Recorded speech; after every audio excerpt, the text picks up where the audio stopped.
Hello. How you doing? How you doing? Oh wow, I really didn't press any of the buttons correctly, hey? But yeah, how you doing? We're gonna play some more Farming Simulator 2025 and work on again trying to earn more money so we can buy things down the road. We are very far away from having money. Oh my god. What a grind. So yeah, let's see.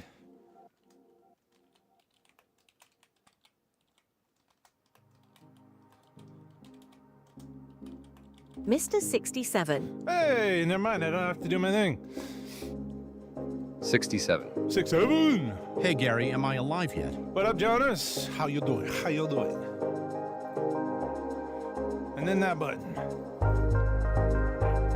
Welcome in. Happy Monday. 67. Put a space between that.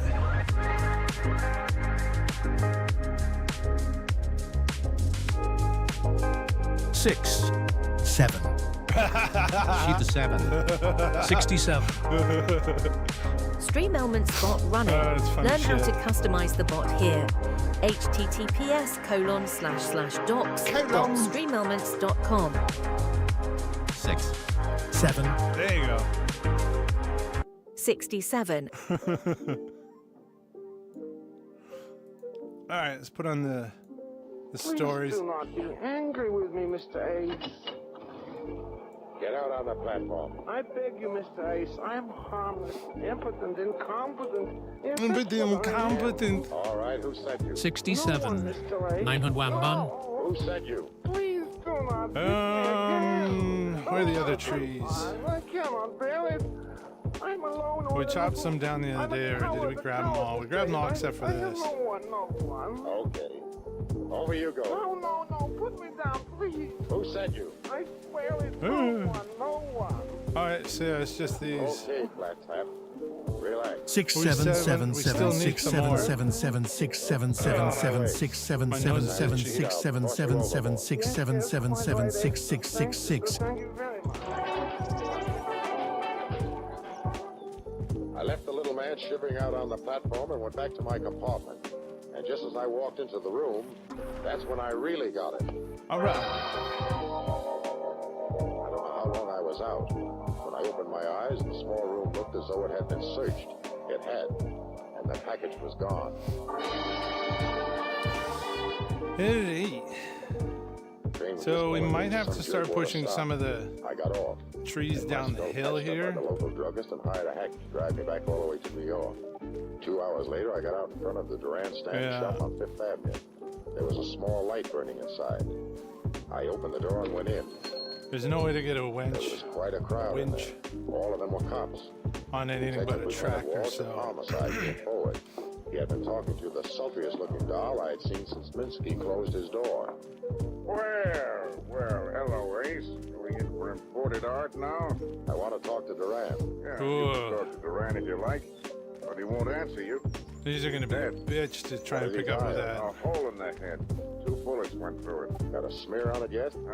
Dull case of burglary. They jimmied the back door. Duran was upstairs with his wife here.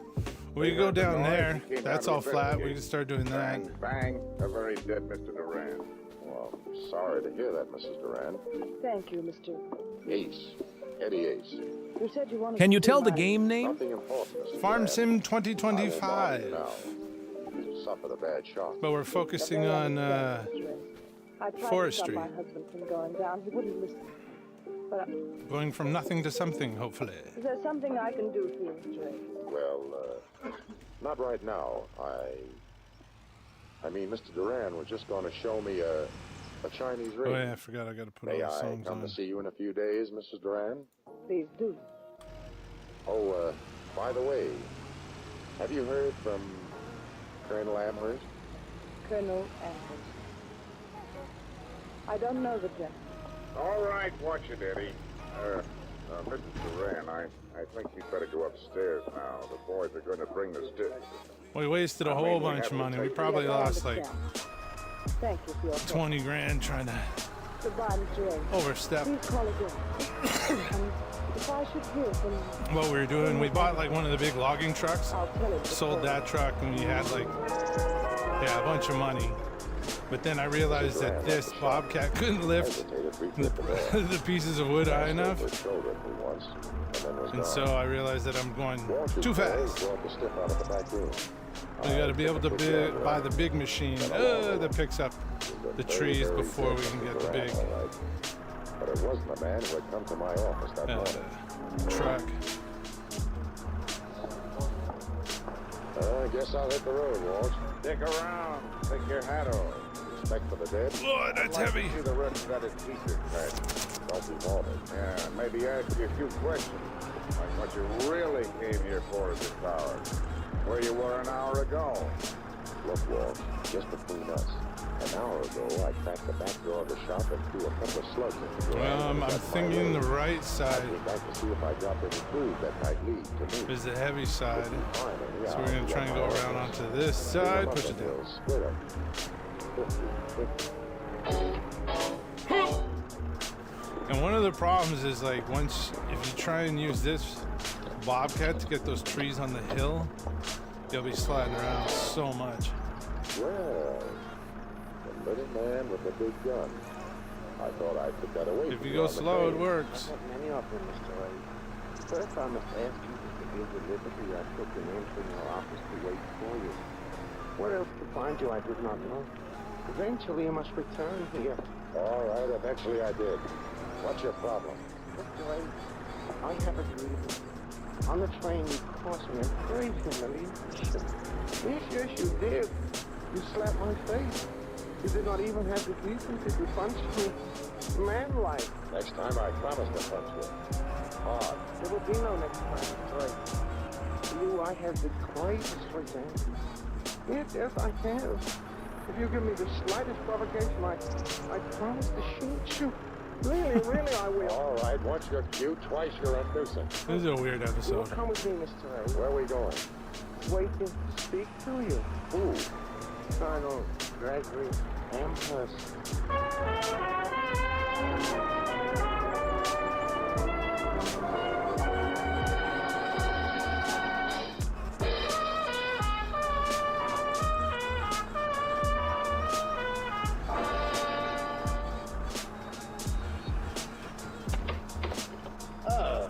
Come in, Misty. Come in, sir. Well done this time. Well done, Leonidas. Oh, thank you, Colonel. Thank you. It was painful. Well, sit down, sir. Sit down. Thanks. Nice layout you got here. You like it? You really like it, This sir? might be heavy. So difficult to get proper accommodation these days. And now, sir, to the point. Where is the coin? Coin. Precisely. You mean, the coin that was in the package? Please, sir, I beg of you, do not blame me for the simple. You know full well to which coin I have referred. Now, where is it? Suppose you tell me. Then we'll both know. You see, I told you he was uncooperative. I told you. Gently, we've discussed this calmly. But don't you see, he's a terrible person, a liar, a thug. If you don't take this monkey away, Colonel, I'll break his leg. Now, do be quiet, lady, or I shall let him break your leg. The bizarre thought indeed. Now, sir, I shall put it bluntly, concisely, and simply. I believe you have the coin. I believe that you and Stanton, Duran's partner, are working together. And you both mean to hoodwink Duran, simulate a theft on the train, and then dispose of the coin, sharing the proceeds between you and Stanton. So you got a phony coin when you slugged me on the train. You know full well I did, sir. You see how he twists up? Be quiet here. I thought you were supposed to be in Chicago waiting for the coin. That was the business arrangement. But you cannot blame me for coming here before the coin was delivered in an effort to save a little money. And you even knew which train and compartment I'd be occupying. In my business, sir, I must know many things. I even know when I'm beaten and forced to pay. And that time has come. I shall pay. How much? $50,000. The price was $150,000. That was when I planned on taking it by storm. Now I am willing to tender wealth to the realm. A quantitative and relative difference. If you can say that again, you've got a deal. On one condition. Yes. That first you tell me what this coin is all about. Tell you what, You mean you don't? That Stanton hasn't told you what? It's a trick. Slippery, he's lying. Oh, my soul, it isn't priceless, priceless. Sure, I sit and bargain with you for your head. Oh, it is priceless.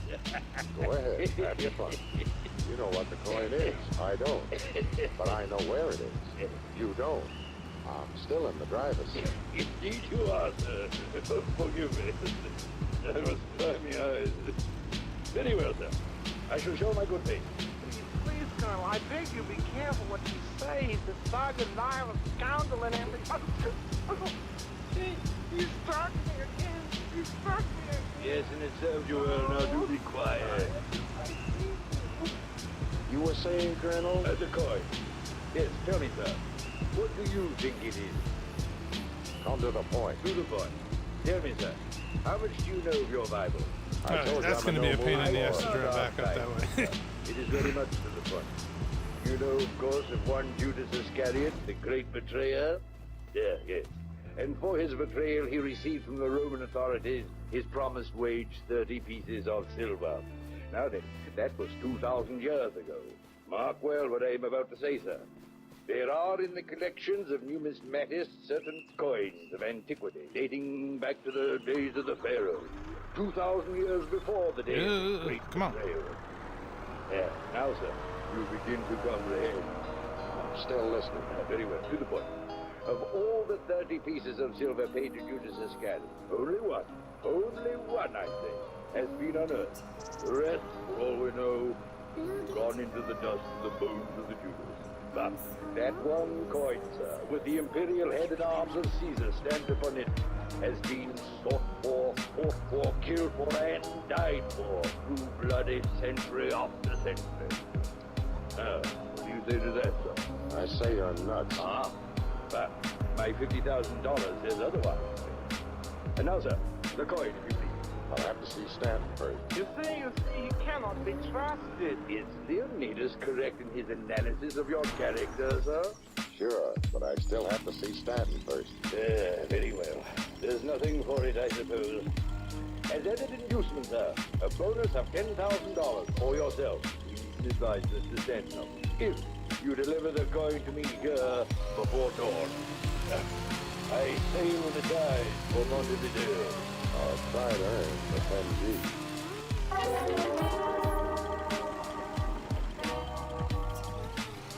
Amherst didn't have the coin.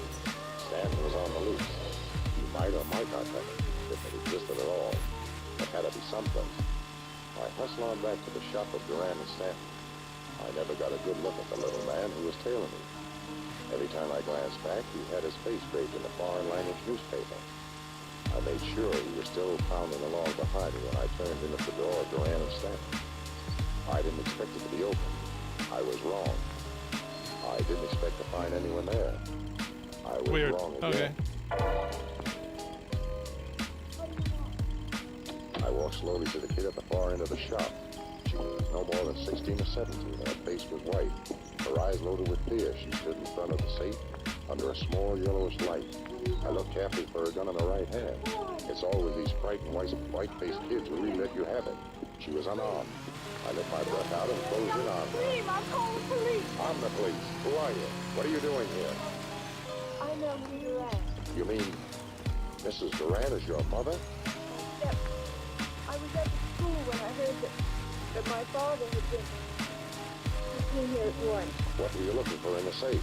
The safe? Or were you Game putting name, something in it? Roblox. Like what? No time for guessing games now. Give me a small packet. There. That'll do it. You stay here. Put out that light now. Yep. Don't leave till I get back. Keep the door locked. But why? I don't understand. Take this gun. Anybody breaks in, use it. And tuck that gold chain you're wearing around your neck and side of your dress. It might tangle your gun arm when you need it. But I've never fired a gun before. Lady, you'll be surprised how naturally it will come to you if you have to. Timber. I left the kid in the shop, strolled down 5th across 34th to my office on 6th. The little man on my tail had dusted. I took my time.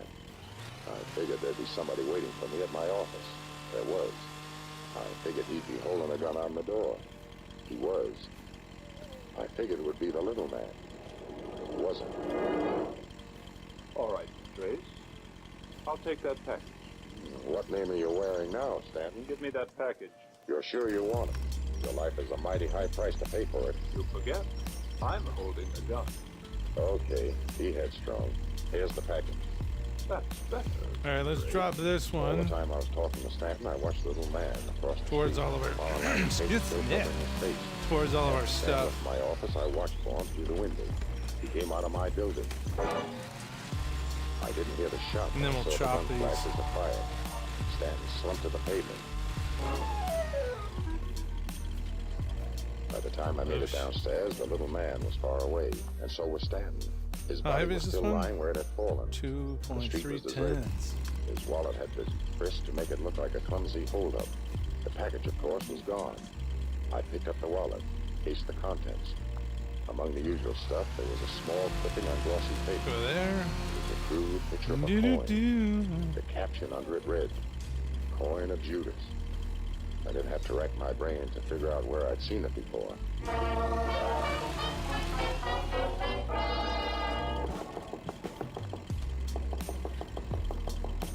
Who is it? Ace, open up and don't shoot. Oh, Mr. Ace, I've been so frightened. Give me that gold chain from your neck. My chain? Stop playing simple. You can keep the chain after I've taken the coin from the end of it. So you know I have it. I must have been blind not to knowing it before. Did your father give you the coin? Yes. He told me to keep it at school. It was the safest place. But after I'd heard he'd been killed, Mr. Ace, look out! There's no need for alarm, my dear. You see, Colonel, I told you he was... Gently, Leonidas. Well, Mr. Ace, I must say I'm disappointed in you. I did consider you a man of some peculiar honor. That was your idea. I sent Leonidas for $50,000. Coin of the realm, sir. The purchase from you opened and about bought the coin. And what am I Sure, giving for this one other. honorable gesture? This, sir. 2 tortoiseshell combs. They look cute on Leonidas. This time, sir. I mean business. This gun will underscore my intention. Now the coin, Mr. Ace, Hey. and my $50,000. You're not even amusing, you fat clown. Yeah, you fat Leonidas clown. never gave me 50 cents. He knocked off Stanton. for Ooh, those how are we coins. doing this one? Clear.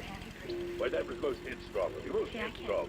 Coming to me with his package and telling me... It was all an error, my dear Colonel. I intended to return the money to you.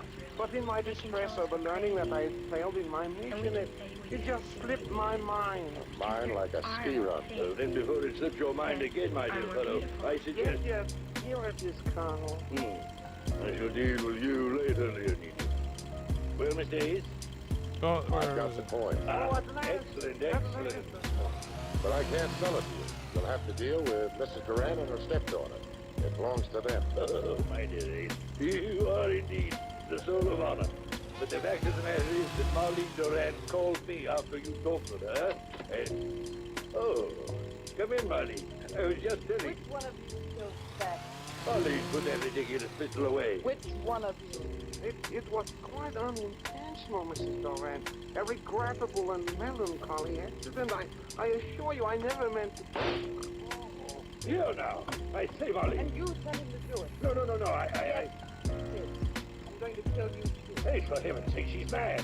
She... Stupid. Incredibly stupid. Shot down by... You see, I killed him. I love Stan. So I killed him. Yeah. Just like you and Stanton killed your husband. He got wise to the fact that you and Stanton were going to run out on him. So he sent Stanton to deliver the phony package. He knew that Amherst was in New York. He tipped Amherst off, thinking that Leonidas would be sent to kill Stanton for the package. But Stanton was wise to him. He sent me instead. When he saw that I was attacked, he came back here and killed your husband. Yes, my husband. And he deserved it. All right, Marlene. Come along with me. I'm not going with you, Mr. Ace. But you and Elsie are going to the morgue.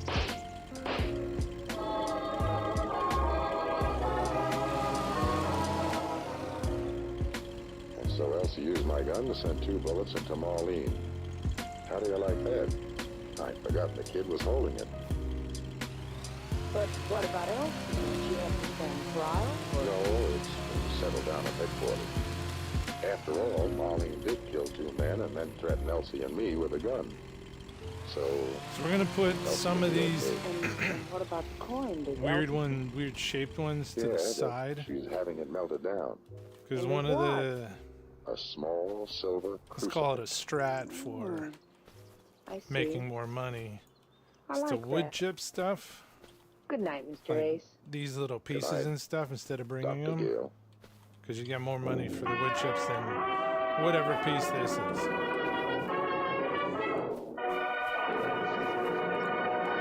But we don't have a wood chipper yet. In a moment, George Raft will be back as Mr. Ace to tell you about next week's case. But first, a brief word from our sponsor. Thank you. So we're Next just week, I'll gonna be put telling them to the Dr. side Gill and save about them for the later. man who was forced to help his wife's murderer. Thank you, George. We'll be listening.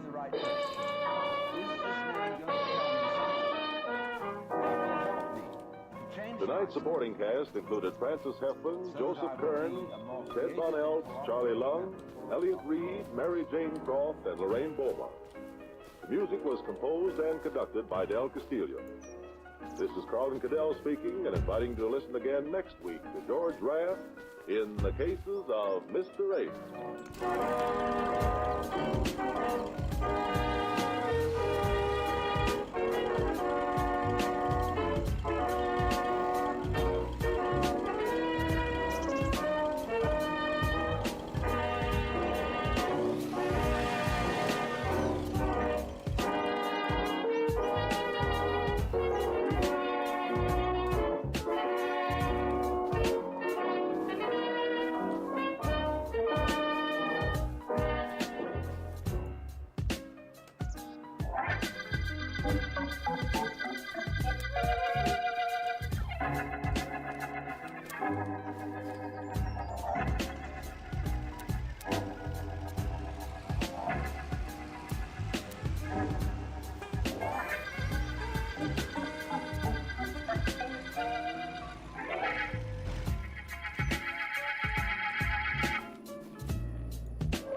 Here you are, driver. Please keep the change. Thanks, lady. You're quite welcome, I'm sure. Grace! Oh, Grace! David! What in the world are you doing here at this hour? Rather early, isn't it? You see, I have to appointment to interview your husband in my magazine this morning. Where did you come from? Oh, I've been away for a few days. My train just got in a little while ago, and I took a cab from the station. Really, Doc? The fare from the station was about $2. Did the driver say $4.20? Did he, David? He must have come the long way. Come on to the house. Oh, I'm supposed to meet your husband out by the pool. He's going to demonstrate some tricks on trout fishing, which our readers will positively drool over. Oh, that magazine of yours gives you a good living, David. I wouldn't be missing it if I were you. Come on, I'll walk to the pool. Well, if it gave me a good enough living, you'll be married to me. Instead of Jay Boy. It certainly wasn't because you were in love with him, especially suspicion of your mom and his death. Or with the fact that he was perhaps a leading party in some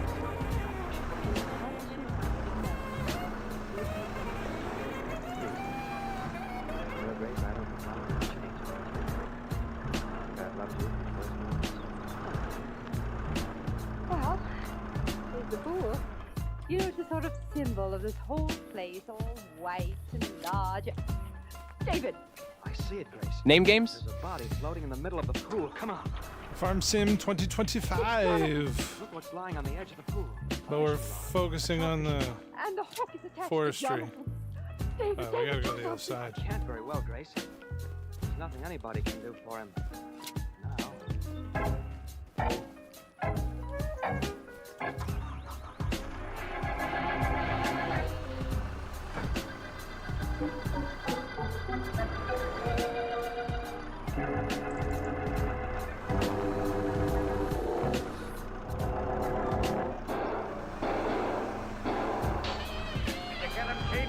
I don't think so. Maybe winged him, but he got away through that window. Casey will pick him up downstairs. I put him under the fire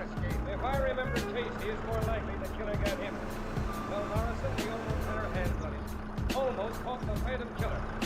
Yeah, let's go downstairs and to grab our killer. Or revive Casey.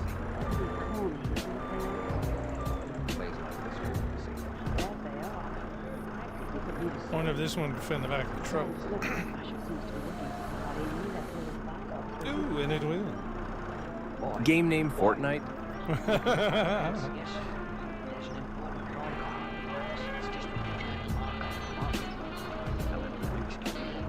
The Sims 1995. Murder. No, I won't see you until morning.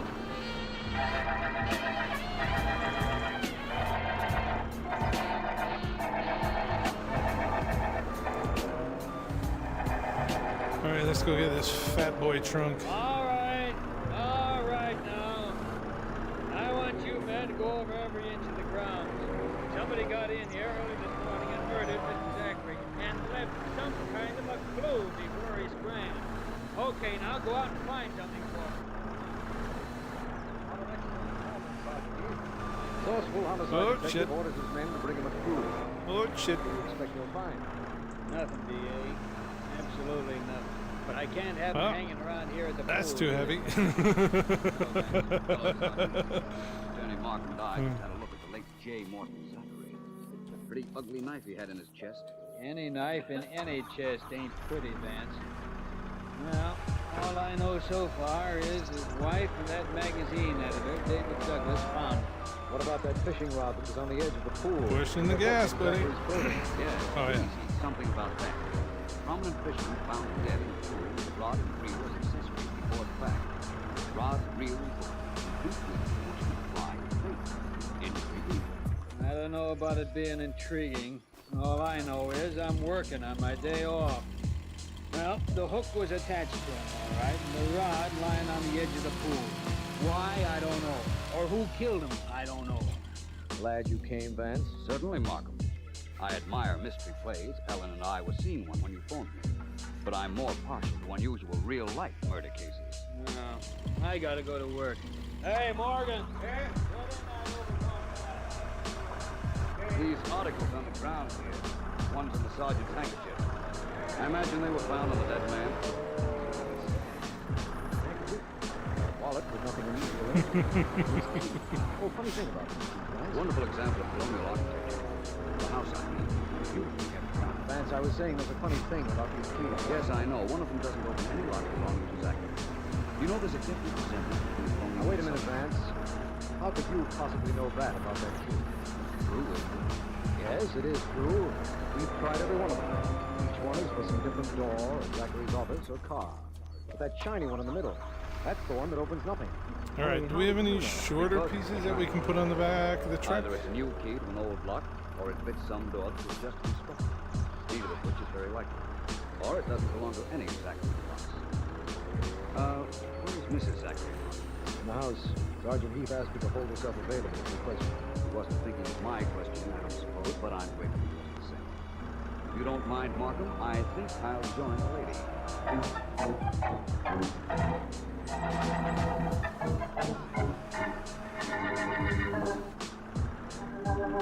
Nope. You were away for 3 days. Not a short one. The cab from the station found Mr. Douglas here on your arrival. And the two of you discovered your husband's body.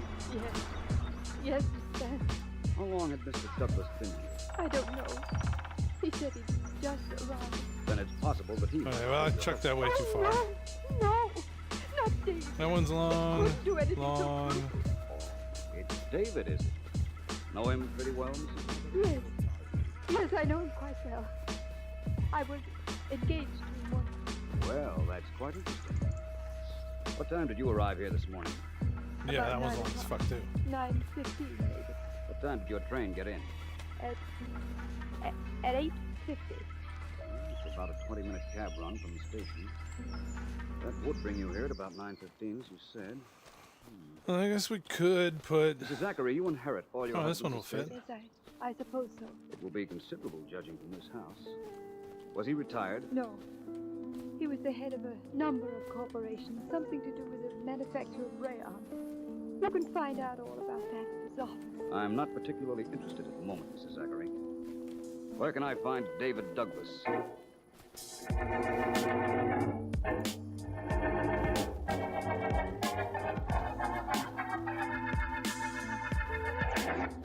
you come to arrest me, Vance, arrest me. Only don't just sit there staring at me. I'm not a police officer, Mr. Douglas. All I want to know is, did you kill Zachary? No, I didn't kill him. I told you I'd just driven up to his house a moment before Mrs. Zachary arrived. I was there, standing there, when she got out of the cab. I paid the driver. How much did you pay the driver? She gave him a bill, a $5 bill. Told him to keep the change. That's quite a sizable tip. I rode out to the house from the station. The meter only read $2. What's the difference how big a tip it was? Besides, the fare wasn't $2. It was $4 something. I heard that. Get through with me. Screw it. Vance, please get through with me. You're awfully nervous, Mr. Douglas. Let's just go with this. I won't be too long now. Coincidentally, I know that you were once engaged to Mrs. Zachary. Yes, I was. Vance, listen, I know the police let me go, but that they're watching me, waiting for me to make a false move and daring me to make one. I can't stand this anymore. I can't, I tell you. I'm gonna kill... If you kill yourself, Douglas, it's practically confession that you murdered Zachary. Do you want that? Oh, no, I don't want that. I don't know what I do want, but it's not that. Here. Take the gun, Vance. Please go away. Please go away. Please leave me alone.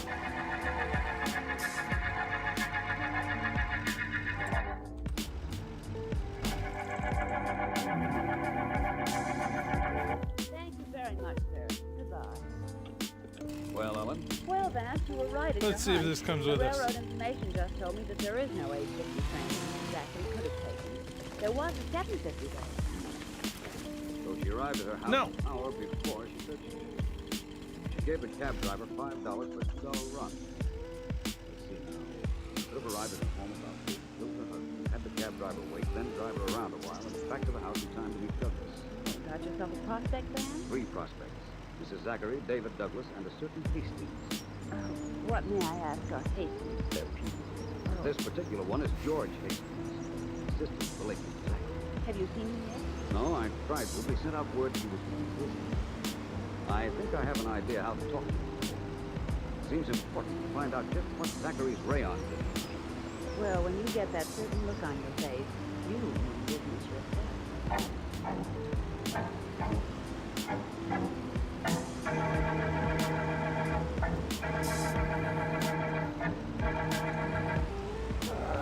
Higher, Frankie. Up around the shoulders. That's better. Nothing like massage. There certainly is. Well, waiting for Frankie to get finished with me. Yes, but there's no hurry.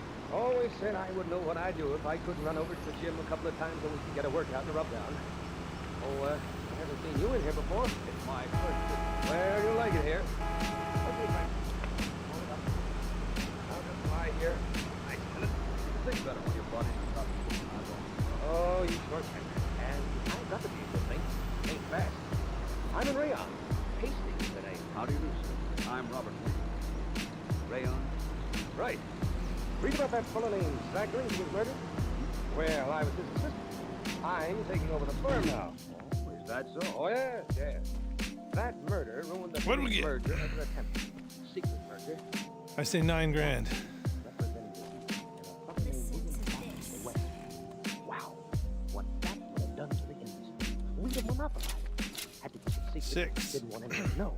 It doesn't matter now anymore, I guess. Nope.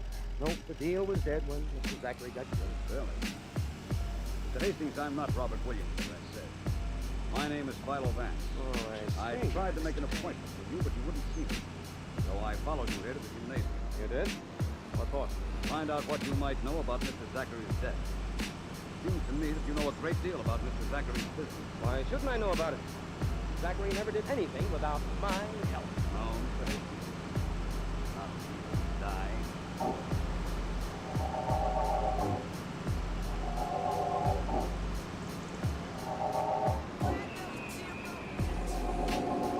I'm glad you came with me to pick up this David Douglas. I like having you along on cases, and Vance isn't along with you. I don't know why that is, Pete. Vance never objected to you. Why should he object? I never outsmarted him, did I?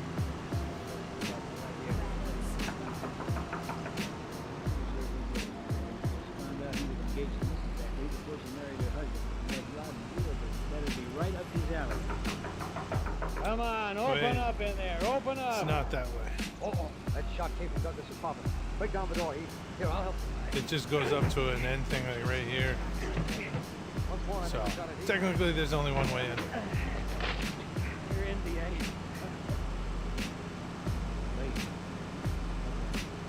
Still holding his gun. Look around the apartment.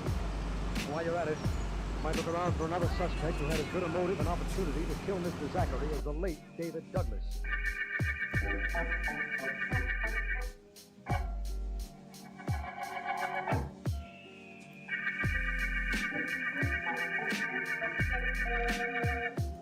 This is District Attorney Markham. The Coachman murder case opened when millionaire sportsman J. Morton Zachary was found dead in his swimming pool, a fishing knife in his heart, a rod and reel and hook complete with coachman's eye attached to him. Philo Vance, who came to see both Zachary's widow and Mr. Hastings, was taken over the murdered man's business interests. Wait. He told Vance of an impending merger between Zachary and one William Barker, whom Zachary had never met. One of our men, Sergeant Heath, has just reported that Mrs. Zachary, who has not been detained by the police, has just had a victim. No way. This information has Miss Zachary, I'm sure sorry I never got to know your husband. What you say, he sure was a grand man. He was. He was, Mr. Barnes, the finest. It was nice of you to come down, especially since you never met him. They had to come, Huh. man. I didn't know that they had that. I beg your pardon. Dutch man, nobody knew about it except him and me. We was going to have our first meeting up at my place. A meeting set up for the day. It'd get real organized. Sure was a shame. Now, ma'am, if there's anything I can do... Mr. Vance. I apologize deeply. And I did knock on the door, but nobody answered. And the door was open. Mr. Vance, Mr. Barker. How do you do? Hi, son. Glad to meet you. I wish it was under different conditions, but glad to meet you. I was just going in case you got something to talk to Miss Zachary private, right? I'd like to talk to you if you don't mind. Hey, son. About what? Right there was the reasons why we're not working on a hill. How'd you hear about that? You start sliding, you slide. The private investigator makes it his business to find out. This case is what? Well, son, what do you want to know about the murder? Oh, I guess just why you were merging some of the details. Why? Because we've been cutting each other's throats, Zachary and me, for years. One way to stop being competitors is to become partners. Never did get to meet on account of, well, I ask your pardon, ma'am, on account of what happened to you yesterday. You've never met Zachary, eh, Roger? I wanted to be sure of that. Nope, never. Now I'll be going. Now, please call on me, Miss Zachary, if there's anything I can do for you. Bye, Mr. Vance. Nice to meet you. Thank you, Mr. Bartlett. Nice meeting you. Now, Mrs. Zachary, I think it's time we get on to understand. According to what I've found out, you arrived here yesterday morning. Not 9:15, as we said. You found that out? Yes. I also found the cab driver who took you out here from the station. He said he drove you here twice. Once about 8. He waited for you, drove you around a while, then back. At which time you met Dave Douglas. Well, I want to know why the double cab. Why you told me your train arrived at 8:50. very well. I told you that because I didn't want to be suspected. I did get here. I went into the house. I looked out, and I saw Jonathan's body in the pool. And all I thought was to get away so fast and as soon as possible. The cabin got it. I wrote it down, and then came to the house. I believe that David Douglas committed suicide in the week of his business. But taking his own life was so unnecessary. I just killed Jonathan. I just Perhaps the explanation of who did lies in that shiny key, fishing rod, reel, the hook found attached to your husband's clothing. We'll see, Mrs. Evans. Now, if you don't mind, I'd like to call Mr. Mark. Have him invite you to a meeting with your studio.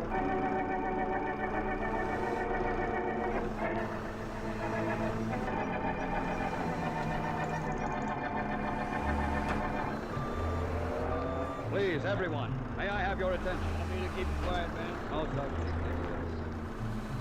Now, we are in what I imagine is a combination bathing cabin and trophy room.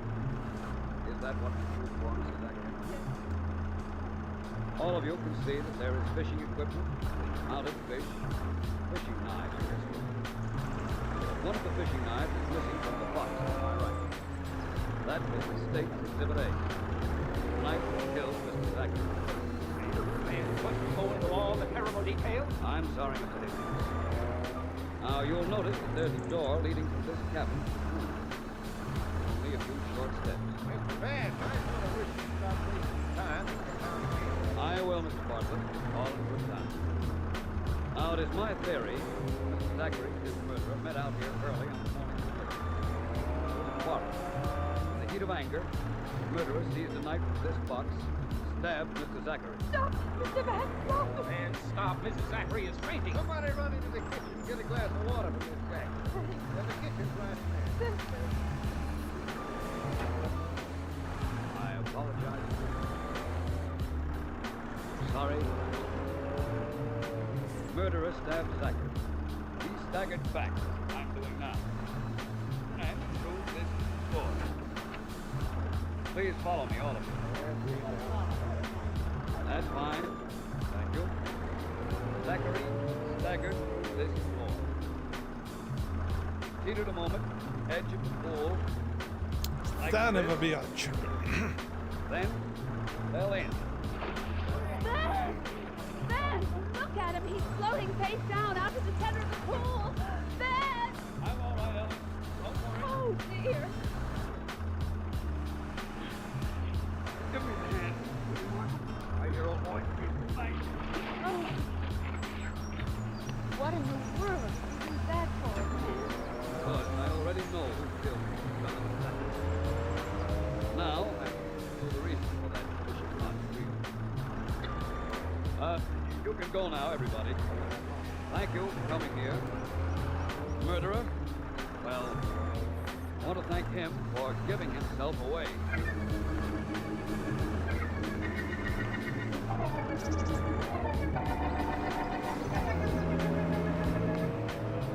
Here, you said to drive you here, and I did. Now tell me what this place is. It's the place, Sergeant, who was trying to give me the clue who murdered Mr. Zachary. You said after you fell in the pool that you knew who did it. I said it.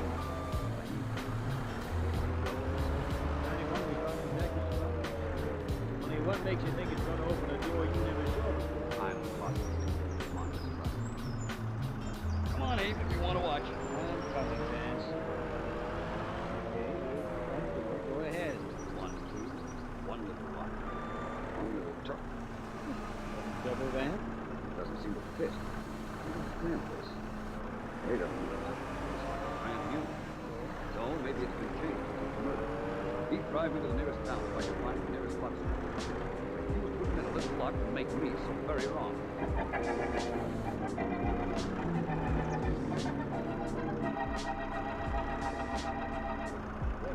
He did put a new lock on that front door. Did it yesterday? Twice one move. Fine. I can't say, but I can tell you this. That I am completely indebted to you. Please accept this file. Sure. Hey, tell you what. I'll give you the lock at your that door. Very nice. Very much. I assure you, I'll never forget it. That means certain Mr. William Parker never forget.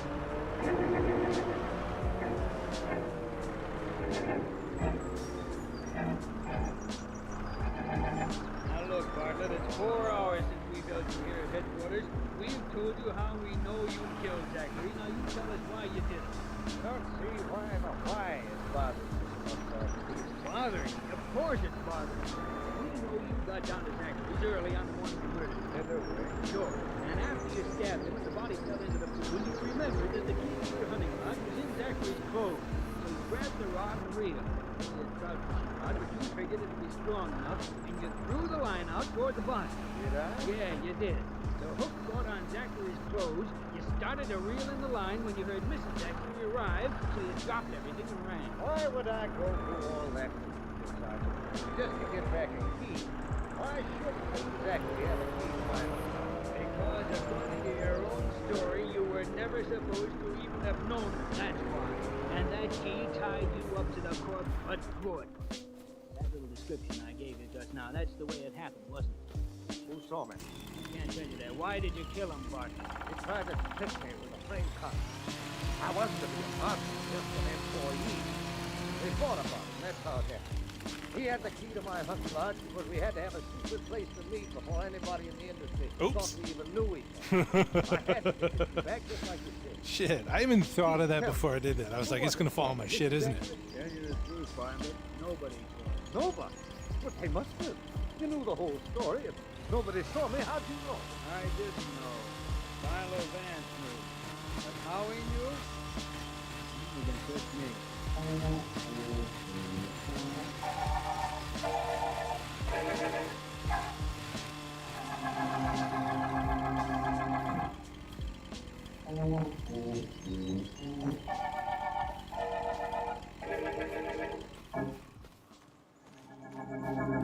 Vance, please, can we play 20 questions? You need 20, Ellen. I'm not sure yet. Let me start with 1. How did you know it was there? Well, Bartlett said he never met Zachary. Yet he knew where the kitchen for Zachary's house was. Remember his telling Heath where to get a glass of water when Zachary almost killed him? Yes, but did that prove that he murdered her husband? No, but it made it obvious that he and the murdered man had been meeting here. And to say something here, it might have been met at horses. It might still further be that the shiny key Zachary had was the key to the front door of the lot. It was, even though Bartlett filed from the office and he locked. And that's all the proof you needed? Well, I helped a little. I stayed away when you went to Bartlett's office. You know, someday, Ellen, our little enterprise will be bank and theater. Private See, just plain. Now, I can see something even plainer than that. I can see that we're at the end of the Coachman murder case.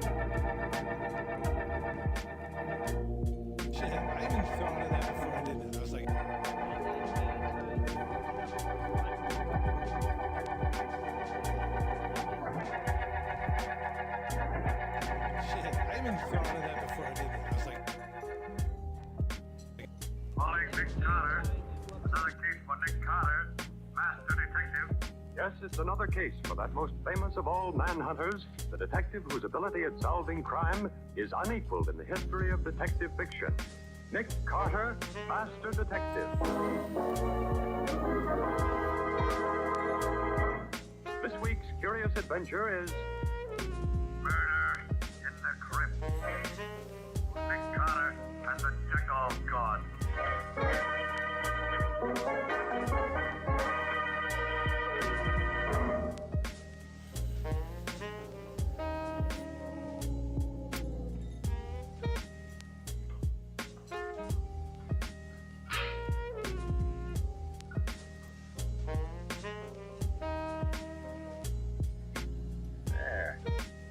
You'll never know that I came here this time any more than you did the other time up here. Those footsteps coming this way. It's Anubis. Anubis. Oh, it can't be. I am Anubis, guardian of the dead. No. I must be dreaming. I am Anubis, the Jackal God. But you're not. No. Just give me a second.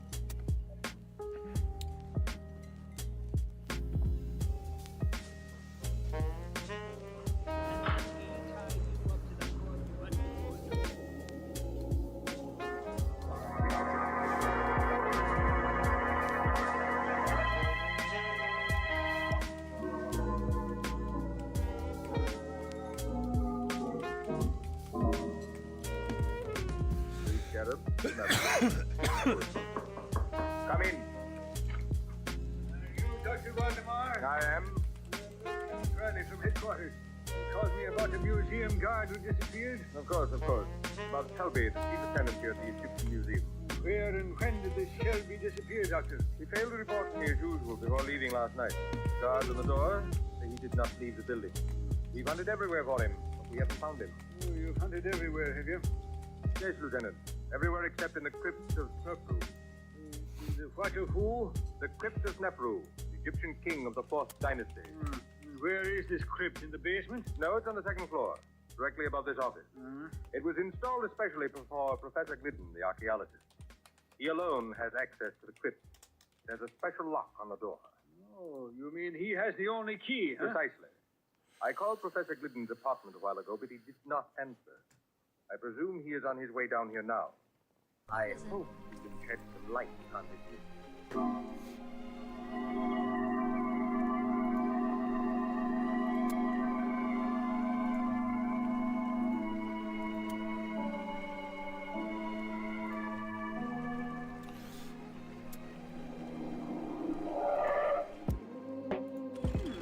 Nick, isn't this the Egyptian Museum across the road? Yes, that's it. It looks like a mausoleum for me. Are we going into this moment? That depends entirely on the president. Okay. And here it is. Thank you. Oh, I see. Is he a client of yours? Yes. You brought that before your last job. What does he want? That's okay. You got to find out.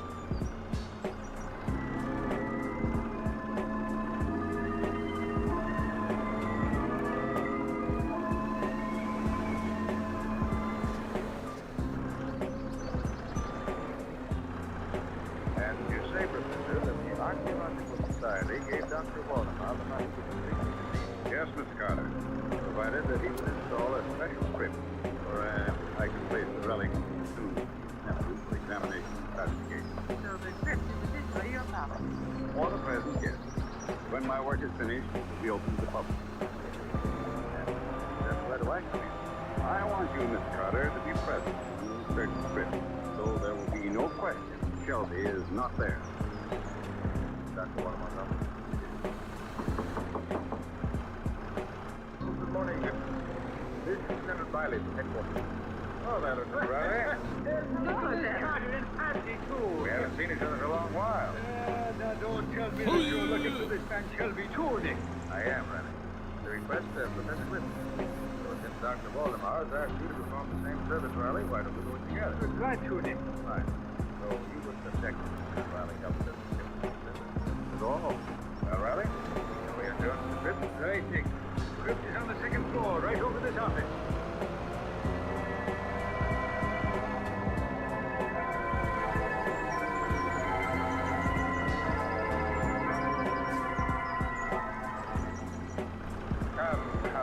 Unlock the door. This is an intricate lock, Waldemar. It takes careful handling of keys. There. Now, where's the light? Just inside the door to the right. Well, I'll... Would you look at that now? I never saw a statue to resemble that beast. The body of a man and the head of a dog it has. I'd call it the head of a jackal, Riley. Am I right, Professor Glidden? You're honest, Carter. That bronze statue is a life-size picture of a jackal dog. Anubis was the guardian of the dead. His statue was set at the entrance of the gate. I'll keep. Jackal face doesn't steer anyone away. Come on, man. Around that step.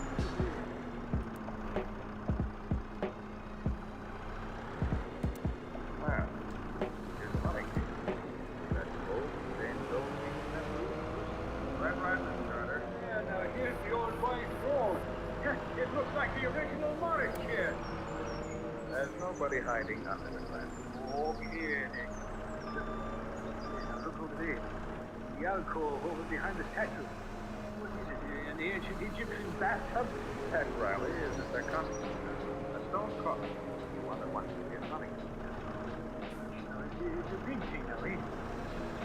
What's all this crazy writing on the front of it? Those are hieroglyphics, Riley. Inscriptions. What's inside this thing, Nick? Oh, probably nothing now, Riley. Now, what is it, Nick? Just not empty. Huh? Shelby. Head.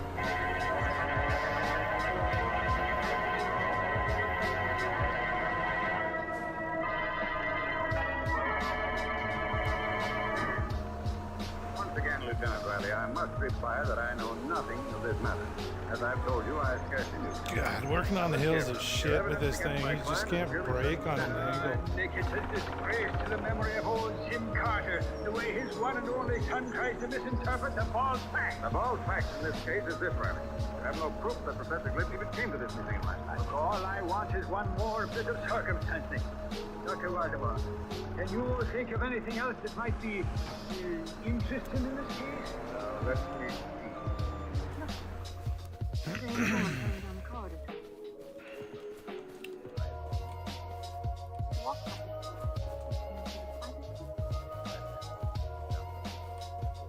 Lieutenant Riley, I have it. Ask the professor just how he knew that Shelby was missing when he telephoned Carter this morning. Say, where did you come from? Who is this lady, Dr. Waldemar? Allow me to introduce Madame Dackler, our librarian. Oh, you have a library in this museum? Oh, yes. The library is in the other wing near the elevator. I was the person who informed that Shelby was in the telephone this morning. Professor Glidden telephoned me when he asked me to come here to protect his interests. All right. Madame Dackler comes from Cairo. She's an Egyptian, well-versed in ancient lore and legend. Madam Dackler, do you really believe those old Egyptian? Let's clean up these logs. With my own eyes, I have seen the living Anubis walk through the corridors of this museum. I guess you couldn't possibly get out of a lost trip. The Anubis, anything is possible. It is his beauty Get this shit out of the way.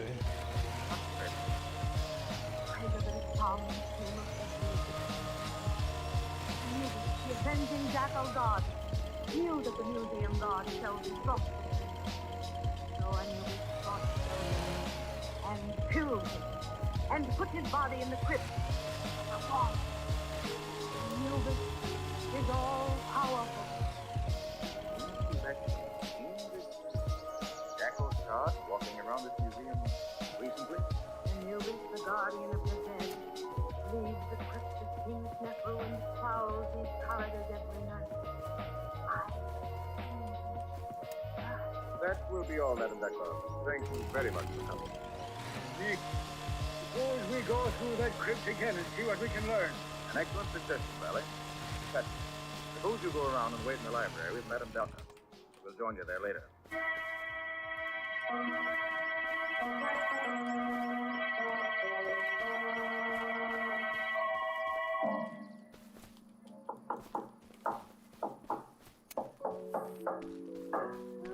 Nick, this crypt is as solid as a rock. We've tested every inch of floor and walls and ceiling here. Yes, Riley, every spot we've tapped seems to be solid stone or concrete. Nick, suppose we check those measurements again, eh? No use in that, Riley. 30 by 30, 4 feet out from the door on one side, and 8 feet out from the alcove on the other. How big did you say that sarcophagus was, Nick? 8 feet long and 6 feet wide. Practically the same size as the alcove it's standing in. And it's 4 feet 6 inches high. Why? I was just thinking, Nick. That's Yes! an awful big chunk of You got rock it, TT. Well, What up, Wyatt? Yeah, I've had it for a few days now. I've been slowly grinding on our From Nothing to Something sort of challenge in forestry. Somewhere around here. I don't know yet where it is. Come on. Let's get back to the office. If I'd followed my better judgment, I'd have locked Professor You Glidden like in the it. jail cell first. Oh yeah, I've always liked the game. You're wrong there, Nick. And I'll tell you why. This door here is the This is only all we way own so in and far. out of that crypt. And this key, the only key there is now, belonged to Professor Glidden. Riley, I want to learn the motive behind Shelby's murder. There's some strange things going on about it. We're slowly saving up. Oh shit.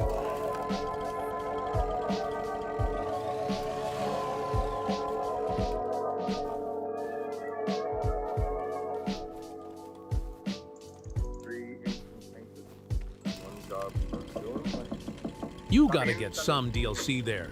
1000x better than the default stuff. I've seen a lot of shit about the DLCs. None of it actually looked anything good. We haven't gotten much DLC except for FDR, which is fine. A large Ooh, there's the other one. Yes. But yeah, none of the DLC looked anything fun. Was it included in the original plan for the museum? Well, no, not exactly. This wing of the building That was still fishing unfinished when the DLC architect died. sort of looked cool until you read about it and you're like, Made hey, some shit. I see. Then we put it down, son of a bitch. Do you think, Madame Dakla, you must excuse me for a few minutes, Carter? I must speak to the attendants before they leave. It was one of poor Shelby's. It will only take you. Wait, how heavy is that? By the way, Nancy, there's something I'm wrong about this. You mean that odd-looking jar? Contains some ancient kitchen perfume, he said. Smells like roses. Very strong. Better put it off that. All them out must overlook. Can you smell it, Nick?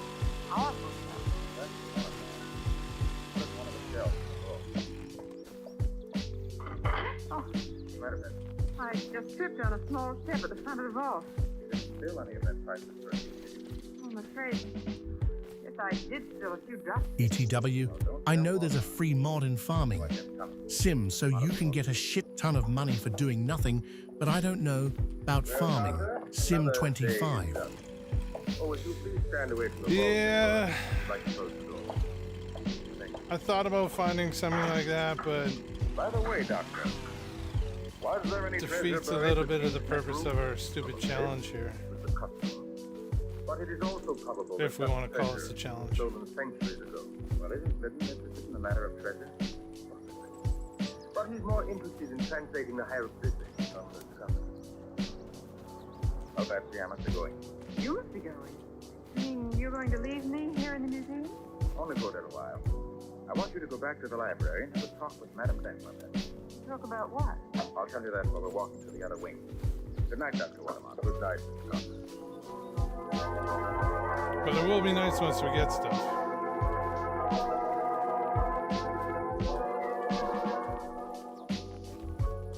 Mr. Carter isn't interested in ancient manuscripts and wants Get to rid see of this architect's piece. plans. Well, good luck. And remember, sometimes this game gets annoying as fuck, but just search up some tutorials. Bye. Ciao, ciao. Thanks for stopping by. I appreciate it. No, the tutorials help so much. They're not under A for architect.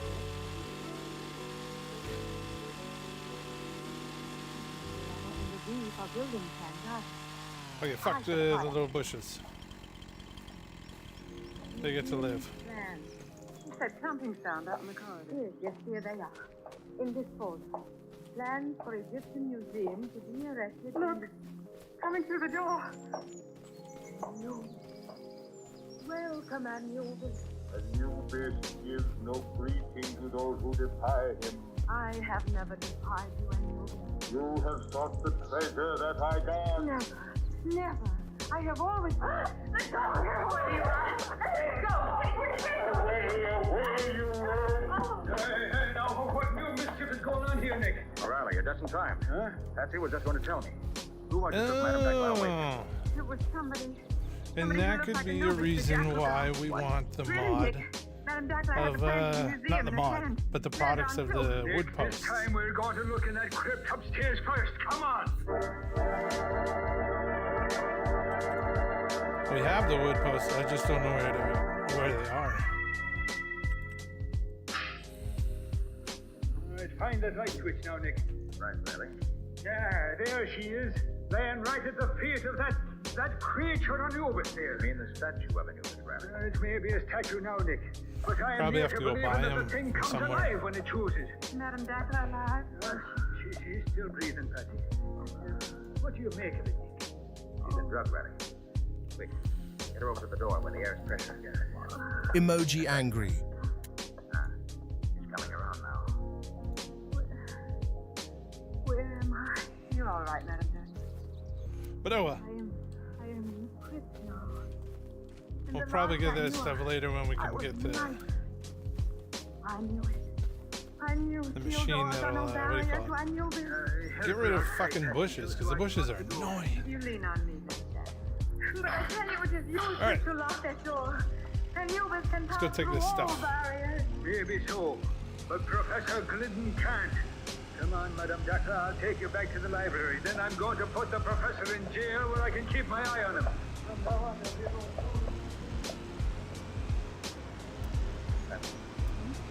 Riley opened the prison now. Madame Dacre. You know, great You must have been too excited now. What was it about? With the perfume of roses and what beautiful roses. You should have recognized it. You mean, it was like the perfume from the bottle I filled in Waldemar's office? Yes, Betsy. Smells exactly the same.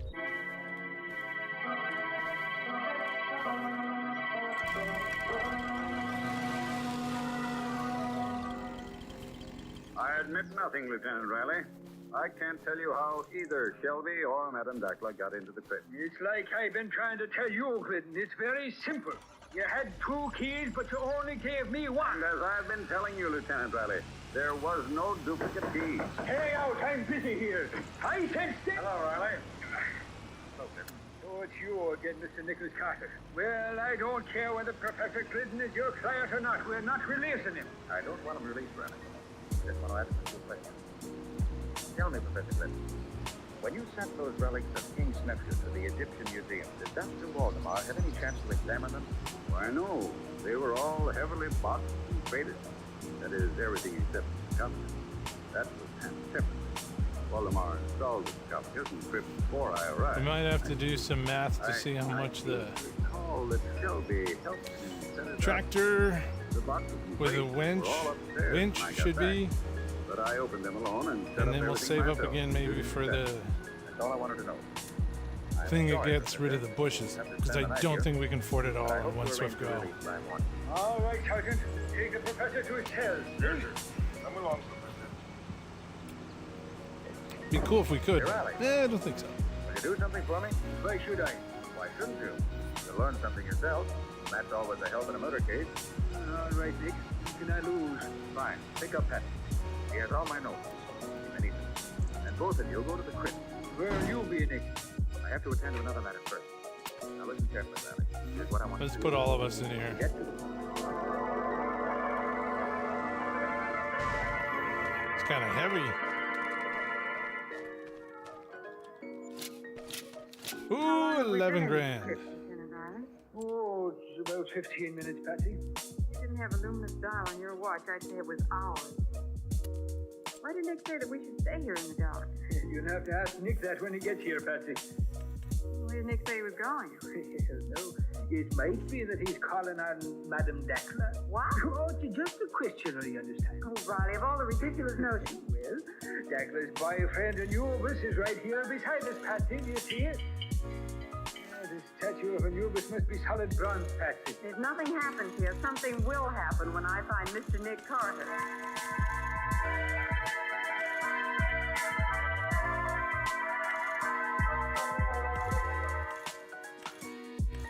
Only 10 minutes more, Patsy. I'm getting so used to this darkness, I can see the sarcophagus plainly. So big. It is big. It's almost... What's that? I don't know. Sounds as if something was happening at last. Riley! Hey, what is it, Patsy? You're not getting hysterical now, are you? Riley, I smell something. The perfume of roses. And it's getting stronger. Now, what does the perfume of roses to do with all this here? Riley! Look! Look at that sarcophagus. Patsy, what we're looking at can't be happening So here. 15.5. That sarcophagus is rising straight up in the air. I've always said that the kid would believe it. Look!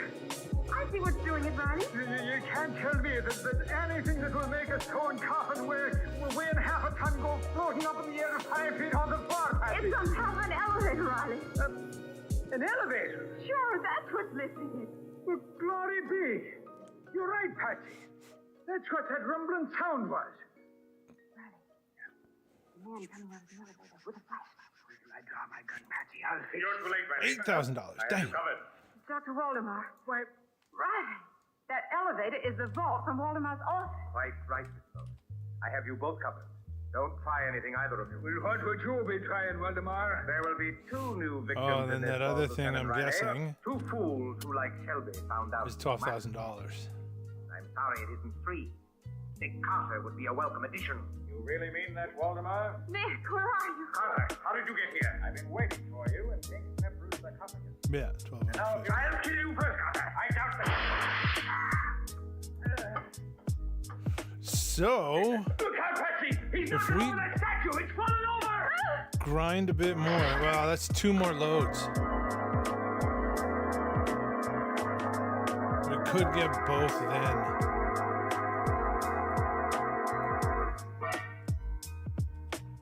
The vet will be along in a minute now, Patsy.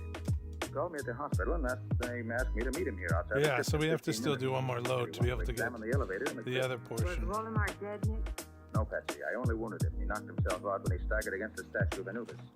Waldemar made a complete confession when he recovered consciousness. He admitted that he was hunting for the king's treasure and wanted to find it before Professor Glidden finished translating the hieroglyphics. And he was using the elevator to make secret trips between his office and the crypt. Exactly, Patsy. When Waldemar completed the new wing of the museum, he modified the original plan. He put his office at the end of the first floor corridor, and he built this crypt on the second floor, right over his office. Evidently, the elevator was already installed. Waldemar brought the sarcophagus up on top of it. There was a sarcophagus standing in an alcove that was really the elevator shaft. The elevator itself became the vault of Waldemar's office. Disguised it with shells, loaded them with curios, and it was still an elevator. And you think Shelby found out about it? Shelby must have helped Waldemar arrange it. More than a one-man job. Then later, Shelby decided to look for the treasure on his own. Apparently. Waldemar confessed that he murdered Shelby for those very reasons.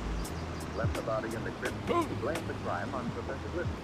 Waldemar put Madame Dacre in the crypt so I like those 2 trees side by side, though. But he didn't have to kill Dacre. Oh, wait, we can go up this way. Merely grabbed Dacre in order to get the original plans of the museum. Or not. Come on now. Oh, hello, Professor. Right on time. I was just glad to find you here, Carter. I wanted you to be here when I examined the crypt elevator. I want no more surprise. Well, I don't think anything else is going to happen up here, Professor, but I'll be glad of the chance to do a little extra looking around myself. This takes the same time as it would if we drove around, you dumbass. Not his face. Quite clever of Waldemar to disguise himself as Anubis. He really did resemble him. Nothing. Perfect. There's a statue lying on the floor. Why, the head is completely turned around. Yes, performance, not good. Oh, give me a hand, Professor. You set it up again. It's pretty heavy, but it is. What? Go! Oh, Nick, is it real? I'm guessing since we're here, we can do some of these ones. It's a bit flattish. So that's where the royal treasure was hidden. Waldemar must have looked everywhere except in the head of this statue. So Anubis was really the keeper of the treasure. Well, congratulations, Professor. And I hope this discovery makes up for all your troubles. It does indeed, Mr. Carter. I shall now be able to visit Egypt again.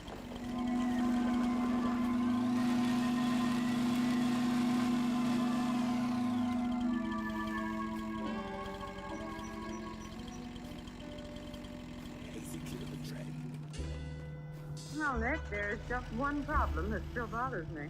This helps to be able to zoom out. So we could drop that one tree back that When I way. put that jar of prism on the shelf, did you already We know could that drop the it vault was straight an down this elevator? way. I did, Patsy. In between the 2 The elevator vehicles. floor wasn't quite level. That's why you tripped as you went into the vault. But of course. Be easier to pick up. But Nick, what made you think it was an elevator in the first place? Quite simple, Patsy. There had to be an elevator to take the sarcophagus up to the crypt on the second floor. Nick, there's an elevator in the other wing of the museum. They could have taken the sarcophagus up that way and wheeled it across to the crypt. Patsy, how large is the sarcophagus? Hey, let's make sure that we don't just crush this guy. 6 feet wide and 4.5 feet high, didn't you say? And how wide is the door to the crypt? 4 feet, according to your record. Exactly. Now, Patsy, do you think you could put a sarcophagus 4 feet 6 inches high through a door only 4 feet wide? Of course not, Nick. Of course not, Patsy. Not even Dr. Waldemar could do it. Up through the alcove was the only way. Waldemar probably hoped that no one would think to compare the size of the door to the size of the sarcophagus. And nobody did, except Nick Carter.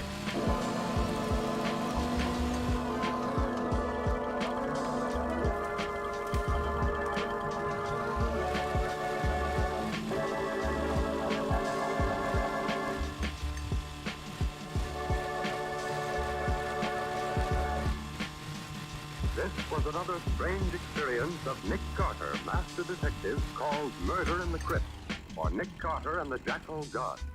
Another of the curious adventures of Nick Carter, which are brought to you regularly by WOR Mutual. And now, Nick and Patsy, what about our story for next week? Well, next week's story is full of action, isn't it, Patsy? Action is right. You see, Nick investigated a murder on a lonely place called Skull Island.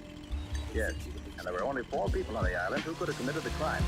But it took a model of a clipper ship and a sea serpent to find out who the murderer was. And it also took Nick Carter and a smart piece of deduction on his Exactly where I was hoping to put it. But what did a sea serpent have to do with the murder? Well, we'll tell you all about that next week. In the meantime, I'm glad I don't have to face the costumes again. So long. So long, everybody. And so long to you, Nick and Patsy. In the strange adventure you have just heard, Nick Carter was impersonated by John Clark, Patsy by Helen Choate. The story was written for Nick Carter by Walter Gibson. Original music was played by Lou White. The entire production was under the direction of Jock McGregor.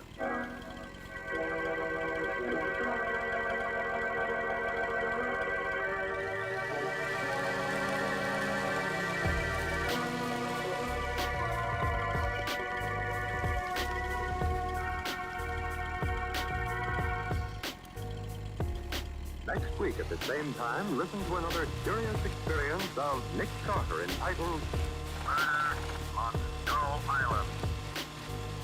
Or Nick Carter and the Mystery of the Sea Serpent.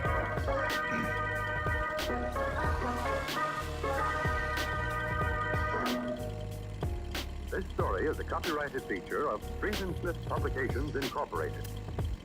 The return of Nick Carter is produced in the studios of WOR and is broadcast over most of these stations every Monday evening at 9:30 Eastern Wartime. This is Mutual.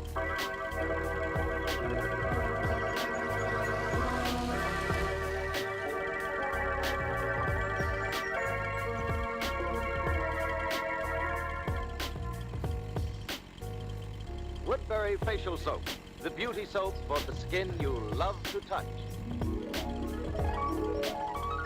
You're lovely, never change. Keep that breathless charm. Won't you please arrange it? 'Cause you're lovely, just the way you look tonight. Woodbury, the makers of Woodbury Facial Soap, the beauty soap made for the skin alone, present The Adventures of Mr. and Mrs. North.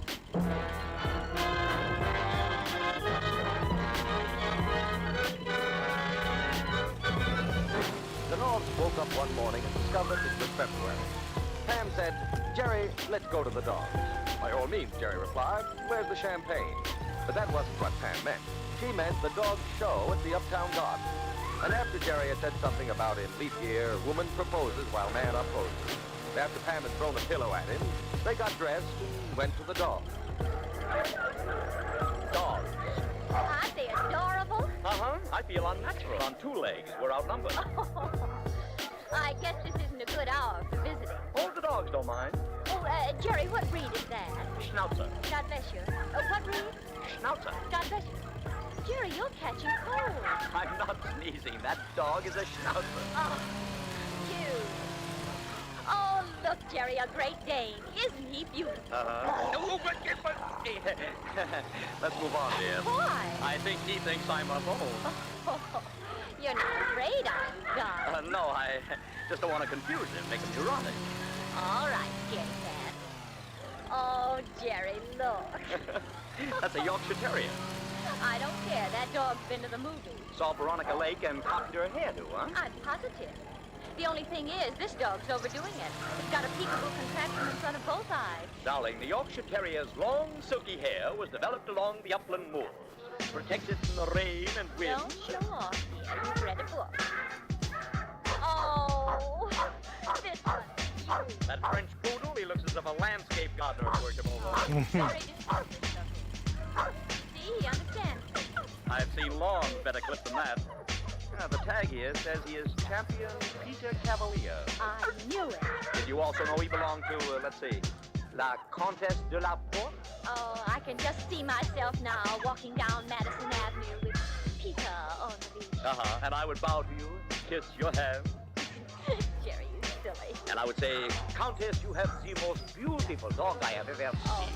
There is nothing in the world I would love more than to pat your dog sometime, Countess. Please. And not another word, Countess? Jerry, there's somebody breathing down the back of my neck. Huh? That's right. Hey, you stop breathing down the back of her neck.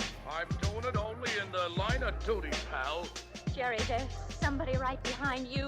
No, friend, don't feign around. Introductions later. Hey, what is this? This is a snatch. You are acquainted with the term, Countess? Countess? Me? Jerry! Keep your voice low, little lady. Otherwise, Sam, who ain't poking you in the ribs with no clothespin, will have to shoot you. Oh, is that right, Sam? The Duke knows the words, Countess. Countess? But I'm Let not us leave the dogs. Come on. Jerry. Look, there's been some mistake One here. little funny move and you'll be making a mistake. Walk nice and quiet out the front door, both of you. That's right. Otherwise comes the hearse. And The they'll be hearse. carrying you out nice and quiet.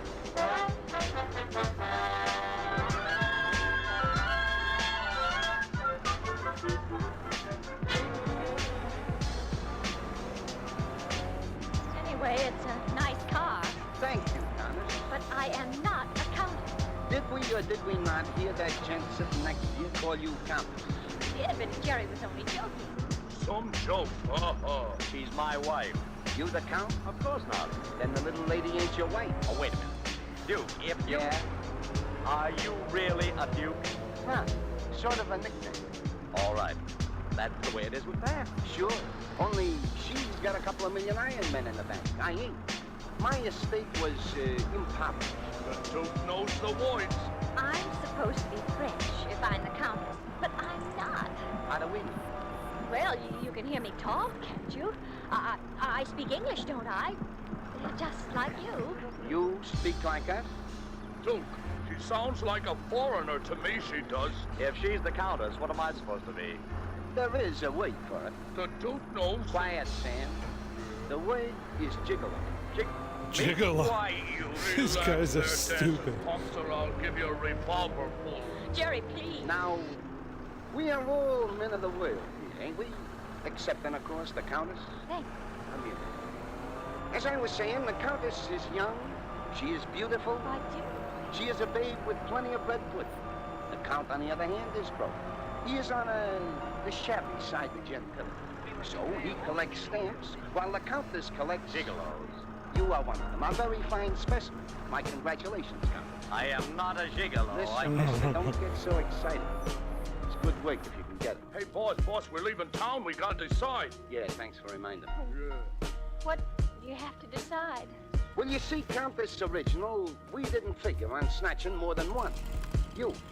Circumstances made us grab off the boyfriend, too. The question is, what do we do with him? You'll just have to take him along with me. Hey, Duke, I think we ought to chill him. I don't know. He looks like a nice guy. Yeah, but Duke, we gotta feed the kidnapped victim.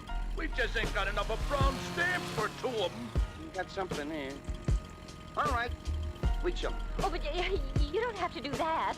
Brown stamps are for meat, and Jerry's a vegetarian. Oh, what do you say, Sam? Well, in case he wants to eat grass, let him live. Yeah, what I was thinking. Besides, it will kind of keep the little lady's mind occupied. In a kind of way, you could call it almost a second honeymoon. Good grief, where are we going? Hey, Niagara Falls?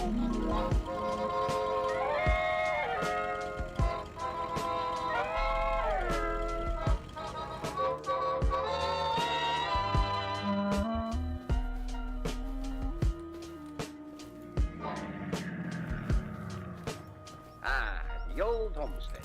Here we are. Yeah. Ain't it beautiful? If you took our blindfolds off, maybe we could appreciate it, too. We learned to love it. We couldn't have you see where we was taking you. Why not? Maybe you wouldn't have liked the place. Then we would have had to shoot you. Can we take them off now? Go ahead. Keep them covered, Sam. Like a tent, Duke. There. That's better. Gollies, it's dark. Who put the lights out? Lady, we are in the country, where the only lights is the stars. That Duke. I prefer lampposts. Is that landslide and old stucco the homestead? Lady, maybe the joint looks like a wreck. But I'll tell you, it not only looks like a wreck... Yeah, it is a wreck. Custer must have made his last stand around here. If you don't like the accommodation, Sam will be glad to donate a little lead to you. Never mind, he needs it more than I do. I mean, shall we go in? Proceed. Wait a minute, goon. The Countess goes first. Why? Noblesse oblige. Huh? Why? That, freely translated, means oblige the nobles. Countess, you first. Thank you very, very much. You know, Duke, that noblesse oblige stuff ain't so bad. No? No. Not when a babe like the Countess leads the parade.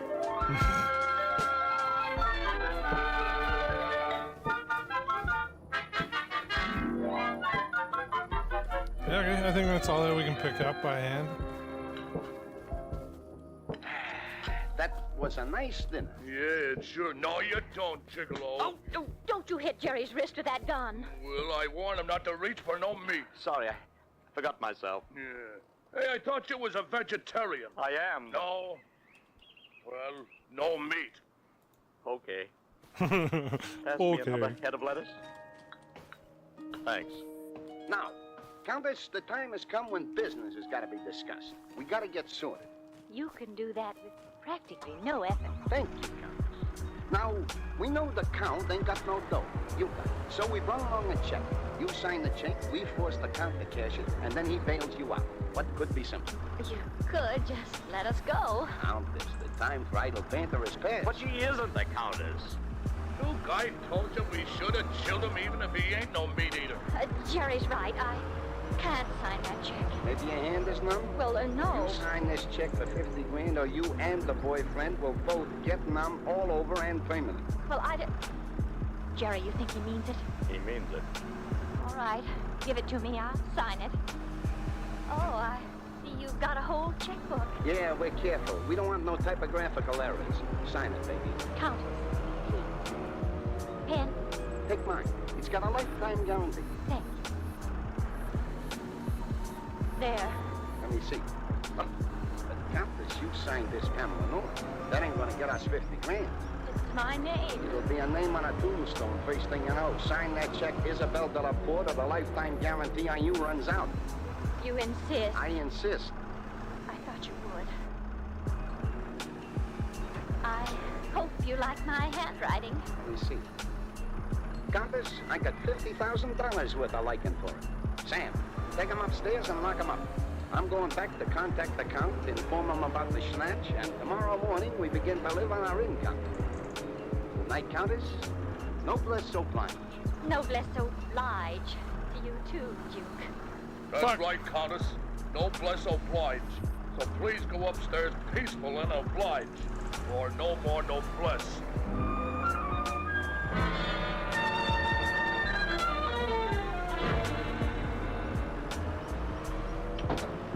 Closed it, locked it.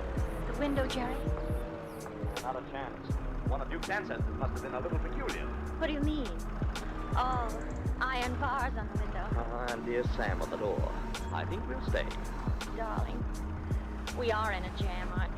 There's a bed in the room. We can sleep anyway. Jerry, what are we going to do? Oh, I wouldn't worry about that signature. They won't give you more than 10 years or so for forgery. And I'll be waiting for you at the prison gate. That isn't what I meant, darling. Oh? When they find out, and they'll have to as soon as they try to cash that check, that I'm not really the Countess. They'll kiss us goodbye. Oh, no, Jerry. Not when we could be witnesses against them. I'm afraid, darling. Well, maybe in the morning. When... Somehow, Jerry, I could wish that morning were a long way off.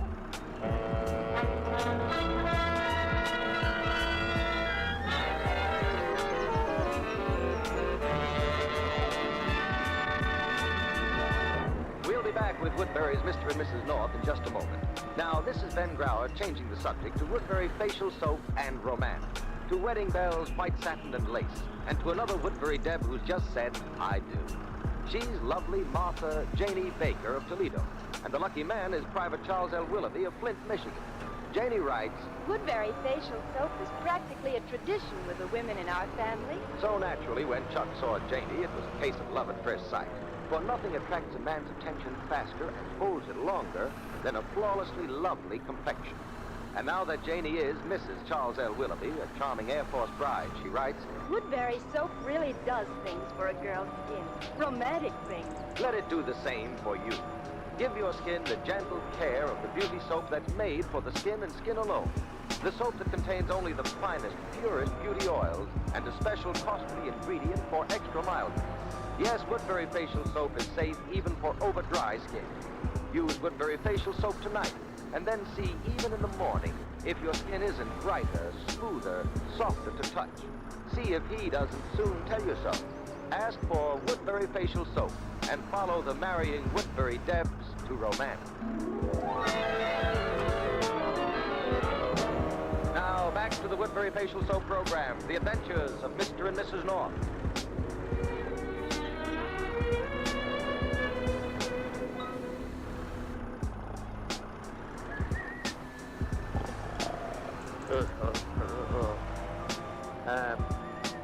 Yes, Turn that rooster off. you turned it off. It's on your side. Well, what did you say? I said turn it. Uh-oh. Somebody swiped out furniture. Not to mention the house. Darling, we're staying with the Duke. That's right. And I'm the Countess. I'm the King of England. What? I remember. It's morning, Jerry. The Duke should be back in town any moment. Knowing that I'm not really the Countess. Well, that's his mistake, not ours. Move him. That isn't going to help much. You're going to bed in your clothes. You don't have to dress. Half man. What is it, darling? This window looks out over the road. The Duke, Jerry. With a distinguished-looking man. Uh-huh, the Duke is showing him in. They came in that roadster. It's a foreign name. Jerry, that man's the Count. They snatched him too. Looks that way. Well, good morning, Countess. And they didn't even take the dog. Sam, tell me, does that revolver grow from your hand? Well, it's a nice thought. Come on down, the Duke's got company. I don't really feel like entertaining I gotta just grab now. the heavy We'll end. just stay here. Nothing doing, you'll go down. After all, it's about time the Countess met the Count.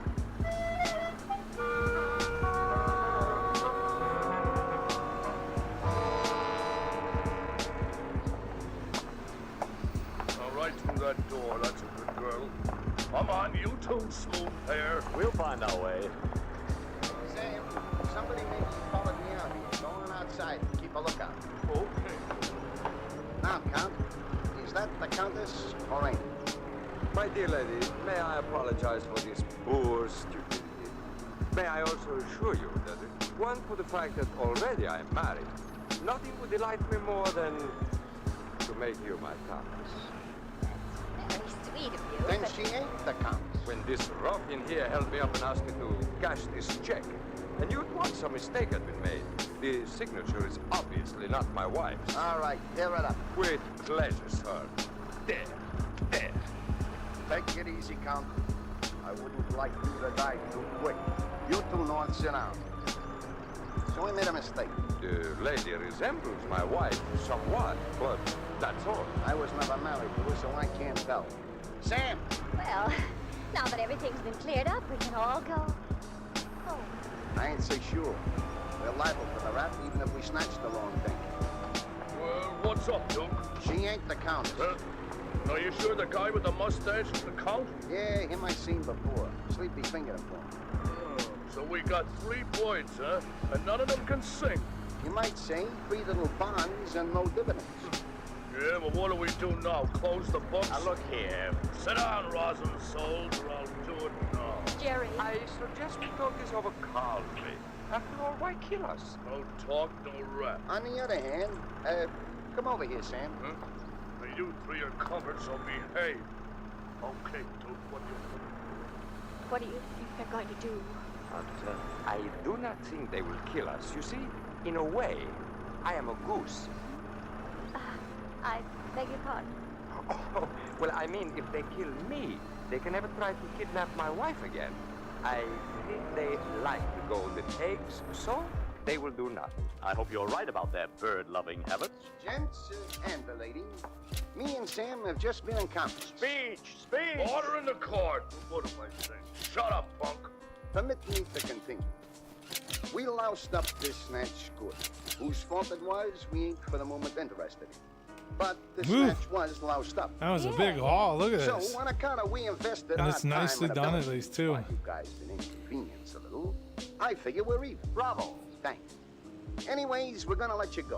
We're gonna blindfold you, a mere necessity of business, drive you back in the count's heat, and let you go free when we hit the city. An equitable proposal. My words exactly. We ain't sore at you on account of the little lady ain't no countess, and you shouldn't ought to be sore at us on account of we're returning you to your loved ones safe and sound. Those the whites. Like the poet says, let bygones be bygones. I thank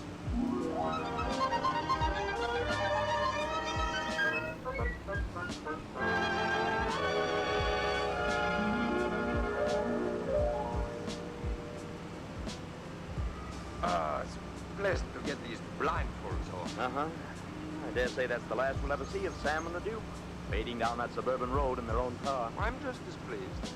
There's something that worries me. Count de la Porte. Madame? When the Duke showed you the check I signed, you knew it wasn't your wife's signature. Of course I knew. So you told the Duke that they must have kidnapped the wrong person.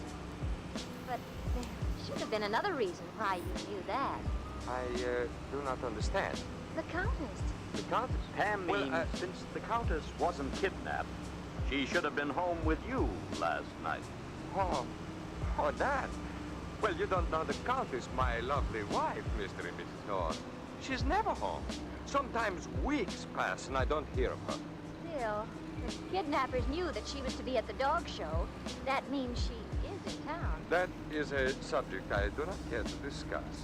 Can I drop you at your home? No, I wish you'd do us a favor, Count. Stay on this street a few blocks more. I'll tell you where to stop. Of course. Some friends? No, Count. Some police.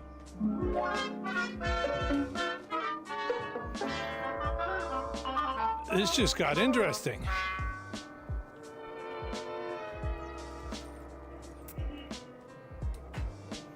Pam, you and the Count stay in the car. I'll be out in a moment. Your husband is very athletic. He used to play football. Count, I'm worried about your wife. I gave that up years ago. For all we know, those gangsters may be after her this very minute. And there's Jerry. He's got Sergeant Mullins with him. Well, what do you know about that? Kidnapped you, eh? They should have held on to you. I would have paid him myself regular. Hello, Sergeant Mullins. This is Count de la Porte. What's your name? Count de la Porte. How do you do? You lefty. What do you mean? Usually when the Nords bring them in, they're dead. Mullins, we've all been worrying about the whereabouts of the Countess. That's why I got you out here. Yes, I don't know where she is. But you see, I think I do. By the rumble seat of this road tomorrow. Oh, he's mad. I don't like this. Any objections?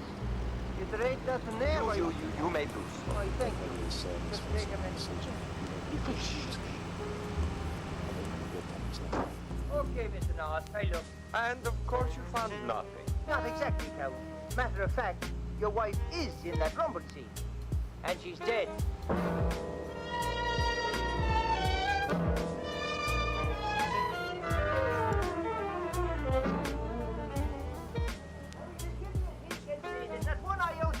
Please, Mullins, please. I've got something to say. The guy killed his wife in his private. I don't think he did. But, darling, it was his car. He would have been a fool to hide her there. Count, you've got one chance. What chance have I got? A full confession. I thought you said he didn't kill her. Mr. North, I did not murder. No, but you still have a confession to make. You hired Duke and Sam to kidnap your wife. You agreed to split the ransom money with them, didn't you? $25,000 for you, $25,000 for them. Because you had no money, you had to go to your wife for money all the time, and so you thought you'd get some this way. Am I right? I say nothing. I can prove it. First, those gangsters didn't blindfold you when they brought you to the hideout this morning. That's right, Doc.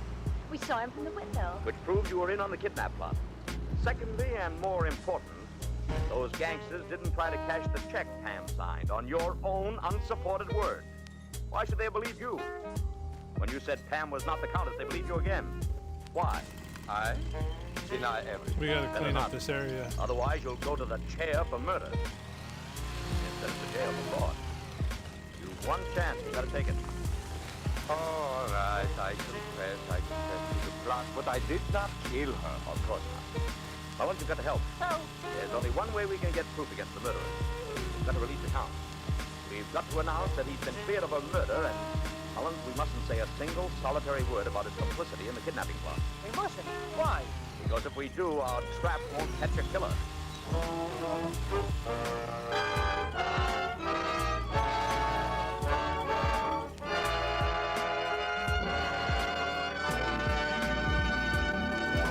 Woodbury's Mr. and Mrs. North will be back in a minute. But first, this is Ben Grauer for Woodbury, the true skin soap.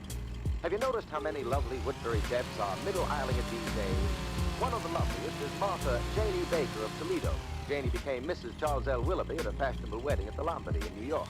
Now, a brand new Air Force wife, she writes, To keep him saying those nice things about my complexion, I always take my daily Woodbury facial cocktail.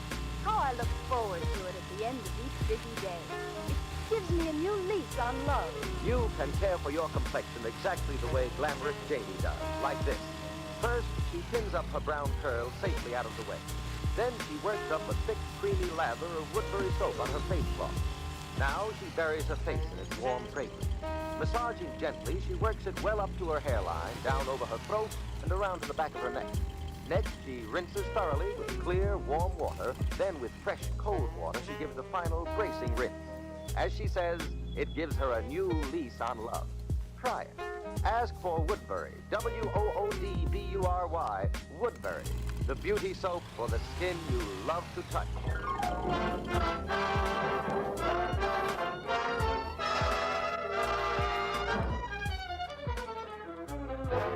Now, back to the Woodbury Facial Soap program, The Adventures of Mr. and Mrs. North.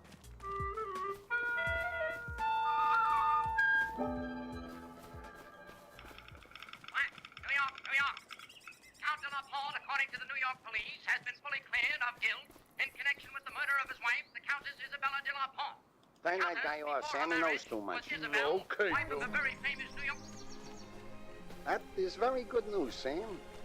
Just like we figured, they can't pin the killing on the count. So we play the parlay, huh? Geez, good liquor the count keeps. Ah, that must be the count now. Answer the door, Sam. The butler is unconscious in the cellar. Certainly, me lord. Oh, hello, Carlisle. I'm so sorry. Duke? Yeah, and that ain't Carlisle. It's me. A pleasant surprise, Count. Take your coat off. What do you want? Count is a real man of business, ain't he, Sam? Okay, pal, listen.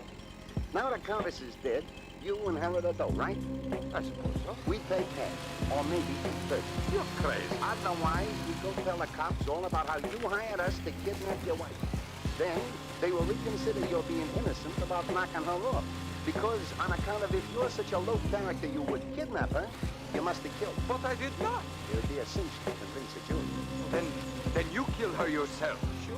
Why try for 25 grand and you can make $1 million? Out of you. Sure.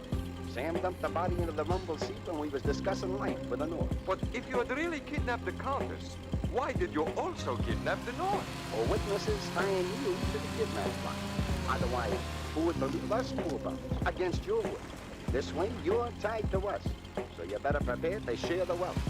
The Duke knows the words. We know the music. Keep your hands up on the Who brought the gin down? My husband, isn't he cute? Oh, Duke, I told you we should have killed that guy. Besides, I bet he even eats meat.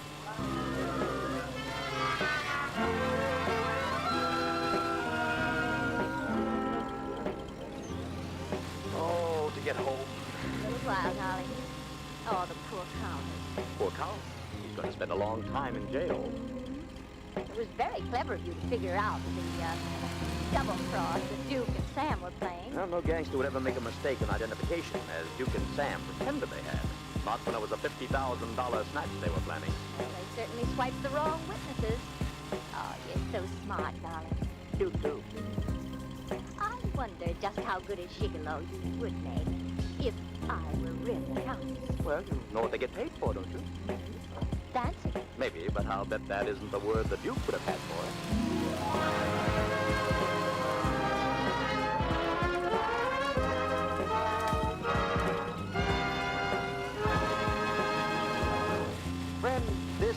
most fateful year of the war. Across the Atlantic, the Second Front, the invasion starts now, any day. And for that decisive struggle, our armed forces will need more fighting equipment than ever before. To provide this essential equipment for victory, the Fourth Warlord is on. Our men in uniform are ready to give their lives. All you are asked to do is lend your money. You get back $4 for every 3, and there's no safer investment. So buy all the bonds you can. Buy at least an extra $100 bond. Do without things you need. Use savings. Buy bonds. Let's all back the attack.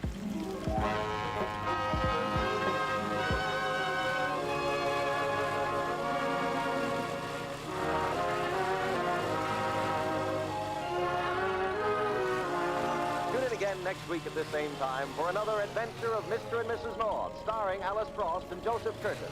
For thrills and laughs, be sure to listen, won't you? Music for Mr. and Mrs. North is conducted by Charles Paul. This is Ben Brower saying good night for Woodbury Facial Soap, the beauty soap for the skin you love to touch. The Mysterious Meow from The Adventures of the Thin Man stars Les Tremaine as Nick Charles and Claudia Morgan as his wife Nora. Originally broadcast on October 6, 1944. Nick's worried because Nora didn't return home last night, and he gets a phone call from a strange man who says he's going to marry her.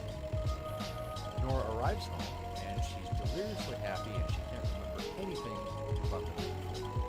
So Nick has to solve the mystery as it appears in his life. The show ran from 1941 to 1950 and was based on the film series. After that, we have The Unheard Voice from The Big Man. This is a really unique radio detective show. Joshua Sharp is a single dad detective. He wears a triple D shoe and size 902 suit. Henry Calvin plays Sharp, and David Anderson and Denise Alexander plays children. In this episode, Sharp tries to clear a man who runs a carousel that is really popular with little children. I love this show and this story because it's so original, and the character of Sharp as a loving father instead of the typical lone wolf baby detective, I think really gives it a lot of heart and stand out. It didn't last very long, but I'm grateful for the episodes that survived. After that, we have Oil King Murdered from Mystery is My Hobby, and it follows the story of Barton Swayze, who solved the murder of oil king while vacationing at a lodge in the Adirondacks called Pine Haven Lodge. One of my favorite mystery shows. Frank is played by Glenn Langdon, a mystery writer who collects real-life mystery stories that he's involved in, so that he can put them in his book called Mystery. I think you're really going to enjoy this episode, and if you're a fan of the show, I think this is probably the best episode of mine. Next up, we have The Surprising Corpse from Casey Crime Photographer. Stats Cotsworth plays Casey.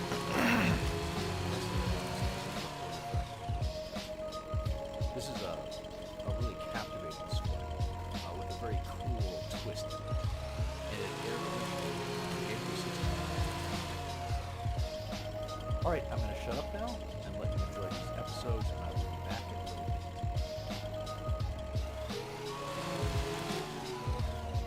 Yes, tonight the Mystery Playhouse is host to Nick and Nora Charles. They appear in another episode from The Adventures of the Thin Man. Well, to begin with, our mystery in the livestream is chock full of surprising and unusual occurrences. Take, for instance, the fact that it's 9 o'clock in the morning when our story opens, and Nick Charles, who usually can't be pried from the arms of Morpheus before noon except in case of fire or disorder, is not only up, but fully dressed. And it's in this extremely unlikely situation that he's found by his good friend Ebenezer Williams, sheriff of Crabtree County. Eb is very surprised to see him. In fact, you might say he's amazed. All dressed. Godfrey, you sure you're all right, Nick? Oh, come in, Eb. I've been going crazy. I've been up all night. What's wrong? Nora's gone. She left the house yesterday afternoon. I haven't heard a word from her since. So she finally come to her senses. Did she find another fella? Eb, this is serious. I called the police, the newspapers. There's not a trace of her. This never happened before. Oh, take it easy, Nick. Eb, I've never felt so miserable. Well, look at me. No dinner, no sleep, no Nora. Maybe that'll learn you to be nice to your next wife. I don't want an ex-wife. I want the one I got. You can't get that model anymore. You really think she left? Maybe. Oh, maybe that's the police. Maybe they found the body. Maybe. Shall I answer it? No, I'll face it. I have it coming to me. Hello? Hello. Tell Nora that Wolfie is calling. Who are you? Wolfie, you dope. Well, I'm Nora's husband. Don't worry. You won't be for long.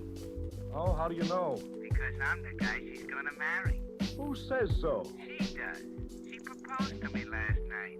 What is this, a gag? What did you do to my wife? My dear fellow. Hey, come on, you punk, talk. I refuse to listen to such language over a telephone. Oh. Hello? Hello? Who was that? Some idiot. Nora promised to marry last night. That ain't impossible. Can't be married to two idiots at the same time. Guys, just before he hung up. Hey, what could have happened to Nora? Hello? Hello? This is Leo. Hello, Leo. What do you want? $200 a month. What for? The mirror, naturally. Cheap.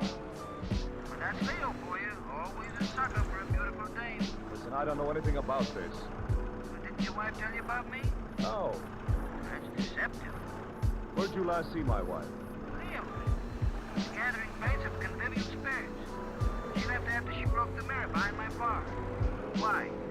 Wife didn't get home. I've been looking everywhere. Andre knows, bud. You shouldn't let a dame like that go around loose. It's just it. Was she loose? Well, I'd say she was tight. That's impossible. Nora never gets tight. Does she throw horseshoes at mirrors in her natural state?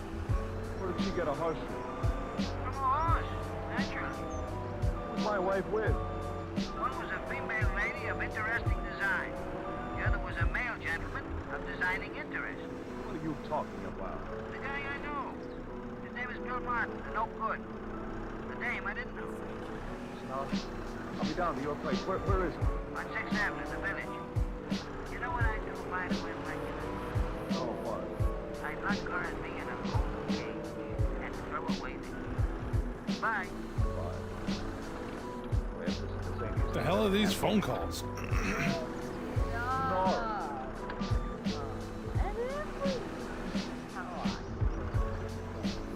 Fine, Nori. How are you?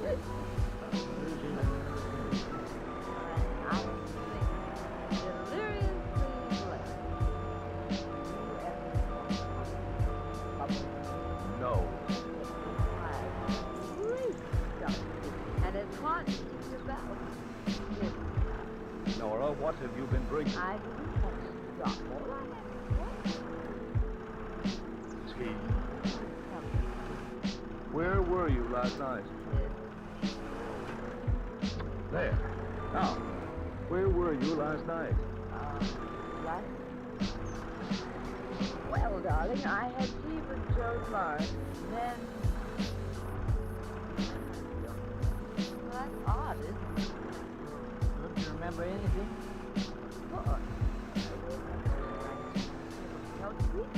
And I tried to phone you, but the line was busy, so I couldn't hold her back. The mail down that floor. Oh, get me! Nora. She's out here. Yeah. Well, I reckon that solves the mystery of the missing wife. Oh, that's wrong. Maybe we're at the beginning of another mystery. Huh? Look up Dr. Barton's name. Tell him to get up here immediately. Why? Is there something wrong? Look at her eyes, Ed. Unless I'm crazy, she's been plucked.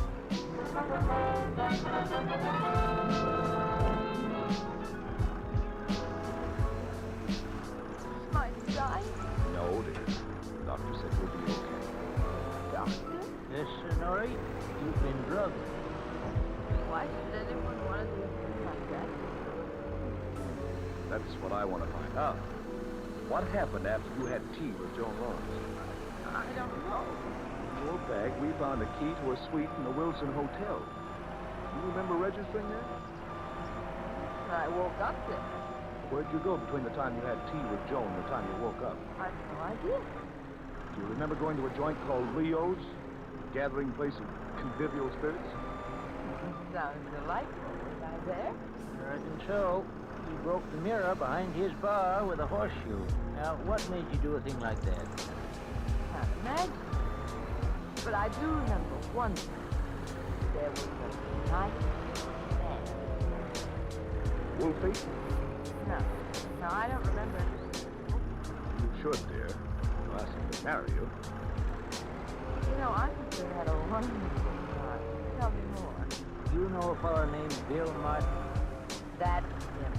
He's a nice man. Joan knew him. He's in business with her husband.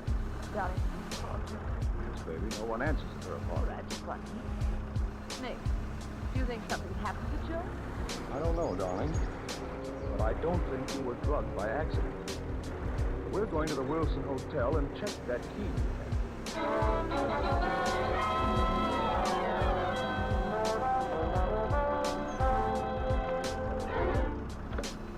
Come in, Nora. Yeah. Was this the suite you woke up in? I remember. Like a hurricane struck you. Isn't it a shame? What? I evidently had the time of my life last night. Just a rustle right in your legs. Yeah, will you Fuck, the brakes on this thing sucks. I'm just cranking the brake. That's sure an oversized suitcase. Looks more like a little trunk. Now she's opening. Don't be frightened, baby. He can't hurt you. He's dead. That's Bill Martin. The nice man. The one who... The woman's compact in his pocket. That's my compact. I don't know how he got it. Nora, did you kill him? Darling, no, don't be afraid to tell me the truth. I don't remember. Now, try to think. Did you stick a knife in his back because he got fresh? I don't know. You sure he was killed with a knife, Nick? You can see the wound in his back. Hey, there's blood stains here near the telephone. Did you find anything more on his body? Just this one. You can't do that. It's broken, didn't that? Just a second. Nick, could that be broke like that because a bullet hit it? I was wondering, Ed. The hand stopped at 5:30. Overflows in the sky. Nora, you keep this watch. What's the name of the restaurant where you had tea with Joan? The big thing on Lower Fifth Avenue near Jones Park. I'm going down. You think poor Jones is dead?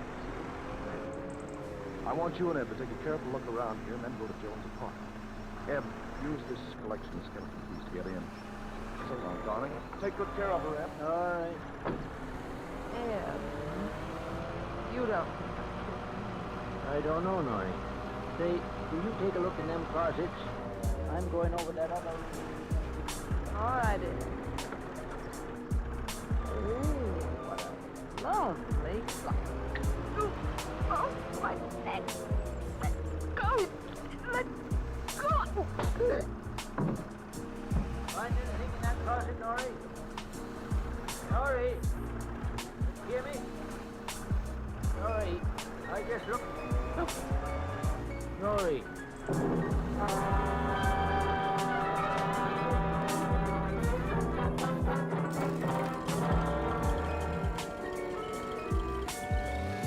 Head waiter, said you wanted a half-boy.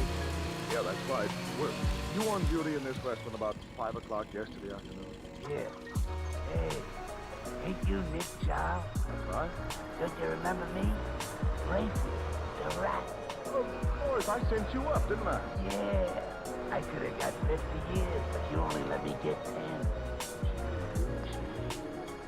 You used to be a good-looking young fella. Oh, you changed. Here, you take a look at this picture in my wallet. Something's off. That's my wife. Did you serve her yesterday? What does the rest of them look like? Usual accessory. Well played. She was here. But another thing, this other thing had a wonderful building. I served them. Where? In that booth right over there. Listen, Rayfield. I want you to remember exactly what happened while they were here. Try and recall every detail.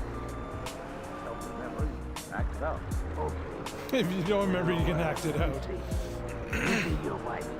I am the girl with the building. So, come in. around to see if anybody notices what terrific lookers he is. And after we see that all the wolves is foaming at the mouth, we sit down. Oh, where do I sit? In the corner of the booth. Me, I'm the editor. I sit here. So another person joins us. A guy named Bill. Very good looking. Bill Martin? Yeah, that's his name. He ordered cocktails. Did you see Bill Martin put anything in the girl's teeth? But an hour later, they was all still here. Bill had lots of friends. And they was all laughing like things was hilarious. Did you see any of them leave? Yeah, I left. I mean me. The girl with the filter. I comes up and asks me, Rayfield, where is the telephone booth? And I tell me. And me, Rayfield, I see your wife and a man in the booth. How'd my wife look? Tired, sort of sitting in the corner, leaning back with her eyes closed. I think she's from some of the guys' luck. When did this girl return? About 5 minutes. Did the man leave the booth at all? No. Why should he leave when he's got a good-looking babe like your wife did? About 6 o'clock, they all left together. They all walked with a wobble. Okay, Rachel. Thanks. Don't mention it. And if you need my help again, be free to call on me. Nothing's too much for the guy what set me up the river for 10 years.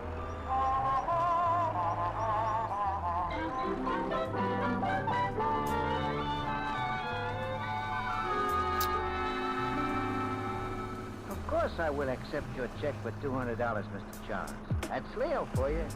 He'll take a check from anybody. You mind if I ask you a few questions, Leo? Not at all. I personally am a convivial spirit, and I like conversation. At what time did my wife break that news? At precisely 2 a.m. What makes you so sure? I was waiting here to warn us. You know, they have it on the radio every hour. Bill Martin and this girl were with my wife all the time? Yeah. Why did you say Bill Martin was a no-good? Did you ever hear of Pedro Gonzalez? He was a little bootlegger. It's black market now. This guy Bill Martin was connected with him. He tried to sell me some tax-free liquor once. Neil, can I use your phone? Yeah, sure, go ahead. Take a tip from me, pal. Don't fool around with Gonzalez. He ain't no convivial spirit. Trying to find out if Martin drugged my wife. Hello? Hello, Eb. How long have you been there at Jones' place? Oh, a few minutes, Nick. I'm glad you called. Killer was hiding in one of the closets. Did you get him? No, Killer got us. What? Saw Dory on the head. But she's all right now. Oh, good. Sneaked out the side entrance. Well, did you find anything important in the apartment? I reckon so. Found another corpse. Who? Jones? No, the husband. Shot full of bullet holes. And plenty murdered.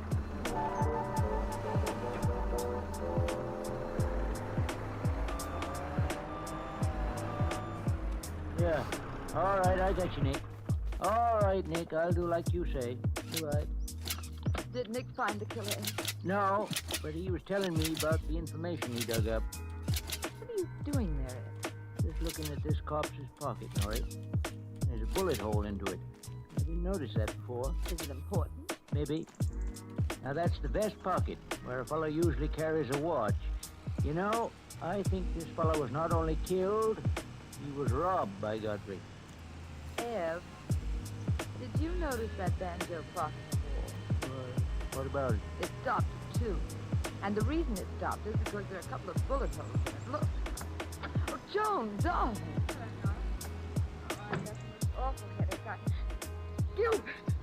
Gilbert, what happened to him? Don't try to put yourself together. Your husband's been murdered. We found him here like that. Now, dear. Oh, Nora, this is awful. There, now, Nick and our friend Ed Williams are working on this case. Now, if you can keep a grip on yourself, you can help us. Well, I'll be all right, Nora. I was afraid something like this was going to happen. That's why I wanted to talk to you yesterday. My husband and Bill Martin, they were in trouble with Pedro Gonzalez. He's a gangster, you know. Yeah, Nick told me all about that. Miss Lawrence, where was you last night? Well, I'm not really sure. It's all very hazy. I woke up only a few minutes ago at the Royal Crest Hotel. Did anything happen to Bill Martin? He's been murdered, too. Oh, no. Norrie was drugged. Well, then I must have been drugged, too. Well, of course, I see it all now. They drugged us so I wouldn't go home and find them killing Gilbert. And Bill Martin must have known about it. He was very close to them, so they killed him to keep him quiet. Was your husband alive at 2 yesterday afternoon? Well, yes, I had lunch with him. Joan, why'd you murder your husband? What are you talking about? You, Joan. You murdered both of them. Nora, he's crazy, isn't he? Eb, how could she have done it? It's impossible. No, she drugged you at about 5:15 yesterday afternoon. Then left, saying she had to make a phone call. But instead, she come up here and killed her husband. She turned the clock back to 2, put a few bullets into it, come back to the restaurant where you were sitting with Bill Martin.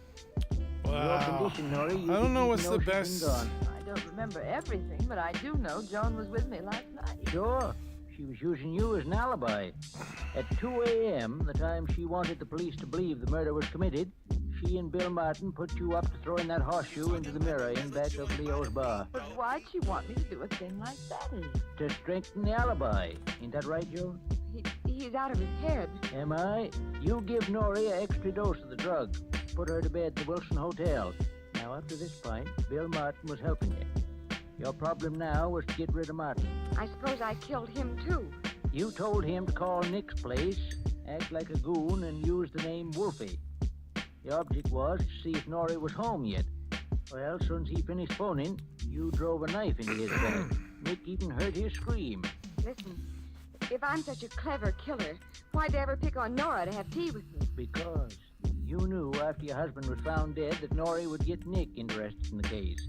It would be simple to hint that Bill Martin got some hoodlum to do it.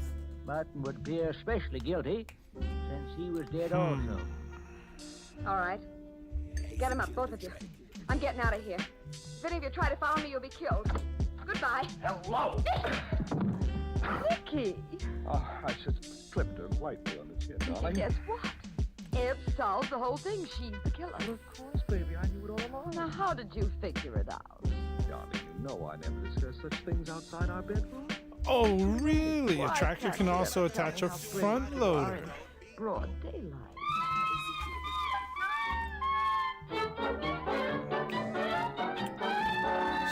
So...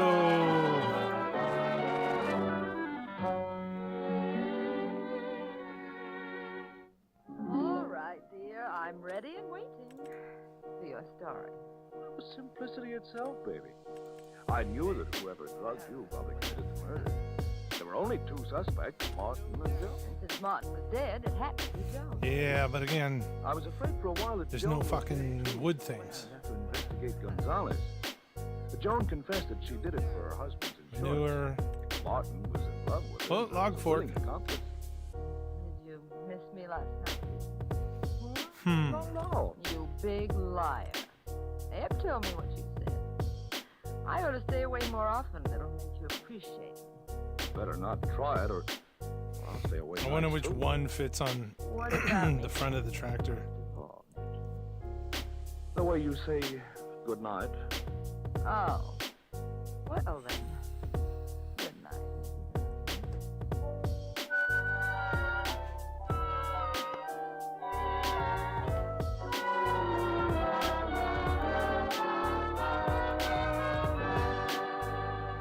Thank you, Nick and Nora Charles, for Ah, another okay. chapter in the adventures 180 of the horsepower. Thin Man.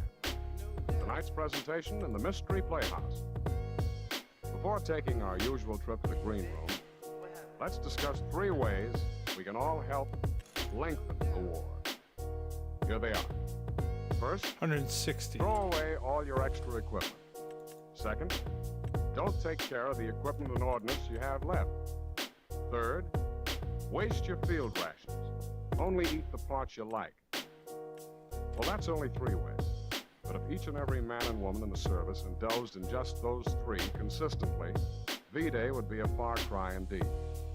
Of course, no one would act like that on purpose, but unfortunately, we all tend to treat GI materiel a little bit like a stepsister.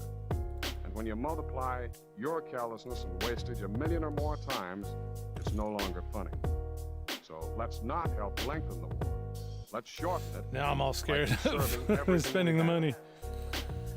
And now to the green room and a preview performance of our next Mystery Playhouse attraction. Follow me, please. Come.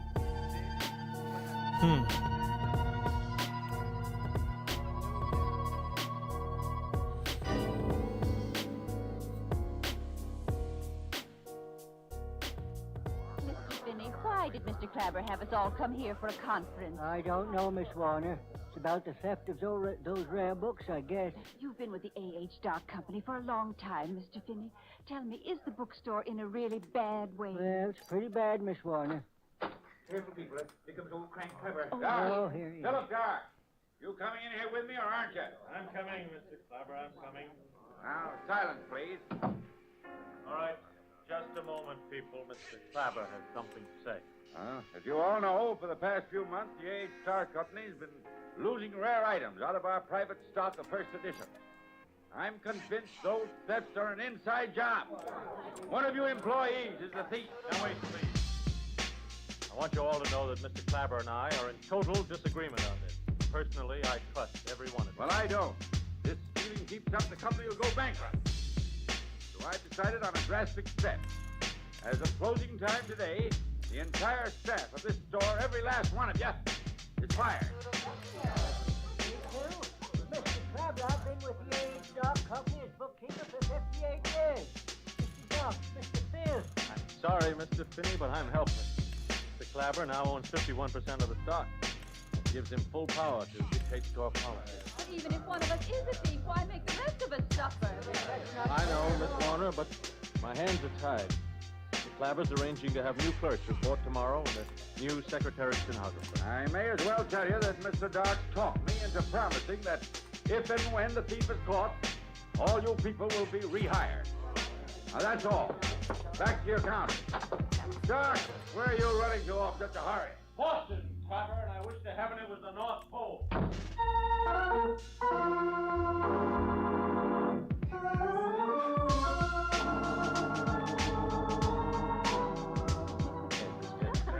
But aren't you a cop anymore, Mr. Fletcher? I should say not, Miss Porter. Heck no. Fletcher. All right, let's go check out our new products that we bought. And look at me. What's more, Feely? Huh? Anything you'd like, Fletcher's side. He goes in for fancy deductions the way you do. Oh, a competitor, huh? Right. Ellery, I'm on a case for worldwide involving the A.H. Star Company, and you can do me a favor. Me, Fletcher? I was nosing around the dark bookstore this morning and overheard one of the employees phoning you.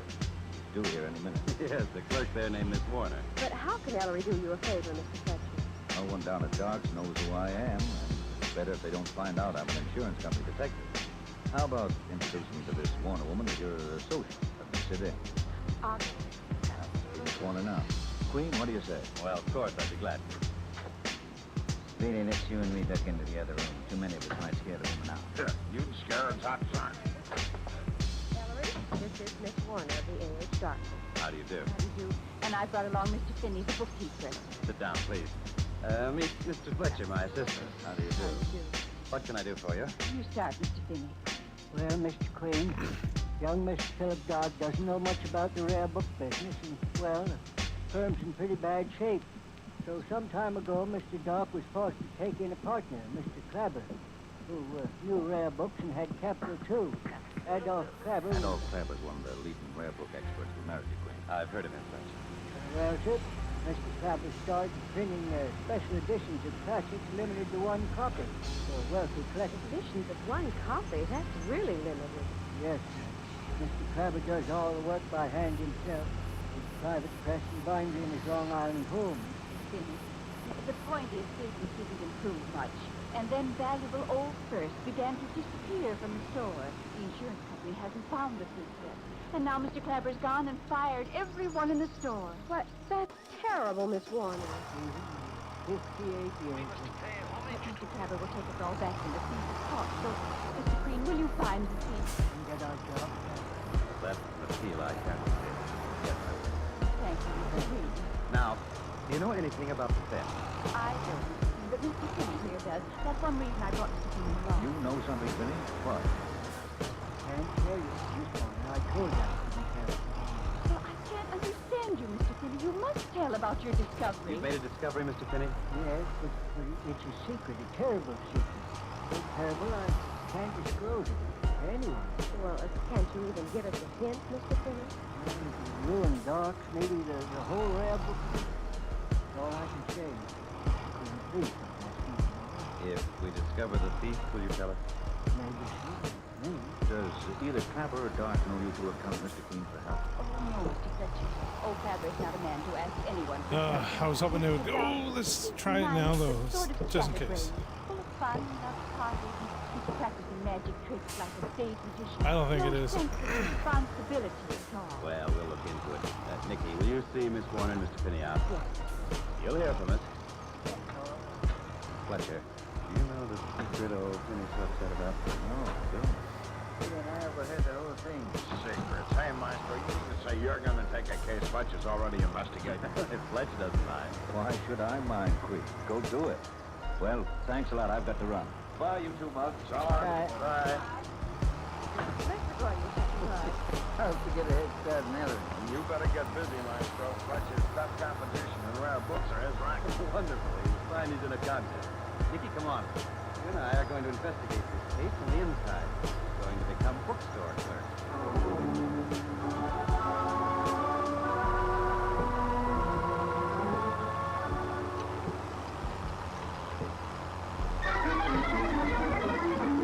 Oh, no. And how tall are you, Papa? Tell us how tall. I'm 20'5" in my stocking feet. How big are your shoes? What size do you wear? Size 902 in a triple Z. That's our Papa, the big guy.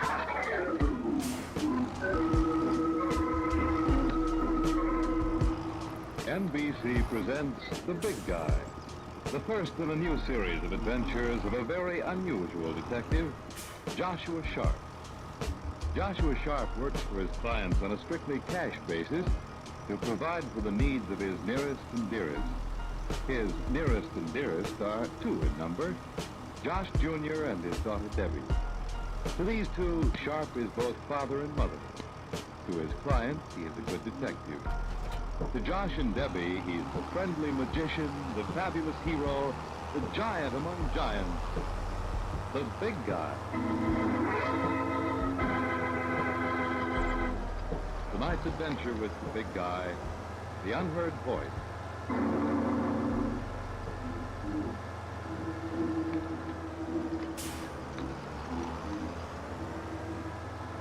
People who think that children don't fall in love just don't know children. I know mine, and I've seen it. They fall, and they fall hard, with all their hearts and souls. And if by any chance the romance goes wrong, the bottom falls out of their world. A dream collapses, and the mark is left that may last forever. My kids, Debbie and Josh, fell in love with little Mr. Dooley on sight. Of course, he had his charms. He took tickets at the carousel in the park, and naturally he was the logical object of love for everyone in the neighborhood under the age of 10. Saturday was Dooley Day, and for weeks and weeks nothing had been able to distract my two from paying a call on the wrinkled-faced gnome of a man in his red checkered shirt and his baggy corduroy pants. I'd take them to the park and across the lawn, but no sooner were they in sight of their idol than they'd break loose from me and make a run for... Mr. Dooley! Mr. Dooley! Mr. Dooley! How are you, Mr. Dooley? I'm fine as a fiddle string and fit as a fiddle stick, and ready to play you too. Isn't it a pretty day, Mr. Dooley? Nearly as pretty as you are. Fine as silk, and sweet as a nut. And let's go to the controls. Dance into the jig. Oh, look at Mr. Dooley! He's dancing, he's dancing. You dance very nice, Mr. Oh, I Dooley. can dance a lot nicer, except I got a bone in my foot. What? Papa, Mr. Dooley's got a bone in his foot. Oh, that's nothing to worry about. Everybody has a bone in his foot. It's a joke, Josh. A joke? Oh, sure. A bone in your foot is only a joke, Daddy. Everybody ready for the next ride? Hand your dimes ready. Let's go, Debbie. I'll help you up. Ah, there we are. I got up by myself. Here's a dime for you, Mr. Dooley. Oh, that dime ain't for me. It's for the horses. They gotta eat, you know. Eat? Why, they don't have to eat. They're wood. Mr. Dooley's only kidding, ain't you, Mr. Dooley? Kidding, indeed. Why, if you were wood, you'd find a nice handful of fresh sawdust tasted pretty good after a fast day of running around in circles. Now, here we go. Everybody hold tight. They're long. Yes, sir, they're all. Bye, Mr. Dooley. Bye, Mr. Dooley. Bye.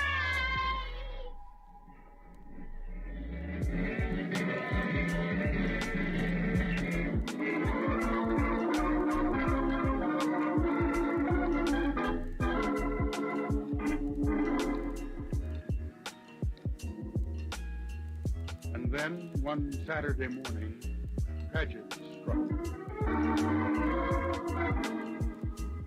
It was on page 2, and the lead told the story. Bond Avenue mansion robbed. Home of broker Jacob Jansen looted in his absence by a masked burglar. Butler held at gunpoint. City Detective Walsh Reynolds arrests former Jansen employee Willie Dooley. Willie Dooley, Josh and Debbie's friend in the carousel. Once I'd had to tell Josh that his puppy was dead, and he'd asked a lot of questions through his tears that neither I nor any other man could answer. Before broaching the subject of Mr. Dooley's dilemma, I thought I'd better have full details, so I took a cab down to Detective Reynolds' office. Is it a raise tool?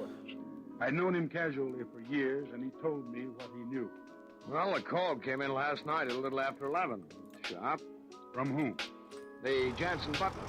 Gave his name as Anton Schindler. The burglar held him up while he opened the safe in the library and helped himself. To what? Unlisted negotiable bond. In the amount of? $50,000. No. We contacted Jansen. He's in Bermuda. You really think Mr. Dooley did it? No, I don't think he did. Why did you pick him up? Well, I didn't pick him up. A couple of my boys brought him in. I built the case, but I can't even. What kind of case? Oh, he used to work in Jansen's house. Kind of janitor. He knew the layout of the house and had it for the family. That hardly means he did the robbery. Of course it doesn't, but whoever did knew that the side door was always left open. That was the means of entry? Yeah. You add all this together and include the fact that Dooley was seen in the neighborhood 15 minutes before the burglar went to work, and you've got it there for the day. Yes, I can see that. Has the butler identified Dooley as a assailant? Schindler hasn't been in. And it largely depends on Schindler's personality. The little man is inviting. It depends on the entirely. I think it would be a little difficult to identify a masked burglar. Ah, it's not getting rid of those bushes. What about Dooley? Is he alone? No, there's a wife. German. She's practically French. She's coming in a few minutes. See. Look, don't jump to anything. Am I right in thinking Yes, you're right. See how you tie in the bush? Well, see, I've got 2 kids. Oh, right.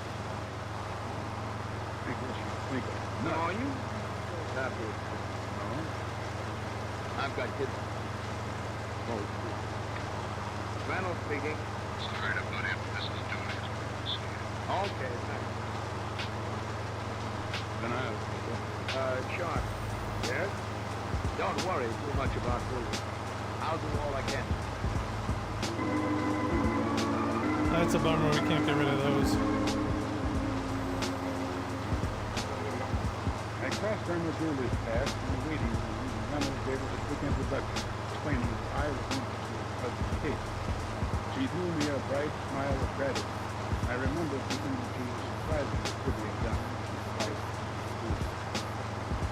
Then I started on my own, trying to puzzle out the best method of breaking the news and getting the job. At least it was nice to know that the little ticket kept somebody to look after. The appearance of Irma Dooley made me feel better. But it wouldn't have If I'd known what happened in Reynolds' private office after I left precinct headquarters.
That's for sure.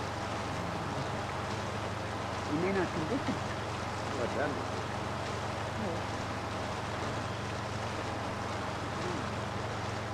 Talk shit. He's nothing incorruptible. You mean? Well, he is.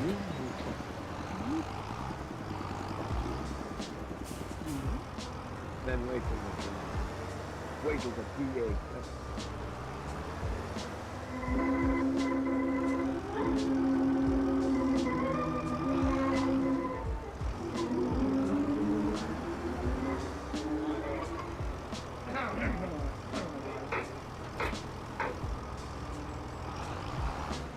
Your name is Andrew Schindler. Yes, sir. And you're employed by Mr. Dick Jensen, who's Bond Avenue. I am. Very good. Now, Mr. Schindler, the night of April 27th, an armed man entered the Jansen premises and made away with some $50,000 in negotiable bonds. That is quite correct. Also, according to your testimony, the man was mad, which would make it very difficult for you to identify him. Well, sir, it seemed it would be very difficult at the time. Will you explain that remark? Gladly, sir. Up to that point, I'd never heard him speak. Who? The defendant, sir. And now that you have, It's the sort of voice one does not easily forget, sir. Are you identifying your assailant, Mr. Schindler? There is no further question in my mind, sir. He's lying! The defendant, Mr. Willie Cooley. Somebody help me!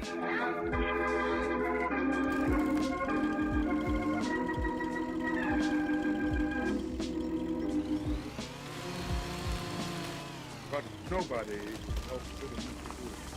The butler's testimony is swung without, and the jury was out for less than an hour. When they returned, it was with a verdict of guilty and a 3-year sentence. And I left to try to explain the truth after I was mature. But Papa, it's Saturday again. And we didn't go for 2 weeks, and Mr. Dooley won't know what happened to us. We could just go by and say, how do you do? And tell him we're sorry we disappointed him. But you didn't disappoint. He wants that. He knows we always come. Listen, Judge. Debbie, What's the matter, Papa? I don't know exactly how to tell you this. Well, Mr. Dooley isn't there anymore. There? Where is he? He went away for a while. He doesn't like us anymore? No, that's not what I mean at all. But how could he go away? We wouldn't leave him. He didn't want to go away. You see, somebody made it. Who? The police. What have they got to do with Mr. Dooley? They have something to do with all of us, Judge. When's he coming back? When the police left. Please let him come back, Papa. Oh, yes, Papa. Make him let him come back. You can do that, can't you? You can do that, Papa.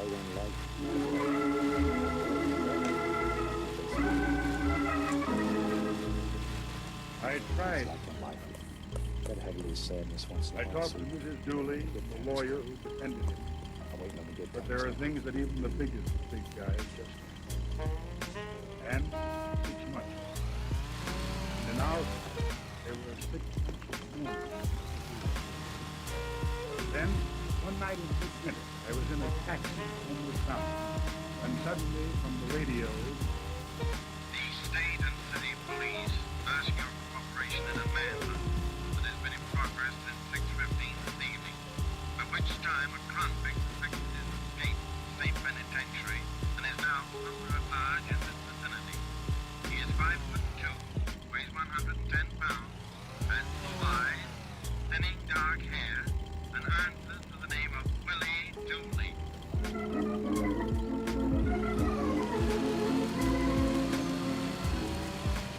it was a relief when I got home to find the radio silent and the two admirers quietly absorbed in a game of parcheesi.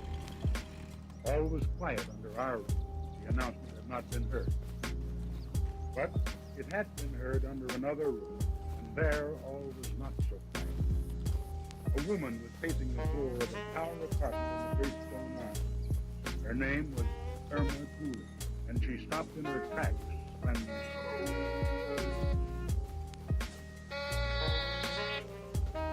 Irma. Reynolds? Yes.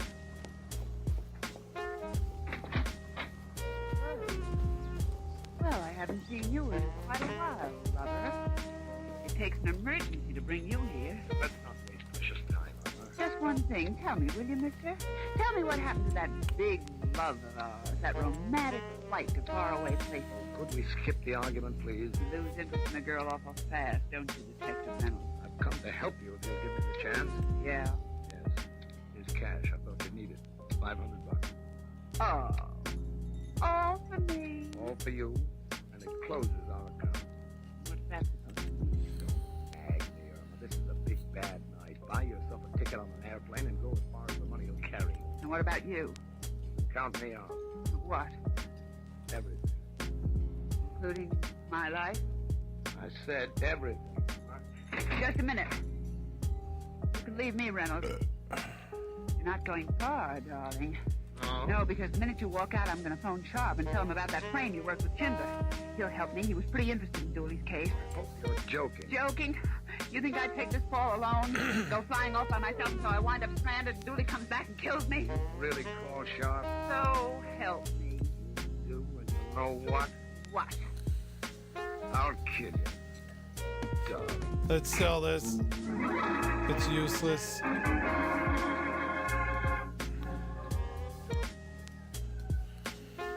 I'd given the kids their supper, told them a long story with a happy ending, what Josh did. I was sitting over the parcheesi board for a good night game with Debbie when... Hello? Sean? Yes? Irma Dooley. Oh, yes. Just a lady I know. Who are you talking to? My kid. Go on. I'd like to talk to you. I'm listening. Face to face, I'd rather. When? As quick as possible. Tonight? Yeah, I think you'll think it's worth it. I've got news about how Willie Dooley was framed. Frame? Yeah, just a minute, will you? There's somebody at the door. What was that about a frame? I'm telling you on the level. Just come over and you'll... Okay, hold your horses, will you? Partisan. Where do I come? To the Greystone office. What apartment? I don't know which ones. Hold on a second, will you, Sharp? I've got to see who that is. Who is it? What's the matter with you? You're trying to break the... No. No, you're kidding. Dad. You didn't mean it when you said you'd kill me.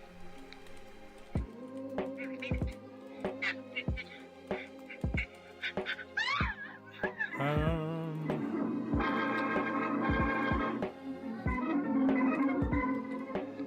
All the way over in the cab and going up in the elevator, I knew what was waiting in 11D of the Greystone Arms.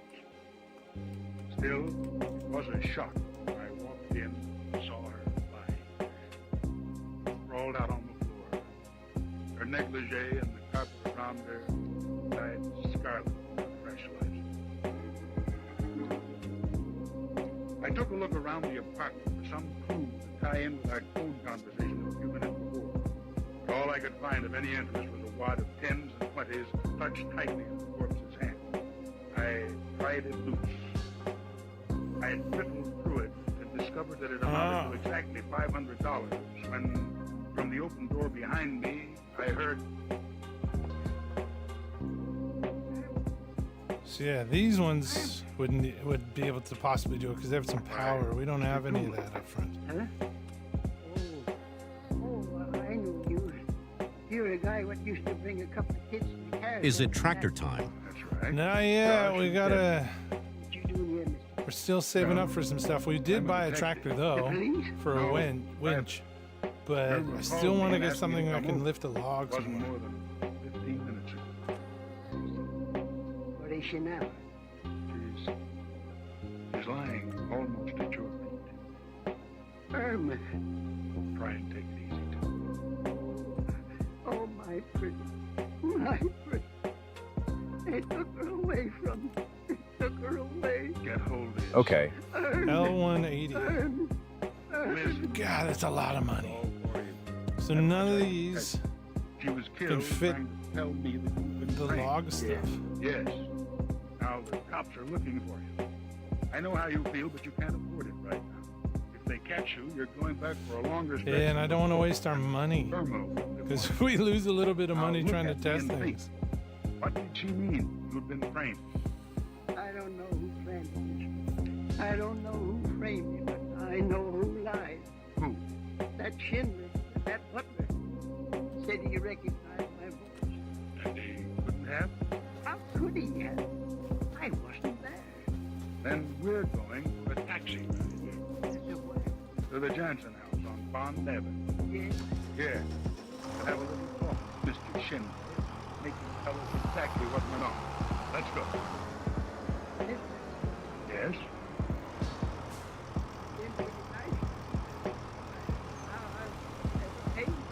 You don't have to explain. No.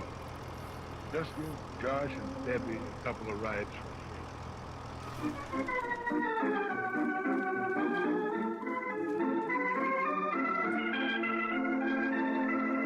Oh, no, eh? Schindler answered the door at the Bond Avenue mansion. He was sorry, but Mr. Jansen was in Nassau and he couldn't admit it. Then the light from a passing car fell on Dooley standing behind me, and Schindler stepped back, blood draining from his face. He was terrified that Dooley meant to kill him on the spot, and I did nothing to alter that impression. In fact, I aided and abetted every way I could. Don't let him hurt me. I'm not here to protect you, John. I'm on Dooley's side. For my part, he's within his right to send you to the morgue. Please, I've got a wife. So did Mr. Dooley have a wife. That didn't stop you. I didn't know what I was doing. I didn't stop to think. I didn't realize. They paid you money? Yes, sir. He paid me and promised there wouldn't be the slightest danger. And you fell for that? After all, sir, I thought he should know. He was a policeman himself. The policeman himself? Yes, sir. Who did it? Who was it? Who bribed you to testify against Mr. Dooley? Answer me. Answer. It was Detective Reynolds, sir.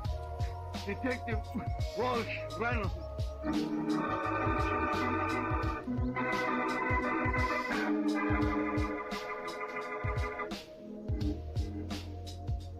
If he had said Methuselah or a man from Mars, I couldn't have been more surprised.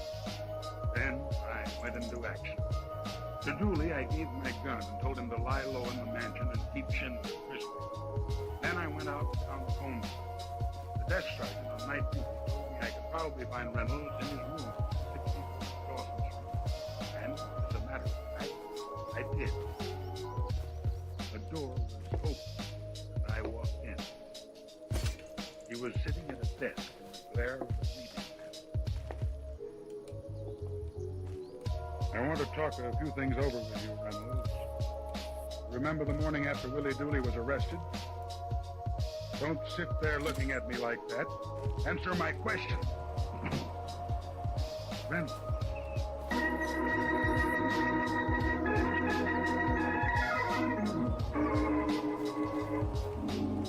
I pushed him, and he'd gone over, toppling like a rag doll. And for the first time, I saw the shaft of the knife protruding from between the pleats of his shirt. He was dead, Detective Reynolds was, and dead by... Can we reach this one?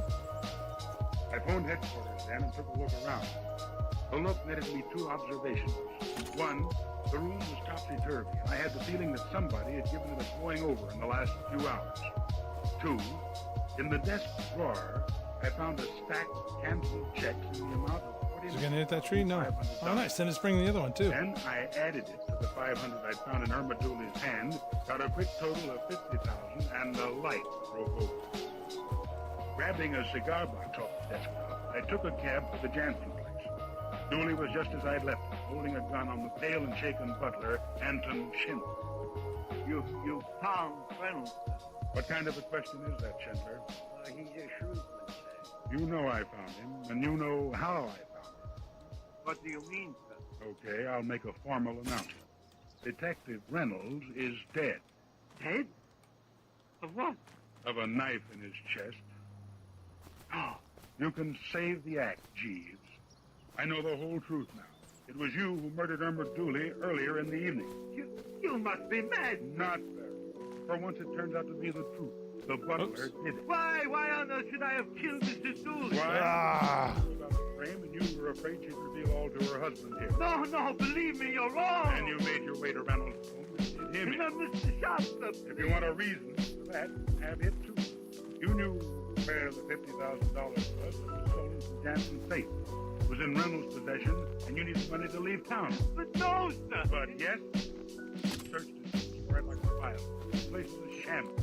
But you failed to find the prize, Schindler. You should have taken your time, like I did. Sharp. Yes, sir. You mean you found it? Yes, it is. Must have been a good hiding place. We had everything. Is it all there? $50,000 in negotiable bonds. Sharp, sir? Yes, sir. I'll take that cigar box now. How's that? You've got the cigar box. Give me that money of mine. I'll put a bullet in you with your gun. Money of yours? I think you heard what I said. How's it yours? By right of theft, Dooley?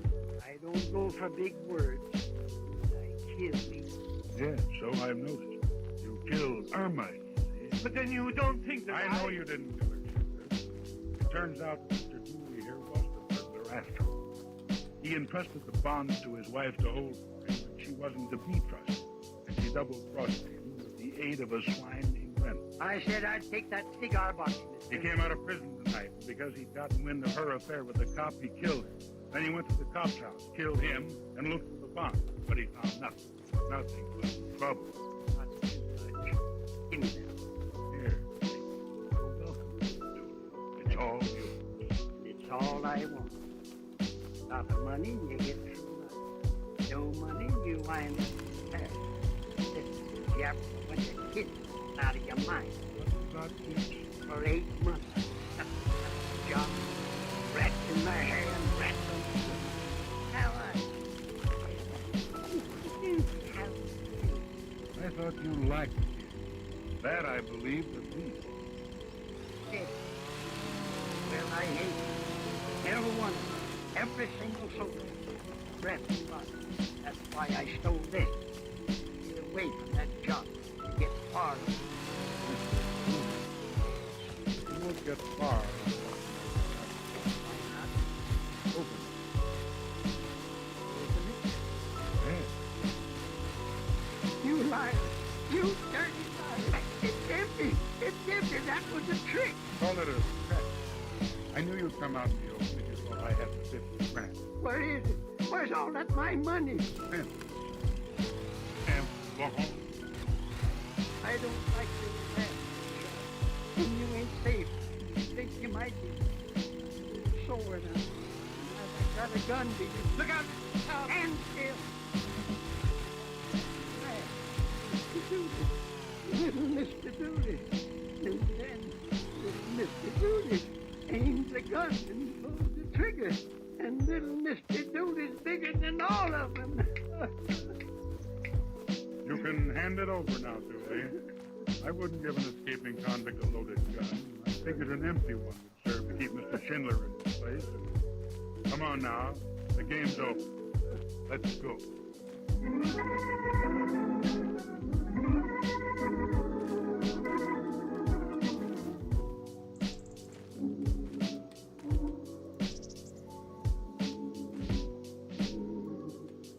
I took him down to headquarters, had him booked for murder. Then I went home across the central town.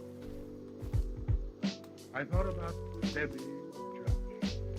How, when they were older, I'd tell them why Mr. Dooley never came back. And all about this man. All except one thing. I'd never tell them that he didn't love them.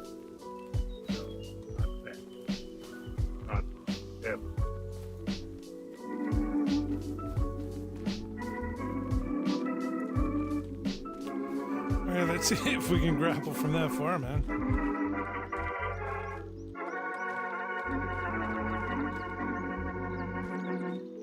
The National Broadcasting Company has presented The Adventures of the Big Guy, played by Henry Calvin.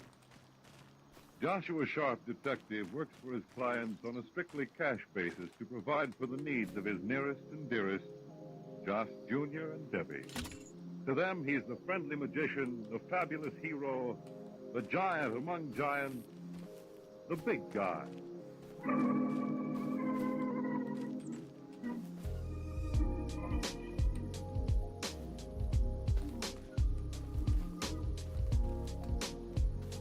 The National Broadcasting Company has presented the first in a new series of adventures, The Big Guy, played by Henry Calvin, featuring David Anderson as Josh Jr. and Denise Alexander as Debbie. The script was written by Peter Barry and directed by Thomas Madigan. The music was by George Wright. Others in the cast were Joan Alexander, Roy Fant, and Everett Sloan. Your announcer, Fred Collins.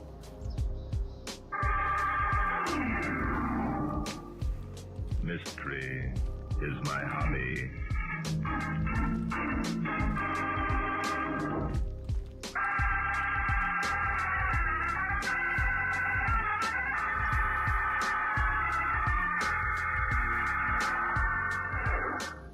Inspector Dan and I decided to take a few days off and do some fishing. We stopped at a place called Pine Haven Lodge, located in the heavily timbered slopes of the Adirondacks. Judge Loring, owner of the lodge, had told us of a likely pool, which was known only to himself and a few others. Well, I guess this is the place, Inspector. Yeah, I guess it is. Look at that pool. Quiet as a mill pond. You know, it reminds me of the time we were on that windmill case up in New Hampshire. Oh, yes, I remember that. The surface of the water on that pond was as smooth as this one, but the sails on the windmill were turning. Yeah, and we wondered why the pond wasn't ruffled, if there was enough wind to make the windmill sails go around. Yes, which led us to suspect that some mechanical device was being employed to turn the windmill. Yeah. We found it was a hidden motor that was turning the windmill, and the windmill was pumping oil from a pipeline. Mm-hmm. You certainly were clever to figure that one out, Inspector. I was clever? Yes. Yes, I was, wasn't I? You were indeed. Well, let's hope that no murders occur to spoil our fun this time. Yeah. Say, Bud. Yes, Inspector. Did you bring the worm? Worm? Sure. How are we going to fish without worm? Well, I don't know about you, but I'm going to use the Royal Coachman, Inspector. Pass me that date box, will you? Date box? Mm-hmm. Sure. Yeah. Thanks. What's the Royal Coachman? When I was a kid, we just stuck a worm on a bent hairpin. We didn't need any coachman along Royal or common. A Royal Coachman, Inspector, is a wet fly. Oh? And there we are. Did you ever catch any fish, Inspector? Ever catch any fish? Say, stand aside, please, Inspector. I'm going to cast. Okay. This fish I caught was bigger than... By Jove, Inspector, did you see that rainbow leaf? No. My fish was bigger... Inspector, Jim Loring was right. This pool is fairly alive with trout. Is it? That fish of mine must... Look out. I've got a strike. What? Do you want to hear about my fish or don't you? Oh, too bad he got away. Oh, well, there seem to be plenty more. Oh, what were you saying, Inspector? Nothing. Oh, calm, Inspector. Tell me about it. Nothing doing. I'm not forcing my fish stories on anyone. Well, very well. Sit yourself. You mean You're not going to insist that I tell you? Naturally not, if you don't want it. Wait a minute. Inspector, listen. Huh? Listen to what? Someone's coming. Well, what about it? Let them come. We don't own this pool. Maybe they got some whales, huh? Jim Loring said that nobody at the lodge knew about this pool. Why did I listen? Fun, are you kidding? Listen to me, Rita. Unless you make up your mind to forget that old buzzard and come away with me, I'm going to kill him. I mean... Oh, you... Hey, that guy sounds serious. Keep quiet. We're hidden by that screen of bushes. They can't see us. Keep quiet now, Missy. Oh, you darling, you shouldn't talk like that. You know you shouldn't. Why not? It's the way I feel. You're in love with me, and... Rita. Yes. You are in love with me, aren't you? Yes. I know. Well, then... Oh, but this has got to end, you. And? I've made up my mind, darling. We can't keep holding these clandestine meetings. It isn't fair, and it makes it hard on both. And you think it's going to be easier if we don't see each other, huh? Rita, be reasonable.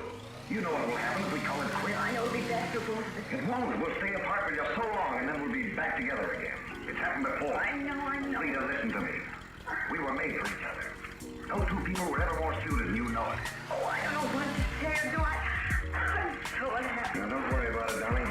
Let me take care of everything. There's no use of us ruining our lives. Well, how do you like that? I don't like it, Inspector. Do you know who that was? That was young Hugh Osmond and Rita Conrad. She's the babe who's married to the Oil King, isn't she? Yes, Gil Conrad. The gossips at the lodge have it that she married him for his money. The gossips must know what they're talking about. No young girl would tie up to an old buck like that unless he could offer something besides the wisdom of his 75 years. You're becoming lyrical, Inspector. I wonder just how serious Osmond was when he threatened to solve his and Rita's problem by murdering the old man. Kids are always making big talk like that. It doesn't amount to anything. That was a shot, Inspector. You don't suppose it... Forget it. Probably somebody target practice. Well, maybe you're right. What? I wish you'd quit going around looking for murders. Every time we go any place, you... Inspector, apparently the target practicer hit the bullseye. Come on. Okay, but I still say we're looking for trouble. The shot and the woman's scream make a perfect formula for trouble, Inspector. It came from this direction, I think. Yeah, I bet we don't find a thing except a dead squirrel or something. Yes, I suppose the woman was screaming for joy because her boyfriend proved himself a great huntsman. Yeah. Oh, you're certainly quick with comebacks, aren't you? Sometimes I wonder... Look, Inspector. Hey, the guy lying on the ground and a babe kneeling over him. Yes, and unless I'm greatly mistaken, the guy is Gil Conrad and the woman is Rita, his wife. Let's get over there quick. Oh, dear. Why did you do it? Why? Okay, someone... What happened, Mrs. Conrad? I don't know. I'm not sure. I think that Gil shot himself. Shot himself? Well, maybe you're right. There's a gun in his hand, there's a bullet hole through his head, and there's powder burn. Tell us exactly what happened, Mrs. Conrad. I was walking along the riverbank, and I heard a shot. I came over to investigate it. I'm still lying here. See? Everything adds up. It was suicide, all right? Yes, maybe. What makes you think it was suicide, Mrs. Conrad? Because Gil told me. Your husband told you? Yes, he wasn't dead when I got here. He lived long enough to tell me that he'd decided to end it all. What could be more perfect? But let's get the car. Inspector, wait a minute. Where was Hugh Osmond when all this was happening, Mrs. Conrad? Hugh? Why, I don't know. Why should I? Because we just overheard a conversation between you and Osmond. We heard Osmond threaten to kill your husband. No, you didn't do it. You mustn't think that he did. No? Gil shot himself. He told me he did. Rita, what happened? Hugh. Gil? Yes, it's Gil, all right, Osmond. What do you know about it? What do I know about it? Why should I know anything about it? Oh, lots of reasons, Bub. You've been bragging about how you're gonna knock the guy off, haven't you? What the devil are you talking about? Of course I haven't. Oh, no, Hugh. No, don't deny it. I heard us talking. What? I'm sorry, Osmond. We were fishing in the deep pool, and we heard your conversation with Mrs. Conrad a few minutes ago. Well, what about it? Doesn't mean that I shot Conrad. I'd be a fool to think I could get away with anything like that. That's the most sensible thing you've said, Bob. What I want to know is why weren't you two together when you heard the shot? Oh, what's the use? If you overheard our conversation, then you know why. We didn't want to be seen returning to the lodge together. Don't answer any more of their questions, Rita. We don't have Damn to. it, wrong button. Lawyer. You've already told them that Gil admitted suicide. If that isn't enough... How do you know that, Osmond? How do I know what? That Mrs. Conrad told us that her husband had admitted taking his own life. Well, didn't she? Yeah, but you weren't here, Bub. Why, I... Yeah, I. You two kind of got your wires crossed, haven't you? No, we haven't. What are you two trying to do? Trick us into admitting we're responsible for Conrad's death? Could be. The thing is, though, if we put the finger on you, we'll do it without tricks.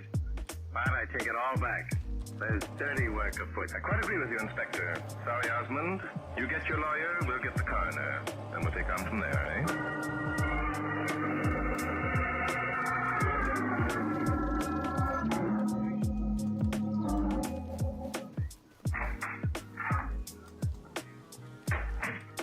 Hello, Bart. Come on in. Thanks. Has the coroner gone yet? Yeah. Nice guy.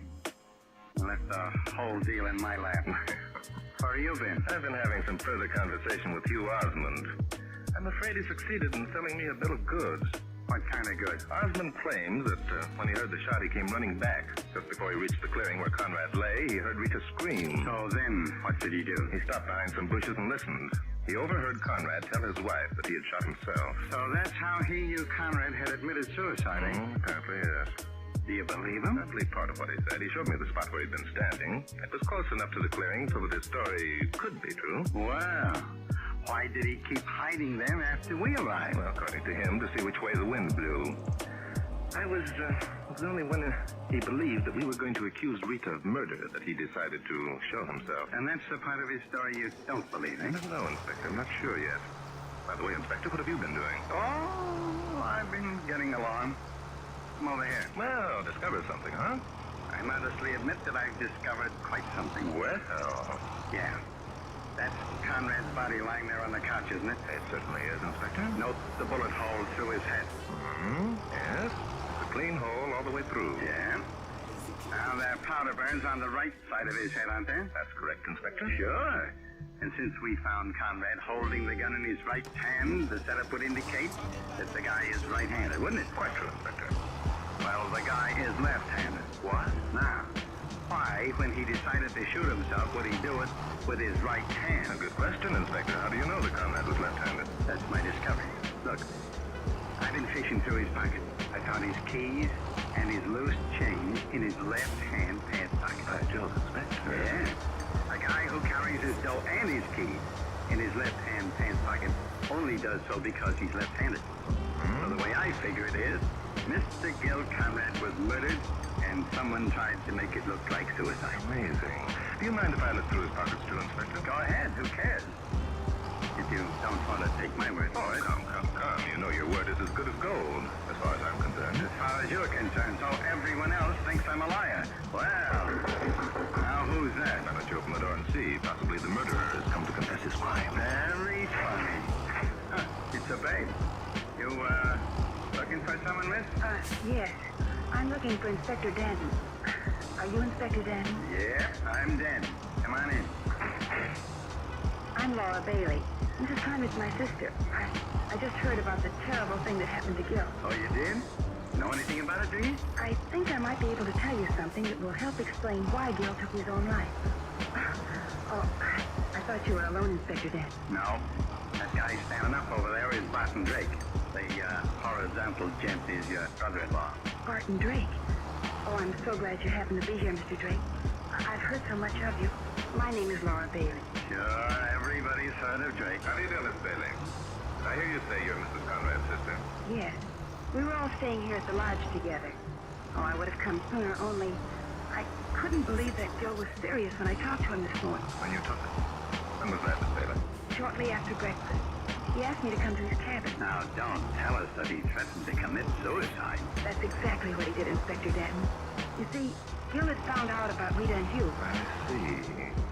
And why should he talk it over with you, Miss Bailey? He felt that he had to talk to someone. He knew that I was his friend. I couldn't believe that Rita was being untrue. He asked me what I knew about it. And what did you tell him, lady? I told him that Rita was in love with Hugh Osmond. Why should I deny it? Rita is young and beautiful. Why should she waste her life on an old man? The thing is that Rita should have thought of that when she married the old man. These women who take a guy for his dough and then try to walk out on the deal get in my hair. It wasn't Rita's fault. Gil begged her to marry.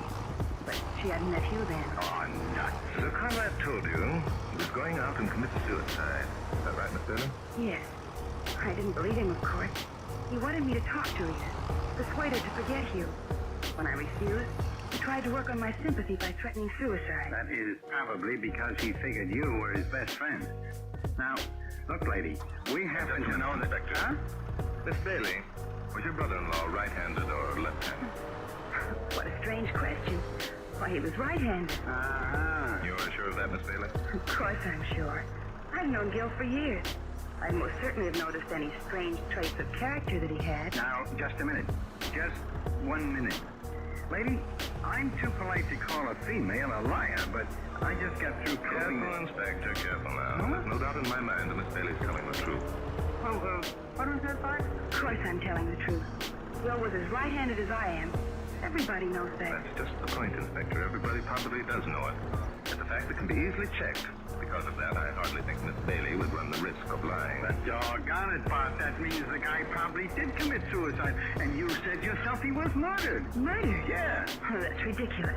Of course Gil took his own life. On the contrary, Miss Bailey, your brother-in-law was very definitely murdered. Furthermore, it was either you or your sister or Hugh Osmond who murdered him. The two of you who are innocent of the crime know which one is guilty and are trying to shield him or her. I hope you realize that that makes you all equally guilty in the eyes of the law.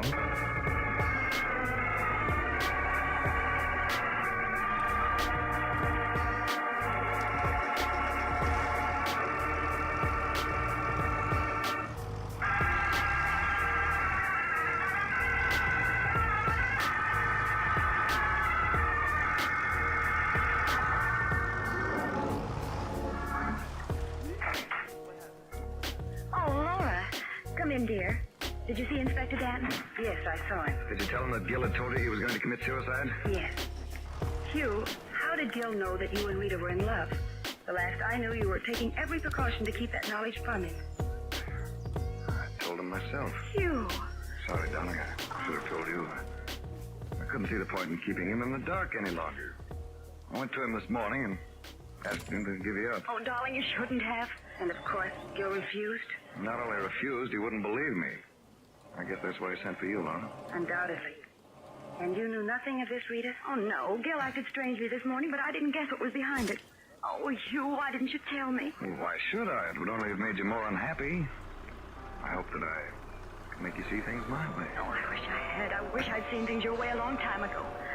Perhaps this never would have happened then. Darling, everything's going to be all right. I'm afraid everything isn't going to be all right, Hugh. What do you mean? Barton Drake is convinced that Gil was murdered. He says that he can prove it. Oh, that's nonsense. I hope you're right, Hugh. Mr. Drake says that one of us murdered Gil. He says the two who are innocent are trying to shield the guilty one. Has the proof, Laura? Yes. I don't believe it. He knows that Gil was murdered and that one of us is guilty. Why hasn't he made an arrest? Because he isn't sure yet which one of us three committed the murder. Laura, you sound as though you believe one of us is guilty. I do. Laura. Don't look at me, Laura. I didn't do it. Oh, Laura, you don't think that I have... Where were you, Laura, when Gil was being murdered? You see? None of us actually trust the other, do we? Well, what are we going to do about it? Is the guilty party going to confess to save the other two? Laura, you don't know what you're saying. Of course we're not going to confess. I mean, you didn't. Of course I did. Certainly wasn't I. Laura, control yourself, darling. I'm not going to confess either. I didn't murder Gil, but I know who did.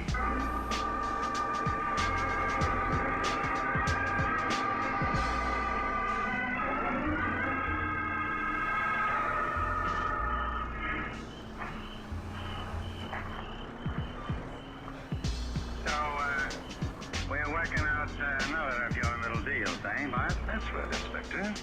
And we had to wait until night to do it. Right again, Inspector. Why? Why what? Why did we have to wait until it got dark? Why don't you tell me what we're up to? Doggone it, Bart. Go ahead, Inspector. Wait a minute. What's the matter? Let's wait here. See what happens. Yeah, why not? That sounds like fun. For crying out loud, what do you think is going to happen? We'll know in a minute, Inspector, if I've guessed correctly. See that group of 3 cabins over there, the ones with the lighted windows and tall trees? Sure, I see them. That big one is where Gil Conrad and his wife live. That's right. And the one in the middle is occupied by Laura, Rita's sister. The one next to that is occupied by Hugh Osmond, and the... What's the for? someone just walked past the window in Laura's cabin. What about it? Maybe the babe can't sleep. Maybe she's walking back and forth to wear herself out. Maybe, but the trouble is, we're not sure that it was Laura, are we, Inspector? All we can see is the silhouette behind that curtain. Oh, look, Bart. I love mysteries, but when you pull them out of thin air... Look, Inspector. There goes someone pacing behind the curtain in Osmond's cabin. Yeah. Now, don't tell me that wasn't a man. No, you have good eyesight, Inspector. Sure. Have you your gun handy? Why, sure I got it handy. Right here in my hand. Fine. You may need it. Look, there goes someone past the curtain in Rita's cabin. So that makes all three of them pacing the floor. Right. Now, are you happy? Perfectly, Inspector. I couldn't have hoped for better results. Keep your eye on them, Inspector. Okay. How long do we keep this up? I'm getting cold. There. Osmond passed the window and didn't return. Neither did Rita. So what? Only Laura seems to be active. I wonder now how long. That's it, Inspector. Come on. Someone shot at the girl in Laura's cabin. Hit her, too, I think. Over this way, Inspector. The shot came from behind that cabin. Yeah, there he goes. Let him have it, Inspector. Yeah. Stop! Stop or I'll shoot! He's down, Inspector. He's going to be stubborn. Who can play at that game? You missed him, Inspector. He's heading for the woods. I never missed that guy's hit. By Jove, you're right. Look, he's stumbling. He's more than stumbling. He's flat on his face. Come on. Here he is. Look out, look out. He's still holding his gun. Yeah, but he's in no condition to use it. I'll just roll him over. Come. Judas, it's Osmond. Of course it's Osmond, Inspector. Let's hope he'll live long enough to confess to the shooting of Gil Conrad. Otherwise, I think we're going to have a time proving him guilty.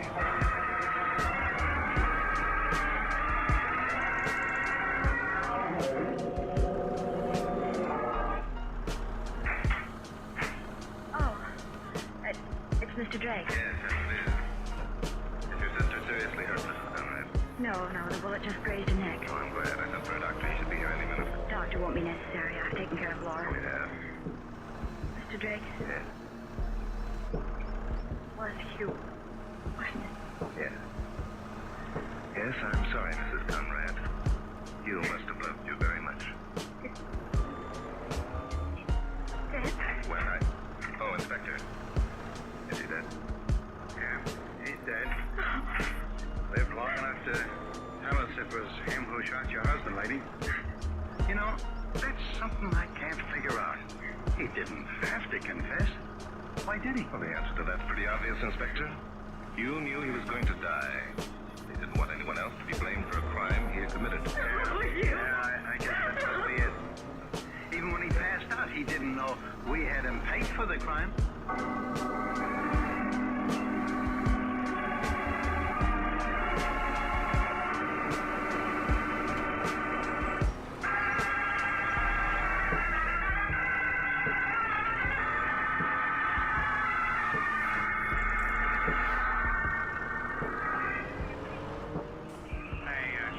Yes, Inspector. That royal coachman of yours doesn't seem to be doing much good. Ah, patience, Inspector. Patience is the virtue of all fishermen. Patience and, silence. I see what you mean. Thank you. Wish we'd brought along a set of chessmen. I even wish there was a good-looking babe around so he wouldn't have to just sit here and stare at the water. Okay, Inspector, let's talk about it. Yeah, let's talk. Now, look, this is the way I got it figured. You told Laura that you knew one of the three was guilty, so she'd tell the other. That's right, Inspector. I also told her that I believed that the two innocent people were trying to shield the guilty one. So Osmond, being the guilty one, had to dispose of Laura because he thought she knew he was guilty. That's right. He also knew that if she continued to shield him, was found out, she was going to be held as an accomplice. He knew that Rita would never give him away because Rita was in love with him. Right you are, Inspector. You know, Laura actually hadn't much to gain. He was afraid she'd break down, which she probably would have, too. Now, there's two other things. Two, Inspector? What? Yeah. How did you know that Conrad hadn't committed suicide? Well, that one's easy, Inspector. You see, Conrad was shot through the head. That means he was killed instantly, doesn't it? Well, so what? So, Rita told us that when she reached him, he lived long enough to confess to his own suicide, remember? Well, I'm a royal coachman's coach dog. You see, Rita either saw Osmond shoot Conrad or suspected that he had. So, naturally, she wanted to protect him. That's why she told us the story of Conrad's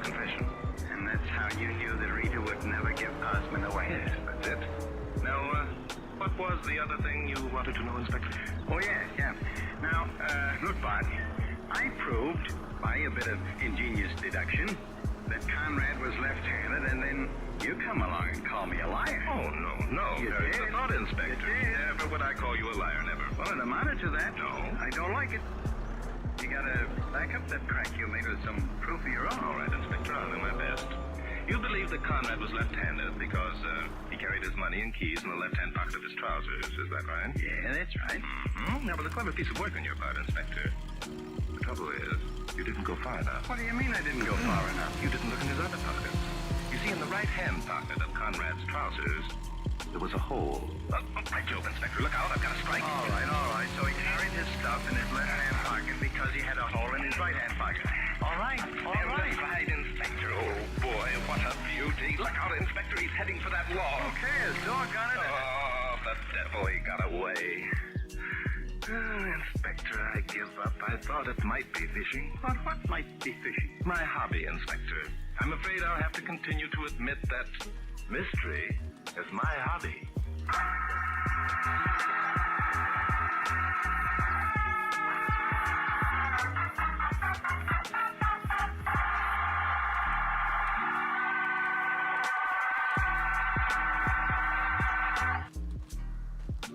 The Anchor Hocking Glass Corporation brings you Crime Photographer.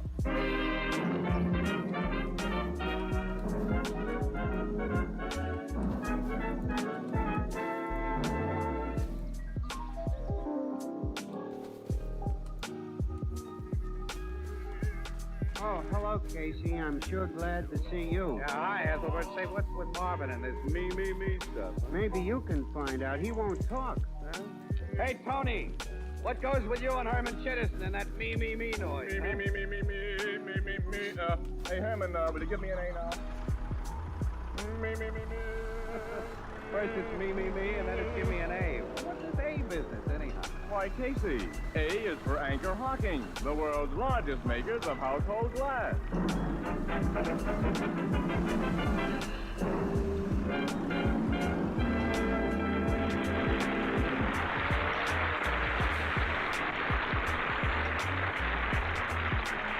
Good evening, ladies and gentlemen. This is Tony Marvin. Every week at this time, the Anchor Hocking Glass Corporation of Lancaster, Ohio, and its more than 10,000 employees bring you another adventure of Casey's crime photographer, ace cameraman who covers the crime news of a great city. Written by Alonzo Dean Cole. Our adventure for tonight, The Surprising Corpse.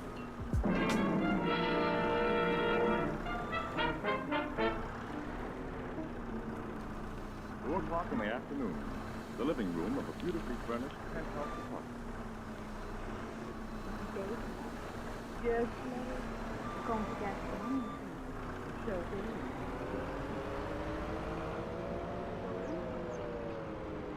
Only 8, my lovely one. Hello, Leon. It was good of you to send for me. I kiss your blue. Don't. Come into the library where we can talk about it. What? You are mad at me. I can always tell when you are disagreeing. It's showing your shoulder. Yes, well, now that we're alone, Count, suppose we drop the phony accent. Okay, what's the fee? I've advanced you almost $40,000. As you're to get it back with 500% interest, you've made a good investment. I'm not so sure of that. This silly, bird-brained girl I'm engaged to marry will inherit millions when she's 21, only a year from now. You can't lose.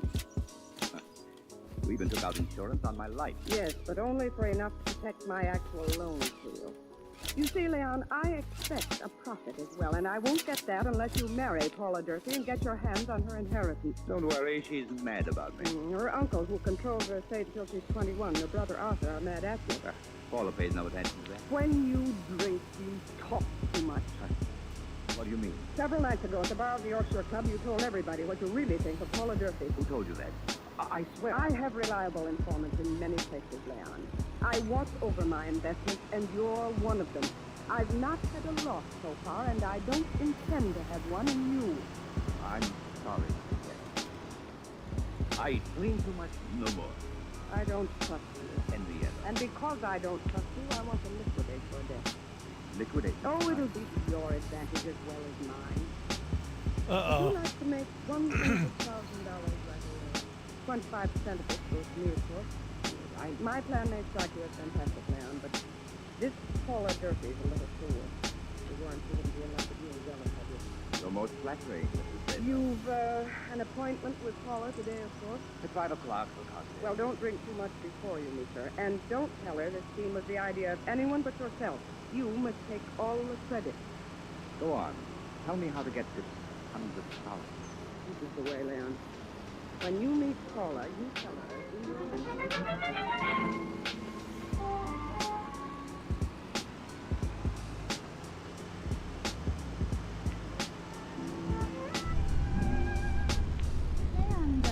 You're not serious about it. My beautiful Paula, I've never been more serious in my life. You might be. You had too much to drink before you met me. I am only a fool. What is 4 or 5, maybe 6 cocktails? Where did you have it? At Louis' bar. With some woman? I am with a man named Casey. I don't know any case. He's a nobody who takes pictures for the newspaper. I meet him in this cafe, we have a drink together. But I don't touch you. You've been seen with other women. Who sees me with others? My brother Arthur has seen you, and my uncle. They tell you this because they do not like me. Oh, Paul Gervais, you have proved that I love you, man.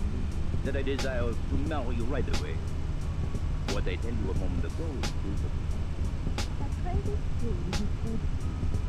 Will you go to your own tonight? I've never convinced you. Only you are fantastic.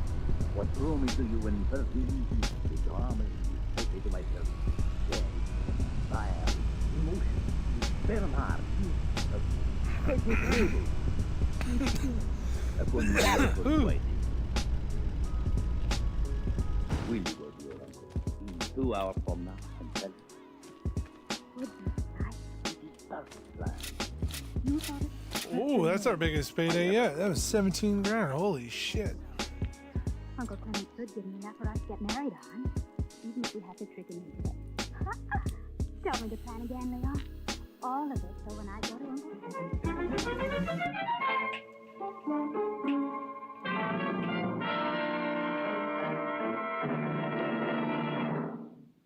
My dear, this is astounding. Devastating. I couldn't help it, Uncle Clement. I couldn't help it. Paula, I've tried to take care of you since your parents died. I've tried to shield you. I warned you. I had to do it. And now you've got to protect me, Uncle. You've got to save me. I will, child. Take me to this place. I'll do what I have to do.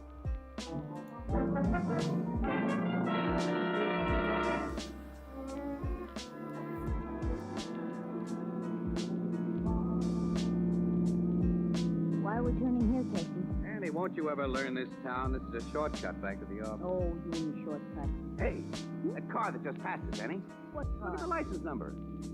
Captain Logan, Homicide Squad. Wait a minute, it's stopping. He's gonna park. Sure is, in front of that brownstone house. Look, Logan and Sergeant Flanagan are getting out and fast. They're here on a job, Casey. Is that it? Let's see what this is all about. You and me both. Come on. What do you suppose they're here for? What's the use of supposing? We'll know in a minute. Logan just opened the door and walked in. We'll do the same thing. You probably won't like this. So what? They're in that room. Hi, pal. Casey. Just happened to be passing by. Thought we'd drop in. Good evening, Sergeant. Hello, Casey. Miss Williams. Well, what brought you to untrue character? Try to get your head checked, buddy. Take a look behind this sofa. And what's gonna happen when they say I'm fine? 2 gunshots got him through the head. Hey, that's the Count. Who? Count Leon de Gaston is what he called himself. He was engaged to that dumb little glamour girl, Paula Durfee. Sure. I've seen her with him around the night spot. This is interesting. How did it happen, Captain? I don't know, Miss Williams. I got a phone call at headquarters from the guy who wouldn't give his name. He said a murder had been committed at this address and that we'd find the front door unlocked. He knew what he was talking about. Look, and his body's still warm. Yeah. I'm gonna take some pictures of it. No, not until I call my tech man. Now, Logan. You heard me. That door's open. Oh, visitors. What's happening? That is wrong. Get behind this screen, everybody out of sight. Show me, Paula. Oh, Quiet. That's what again, Uncle. I can't. You must show me where you killed that man. Oh. Oh, please, Uncle Clem. Show me where and how you shot. All right. Leon was there behind that sofa laughing at me. I took the gun and pointed I wonder if you're supposed to. There is where he stood.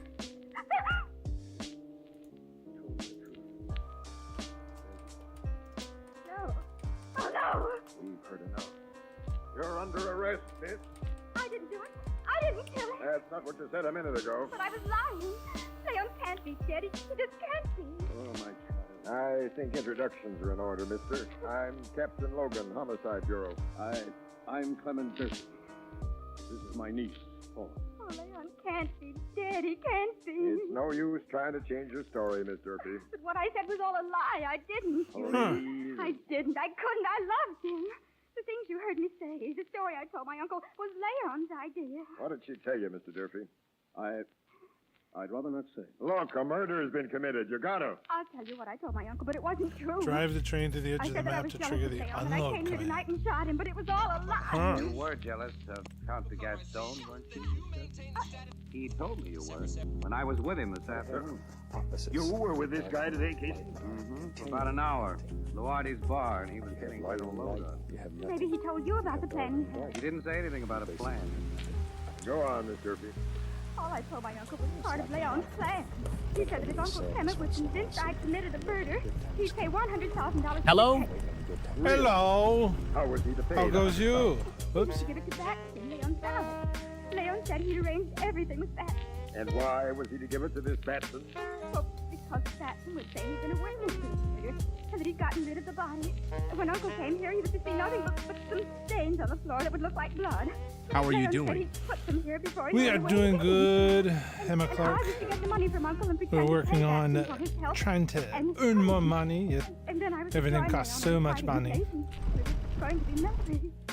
I don't know who's killed. Yeah, we need fucking I've heard so some much. pretty fantastic stories from murderers, Miss Durfee, but you're tops them all. Oh, Uncle Ken, making believe. And my niece told me this man Batson had promised to take the Gaston's body away. He obviously didn't take the body away. Sergeant, we want to see Batson. Get out a tracer on him. Yes, sir. What people come into this? It's gonna take forever. Who are you? Batson. Good evening, mister. Batson.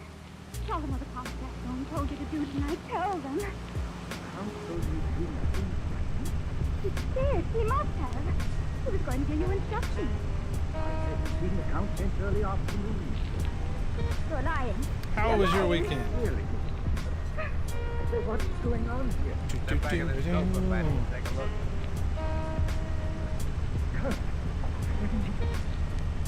Yeah. This very imaginative young woman did the job. I didn't. You'll have a hard time convincing anyone of that, Miss Durfee. Sergeant, phone the squad now and stay in charge here. The rest of us are going to hit one. Logan. We almost kept the momentum. Cockeyed. It might be true. Are you nuts? Maybe. But I'm getting what feels like a hunch. Womp womp womp.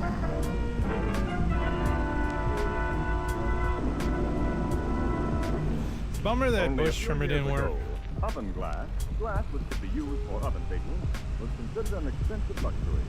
Anchor Hocking, with its vast laboratory and manufacturing facilities, changed all that by perfecting a new kind of oven glass, more beautiful than anything that had been known before, guaranteed it for 2 years against oven breakage, and offered it at unbelievably low prices. This new kind of glass is Fire King Oven Glass. You can recognize it immediately by its beautiful pale blue color. A special process makes its mirror-smooth surfaces miraculously easy to clean. Its lighter weight makes it easier to handle. If you've never tried oven glass, why not try it now? Ask for it at your favorite chain, variety, hardware, or department store. Fire King Oven Glass is a product of Anchor Hocking. A great name in glass.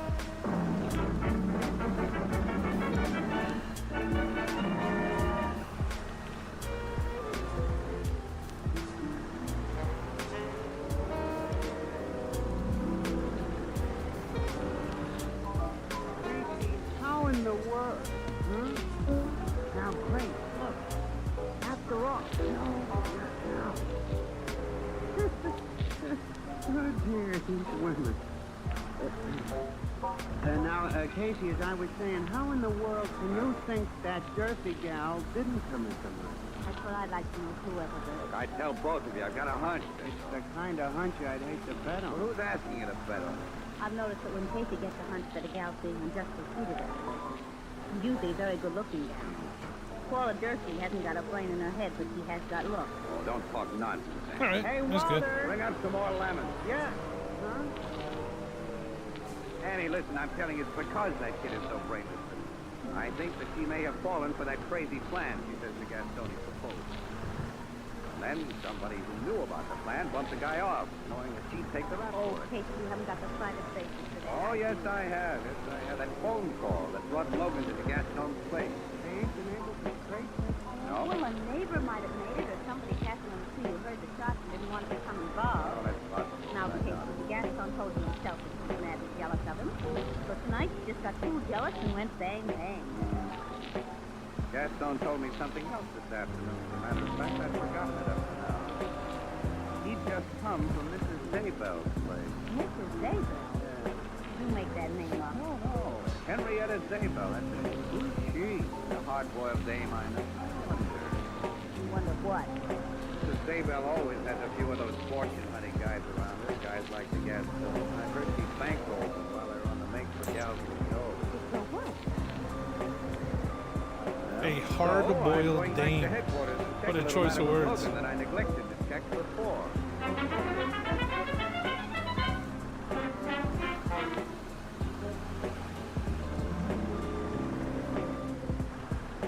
Captain Logan's in his office, but he's busy right now. Somebody with him, Sarge?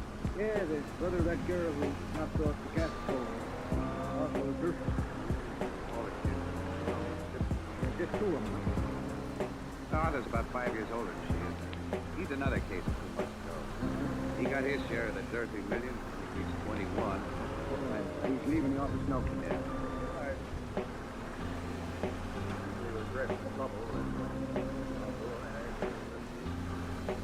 Realize that I have a job to do. Yes, I realize it, Captain. I can promise you to go what's necessary about it. Thanks.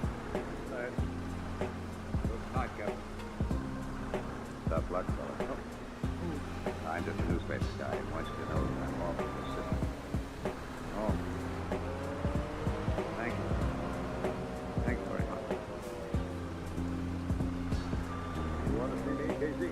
Yeah, Logan, yeah.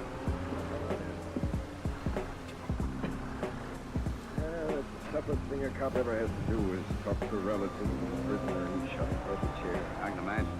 What's on your mind? Logan, you traced all phone calls to and from the Gaston's home today. Yeah. Did the Gaston make a call from his home not long before he was shot? Yeah, it's here in the report. Yeah, to whom? Mrs. Henrietta Zabel. Mrs. Zabel? Yeah. Lives in a swanky penthouse over on the boulevard. Yeah? She's 100%. 100% what? Okay. What makes you so sure? Oh, I went over and talked to her myself. Since Gaston phoned her, thinking a secret about it, because they were old friends. Huh? What'd he call her about? Well, she doesn't know. She was out at the time. Maid answered. Oh, where was she out at the time the Gaston was shot? How do I know? I don't ask everyone I talk to for an alibi when I got the killer in a cell. I don't think you have the killer in Are a you cell. going to start that again? Yes, Logan, I am, and you're going to help me prove that I'm right. No. Logan, look, now, I've met this Mrs. Daybell, and she's a motley character. And if the Gaston hadn't enough imagination himself to cook up the scheme that Paula claims she fell for, well, my hunch says that Mrs. Daybell put him up to her. Casey, there wasn't any thief. If you don't know there wasn't, you've got to give that dirty kid a chance. What do you want me to do? I want Mrs. Daybell watched her telephone wiretap. Hey, you can do it, Logan. You can do it. Be sure it's done by the time that I visit her tomorrow. So you're going to visit the lady? Yeah. I'm going to pull a bluff. I think she'll fall.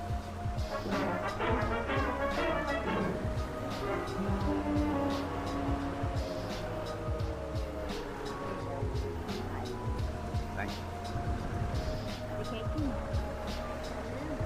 Thank you, Mrs. Daybell.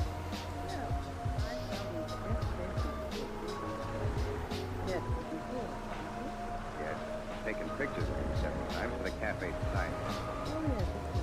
May I close this door?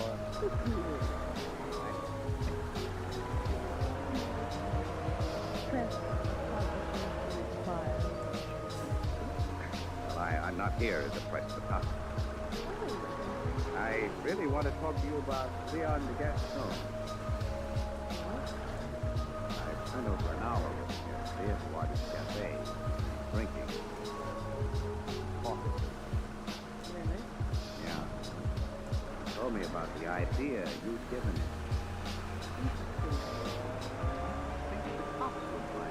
If I told them. They might connect it with a phone call. They knew shortly before he was shot, while we were not home. They might wonder who phoned headquarters to report the murder of the Gaston, and they might wonder who really killed him. I wonder why you haven't told us Because you're a rich woman and I'm a poor guy. black man. Let's say, you do me a favor and I do one for you. Can you suggest any motive I might have had for committing a murder? I think the cops might be able to dig one up. A motive, perhaps, that would mean a profit for you or revenge for loss. Okay, Mrs. Daybell. Until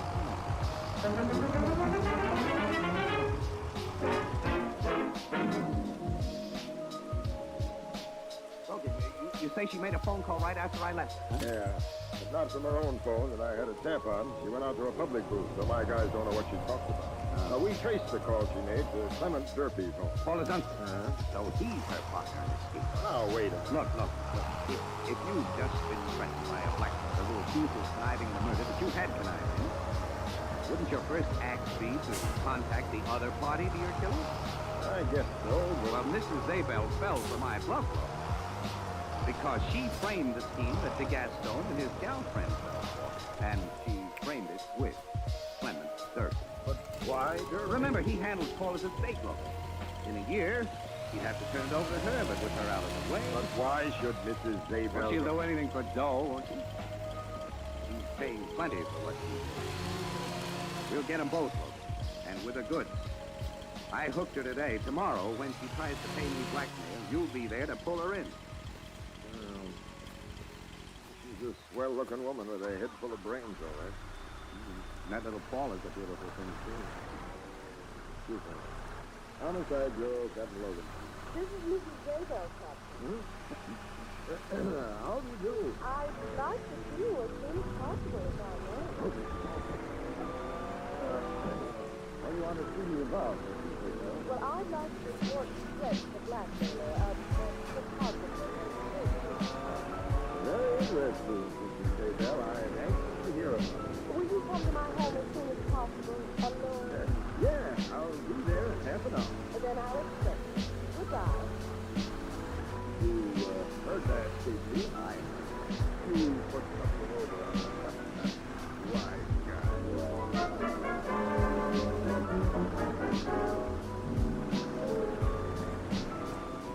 And that's a full account of a man's clumsy blackmail scheme. And you do it. How do you know? So, I know this Casey, Mrs. Zabel. I can figure he's full of things like you said. Now, I want to tell you something else. Go on. That man Casey is right. I did suggest the plan that Paula did before. What? Yes, I did a little under Gaston in the tail, and I told him to make Paula go see me. No, I didn't tell him. Somebody else made you. Who's that somebody else? Telling you won't be so convincing as letting you see and hear for yourself. Now, look here, Mrs. This Zabel. will be done my way, Captain, or not at all. Let's hear this. Can you install radios and silence in my car that will split you in a car call into what's said? Yeah, that makes sense. Then have it done at once, and follow me tonight.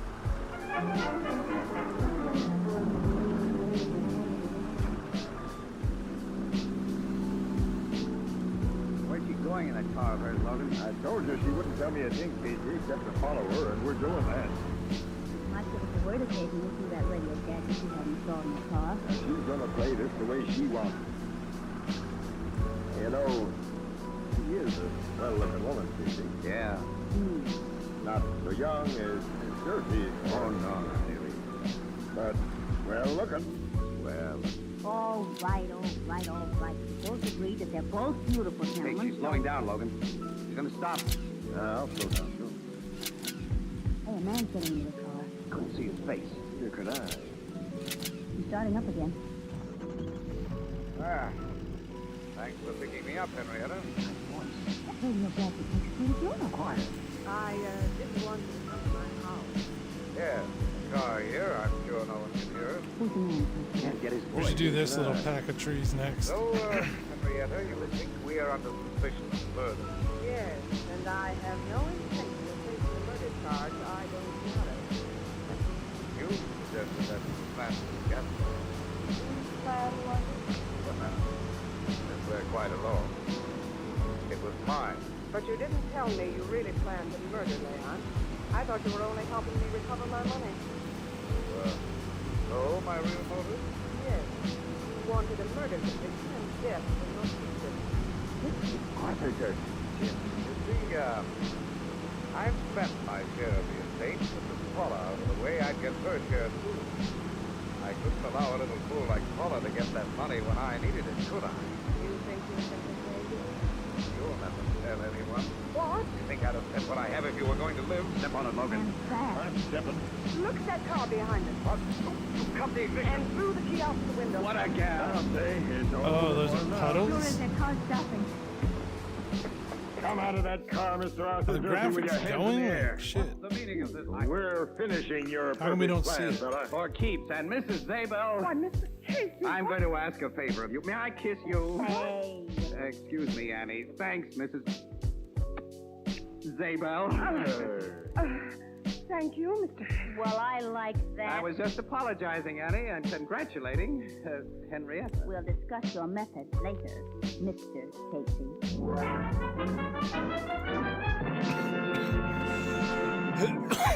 It's now possible to tell almost exactly what Americans think on almost any given subject. An independent research organization recently conducted a poll in an eastern city to find out what kind of containers housewives prefer for food. An overwhelming majority said that they preferred glass containers, and most of them mentioned these 4 reasons. Glass lets you see exactly what you buy before you buy it. Glass containers are clean and sanitary. They don't affect flavor or purity. Glass containers are easier and safer to open and can safely be used to store leftovers. Now, in the same survey, 8 out of 9 mothers of young babies said they preferred prepared baby foods packed in glass.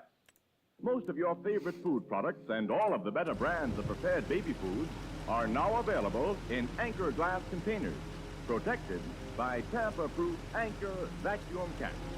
Both products of Anchor Hocking. A great name in glass.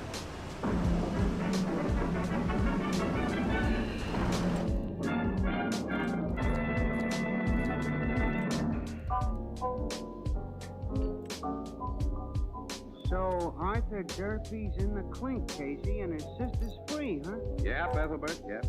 And Logan's treating me respectfully for a change. I don't know why you had this case all wrong. Even if Mrs. Zabel wasn't guilty, she led us to the murderer, didn't she? That's right. She did, and you didn't. Well, All you did was push your way in for that. Oh, yeah, because we're not going to see a raindrop. Congratulatory kiss of you. I mean, my emotional nature got the best of me. She's a nice-looking woman, that Mrs. Zabel. You'll never see 45 again. So what? Age brings Nope, experience. gotta turn that off. No, but experience isn't really necessary. Casey, what did that young, good-looking Paula do when they let her out of the pokey? Well, Tell him, Mr. Casey. Ethelbert, she kissed Logan. And as for you, Ethelbert, what's that on your lips? That looks like Me? Good night, Ethelbert. Huh? Oh, good night, Grace. Oh, dear, these women.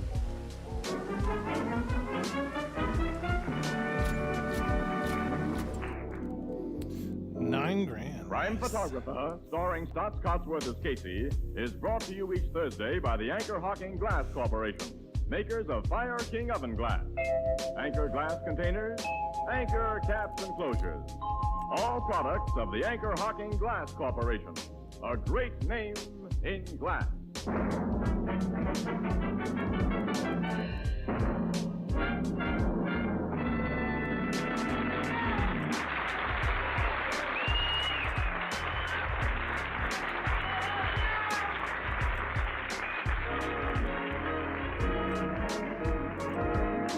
Crime Photographer is directed by John Deep. The original music is by Archie Blyer, and the program features Miss Leslie Woods as Anne and John Gibson as Ethelbert. Thursday night on CBS is the biggest show in town, so stay tuned for exciting dramatizations on Reader's Digest Radio Edition, which follows immediately over most of these stations. This is Tony Marvin saying goodnight for the Anchor Hocking Glass Corporation, the world's largest makers of household glass.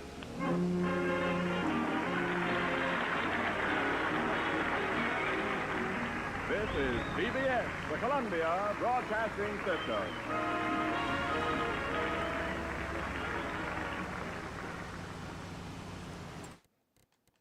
No Detective Old-Time Radio compilation can be complete without at least one episode from The New Adventures of Sherlock Holmes, starring Basil Rathbone as Holmes and Nigel Bruce as Watson.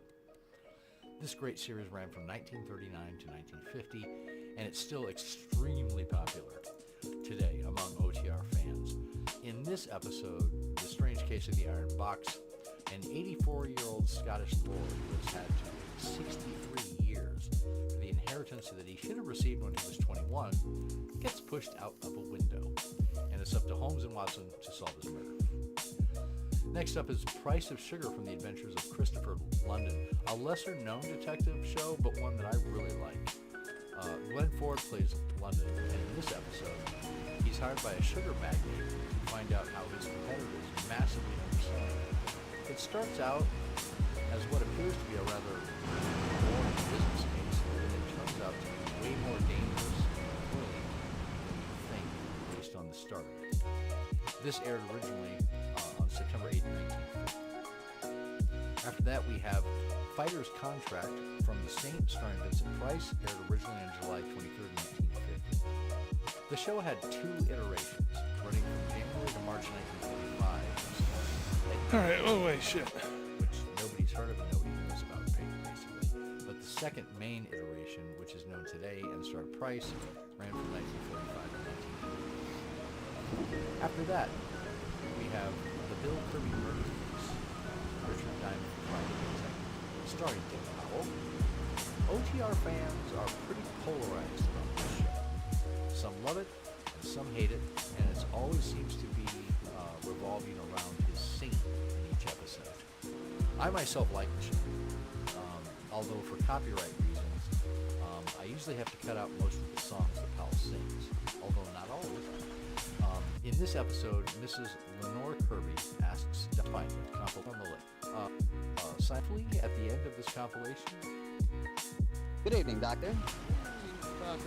Draw up your usual chair. Thank you. That's it. Well, did you enjoy the Christmas holidays? Well, I've had a whale of a time, thank you, but I don't think I can face a turkey or a mince pie for at least another year. Now, how about you, Doctor? Well, I had a very pleasant week, too, my boy. Parties, visitors, a flattering number of Christmas messages, to be honest. So, you got a new pipe. Is that a Christmas present? Yeah, new pipe, new tobacco pouch, and a pound of my favorite tobacco. All of them sent to me from London by an old friend of mine, Ian Dunbar. You mean he was one of your patients, or was he someone that you and the great Sherlock Holmes helped? The latter, Mr. Bartell. As a matter of fact, it was receiving this gift that reminded me of the story I've decided to tell you tonight. A story in which Sir Ian Dunbar played a prominent part. How did it begin? The day before New Year's Eve in 1899. Sherlock Holmes and I sat in opposite corners of a first-class railway carriage. We sped towards Edinburgh, flying Scotland. What did you and Sherlock Holmes up there? I could go for a holiday visit, Mr. Bartell. My old friend Sir Walter Dunbar had asked Holmes and me to spend a few days with him at Dunbar Castle, about 20 miles outside Edinburgh. After we left King's Cross Okay, how are we Station, going to do this? Holmes, his sharp, eager face framed in his deerstalking cap, dipped into the bundle of pressed papers which he brought with him. We left Bedford far behind us before he thrust the last one of them under the seat, leaned across, and offered me his cigar.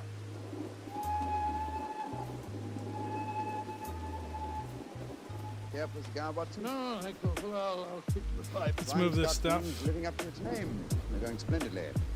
Our present rate is 53.5 miles an hour. Oh, I haven't noticed the quarter-mile post. Nor have I, but the telegraph posts on this line are simply out of fire. With the aid of a watch, the calculation is a simple one.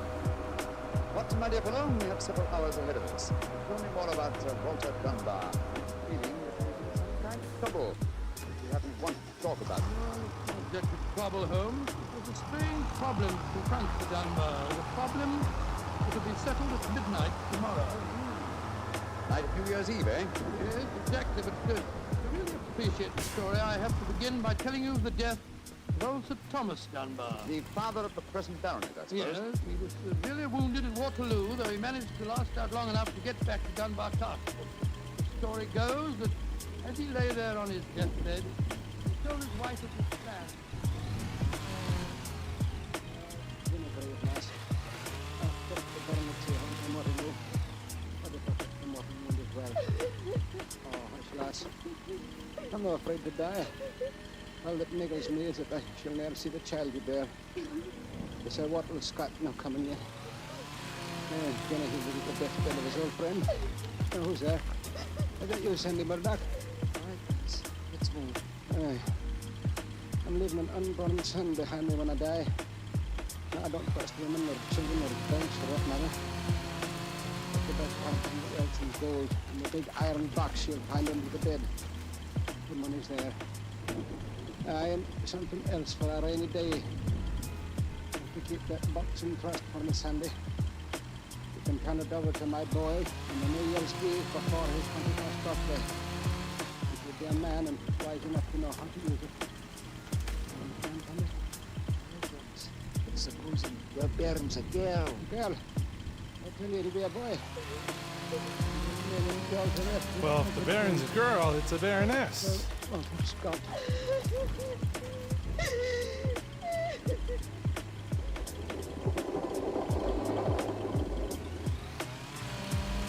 Sorry, Watson. That child, of course, is the gentleman we are going to see now, Sir Walter Dunbar. Exactly. And the first baronet was a friend of Sir Walter Scott, while his son conversed your acquaintance. The family singularly rich in literary friendships. Holmes. Continue, I suppose you can guess what happened. Sir Thomas carefully drew up a document to specify the New Year's Eve before the baronet's 21st birthday. And the poor child was born on February 59.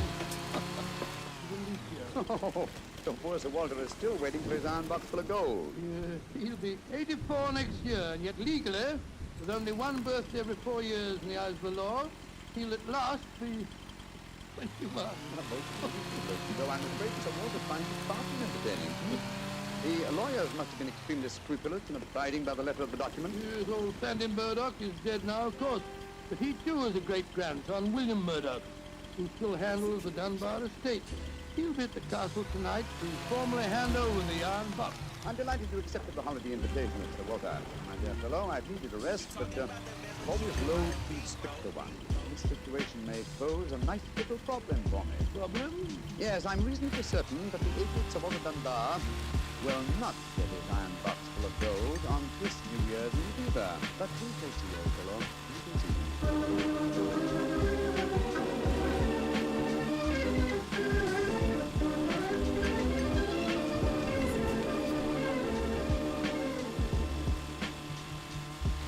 Dr. Watson, I'm glad to see you and Mr. Bond here at the country. Thank you, my boy. Holmes, this is Ian Dunbar, Sir Walter's grandson. How do you do, Mr. Dunbar? I'm very proud to meet you, Mr. Holmes. I've heard a lot about you. My grandfather will be down in a few moments. Let's go into the library, shall we? Well, I imagine Sir Walter's quite excited about tonight's ceremony, isn't he? Wouldn't you be? If you'd waited 63 years too long for an inheritance. Thank the Lord I had the foresight to be born on the prosaic date of August the 21st. And then if your grandfather's dead, you will be the next baronet, I take it. Yes, Mr. Holmes. You see, my father was killed 2 months ago at Moffat. Yes, I read about it in the papers, my boy. I'm really sorry. Thank you, Doctor. The opening of the box isn't going to be the only ceremony at midnight. Dorothy and I are announcing our engagement. Dorothy? Dorothy Small. She and her father are staying here too. Congratulations. Yes, indeed, mine too. Thank you. It's been quite a battle with her father, though. He's a businessman and isn't impressed with titles when they aren't accompanied by a suitable income. But when we told him about the inheritance, he relented and gave his consent. Ah, here's Dorothy now. Dorothy, darling, I want you to meet two friends of mine, Mr. Sherlock Holmes and Dr. Watson. How do you do? Now, how do you do, Miss Ball? How are you, my dear? From what this young man's been telling us, I gather that congratulations are in order. Thank you. I finally persuaded Father that Ian would make a worthy son-in-law. For a while, I was afraid we'd have to elope to Viet McGee. Live in a cottage on bread and cheese and log and raise a parental wrath, just as they do in the storybook. Oh, Sir Walter, there you are. What's my dear boy? How are you? All right, let's move the tree. How do you do, Sir Walter? Very well for a young nipper who'll be 21 at midnight. Oh, gentlemen, may I introduce Mr. Hugz? How do you do, sir? I believe that we have to congratulate you on the engagement of your daughter. Suppose you remain secret until midnight. Dunbar box will finally open. Dinner be grouchy, Hugz. The children are in low, and I'm going to settle money on Ian. And it's New Year's Eve. Let's enter into the spirit of the occasion. Bring out the glasses here. I've had some bottles of my special pride put out. It's the finest port in Scotland. The cream of Dunbar. Aye. My father laid the first bottles on the year before I was born. And a drink of the brew will surely warm the cockles of your heart. Well, my mouth's watering already, Sir Walter. When is this lawyer fellow got heard of? Oh, any moment, sir. As soon as he arrives, have dinner, and then we'll be ready for the evening sim. You bring the famous iron box with him, Sir Walter? If he doesn't, they won't get any dinner, Holmes.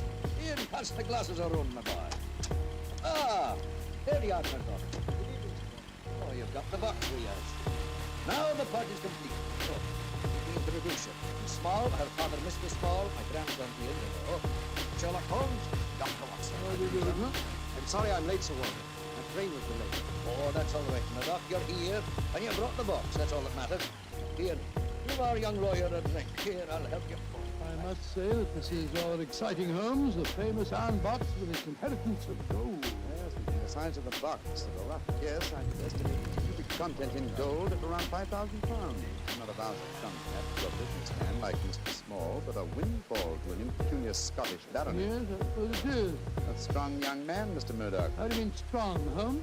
A box that size full of golden sovereigns would weigh a considerable amount, and yet the lawyer carried it single-handed. Now that we're all assembled, I'm going to propose a toast. Let's do some hours off yet. Let's drink to the new year. And good luck to some of us. 1900! We should toast more than just 1900, Sir Walter. We should drink to the new century that's about to begin. Good idea, Dorothy. Oh, I'm afraid that wouldn't be quite appropriate, Miss Small. To be accurate, the 20th century won't begin until January the 1st, 1901, and not 1900.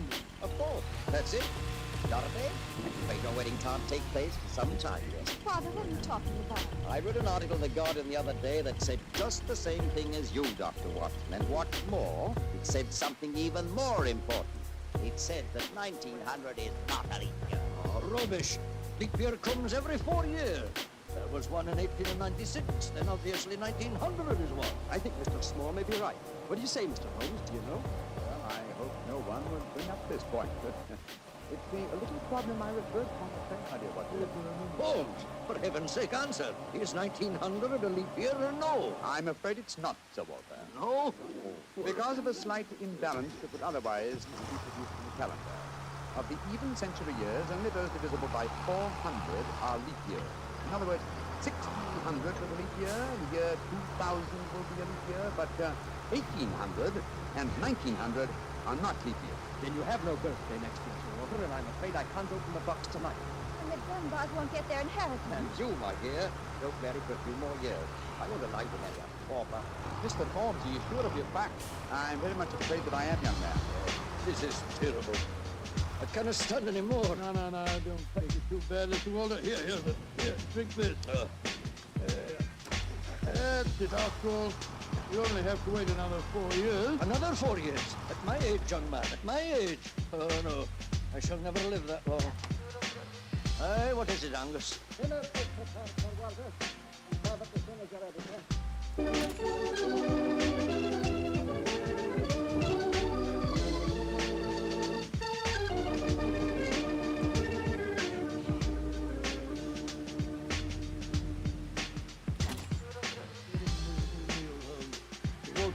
bedroom, the young lovers are kneeling in tears.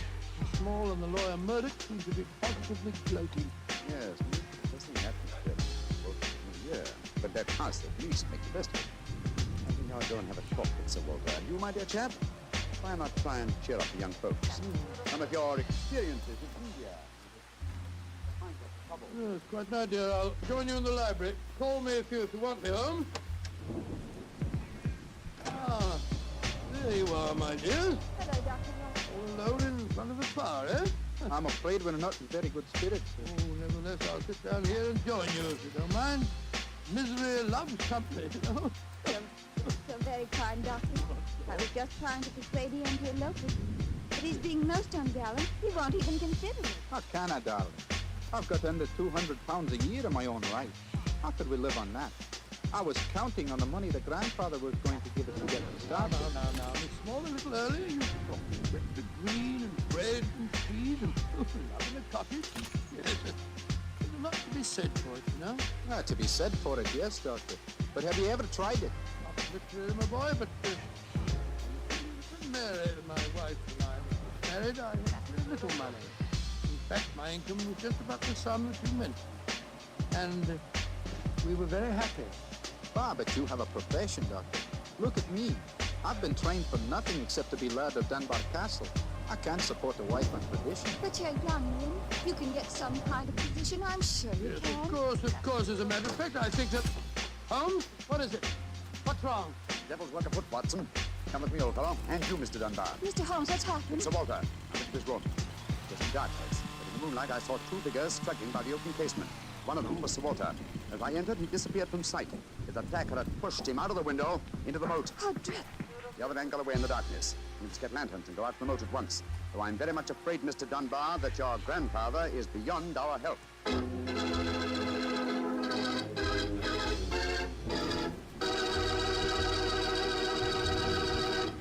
Dr. Watson will be back in just a second, so I'd just like to remind you that if you want to serve a wine over the holidays that you're sure the ladies will enjoy, serve Petri California Muscatel. Petri Muscatel is a golden wine with a wonderful flavor. The flavor of big, plump Muscat grapes. And you know what a flavor that is. I'm sure you'll find that Petri Muscatel is the favorite wine of all women, just as Petri Port is the favorite wine with men. And incidentally, if you're not sure which to get, Petri Muscatel or Petri Port, don't buy one, buy two. Get them both, and you'll be sure to please everyone. Now, to get back to our story, someone had pushed poor old Sir Walter out of his bedroom window and into the moat below. Isn't that right, Dr. Watson? Yes, but of course we grabbed lanterns as fast as we could and rushed outside. The water was 8 or 10 feet deep. That's and it? seemed obvious that the elderly Sir Walter wouldn't have a chance of saving himself. But we searched on, with thicker, bobbing lanterns and the scurrying figures in the frosty moonlight, forming a weird...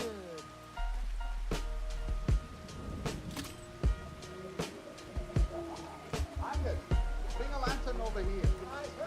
Can you see anything home? Nothing. I don't see why your friend doesn't call the police, Dr. Watson, with accomplishing nothing. We thought there might be a chance of finding the old man alive, Mr. Small. He wants to avoid a scandal, if possible, for your sake, sir, as well as the Dunbars. The scandal can't touch me or Dorothy over this. Her engagement was never announced. That's a great pity, sir. I should think some new blood in your family would be a great improvement. You're being confoundedly impertinent, Doctor. And you'll be confoundedly heartless, sir. Well, Holmes, have you given up hope? I'm afraid we'll never find him without dragnets and grappling hooks. Have to call the police. What time is it? Sir Ian, you know the time? What did you call me, Mr. Holmes? Sir Ian. By Jove, yes. It does seem a bit premature, Holmes, but of course you're right. If your poor grandfather is dead, Mr. Dunbar, you're the baronet now. And the time, Sir Ian? It's a quarter to 12, Mr. Holmes. A quarter of an hour to the new year. Sir Ian, doesn't that fact suggest something to you? Yes. Yes, it does. So I'm the new baronet, am I? Very well, then. There'll be no more talk of the police for 15 minutes. I want all of you to come back to the castle with me. As the last chime of midnight rings out, I shall have a statement. A statement that I want you all to hear.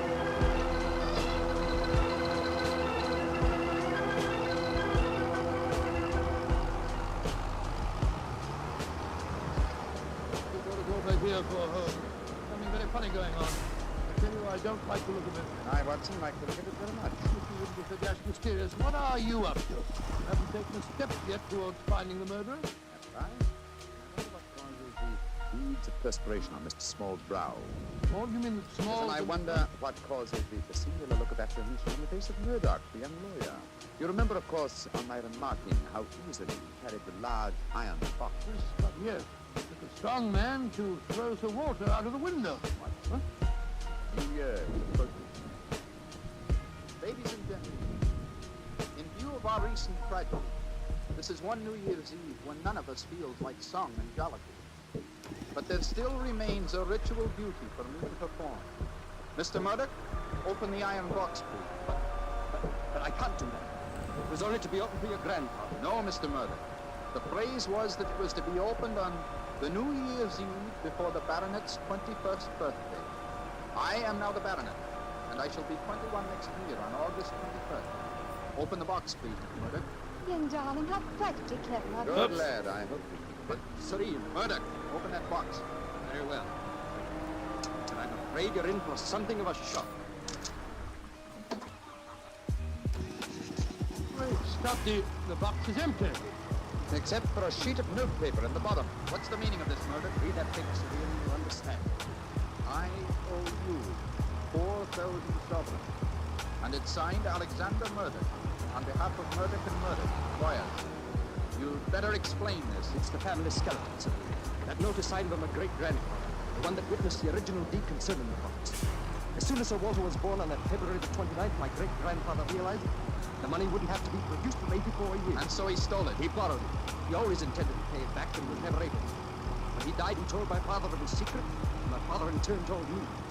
We've always planned to put back the money, Sir Ian, but we've never been able to. It's daylight robbery. You could prosecute them here, the firm's still in business. You can ruin them. You can sue them for every penny they have. Mr. Small, you've already shown a marked aversion to my family. I suggest you allow me to handle that affair. Bravo, How dare you, Barney? Go to your room. No one's going to their room. No one's leaving here until the police arrive. I'm convinced that one of you murdered my grandfather tonight. If you ask me, it's obvious who that someone is. Who, Dr. Watson? You, Mr. Murdoch. You came here planning to kill poor old Walter because you never intended to open that box. You thought that your secret would die with him. That's a lie. I was going to tell him everything and then ask for time to pay the money. I didn't kill him. Of course he didn't. There's your murderer. You yourself, Ian. Father, what do you say? I'm saying that Ian's the murderer. He saw that the box wasn't going to be open for another 4 years. He realized out the money couldn't marry Dorothy, so he killed his grandfather and then ordered the box open. You're trying to cover yourself. You pushed grandfather out of that window tonight. You thought that if he died, the box would never be opened. So Dorothy couldn't marry me. You young Gentlemen. Upon my soul, Holmes, you seem remarkably calm. Do I, my dear Watson? I must say I'm absolutely fascinated by listening to three people accusing each other of murder, and each of them producing perfectly sound motives. It's a remarkable example of the dangers of reasoning from motive alone. We should profit by experience, Watson. Mr. Holmes, how can you be so calm? There's a murderer in this I room. suppose this game of charade is getting a little out of hand this small. Let's conclude it. You'd better come out now. It's moving. A happy New Year for you all. Grandpa. Sir Walter, oh, am I seeing a ghost? Oh, Sir Walter, you're all right. Well, what kind of a game have you been playing? It's a funny game that Holmes and I invented. You might call it forcing the issue.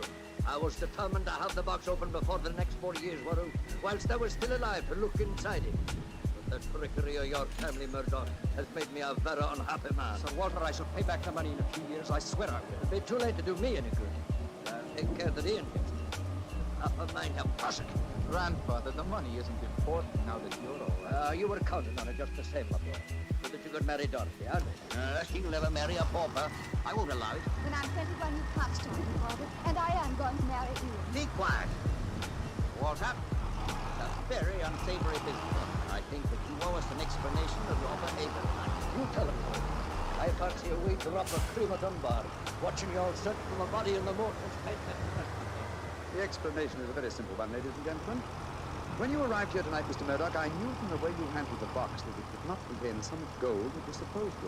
So you suspected fraud and devised a plan to force the opening of the box. Yes, and Sir Walter was an eager conspirator. Of course I was. Ian is 21 next August. Supposing I had died after he came of age, and before my next birthday, 4 years hence, box would never have been opened. And so we invented the fake murder story. By the way, Ian, I must congratulate you for grasping the possibilities of the situation so speedily. If you hadn't demanded the opening of the box, the Murdoch's secret might still be a secret. It's a clever plan, Holmes. It's too bad that it had to have such a miserable ending. I'm not sure that we have finished with the matter. Mr. Murdoch. Yes, Mr. Holmes? You say that your family took £4,000 from that box? Yes, Mr. Holmes. Curious. I would have sworn from its size that it would hold closer to 5,000. And in your account of the legend, Watson, you told me that Sir Thomas Dunbar stated on his deathbed that he had put something else in the box. Right. Something for a rainy day, is that it? Did the Murdochs find that extra something? No, Mr. Holmes. They found nothing but the gold. That's very odd. I think I'll take a closer look at that box. Since this seems to be a night of telling secrets, I think we might as well know something. If we don't give your consent, I shall elope with you. Oh, bravo, my dear, bravo. I have my other thinking, young lady, but I hardly think it is necessary. What do you mean, Holmes? Show you all the treasure of the Dunbars. What are you from? The something for a rainy day. Old Thomas Murdoch. You see, since the cubic contents of the box obviously differed from my calculations, I deduced the existence of a false bottom. I was correct. And in that space, I found this. Manuscript. Right so, the manuscript of the book. Look at the title page and see the author's name. History of the Dunbar family. That's Walter Scott. I think, Sir Walter, that an original and unpublished manuscript by your distinguished namesake will prove worth several times the gold that is missing from the box. You've saved the day for us home, Papa. God bless you. This has been as strange a new year as ever I knew, but it's turned out to be a fun. Thanks to you. Well, fill up your glasses. We're going to drink a toast to the new year. Ah, Joe, yes, Sir Walter. This is really a happy occasion. And let's treat it by singing the traditional song of the season, Auld Lang Syne. And in this case, when we sing, should old acquaintance be forgot, I feel that in our hearts we should be thinking of Sir Walter Scott. He died over 60 years ago. He's made us all very happy here tonight. Should old acquaintance be forgot and never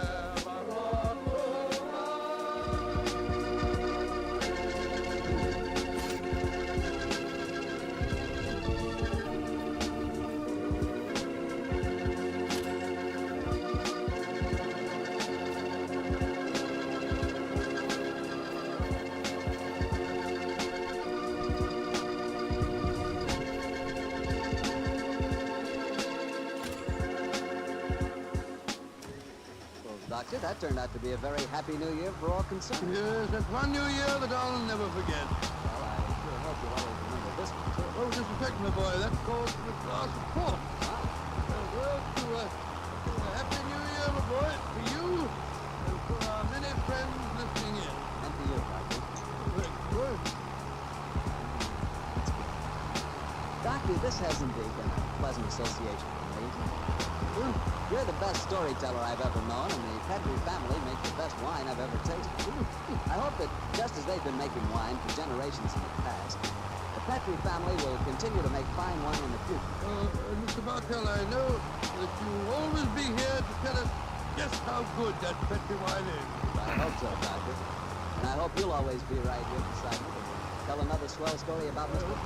Boy. Oh, and incidentally, Doctor, what new adventure are you planning to tell us next week? Next week, Mr. Bartell, I'm going to tell you a weird story.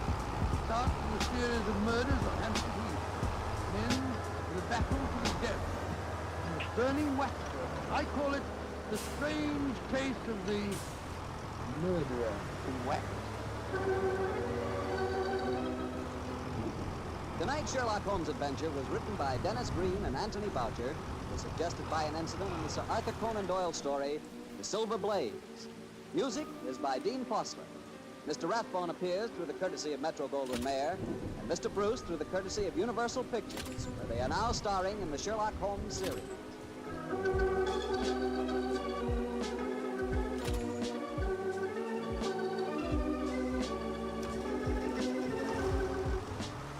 The Petrie Wine Company of San Francisco, California, invites you to tune in again next week, same time, same station.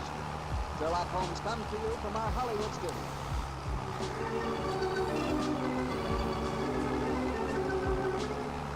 This is Harry Bartell saying goodnight for the Petrie family. With a knife in his back, a nameless Filipino in I wonder if San I can Francisco. switch gears and not be With a bullet in automatic. her body, a girl in mid-Pacific. But there were others. There were so many others. 8,000 of them on an island in the Philippines.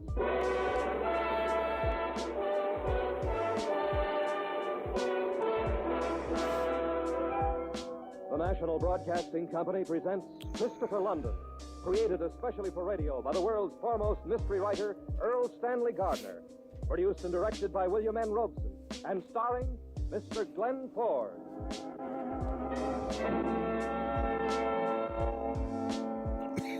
I am Christopher London. The whole thing started with a vague conversation about the murder of an unknown Filipino. Mr. Anders, president of the San Francisco Sugar Company, either could not or would not say what, if anything, he suspected. I'm sorry, Mr. London. I can't tell you what I think because I don't know what I think. I get the impression that it's not the murder that worries you. Why should it? I never saw the man. I have no idea who he was or why he tried to get to me. With a knife in his back, the doctors wonder how he ever made it to my door. A knife in his back with your name and address in his pocket, and his body terribly scarred as if he'd been beaten for years. Yes, it's all very mysterious, but the police are investigating. I suppose they'll learn the truth in time. That's not what I wanted to see you about. Well, what else, then? The price of sugar. The price of sugar? Exactly. Now, this is all I can tell you. Uncle Ted, I wonder... Oh, come in, dear. Oh. This is Christopher London, my niece Linda. Oh, I've heard about you, Mr. London. Well, now, whatever you've heard, I deny every word of it. Is Mr. London sailing with me, Uncle Ted? Maybe on the same ship would be a better way to put it. Yes, my dear, I wanted to go to Manila. Oh, then you'd better go, Mr. London. Whether you want to or not, you're as good as aboard ship already.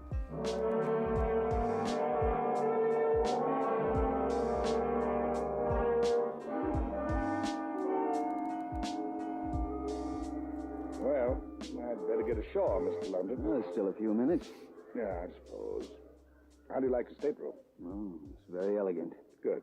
Now, is there anything else you want to know? Well, you want me to find out how a company named Southern Cross is able to go on underselling your product. And that's all? That's all.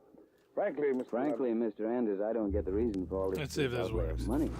Stateroom. Don't you? Maybe it's because if you don't come back, I'd like to think you died. Well, London, bon voyage. Linda was waiting for me at the gangway. Keep an eye on her, will you? And look out for yourself, please.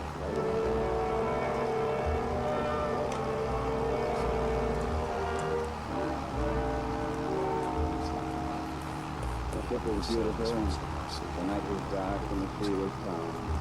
Hawaii was a long way beyond the horizon, and Manila and the Philippines still farther. The girl beside me at the rail was very, very lovely. She sighed rather happily and said, My uncle said you'd probably ask me a lot of questions. Did he, Miss Anders? Won't Linda do? Linda? Now that we've got that settled, let's get back to the questions your uncle said I would ask. Did he say what they'd do? Not exactly. Oh, did he say what your answers would be? Not exactly. Yeah. Shall we walk around the deck? We walked once around the deck, and then we went into the cocktail lounge and had a coffee and brandy at a little table in a quiet corner. You know, Christopher, I think this is going to be a good ride. I hope it is. Have you ever been out to Manila before? Oh, lots of times. I've gone with my uncle every time we went, ever since I can remember. My parents died when I was a baby. If that explains anything. It does. A little. I suppose you know a lot about your uncle's business, then? That's one of the questions you said you'd ask me. And the answer? The answer is yes. I think I know as much about his business as he does. You're a very interesting girl, Linda. You know, that's what I always say. I always say, Linda, you're a very interesting girl. Oh, don't look now. There's a man coming. You don't know me and I don't know you, but that ain't no reason why we can't yell at each other over the fence, now is it? I'm Jim Blake from Texas, a Lone Star State. And where I go, I buy the drink. So wait a minute. Won't you sit down, Miss Blake? Well, I am sitting, thank you, ma'am. My name's Blake. Yes, that's what I thought you said. One of the New Jersey Blakes, no doubt. Well, now, you know that is real funny. Oh, I'm sorry. People's always joking me about Texas. What'd you say your name was? I didn't say. However, it's London. It's of London. Well, I'm mighty glad to know you, Chris. What do you and Mrs. London have?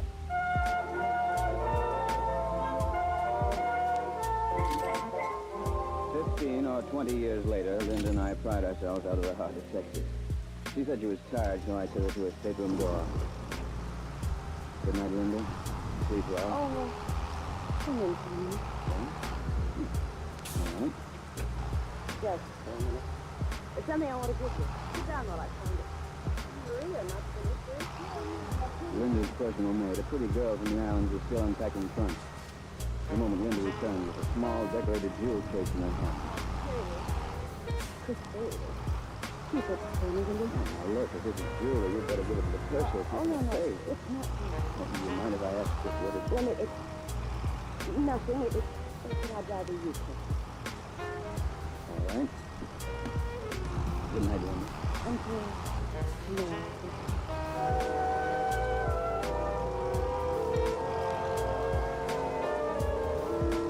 I took the jewel case back to my stateroom and found that somebody had shoved a note under my door. It read, "Take off that beard, we know you." Right, I had a sense of humor. But in my experience, the most dangerous enemies are those that laugh. I took a closer look at the little jewel case. It had one of those intricate Chinese locks that are easy to break, but not easy to open without the proper keys. I put the box in a pillowcase and carried it to the office of the ship's doctor. Now, what can I do for you, Mr. London? Your laboratory is equipped with X-ray, I suppose, Doctor? Yes, of course. Well, I know this sounds a little strange, but I wonder if you'd take a picture of this box here, just as it is. It was exactly what I expected. I carried the box back to my stateroom, shoved it under the bunk, and went to bed. I don't know how long I'd been asleep when suddenly there was a knock on the door. I was out of bed like a shot. Just a second. Yes? Miss Anders, ask if you will come at once. What? Oh, yes, it's all right. I'll be there in a minute. Put on a pair of fancy shirts, hurried into the corridor, and collided with... Look where you're going, can't you? Oh, well, howdy, love. That's all right. In a hurry. Come in, Christopher. What's the matter? Oh, nothing's the matter. I just couldn't sleep. Not a dream. Oh, look. Look, you realize it's 2 a.m.? Well, of course it is. Robert, good. All right. What do you want to do? Would you like to play some games? No, I wouldn't like to play some games.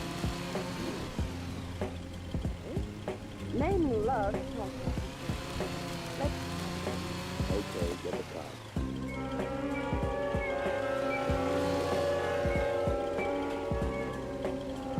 We played a few hands in silence, and then Linda asked... Kristen, What? what did you think of this place?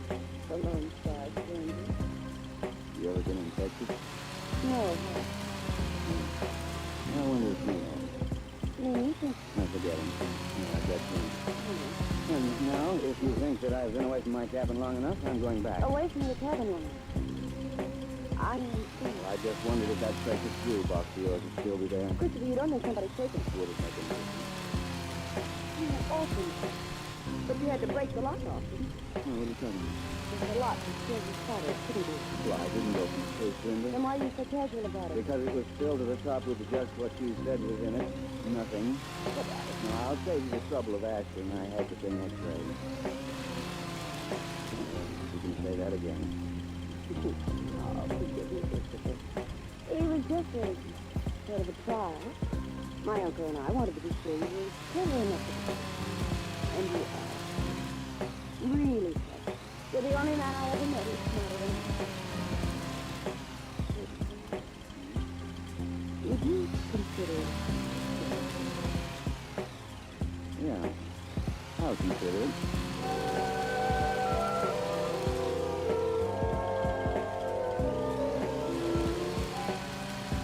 When I finally got back to my stateroom, the jewel case was no longer under the bed where I'd put it. But I think that as I went to sleep again, I may have had a smile on my face.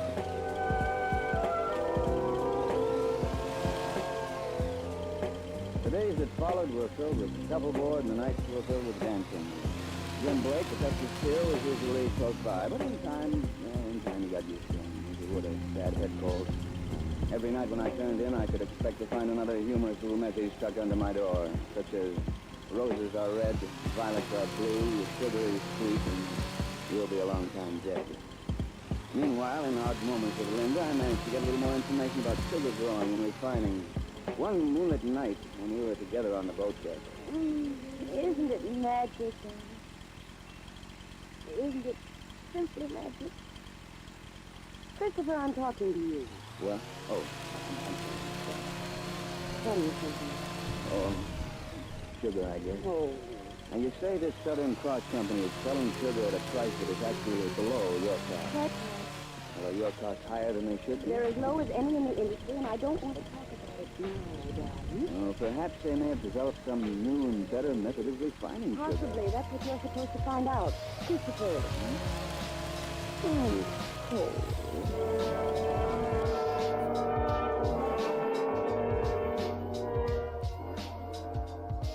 A few days after leaving Honolulu on the way to Manila, we entered a bank of thick fog, like a damp, clinging shroud.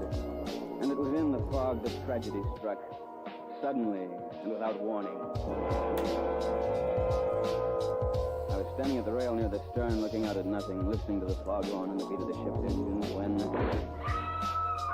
Well, I couldn't see a thing. I ran in the direction of the sound. Groping through the fog, I found a white coat flapping emptily, caught in a boat davit. It was Linda's coat.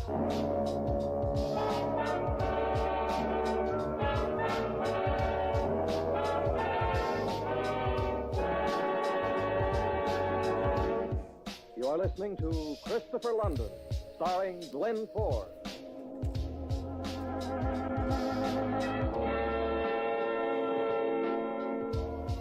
It was an apparently harmless mission that Anders had asked me to undertake, simply to find out how it was possible for a rival sugar refining company to undersell his product. Mr. Anders had warned me that the job might be dangerous, and so it was.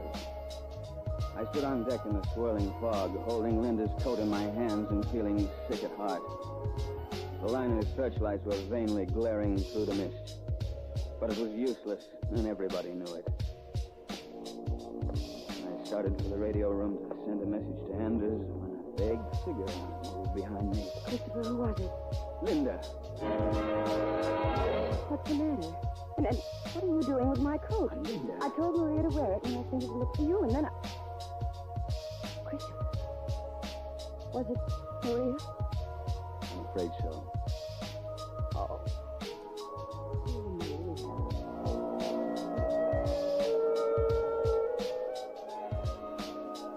An hour or so later, I found Texas Jim Blake in the bar. Well, howdy, London. Double scotch and soda for my friend here. That was right nasty business about Miss Anders' maid, wasn't it? Understand you think you heard a shot. Yeah, I heard a shot. Real on you. Who do you think would have wanted to kill that poor girl? If I was in charge of this boat, I'd look for a gun that had been fired lately. Well, I doubt if you'd find it at the bottom of the ocean. You think you'd throw it overboard? Wouldn't you? Well, now, I suppose I would. That reminds me of a story I heard about a cowpoke back in Texas. Mr. Blake, do you ever get tired of that accent? How's that? Huh. I just talk the way folks talk in Texas. This ain't no accent, son. That's Texas talk. Yeah, okay. Oh, by the way, were you in Dallas or Galveston when Maria was shot and pitched over the side? London, let me ask you a simple question. Why do you care where I was at when that shot was fired? You think I killed her? Did you? In Texas... Yes, I know. In Texas, they shoot men for less than that. You're joking me again, London. Hey, you know, London, I've been thinking. Now, naturally, I know Miss Lynn and her uncle is interested in the sugar business in the Philippines, and just as it happens, I got an interest in sugar myself. I'm starting a company named the Southern Cross. You ever hear of it? Southern Cross Sugar? Sure, I've heard of it. They got a plantation of something like 50 square miles on the island of Negros, haven't they? Yeah, 50 square miles of sugar cane. That's what they tell us poor stockholders. But I'm from Texas, and I don't believe nothing that I don't see. Folks that run this shindig say we can sell more sugar and cheaper than any other company in the world. Well, I got money in this proposition, Chris. Good Texas money, and I'm gonna see for myself. You and Miss Linda wouldn't want to come along, would you? Sort of look over the plantation with me? Well, Mr. Blake, I just bet Miss Linda and I would be charmed to look over the Southern Cross plantation with you. Oh, you're always joking me, Lennon, but I mean that invitation. Seriously. And I mean it. Seriously. Well, then that is just wonderful. Tomorrow we'll be in Manila. I got me a boat waiting for me, and they tell me the trip to Negros just ain't nothing. Have another drink. Okay. A little later, I went down to Linda's stateroom to escort her to dinner. All right, Christopher. I'm ready. Linda, I've been talking to Jim Blake. The Texas spirit. He's not funny. I think he's a killer. But I think he tried to kill you and got me instead.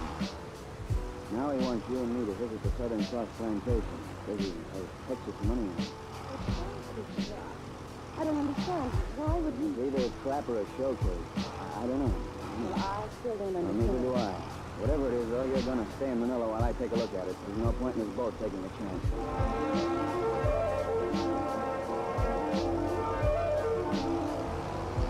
I left Linda in Manila at the local office of her uncle's company. Blake and I went on together to the island of Negros in the huge Southern Cross plantation. It rained constantly, and the growl of distant thunder was almost continuous. The director of the plantation was a suave, expressionist fellow named Juan Ibarra, who used words as if he were translating from another language. Coming from the south, bad weather, senores.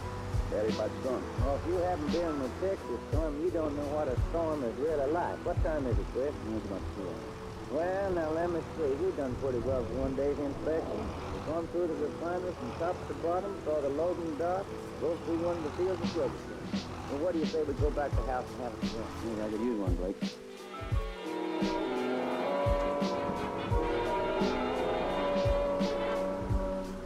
While we drove back to the director's house, I asked a few innocent questions. Ibarra, Si, senor. tell me, how many men does it take to work in Texas? It takes 7,000, 8,000 maybe. Oh, that's a lot of men. Where do you keep them? Where do I keep them? Yes, I mean, where do they live? On the plantation, here they live. I know that. Hey, Chris, I've been thinking about that refinery. You much of an engineer? Enough to understand the simple process of refining sugar. Seems like a good plan. As you say, senor London, the plant is good, but it is just the same like many others, not it? I was asking about the workers on the place. What's that? Oh, wait a minute. Stop the car. I said stop the car. No, senor London. It is not to be wise to interfere. They're whipping that poor devil to death.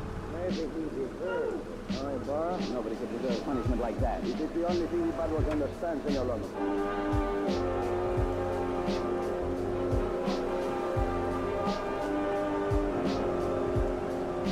And the subject was dropped.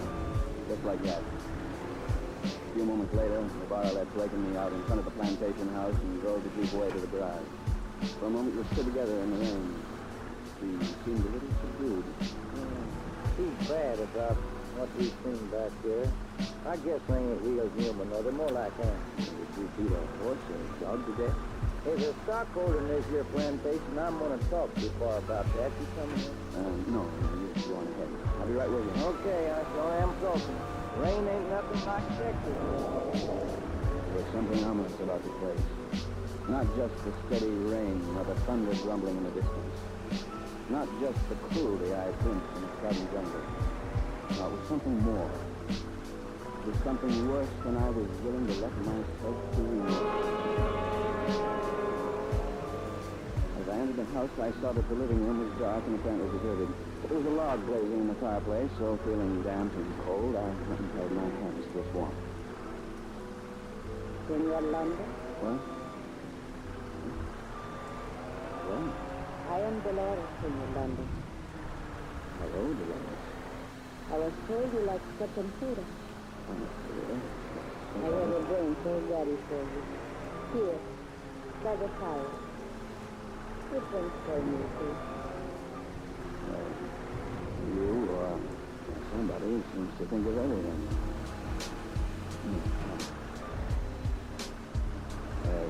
You're Mrs. Ibarra, I suppose? No, senor, I am just Dolores. If your drink as you would have it. Just right, Dolores. Then, Yes, Dolores. Just right.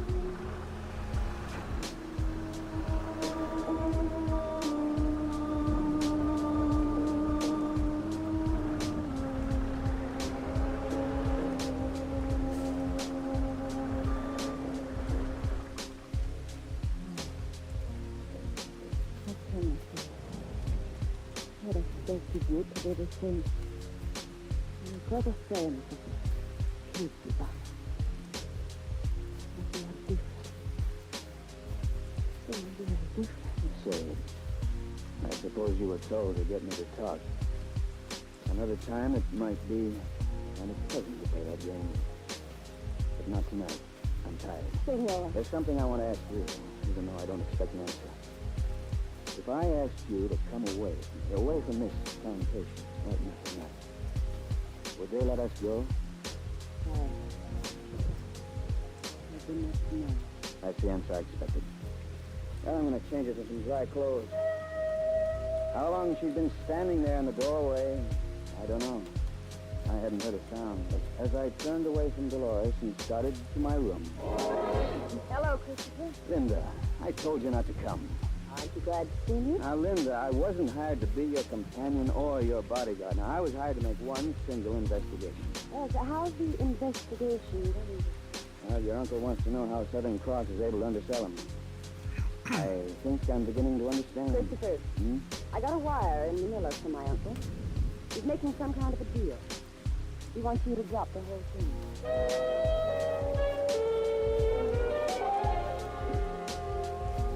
And that was that. I was just to drop the whole thing. But the whole thing was something I couldn't drop. Too much blood had been shed. Okay, I can't pick up those. I stole out of the house. The center of the storm had veered around the east and seemed somewhat nearer. By the flashes of lightning, I found the road I was looking for, the road Ibarra had avoided during our tour of inspection. The path wound through the jungle for perhaps a quarter of a mile and then came to what was unmistakably a concentration camp. The miserable collection of shelters was completely surrounded by a high stockade of steel and barbed wire. The single gate was guarded by a sentry with a Tommy gun. One look was enough. Now I knew the secret of the Southern Cross's success. Forced labor, slavery.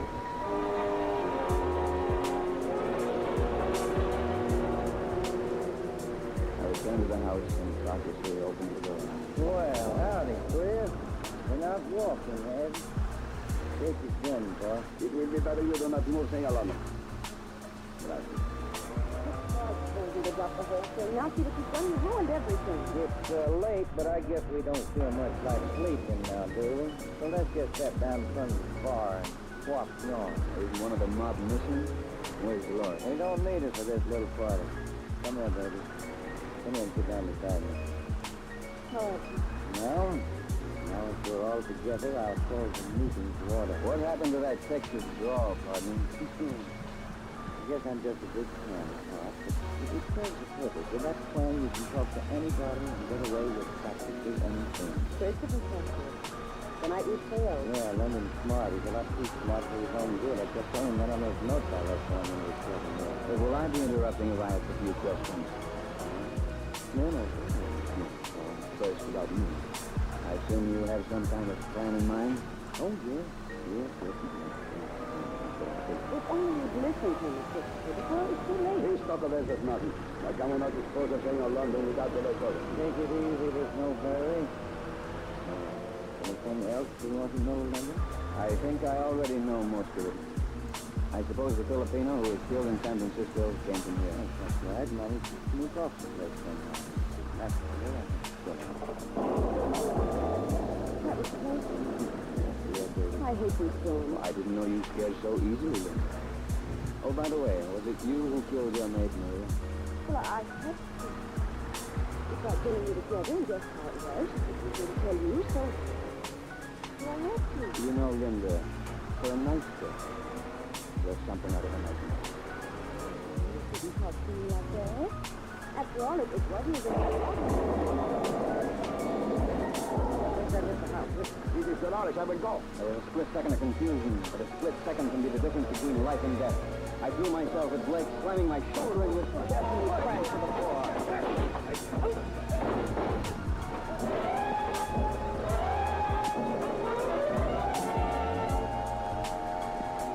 I got out of there with a broken left arm and a revolver.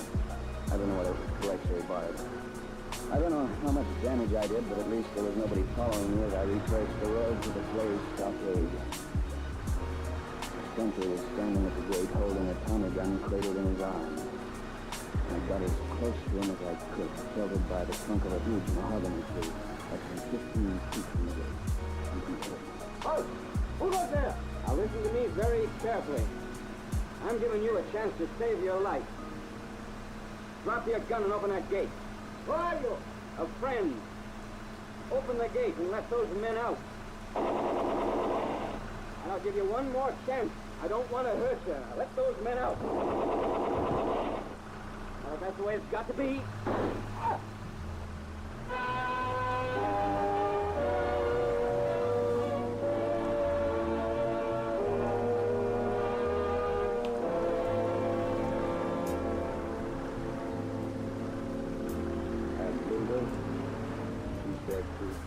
Yes, Miss Randers. With the others. When the men streamed out of the stockade, not stopping. But she died instantly with a bullet through her heart. What she did sound as impossible as all the rest of it. Then actual slavery sounds impossible too. Have you any idea how much actual slavery still exists in the world today? It's not a comforting thought, but one we can't afford not to think about. Freedom is still something to fight for.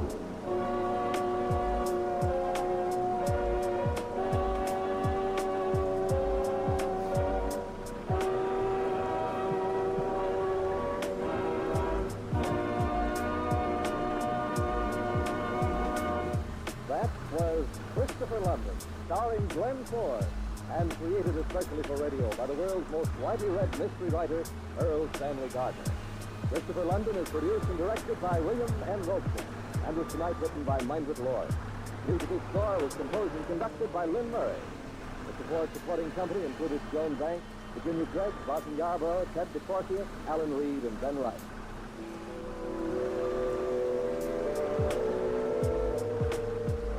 Mystery fans, you'll find two other great pulse-packed adventure programs on most of these NBC stations every Monday night.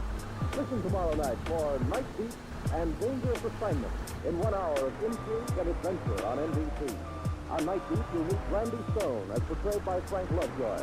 You'll travel the night beat of a newspaper with Randy as he searches the big city for a story to make good reading in the morning edition. Then it's time for Brian Donlevy and Dangerous Assignment. Wherever there's trouble brewing throughout the world, there you'll find Soldier of Fortune Donlevy chasing down the forces of evil to their very lairs. These two programs, Night Beat and Dangerous Assignment, add up to 1 hour of the best in action-packed adventure mystery, and you'll hear them both tomorrow night on NBC. And be with us again next week at this time when Christopher London returns with another... The food I ordered, McDonald's, is almost on its way. I didn't want to stop gaming.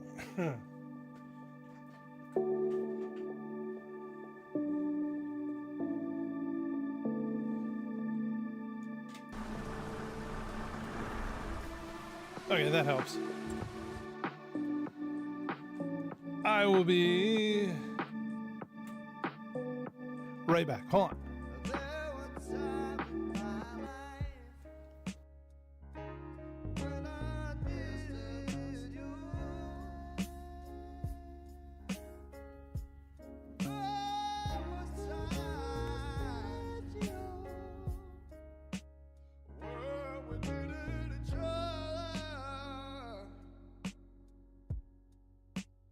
Mr.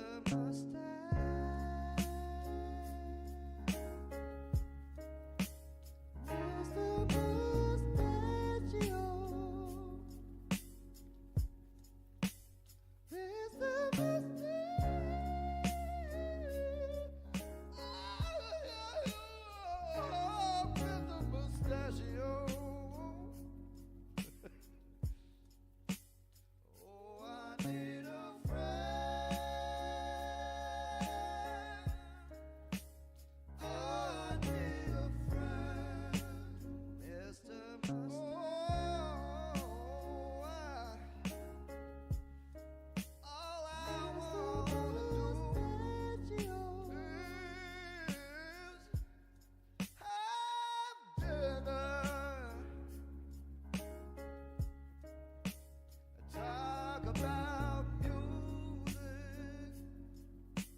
Okay. Shush. An exciting excursion against crime. Stay tuned for the Phil Harrises and then Sam Spade on NBC.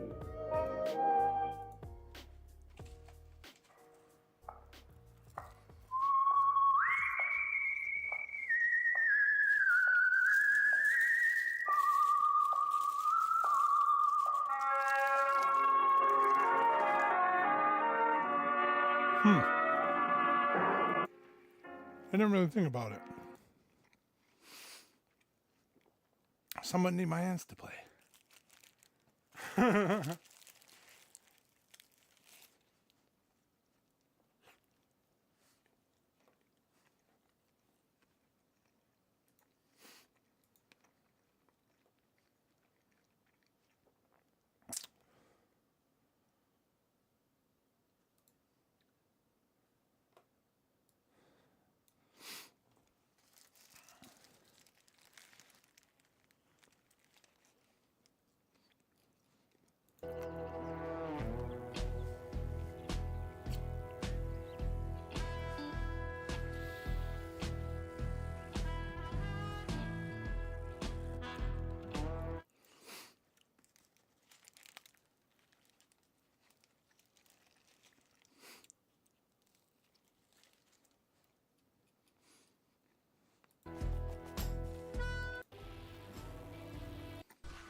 Well, now you ask.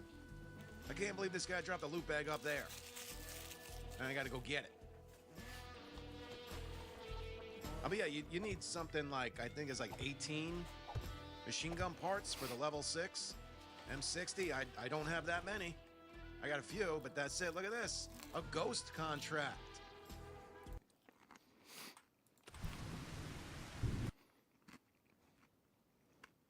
Can save my life. I could be killed on account of that book. Just that one? Oh, Templar, old boy, you cut me to the quick. It's a case of the cut-up author or who hacked the hack. Oh, it's no joke, Templar. You've heard of Kid Waldo? The heavyweight? Yeah, I heard it. Well, when he was just a punk, Georgie Garnett signed him up to manage him. Lifetime contract. Now the kid is in the higher brackets, and he's still tied to Garnett on terms he no like. Well, can't he afford a lawyer? He's got a lawyer, but Garnett swings a mean pen, no loopholes. The contract is ironclad. And your heart bleeds for the kid, and you're afraid you'll bleed to death, aren't you? Not exactly. You see, the kid figures an angle. Garnett has a wife. Oh, lovely tomato, any way you look at it. Brother, you look at it. You mean the kid looks at her? Precisely, and Right, one of the longer pieces. See, the kid is no bad piece of merchandise himself. 6'4" of solid muscle. Well, what about his face? Well, his face retains much of its original shape in spite of coming in contact with some of the fanciest leather in the business. Mm-hmm. Soft music, 2 hearts, 3/4 time. I guess the big Well, not all of it. Don't forget Garnett, husband. Triangle, 3 hearts in 2/4 time. Right. And that's the kid's angle. Play up to the missus while she goes for it. So he can use her to get better terms from Garnett, huh? Only the way I wrote it, the kid and the missus slipped the manager a dose of rap. The way you wrote it. That's what I'm talking about. You wrote a book based on Kid Waldo's shenanigans with Mrs. Garnett, added murder, and put it on the newsstand? I did, so help me. And I do need help. I see. One of your real-life characters has read the book. One of them, all of them. Uh-oh. Garnett wants to know, are his wife and his spider really giving him the business? And if so, how do I know? My wife wants to know, how do I know?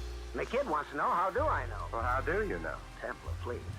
A writer protects his source. He better start protecting himself. Well, that's where you come in. How big did you say the kid is?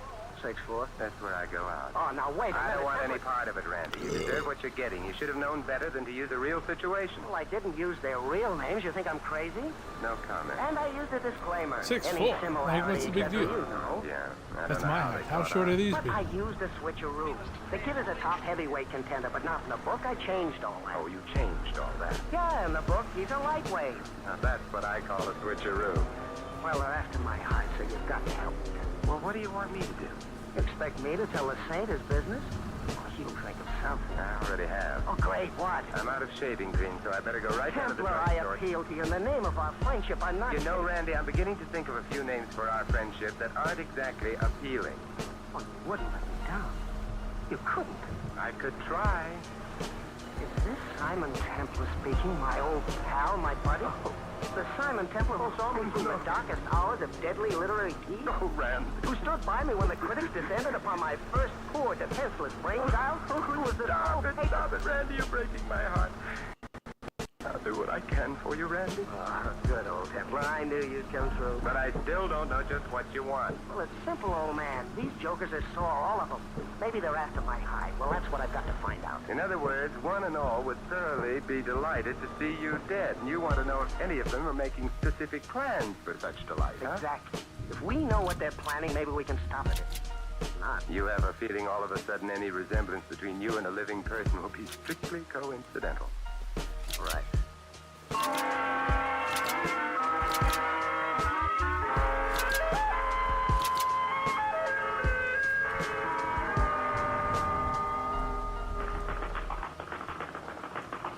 Hello, kid. Why don't you give that punching bag a rest? It's getting tired. Who are you? Simon Templar. I'm a friend of Randy Patterson. Oh? Oh, please, kid, I want to talk to you. I got nothing to say. Well, then allow me. Look, mister, my lawyers are Smith & McCormick. It's in their hands. You want to talk to them. Oh, All right, let's get rid of this burger. Yeah, lawyers. I've been libeled. I never did none of the things it says in that book. You didn't? No.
In this video, we'll be tackling all of the small little projects around the property that don't justify their own video. We'll be building a foundation for a brand new shop, test out a scary cheap skid steer drum mulcher, demolish part of my house, and just clean up all the clutter that I've been neglecting for far too long.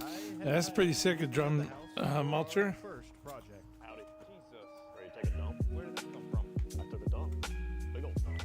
Yeah, I rented it. I rented it for 72 months, and then when I'm done renting it for 72 months, I get to keep it. It's mine. Wow, what a deal.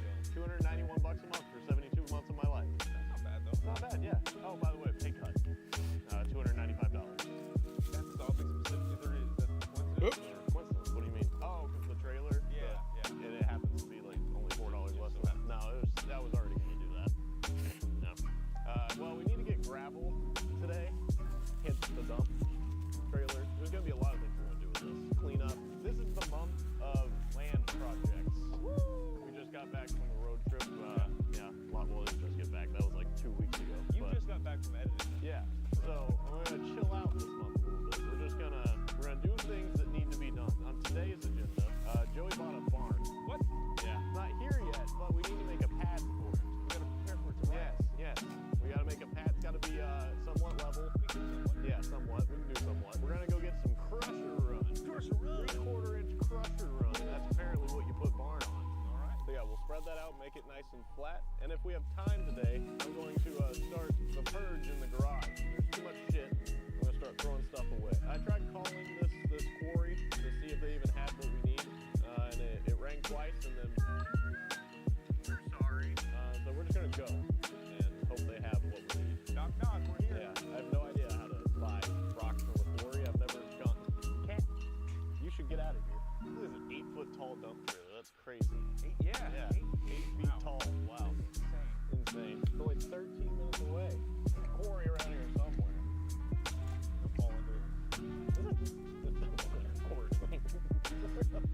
Sounds like they're not in business. There it is. We just turn that thing on.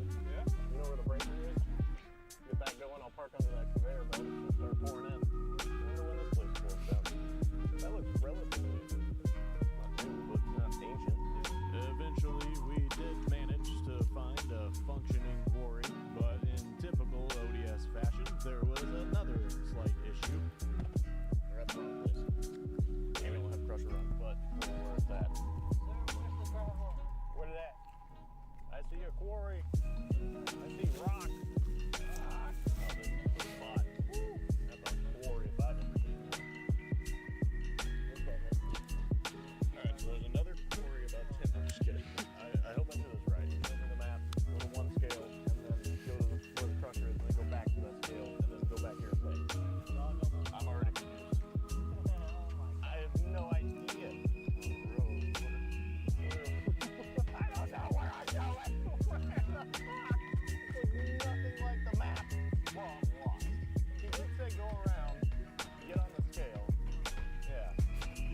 know if we got 3/4 inch crusher run or not, but it sure looked like it. We got gravel. we got crusher run. It'll compact. Yep, 10,000 pounds. This is $88. Yeah, nice. Got some rack. Got big dump. Not that much rack. I still don't know if it's the right kind. I'm sure the audience will tell us. Oh yeah, it's definitely not. Yeah, you dumbass. No, don't spill. I'm spilling it. You're good. You're good. Shouldn't open the trailer. You're good. Oh, I thought he was still backing it up.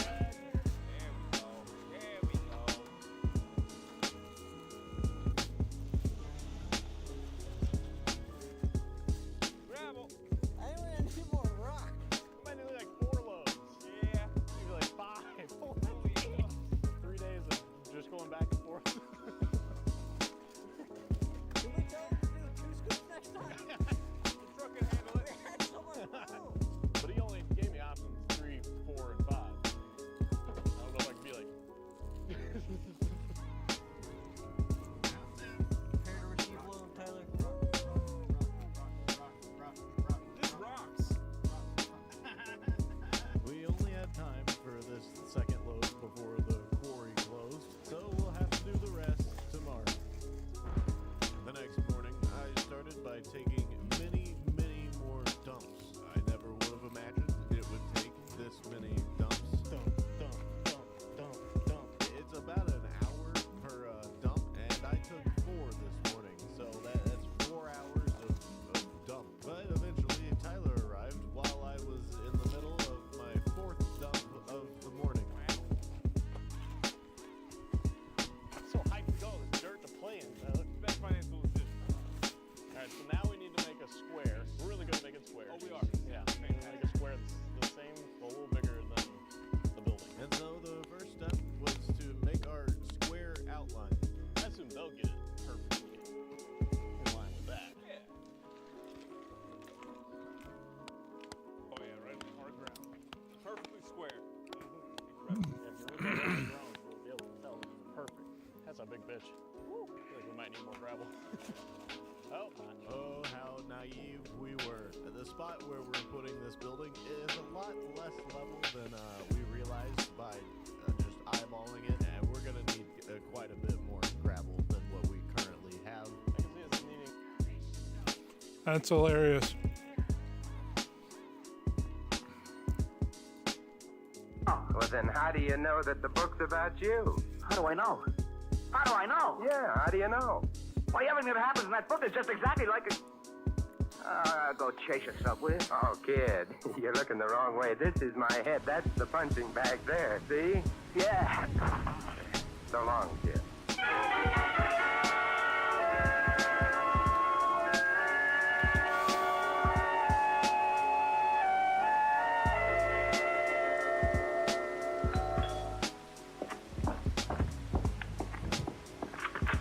Yes? My name is Simon Templar. I'm looking for George Garnett. I'm Garnett. Do you always greet your guests with a gun? Lately, Monk isn't around. Oh, who's Monk? Bodyguard. Templar, eh? I've heard that name. Well, what do you want? Well, look, I'd like to talk to you, but not in the doorway with a gun in my ribs. All right. Come in. Thank you. Templar. Seems I... sit down there. Oh, thanks. Well, at least now we know where that all goes. Nervous stomach. Been under strain lately. Terrible strain. By Jove, the Saint. Of course. That's right. Yes, sure. Templar. Well, what brings you here, Templar? Randy Patterson, that rat, that skunk, that murderer? Murderer? Accomplice him.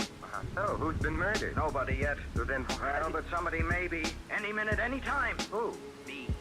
That's what he said in that blasted book, isn't it? Me. But that doesn't me.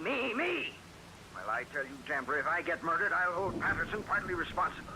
So help me, I will. Just because he said you might be killed, you have to thank him for the warning. But he won't tell me where he got the information, so I can really protect myself.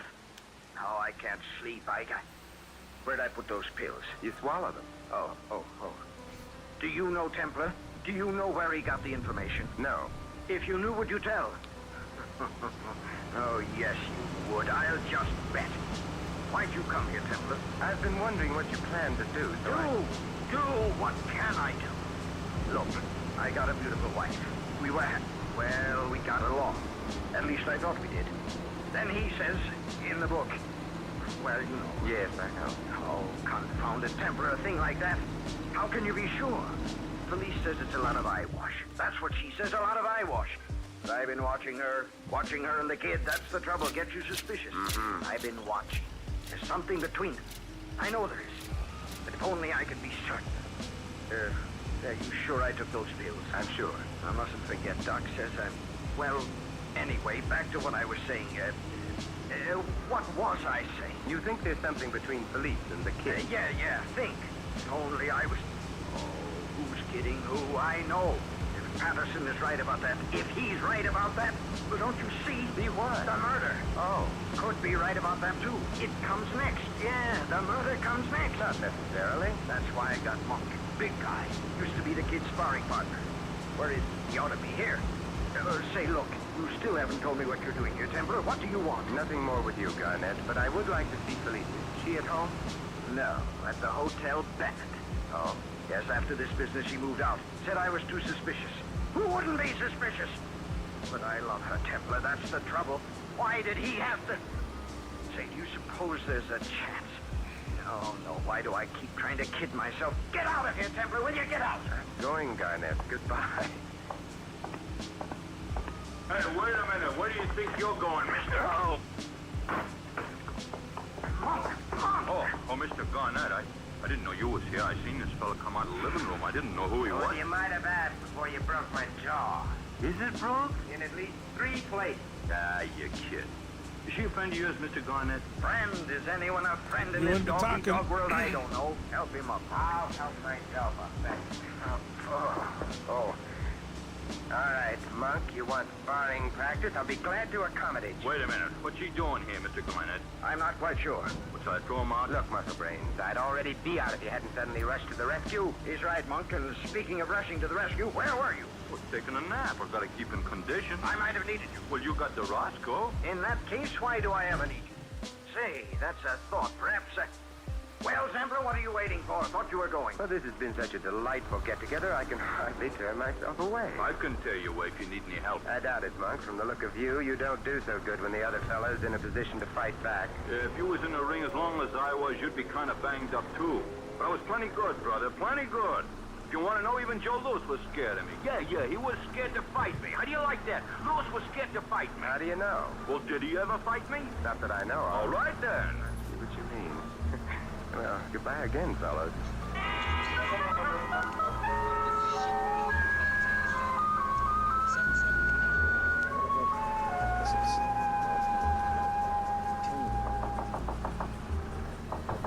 Come in. Well, look what I get, and I didn't even send in any box tops. What? I was expecting Randy Patterson, but he can wait. In fact, I hope he does. Come in. Mr. Temple, you've got to help me. Well, in that case, you'd better call me Simon.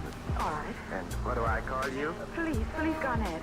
Oh, I'm so glad to meet you, Felice. In fact, I've tried to reach you several times today. Really? Why? Well, you see, I'm a friend of Randy Patterson. I didn't know he had any friends. Well, live and learn. Yes, and I want to keep on with him. That's why I came here. You're a friend of Patterson's. Maybe I made a mistake. Not necessarily. What brings you here? I heard you'd been to see my husband. I wondered what your interest in it was.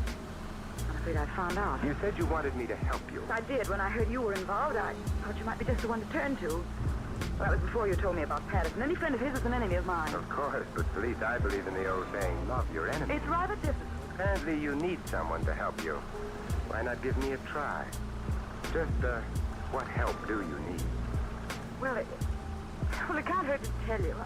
I'm being framed. For what? My husband's murder. Has he been murdered? Well, not yet, but... You know, it's funny how everyone seems to take it for granted that he will be. He will? How do you know? But that's what it's all about. What? Didn't you read the book? Just because Randy wrote a book. But that's why he wrote it, so my husband could be murdered. Of course. Patterson wrote a book, thinly disguised, about me and my husband and Kid Waldo. In it, the kid and I plot to kill my husband. So George read it, got frightened. Now he suspects maybe we really are planning to kill him. He's even hired a bodyguard. Mm-hmm. Well, don't you see it's all a build-up? George really is killed, naturally it looked like the kid and I did it. That's the whole idea. And Randy's in on the plot. Of course. The real killer hired him to throw suspicion on us. Just who is the real killer? I don't know. That's what I wanted you to find out. Well, it's an interesting theory, Felice. Theory? I'll check to see if it's anything more than that. You will? But if Patterson's your friend, If he's pocketing blood money, this is the end of a not so beautiful friendship. And then, Felice, you and I could be friends. Oh, Simon, if you help me, we'll be more than friends. Aren't you forgetting just one small little act? Oh, you don't mean the kid, do you? So you don't really believe there's anything between him and me? Perish the thought. But isn't there anything else now to think on? Oh, I'm no good at guessing things, son. What about your husband? He is neither. I mean, before you and I give way to mad rapture, shouldn't we think about him? Oh, so that's what's bothering you. But we don't have to worry about him. He's going to be murdered. Now, don't look now, but isn't that what you want me to prevent? His murder? Heavens, no. I just want you to prove I had nothing to do with it. You'd better run along, please. Sir, No. Well, then what? I feel a previous engagement coming on. No. Then I don't understand. I'm afraid of you.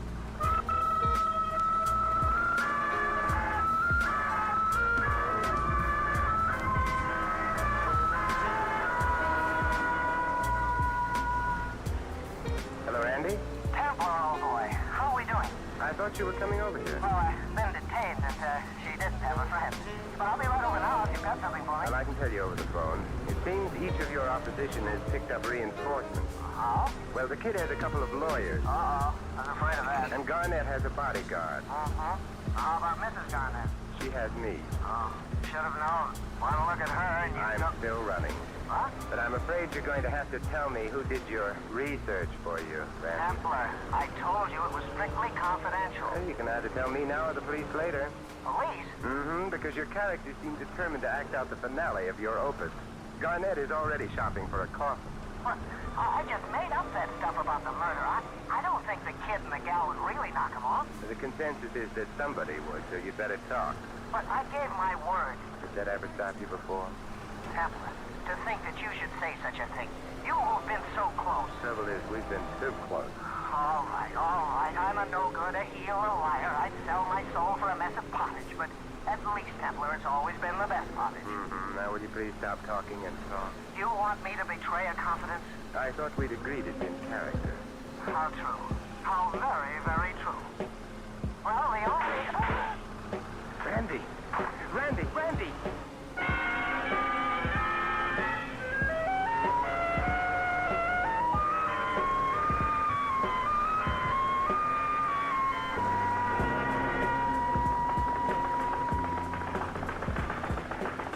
You really believe in keeping in shape, don't you, kid? Oh, you again, Templar? Yeah. Look, why don't you get lost and take Patterson with you? Patterson already got lost. That's why I'm here. I don't get it. I was talking to him on the phone. I heard shots. I called the police, and they called back from Patterson's place. He's dead. I'm not surprised. What do you know about it? He had it coming. From you? Maybe. Only somebody beat me to it. That's so. I got nothing more to say. If you want conversation, see my lawyer. Yeah, Smith and McCormick. I know. I may get around to it. Yeah, do that.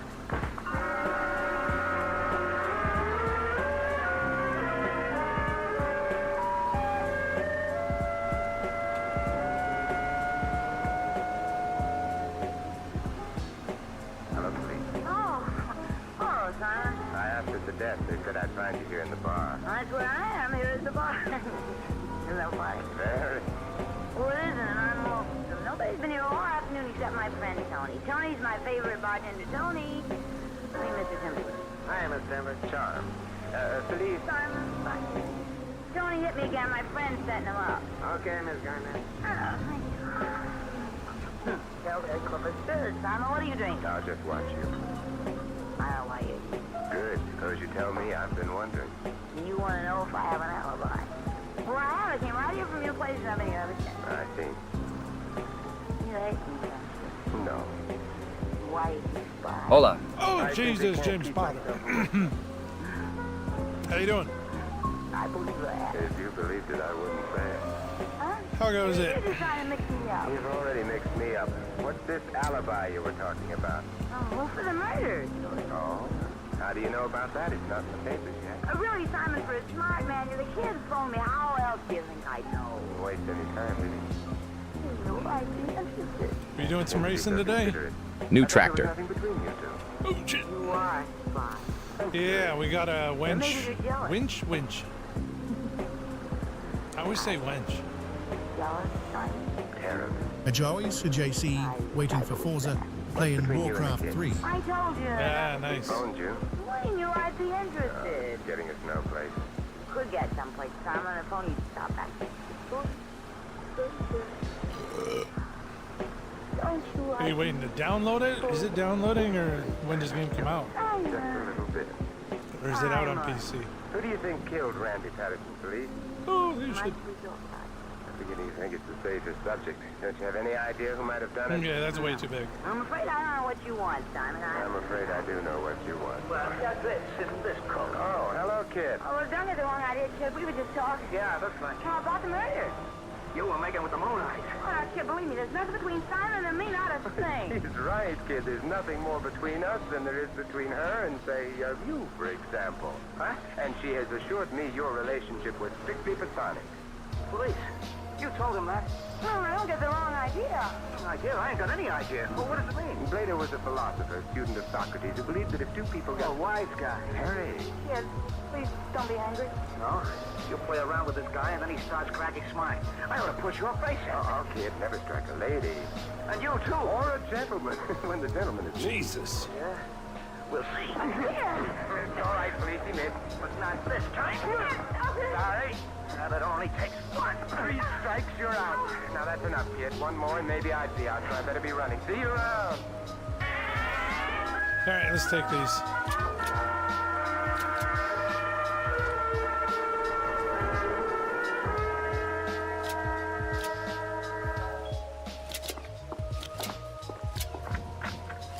Ooh, you. You greet me with a gun, too, Monk. That's what I like about this place. So friendly. You got no idea how friendly. Just the guy we want to see. Come in, pal. Come right in. Now, that's a switch. Last time you were all for throwing me out. Oh, that's before I learned what a sweet guy you was. Now, come on in. Oh, with such a hearty invitation, I don't see how I can refuse. You can. You know, Monk, this is an unexpected pleasure. When I was here before, I got the impression Garnett was considering firing you. Oh, he couldn't do that. Where is he? In back. He'll be in a minute. Now, you want to see why he couldn't fire me? Why? On account of there's some things I can do so much better. Roll like, out. for instance, Roll out! Oh, you kick so beautifully, Monk. Your mother must have been a rocket.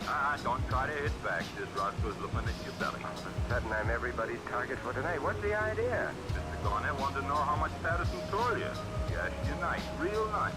I don't ask so nice, but I get What in. you munching there? Glad you want to talk to I me. got some McDonald's. I was hungry and I didn't want to stop playing. I'm beginning to think of a few things, but I had an idea you wouldn't care for them. You kill me. Maybe I can do the same for you sometime, like right now, for instance, like you're ready to talk. I'll think about it. Well, while you're thinking, put up your hands over your head. Hurry up, don't forget the Roscoe. My old friend, how could I? That's it. And now, just to help you make up your mind, here's... Oh. Well, hello, Mr. Garnett. What's going on here? Hello, Templar. Greetings, Mr. Garnett. You don't want to talk, Pallets, Mr. I guess? Garnett. I wonder what I've you're been supposed to trying give keep here. I'll go right ahead. Don't let me stop you. There's no use. He's a stubborn Pro type. straps. Yes, so it would seem, Monk. So it would seem. Very. Well, Templar, to what are we indebted for this? I'm guessing return it's seeds visitor? or some I've shit. seen Felicia. Grain. I thought you might like to know how she's getting along. Why should I care? Can we Does go she inside? care about me? Does she ever even Yeah. call? Don't stand there with your hands like that, Templar. It looks ridiculous. Monk's idea. You heard Mr. Garnett, Templar. Put him down. Well, if you insist. How is she, Templar? Who? Oh, Felicia. Fine. I was afraid of that. Afraid? I'd like to think she needed me. I've got to put her out of my mind, Templar, completely. Only answer. Tell me something, Garnett. What? Where were you this afternoon? Oh, all afternoon? Yes, why? Was anyone with you? I was. The whole time? Yes, except for another nap. He likes to keep in condition. Only I didn't sleep so good. It was only gone a few minutes, just a few minutes. Half hour or so? Why, Templar? Try to reach me? No, couldn't have. I'd have heard the phone. If you were here. But I told you I did. Just a minute. What are you going to do? This. Templar. Why, you knocked out Monk. Yeah, so it seems. Funny, I didn't hit him very hard. You aimed at his chin, always was his weakness. Had a wicked right, but he could never take it. Round heel. Nice. That's his double. I could have made a champ out of him if it hadn't been for those... but that's neither here nor there. Why'd you do it? He slugged me before when I wasn't looking. This evens the account. And it gives me a chance to get his roster. Oh? I want to point something out to you, Garnett. I didn't want Monk interfering. What? Randy Patterson doesn't live too far from here. I believe you could make it in 15 minutes. Perhaps so. What are you driving at? 15 there, 15 back, half hour would have been long enough. Money in the bank. For you to have gone to his place, killed him. Yeah, but we need so much. Have somebody. Pocket full of stand. I'm not pleased. And I don't want to Why, that's get cheese. Absurd. Well, you could have while Monk was asleep. No, you don't understand. It's at least 15 minutes to Patterson's place, at the very least. If you hurry, Code Ray, Green like Man. mad. How do you know? I've been there, but not today. But you know, you said yourself. All right, 15 minutes, round trip in half an hour. That's all you needed. Well, that was just round figures. I'm sure Monk couldn't have been out of the room for, 20 minutes at most. We'll see when he comes to. We'll ask him. 20 minutes at the most. I'm sure When that he'll say hamburger's whatever you done, want him definitely to. Code Green. Say, I just thought of something. What? Has there been any report about the murder yet? I gotta stop eating McDonald's. It's getting grosser and grosser. Well then, Mr. Templar, how come you have to know about it? No, I normally get like a Big Mac and Overheard. 2 cheeseburgers or something, but today I got I love McDoubles. spicy, crispy chicken, Frank's Hot, some sort of bullshit. I don't know. McDonald's is just starting to taste When they had bacon, that was fire. gross How did you hear about it? You about what? The murder? compared to like Wendy's or something. Obviously, Garnett didn't know about the murder, or he wouldn't have stuck his neck out by admitting you were out of the room. He didn't start crawling until I mentioned the murder. That's right, Templar. You noticed. But I also noticed that Monk was very busy trying to build the alibi before I mentioned the murder. Well, sure, I was trying to protect Mr. Garnett. After all, I got a great sense of loyalty. No, Monk, you haven't got any sense Straight of up, loyalty though, or it's any getting sense. rough for the How pros. did you know he needed protection unless you knew Yep. about the murder? So Of gross. course, how did he know? Unless he were the murderer. Are you crazy? Maybe, Monk. But the alibi you were preparing for Garnett would have worked for you, too. Yeah. If you were here with Garnett, you couldn't have committed the murder. Isn't that why you insisted you were gone only a few minutes? That's enough My of head that. hurts. I got nothing to say. But Templar, what motive would Monk have? There's one thing we've all been wondering Wonder if about I'm getting a Garnett. cold. How did Randy find out about your wife and the kids? Must have been from someone who was close to the kids, say a sparring partner. Shit tastes weird. Templar, you hit it. I think so.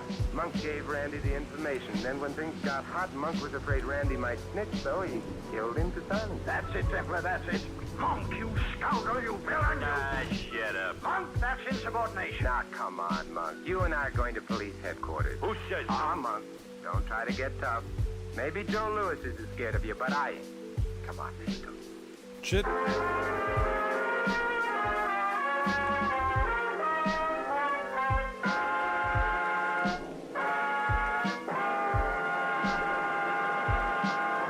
You have been listening to another adventure of the Saint, the Robin Hood of modern crime. And now here is our star. Oh, that was the Saint, really? Take a memo to the future. The date, That was terrible. 1958. No, it wasn't The that message, bad. Cash in your We'll United listen to States way savings worse. fund. Take your savings plus the additional $1 for every 3 invested, and, well, you finish the memo. Perhaps you'll end it with a home or a business of your own, with a college education for the children, with financial security. Whatever your dream for the future, you can make it come true with a program of regular savings. And there is no surer, more profitable way of saving than through the purchase of United States savings bonds. Remember these points. United States savings bonds are safe, they are profitable, they are convenient to buy, and they are redeemable at any time at the purchase price plus accumulated interest. If employed, you can buy United States savings bonds where you work by having your employer set aside an amount each week. If self-employed, buy your savings bonds through Yeah, your that's a- bank on a bond that's a a month question. basis. Make that dream come true. Remember, automatic saving is sure saving. This is Vincent Price inviting you to join us again next week at this same time for another exciting adventure of the Saint. Good night.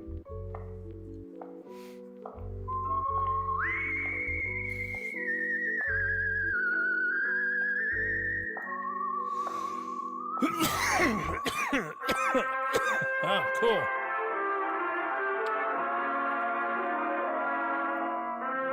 Jerome and Tom Brown.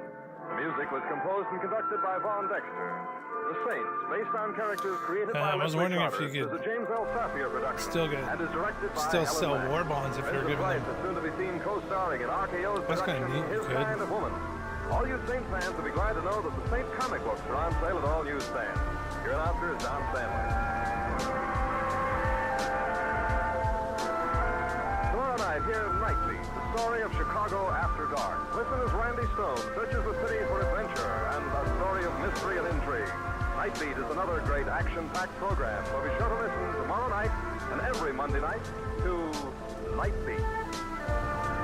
Next, Sam Spade cuts the caper. Then hear Dorothy Maynor on NBC.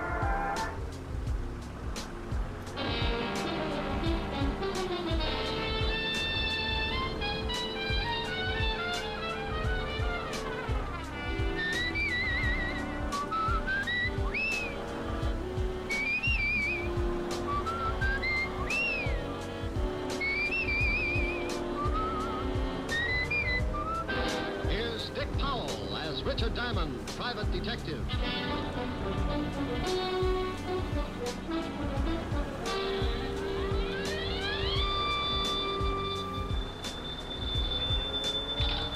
Diamond Detective Agency, surplus homicide, surplus hand grenades, black market embalming. Oh, Black market embalming with surplus hand grenades. What do you mean, what's with me? You know what's with you. Now you stop that. That's Oh, it's fucking hilarious. I want that which you pilfered from the living room the other night, and I want it back, and I want it right away. Oh, but Helen, baby. Don't you baby me. Now you get it down here. But I can't leave the office. I just got in.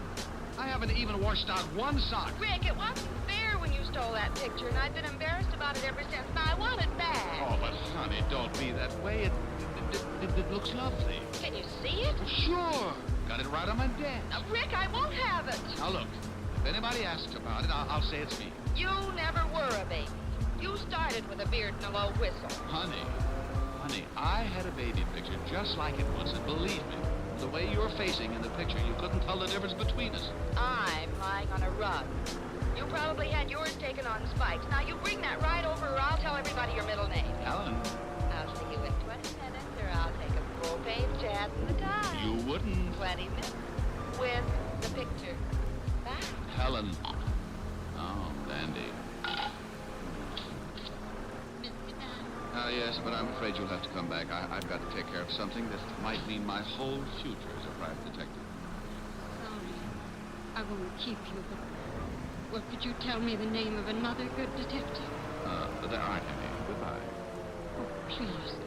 I don't know where to go. Oh, now, wait a minute. I'm sorry. Something's really wrong, isn't it? Well, that's all right, Mr. Diamond. You go on. I'll find someone. Look, I really didn't know you were in a tough spot. I've got enough time to listen. Oh, thank you. Who recommended me? My son. Oh, I've heard about you for several years. My name's Kirby. Mrs. Lenore Kirby. How do you do, Mrs. Kirby? Just how did your son know me? Well, he didn't know you well, only by reputation. He was a private detective also. Kirby? Bill Kirby? Yes. Tell me what's worrying you, Mrs. Kirby. Well, I don't know quite where to start. William, Bill, has been acting strangely for the last month or so. What exactly do you mean by strangely? He's changed. He's begun to act nervous and irritable. When his sister or I would try to find out what was wrong, he'd get angry.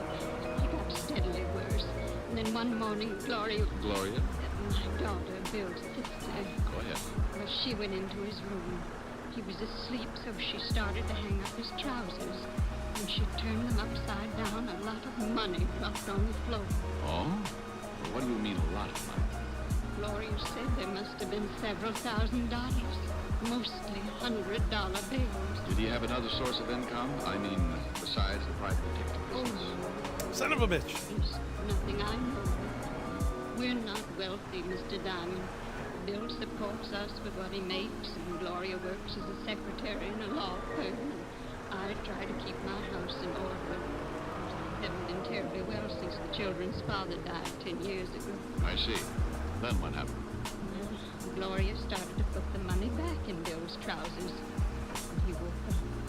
They had a terrible argument. Bill accused her of snooping, and she accused him of doing something illegal. The next day, Bill packed his clothes and left the house.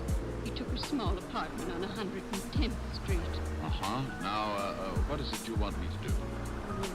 There's more to the story. Bill continued to send me money to keep the house going, much more than he'd ever contributed before. I went over to his apartment several times and asked him about the money, and every time there'd be an argument. Did he give you any kind of excuse? No, he just said he'd run into a good thing, and as long as it was helping out with the house, I shouldn't ask any questions. All right, then what happened? 3 days ago, Bill came over to the house. I could tell he was terribly worried about something. He gave me a package, told me to hide it until he came for it and not to open it. Then he disappeared. He didn't go to his office or his apartment, and I haven't heard from him since. Did you call the police? I didn't want to. He's mixed up in something. Oh, Mr. Dad, I'm sure something's happened to my boy. I didn't know it had. Look, Mrs. Kirby, I admit it sounds a little fishy, but you never can tell. If it's a girl, could be a lot of things. Where do you live? 984 Amsterdam Avenue. Oh, thank you. Now, you go on home, take it easy. I'll let you know if anything turns out. All right. I'm sorry, I don't usually cry like this. Oh, Mr. Diamond, about your fee. Mrs. Kirby? Yes. Do you cook? Why, yes, I'm considered quite a good cook. Well, if I do anything for your son, I'm a sucker for corned beef and cabbage. Corned beef and cabbage? Weirdo. Goodbye, Mr. Diamond. God bless you. I'm afraid he knows me too well. Goodbye, Mrs. Kirby.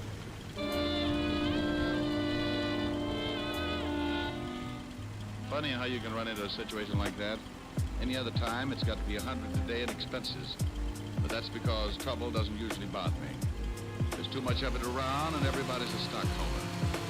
Then a little old lady walks in with a bucket full of heartache, and you realize the $100 a day in expenses is only the difference you carry around to make up for that big, cold world outside. I put my merit badge away, grabbed Helen's picture off the desk, and headed to 975 Park Avenue. Well, you're late. I was just going to call the papers, but I wasn't quite sure how you'd spell your middle name. It's, C-H-O... Here's the picture. Thank you. I didn't know you had a mole in your... Rick. Think you're coming in? No, I'm not. I'm mad. Won't even let me keep a little old baby picture. Now, about that mole... Now, you stop. Why can't you come in? Well, I got a client right after I talk to you. I got to go down to the 5th precinct and do some checking. Will I see you tonight? If you'll tell me about the mole. Now, Rick. See you at 8. Bye, mole. A Sam. A baby.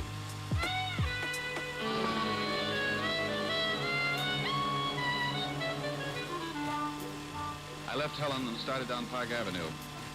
Every private detective must get a license before he can operate. The police department has to issue it. So I headed for the 5th Precinct Police Station. When I walked in the squad room, I spotted Sergeant Otis looking like he was headed for the elephant's graveyard. What's the matter with you, Otis? You're greener than a new lawn. Oh, hello, Shamus. I don't feel so good. No, as a matter of fact, you don't. A little pudgy around the shoulders. Ah, come on, lay off. Tell you I feel sick. Let's see your tongue. Huh? Oh, how's it look? I don't know. But be careful who you show it to. Somebody's liable to think it's poisonous and kill it with a stick. Oh, well. No. Okay, I'm too tired to be scared off today. Who's dead? Not today, Walt. And what are you so tired about? We had a killing this morning. Questioned every suspect in the whole state. Nothing. Who got dead? Maybe you knew him. Shamus. Kirby? What? How the devil did you know that? Just a guess. Guess my 38. You know something? I didn't know anything, Walt. Kirby's mother was just in my office. Oh. Yeah, oh. You don't have to get sore. I'm not sore. Just wondering who's going to tell Mrs. Kirby. Otis went over there a little while ago. He saw his sister. Mother wasn't home. Oh, that's why he looks so bad. Yeah, I guess so. Wouldn't you? Okay, where's the body? Downstairs. Want to take a look? Not especially. I told his mother I'd do something for him. Right now, I don't seem to be able to think of a thing. Yep. Help me. Okay, let's go down and take a look.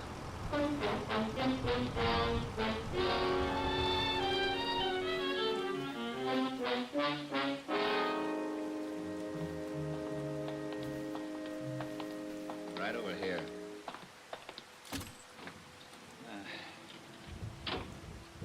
Been in the river. Yeah. Put 4 slugs in him first, though. What kind of a gun? 12-gauge shotgun. Used a deer load. Anything on him? Just the usual identification. Okay, let's go back. I don't know why he got knocked off. No motive, no nothing. The mother has quite a story. Yeah? She told me your son... Hey, Yeah? And here comes malicious. Hey, we just got a call. Kirby's mother and sister just got beat up. Something awful. What? Come on, boy. This is crazy. First the son gets it for no apparent reason, and the rest of the family get beat up. I think I can tell you why the mother and sister got beat up. Yeah, why? Probably the package Kirby left with his mother. What package? I'll tell you about it on the way over to the car. Okay, Otis, okay. Come on, step on it. Lieutenant. Yeah. This time you can use the siren. Oh, boy.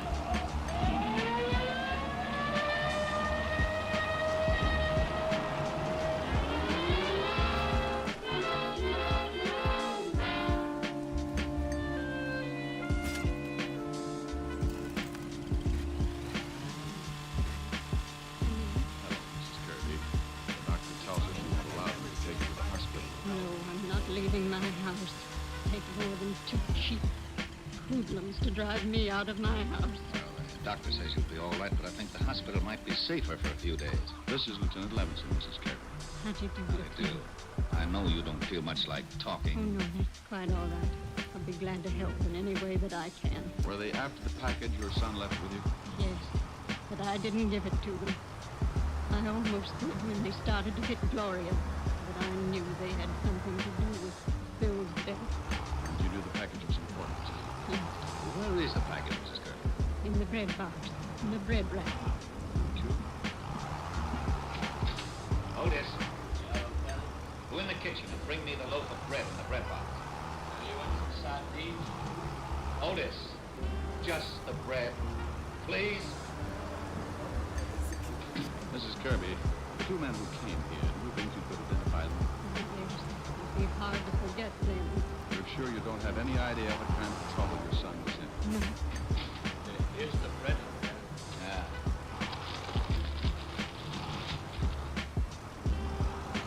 Hey, it's a shoe. Is this one of your son's shoes, Mrs. Kirby? No. He wears a much smaller size. No, that isn't his shoe. I don't get this. Nothing in it, just a shoe. A big one. What size is it? Hey. What's the matter? Shoe size on the inside. It says 6B and then 5 numbers after it. Well, if that's a 6B, Otis wears matchboxes. Oh, yeah. Otis. I don't understand why did Bill leave his shoe and act like it was so important. Because it probably was very important. Think these numbers? Could be. Let's see. Well, if these numbers do mean anything, it sure isn't going to be easy finding out. Here's something to go off. Yeah. Mm-hmm. Shoe's got new heels on it. It's been half soled. Otis, yeah, take the shoe down at the station. Give it to the lab, see what they can find out. And then get the boys out and check every shoe repair shop in the city. I want to know where the shoe was half sold. Okay. Mrs. Kirby, you're sure you can't think of a thing that might give us a tip about your son? No, nothing. Rick, I'm going down to the station. Find out about that shoe. And I'll send our rogues galley over so Mrs. Kirby can try and pick out the 2 guys who worked her over. Oh, check with me if you find out anything, will you? Right, Walt? There's no reason for you to go on with this case. My son is dead. You can't help him now. I'm sure your business is very important. Mrs. Kirby, I said I'd do something for your son. Well, I was a little late. Now I'm going to do something for me. There's a killer loose. 2 slobs who beat up women. I'm a little unhappy, Mrs. Kirby, so I've got to square this beef the only way I know how. First, I'd like to talk to your daughter.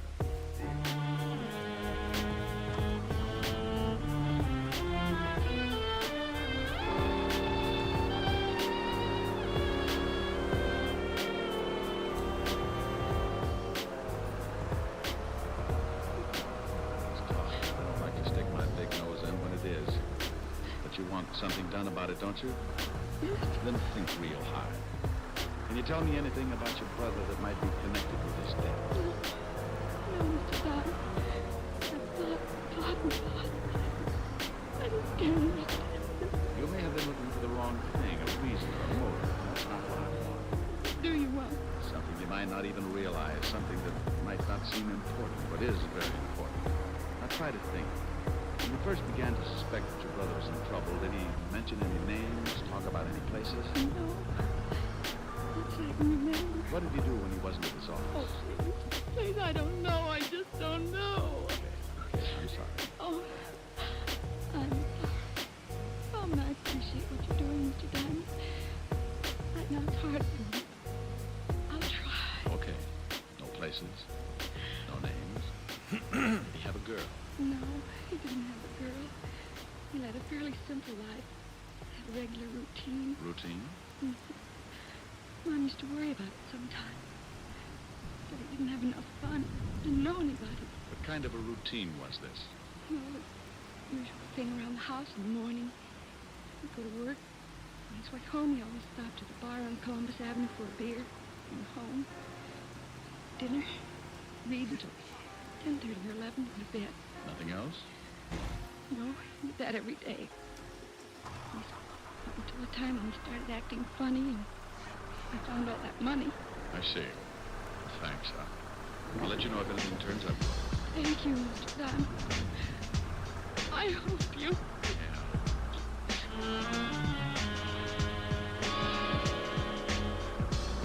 I left the Kirby house and walked out on the street. It was getting near 6 o'clock and a light breeze was blowing the night in.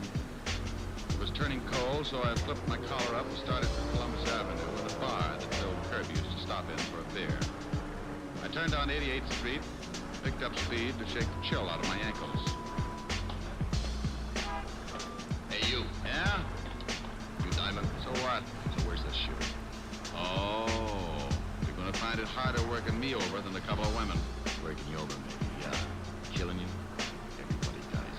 Give me the shoe. Where's your friend? In this alley, I'll give you an introduction. I'm busy. You're gonna be busy getting dead if you don't get in the alley. I got my gun in my pocket. I bet you shrink 4 feet when you aren't carrying it. What? Okay. Get him? Yeah. It don't look like he's got the shoe on. Yeah, but he knows where it is. Tell me, boys, is it fun beating up women? More fun beating up those gumshoes. Ain't it, Danny? Sure. You want to tell us where the shoe is, Shamus? Right now, it should be in the police lab. Hey, Danny, I think the scops really took it out of the house. I don't know. Let's see. Diamond, I still think the old dame gave it to you when she went up to see you at your office this morning. What did you kill her son for? Who said I killed him, friend? Kirby got smart about the shoe like you did. He got dead for his trouble. How do you feel about your future, friend? Pretty good. The cops will figure that shoe out. Not unless they know where they're looking. He ain't got the shoe on the part. I think he's telling the truth. Let's go tell the boss. Yeah, what do we do with the gumshoe? Oh, I'm surprised at you, Mark. Give me your sap. Hey, now wait a minute. What?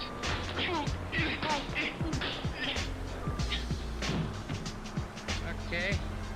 You gonna knock him off? I get a salary for killing.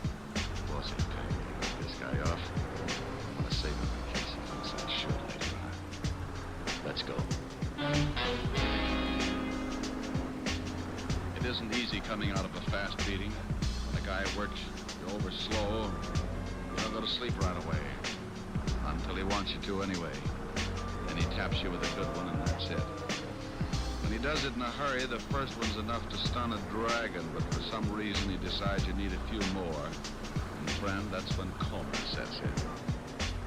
When I finally pulled myself out of it, my watch said 7 o'clock and my head felt like a balloon with rice in it.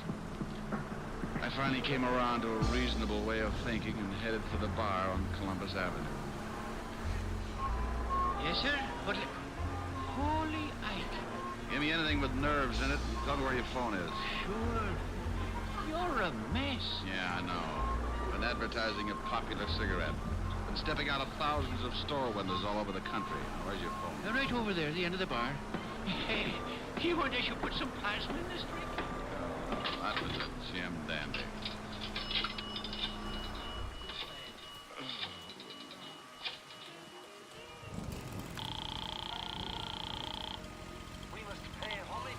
Lieutenant Levinson, homicide. Oh, Rick. Rick, where the devil you been? Playing patty cake with the 2 gonnips who worked over Mrs. Kirby and her daughter. Well, we've been trying to get you. Otis been calling blondes all over town. Mrs. Kirby and her daughter identified the two hoods. First name's Bart and Danny? Yeah, Bart Franchetti and Danny Miller. You have a pickup out on them now. They hurt you bad? Oh, I'll make it, but I'm going to ache for a while. What'd you find out about the shoe? We really got some fast action on those half-soles. Figured if Kirby picked him up at a shoe repair shop, it must have been somewhere in his neighborhood. We're lucky. We're right. A little shoe shop on Columbus Avenue. Columbus Avenue? What address?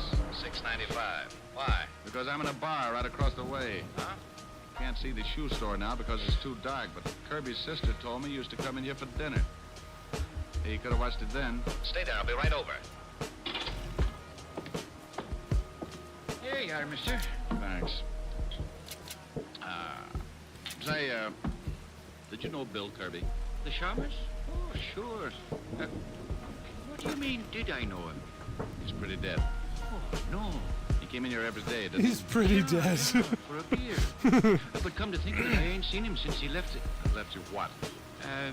Nothing at all. Now, wait a minute. If Kirby left you anything, let's have it.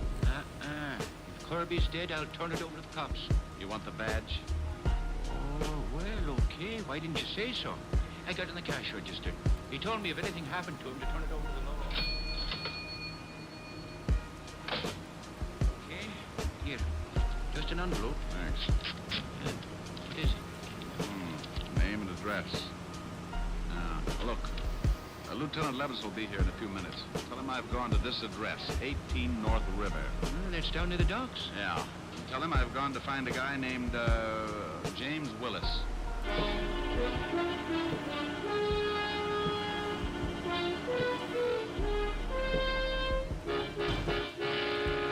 Is that a Project Motors Racing ad?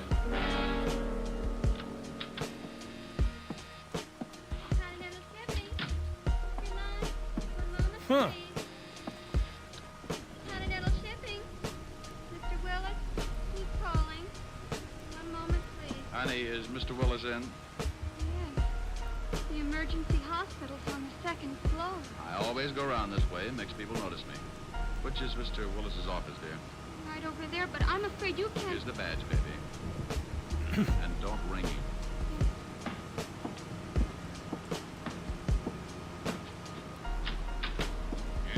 Well. James Willis. When did you change your name from Kozlik? Now, look, Diamond, I've got a good job here. I never could have gotten it if the company had known I was James Kozlik and I'd done time. In the shipping business, huh?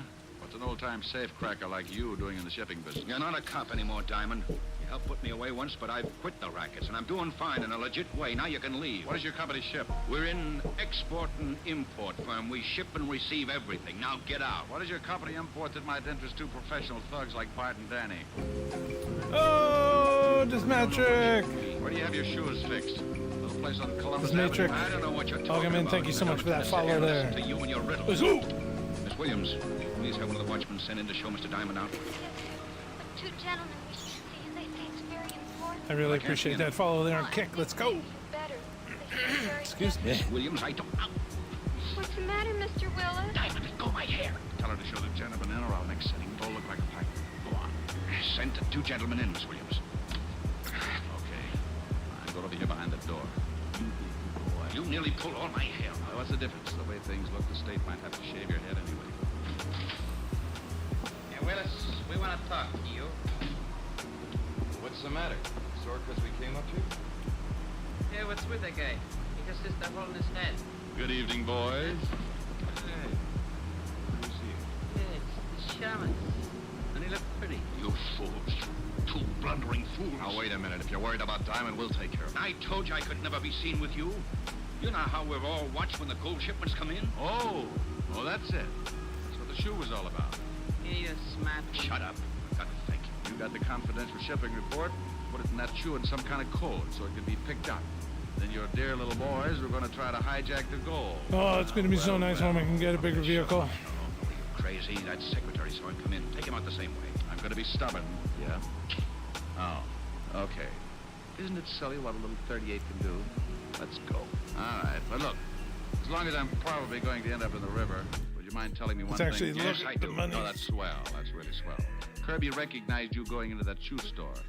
He remembered you had a record, so he probably tailed you. Found out where you worked and went back to take a look at that shoe. He found the same thing wrong that I did. The numbers weren't his shoe size, and he probably thought it was crazy when you left only one shoe. So he took the shoe. You always were a pretty smart cop, Diamond.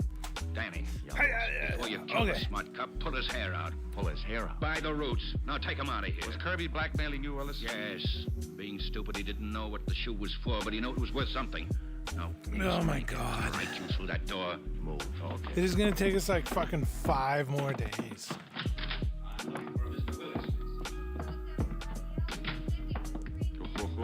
Yeah, what's funny, Shamus? You boys are in for a big surprise. Just keep walking, Shamus. Nothing's wrong. Oh, are you gentlemen through with Mr. Willis? Yeah, Fatso, go on in. He'll see you. Thank you. Let's go, Shamus. Oh, one more thing. Yeah, now what? Duck, Rick! Thanks, Walt. And you take it easy, Bart. I ain't going from the gun. I ain't doing nothing. Please, don't shoot. Walt, James Willis is really James Kozlik. I'm going in after him. Well, here, Cat, you'll need a gun. Is he in there? Out the window. I went over to the window fast and spotted my man just dropping down off the fire escape. The building fronted on a long dock, and Willis had 50 yards to go before he could find cover. Then I said that stupid thing. Willis! In the name of the law, stop!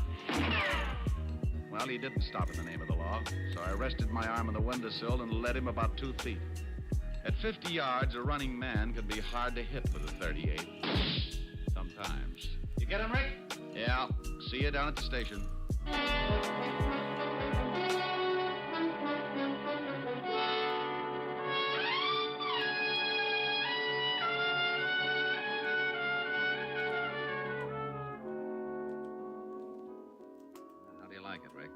No cream. 12 lumps. Say, I had a phone call from the president of Continental Shipping where that Willis guy worked. Oh, what do you make this coffee out of? Gunpowder? He says there's always been a standing reward of $1,000 for the apprehension of any person attempting to rob their shipment. Hell. Hey, Diamond, Miss Asher phoned. She wants you should call. Thanks, Otis. Thanks. What's wrong with you? You heard him, Otis. He said thanks. Okay. He must be sick. L180H. Yeah, I'll have another cup. Hello? Hi, honey. Rick, where are you? I thought you were coming over. Well, baby, I've got to stop by and see a nice old lady named Kirby.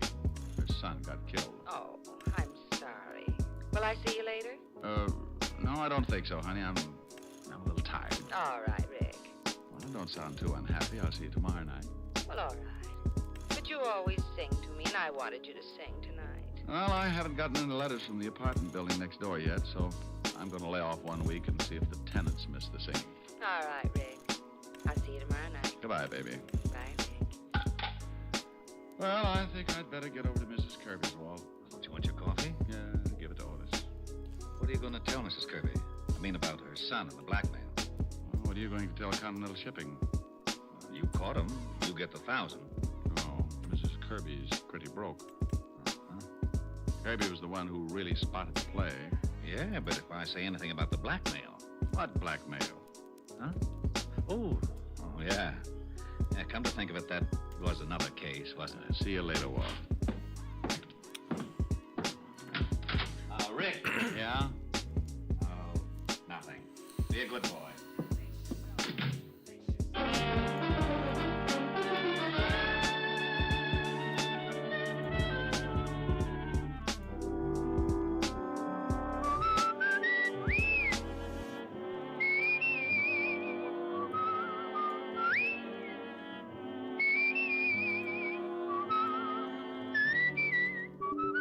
You have just heard Richard Diamond, Private Detective, starring Dick Powell. Helen was played by Virginia Gregg, Lieutenant Levinson by Ed Begley. Also in our cast were Wilms Herbert, Stephen Dunn, Peggy Weber, and William Johnstone. Music was under the direction of Frank Worth. Richard Diamond is written by Blake Edwards and directed by Richard Sandell. Dick Powell soon will be seen in the screen version of the best-selling novel, Mrs. Mike. Now, this is Eddie King inviting you to be with us again at the same time next week when we will again bring you Dick Powell as Richard Diamond, Private Detective.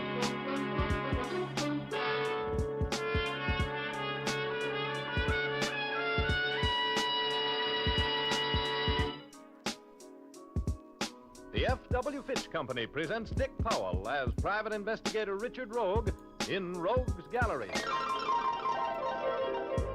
Laugh a while, let a song be your style. Use Fitch shampoo. Don't despair, use your head, save your hair. Okay, look for a thing that says money. The F.W. Fitch Company, makers of Fitch's Dandruff Remover Shampoo and Ideal Hair Tonic, presents Dick Powell as Private Investigator Richard Rogue in Rogue's Gallery.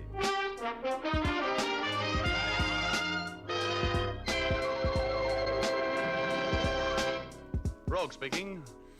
This Saturday night, I'm going to spellbind you about. Caught me while spending a week and the fee from my last case in zestful living at a summer hotel, which was so swanky that the help hardly spoke to the guests. For $25 a day, I had one of the 50 bungalows on the hotel grounds. For 30, I could have had one with a window. Well, anyway, there was a girl up there. Isn't there always? She was named Janice Cole, a sort of a social secretary to the hotel. She was about 28. Her eyes were so big and blue they made you think of mountain lakes, and her hair was as black as a jealous rage. She had a figure that made you think you'd seen her before in a swimsuit. Oh, she was real quality. Much to my high blood pressure, she was engaged to a society playboy with $1 for every suntan in Florida, and his name was Clint Hayes. There was dancing going on in the ballroom of the hotel, and Janice was dancing with Clint, but she was watching me. I thought I saw fear in her eyes. They finished their dance right in front of me.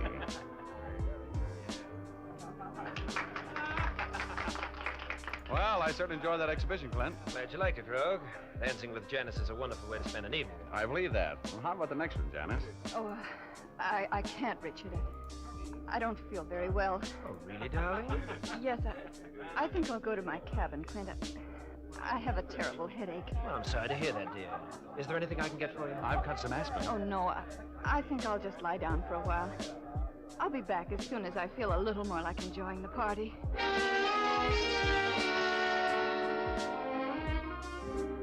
After Janice Cole left, I ducked Clint and mingled with the crowd, fencing in and out of polite conversation and keeping up a gay front to cover the worry which was stampeding around in my mind. I couldn't forget the lost look in the eyes of Janice Cole, a look that was so full of fear and hopelessness that it haunted me. I decided, after sweating out 30 minutes of wondering why she was so frightened, to drop by her bungalow and have a fatherly chat with her.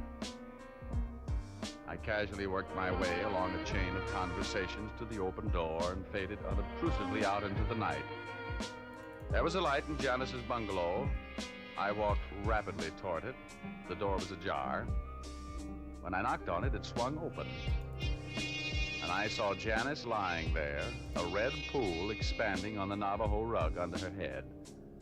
I took a few steps into the room. Oh, I went there. I was on the inside of a giant bell, clinging to the clapper with the strength of desperation. It swung through eternity like a giant pendulum, and at the end of every arc, the universe was shattered by the sound of the tolling. I couldn't stand the noise.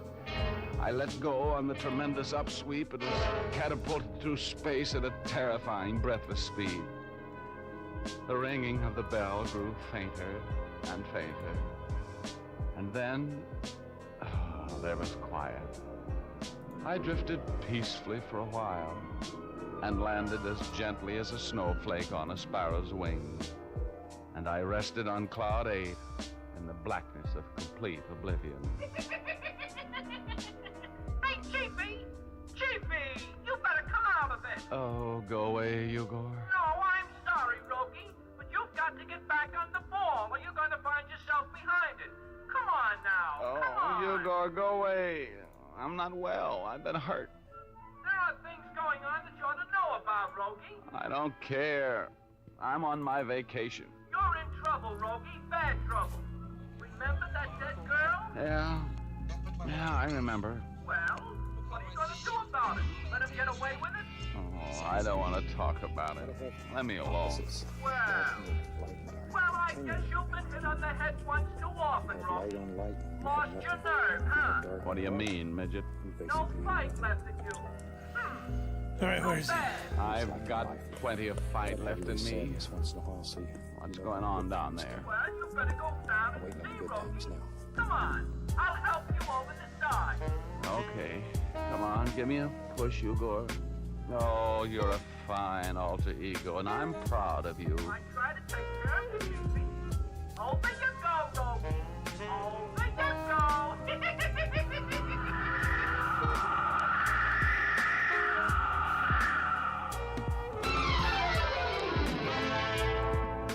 I dreaded opening my eyes because I remembered that dead girl lying there. But I opened them at last. And what I didn't see made me think I'd lost my mind. Where the body had lain, staining the Navajo rug, there was a Navajo rug, but no stain and no body. I wobbled to my feet. My knees were made of soup. I grabbed the bed for support and threw my massive intellect into high. There were strange things happening here, and they were happening to me. I decided to stay mum and get back to the dance to see what I could discover from the behavior of the inmates. I took out my pocket comb, dressed my hair around the bump on my head so I wouldn't look like I had two, wiped the bed and the doorknob clean of my fingerprints, and looking much better than I felt, rejoined the party. Clint was talking with Nancy Bowman, another luscious lady on the hotel social staff. Hello, Rogue. We've been looking for you. Oh, hi, Clint. Hello, Nancy. Hello, Richard. Where have you been? We're getting a little fresh air. How about this dance, Nancy? Can't. I promised Clint. Oh, go ahead. I'll be noble. Janice should be coming back soon anyhow. Well, all right then. You're on, Mr. Rhodes. Oh, you're my dear, both of them. See you later, Clint. Bye.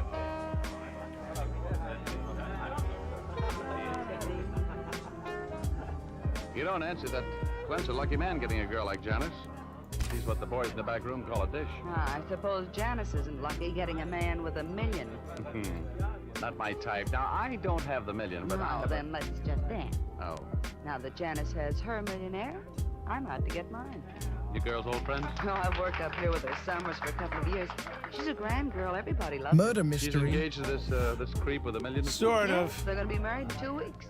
Don't you ever read the newspapers? Oh, kids, it wasn't on Are the these sport page. mysteries or Probably crimes? not. I think that's what it So is. the way Janice stalked him, it could have been. Kitty, kitty, kitty, kitty. May I cut in? Hi, Frank. That's up to you, Richard. Well, I never give up beautiful ladies to strangers. You don't know Frank, the ladies' home companion? That can be taken care of. Introduce me, Nancy. Mr. Rogue, this is Frank Pitts, friend of Janice. Oh, glad to know you, Mr. Pitts. Thank you, Mr. Rogue. Where is Janice anyway? She promised me some rumbas tonight. Well, she wasn't feeling very well. She went to her bungalow to get a little rest. You insist on cutting in? Unless you have some very fine arguments against it. Well, I guess I haven't. Nancy, I hope I'll see you later. You will. This is a temporary thing, Richard. Oh, what happened to your dance, Rogue? A man cut in on me. Oh, that's Frank Pitts. He doesn't belong here, Rogue. He's all shoulders and no money. I understand that he and Janice It are did old work. friends. That's right. Frank Pitts has been in love with Janice for years. They're from the same town back east. No kidding. Oh, well, he was in love with her too, huh? Desperately. But I don't feel sorry for him. He's not good enough for a girl like Janice. No, Clint, a girl's entitled to old friends. You seem to be the jealous type.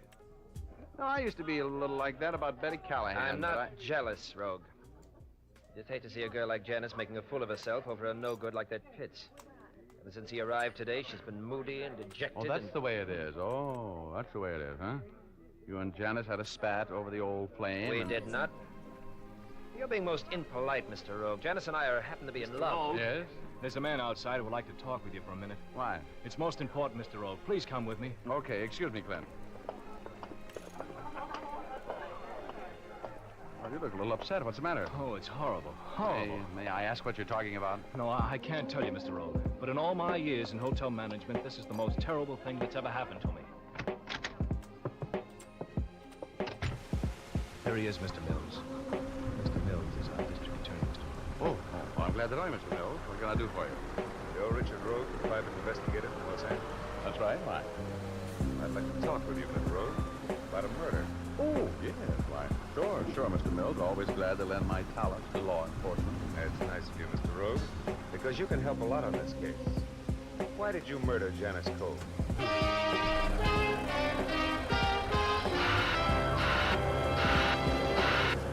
return to our story in just a moment.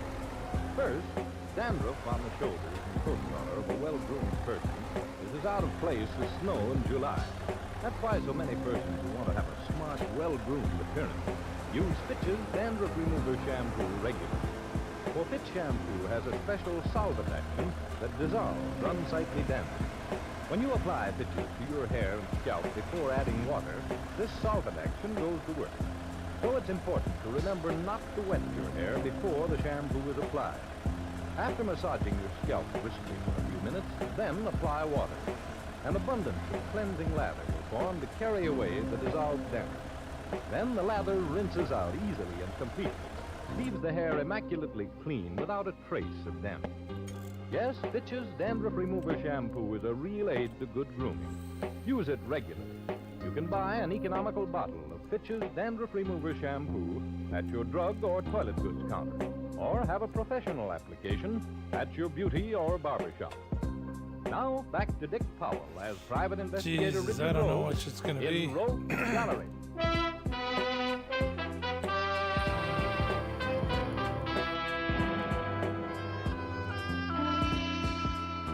My guilty conscience was calling me names and giving me bad advice as I strolled out of the ballroom with the DA.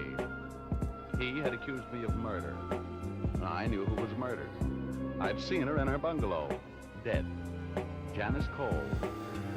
The DA was as quiet as a grave during that walk and not a bit more cheerful. I made a couple of abortive attempts at conversation, but I might as well have been talking to a totem pole. I couldn't understand why he was heading for my bungalow until he opened the door, and I saw Janice lying there on that blood-stained Navajo rug, just as I had seen her a half hour before in her own bungalow.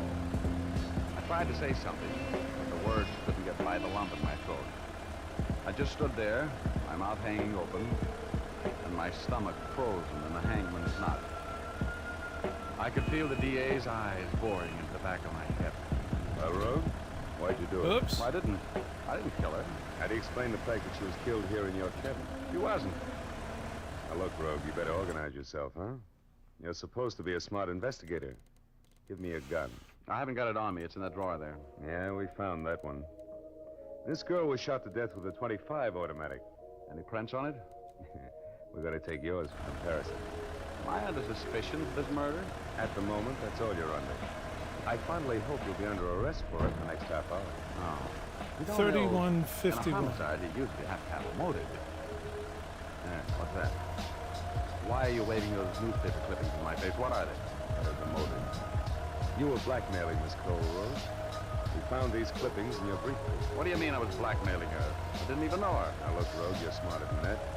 Here's a whole envelope full of clippings covering Miss Cole's trial for the murder of her first husband, back in Passaic, New Jersey. Her name was Jane Sherman then, and she was released for lack of evidence.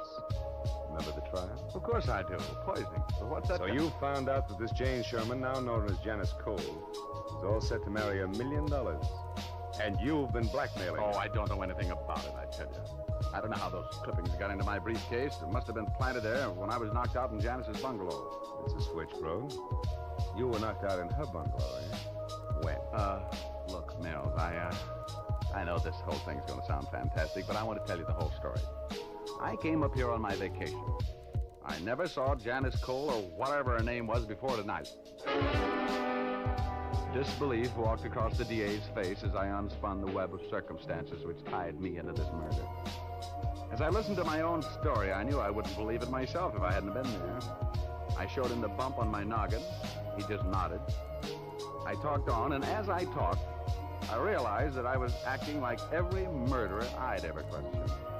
I know my face was red, my eyes were shifting as I browbeat my brain and trying to think of some circumstance which would at least give me the benefit of a reasonable doubt. Finally, I stopped talking.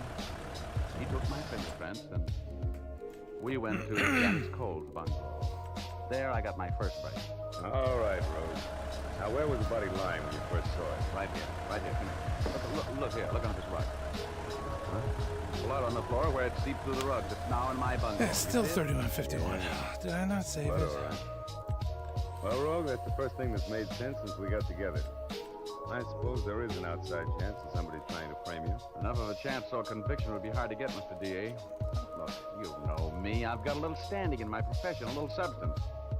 Give me 24 hours to get this thing hung around the white man's neck. All right. If I don't have you locked up tonight, will you try and have the right man for me in the morning? I'll have him. Now, tell me, who knows about the murder? Well, the maid who went into your cottage to turn your bed down for the night, and the manager. Well, I've told them both to keep quiet until I give them the go-ahead to talk. Then none of the guests know about it yet, except the killer. That's right. As far as I know. Okay, Bells, okay, now. You keep it that way until morning, and I'll come up with a guilty man for you.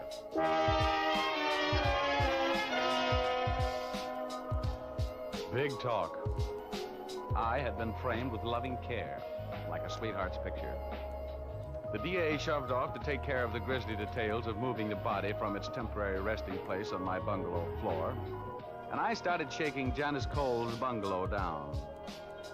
There were particles of curved glass on the floor near where the body had been lying. I picked them up carefully and fitted the larger pieces together. They could only have been the crystal of a small, square wristwatch. It might be the clue to the killer. I went back to the main hotel building. The Saturday night party was still going strong. I rejoined. This reminds me of, like, Ode You Batman. He seemed to me to be the logical suspect. He was from Janice Cole's hometown. Well, I gotta find where the controls are, and like I don't know what the 3151 button is. It's a combination button. It's like, what? He had on a large, round wristwatch. And then you go look up the button mapping, and it's like, there's no button 31. And you're like, what? Hello, Rogue. Man's been beating the bushes looking for you. I have not. I just was mildly curious about where you disappeared to. I wanted to get rid of Frank and finish that dance with you. Wow, this is as good a time as any. May I have the next one? You may have all the lessons if you like. What's the matter, Richard? You have a pensive look. Well, I was just trying to figure something out. I was supposed to have a dance with you at 9 o'clock. Where were you? I was here. I got here just at 9, didn't I, Frank? Don't try to prove anything by me, did you? At 9 o'clock, I was having a drink with Clint Hayes in my bungalow. Well, there goes your alibi, Nancy. You weren't here. Alibi? Why would I need an alibi? I was here, you weren't. I looked all over for you. Oh, now, let's not argue about it. Let's have the next one, huh? I'll be right back. Okay. No tricks now. Hi, Clint. What? Oh, how come you're sitting this one out? Oh, hello, Rug. Well, I'm sorry I startled you. I was just in a deep fog. Nancy come back yet? No. Nancy. I just changed her name there, if you don't mind. I'm kind of worried about her. Well, she's subject to headaches like this, little kid. Maybe you'd better run over and have a talk with her, huh? Oh, I hate to bother her when she's feeling bad. Look, Clint, just to settle a little argument. Are you and Frank Pitts having a drink in his bungalow at 9 o'clock? Oh, yes, matter of fact, we were. How'd you know that? You just told me. Just a silly little argument. I wish Janice would hurry back in time for the last dance, at least.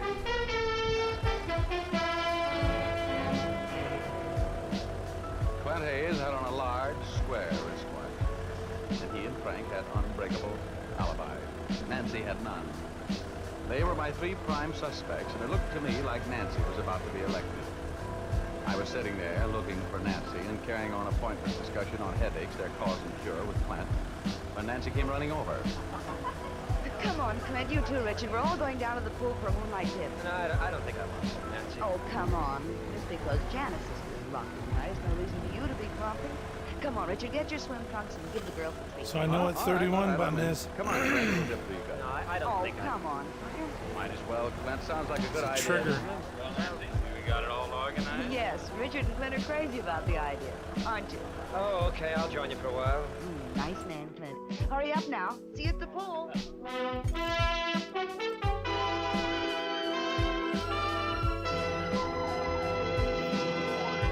We'll continue our story in just a moment. First, a word to the ladies. Are you planning to have a new permanent to help you achieve that cool, crisp look this summer? If you are, here's a good point to remember.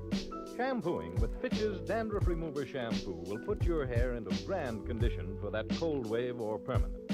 That's because Fitch's Dandruff Remover Shampoo is such a thorough cleansing agent. It gets the hair immaculately clean and dandruff-free. Then, since it's completely soluble in water, it rinses out easily, leaving no dull, soapy film. your hair is left radiant with no dirt, dandruff, or soapy film clinging to the hair strands to obstruct the work of the waving solution. Yes, permanent wave equipment manufacturers, such as the Realistic Permanent Wave Machine Company, E. Frederick Incorporated, and Duart Manufacturing Company, all agree that really clean hair is the first requisite to a successful permanent wave. For a soft, natural-looking wave, prepare your hair first with Fitch, F-I-T-C-H, Fitch's Dandruff Remover Shampoo. Then use Fitch's regularly to keep your wave looking lovely.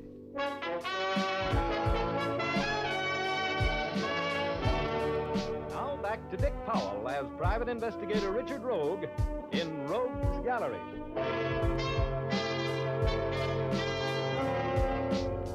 My performance in the pool that night made Nero's fiddle solo in the light of a burning Rome seem like the height of propriety.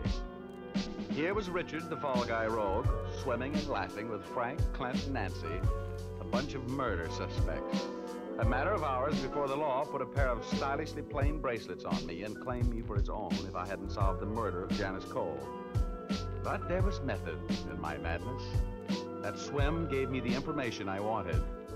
In fact, it gave me the murderer. I left before the swimming party broke up and went to one of the guest bungalows. An open window made the job of getting in as easy as falling in love. Found what I was looking for in a chest of drawers.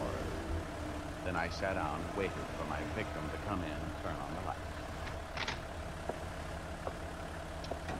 Rogue, what are you doing here? Waiting to talk to you about a murder, Clint. Shut the door. Come in and sit down, Clint. I want to know all about what happened to Janice. Janice? What's happened to Janice? Yes, Janice, and don't act so innocent. What do you know about her murder? I didn't kill her. What makes you think I killed her? I didn't say you killed her, but I'm sure you know something about it. You know, you shouldn't That get one's involved weird. in murder. It's complicated. You're just talking, Rogue. You killed her. You were a blackmailer and you killed her. No, Clint. You weren't supposed to know anything about that. In fact, you couldn't have known anything about it unless you were the guy who framed me so nicely. I'm a little mad at you for that, you know. I'm going to get a confession of that murder out of you some way or other. Now, do you feel like talking, or do I have to beat it out of you? What makes you think I did it, Rogue? Take off your wristwatch. Now. Look at your wrist. What? You see that small square of white skin where you used to wear your small square wristwatch? That was the giveaway, Clint. You see this watch here, the one I found hidden under the shirts in that chest of drawers there? The crystal's broken, Clint. Well, it was broken in the struggle with Janice tonight just before you shot her. Broken glass was found on the floor of the cabin right where the body was before you moved it to mine. So we could... How do you feel any more like talking, Clint? Why did you kill her? I didn't kill her. Sell the vehicle that we have now. And I've got more socks in a 10-story laundry. And buy one of these. Let me know when you want to start singing. You know what happened in that room, and you're gonna tell me. I didn't kill her. I swear. I didn't, Rogue. I was there. Sure, I was there, but if you didn't kill her, who did? I can't tell you. Come on, Clint. You're not smart enough to work out that frame on me. Who was in this with you? I wouldn't answer that if I were you, Frank. Drop the gun, Rogue. Oh, hello, Frank. 175. You're mixed up in this too, huh? Well, maybe we can arrange a double execution. What's the difference? I didn't tell him anything, Frank. I didn't tell him a thing. I know it. I was listening. Sit down, Rogue. Sure. Glad to. You were the brains of this deal, weren't you, Frank? It's pretty obvious that quivering mess over there wasn't, isn't it? Good thing I was keeping my eye on him tonight. You see, Rogue, when he opened the door and turned on the lights, I saw you sitting there, and that's why I came in the back way. I was afraid that Clint would talk too much. You think of everything, don't you? I try. What are we gonna do now, Frank? This Rogue, he knows I was there when Janice was murdered. Knows you were there?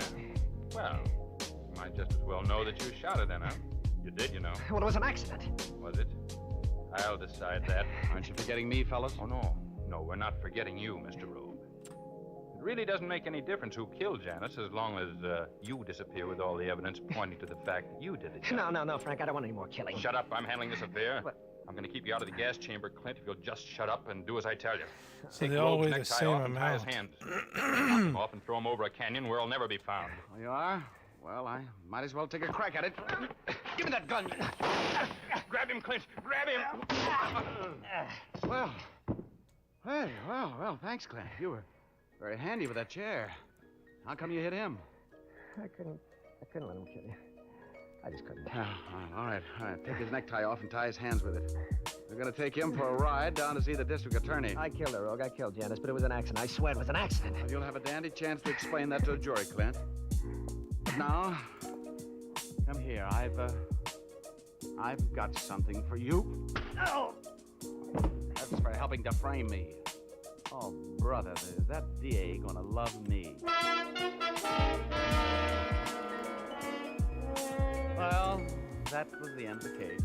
Frank had been blackmailing Janice Cole ever since her engagement. The wealthy playboy Clint Hayes was announced. And that night, when Frank went to Janice's cabin, Clint followed him.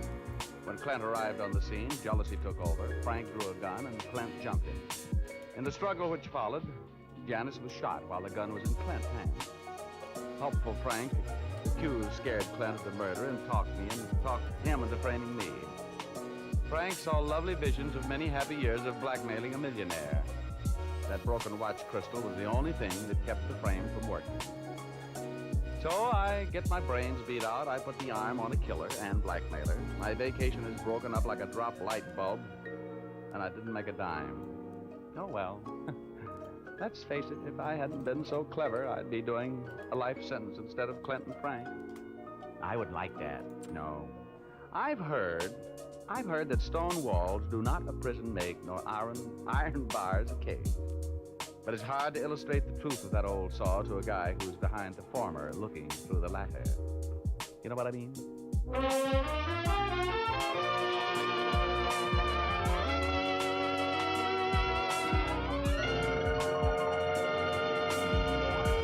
This is Dick Mushmouth Powell again, ladies and gentlemen. Hope you enjoyed our story tonight. Ray Buffum wrote it. Leith Stevens composed and conducted the music, and Dee Engelbach produced and directed. Be with us again next Sunday, will you? We have a story for you about a doctor, a dentist, and a miserly old lady who come up dead. We call it, Where There's a Will, There's a Murder. Thanks for listening, and now here's James with a hair Doyle. Listen again next week at this same time to hear Dick Powell as private investigator Richard Rogue in Rogue's Gallery. By the way, Dick will soon be seen in his newest Columbia picture, Johnny O'Clock. Laugh a while and a song be your style. Use bitch shampoo. Don't despair. Use your head. Save your hair. Use bitch shampoo. After and between Fitch shampoos, you can keep your hair shining and manageable by using a few drops of Fitch's Ideal Hair Tonic every day. Fitch's Ideal Hair Tonic is not sticky or greasy, yet it gives your hair that well-groomed look.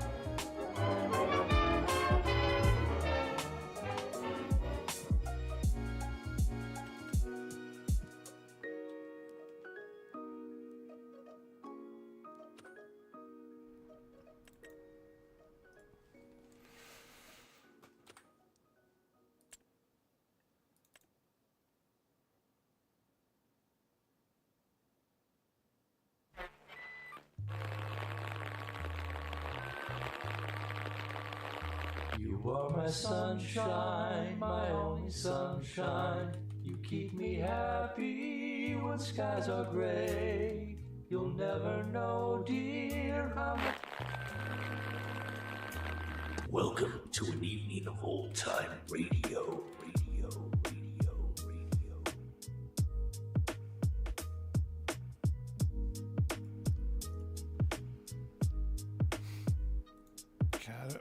Excuse me, hey Caterpillar guys, 353. I am Greg. Welcome to an evening of old time radio. So, one of my favorite crime shows is Mystery is My House. Here a talk fault. Hadn't got.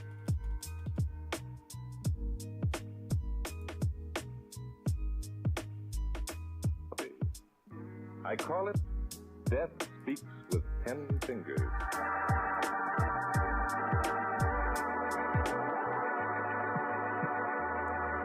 Now to Glenn Langan as Barton Drake for the first act of Mystery is My Hobby.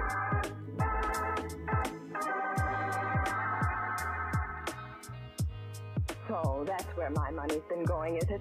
I thought as much. Oh, now, Blanche, I only took a little. A little? Do you call $5,000 a little? And don't forget, most of that's mine. I had it before I married you. But Blanche, I didn't... Oh, yes, you did.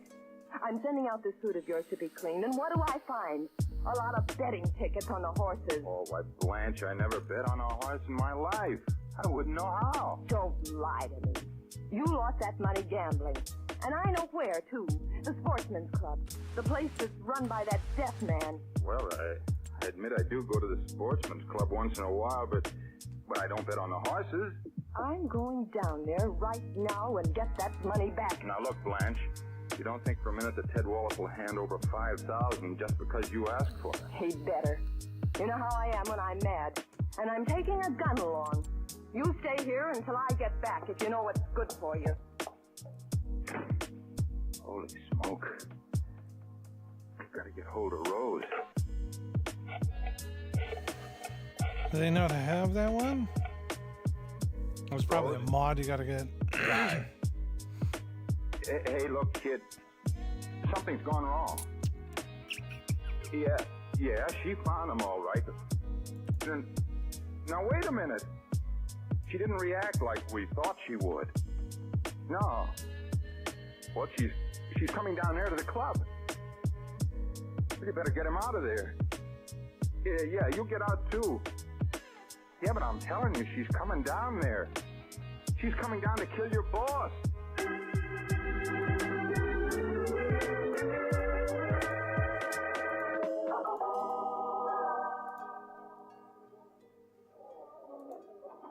It sure is a good thing we've got this little restaurant to meet in. I got here just as soon as I could, guys. You got out before Blanche showed up? Oh, yeah. Got out. Ted, too, huh? Yeah. Gee, Rose, I'm sorry it worked out this way, but... One of these ones could be good. Couldn't take her money all in a lump sum. She'd have had me thrown in the can. I never did think it'd work. I figured if I took a little at a time, she'd think I spent it. Didn't want her to find out about you and me. She hasn't, has she? Oh, no. Those betting tickets you put in my pocket fixed that. She thinks I've been gambling on the horses. Oh. Well, that's what we wanted. Yeah, but it didn't work out that way. Instead of getting mad at me and getting a divorce, she's going after Ted. Well, we'll just have to figure out some other way. You know, kind of wish you hadn't got Ted out of there. I wish you would kill him. I wish you'd taken the whole thing at once. She might have killed him 6 months ago. Then we'd have $5,000 instead of this $2,500 we have now. Dirty blackmailer. Well, I warned you about Ted. Oh, sure, it's my fault. It's always my fault. Everything's always my fault. Well, you insisted on hanging around the joint all the time. Ted was bound to get suspicious and ask questions. You know he's always looking for an angle where he can make money for himself. Well, how was I to know that a guy who couldn't hear or talk could find out anything? Well, he can read lips. Oh, you ought to know that. Know that now. So he makes you give him half the dough, or he'll go tell your wife.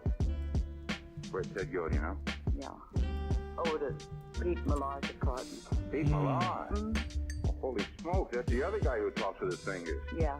But that's the guy Ted was selling those phony racing tips to. I know. Ted cleaned them out. I thought they were mad at each other. They are.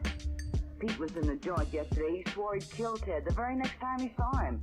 I know. I saw him spell it out in sign language. Well, then what did you want to send Ted over there for? Can't you guess?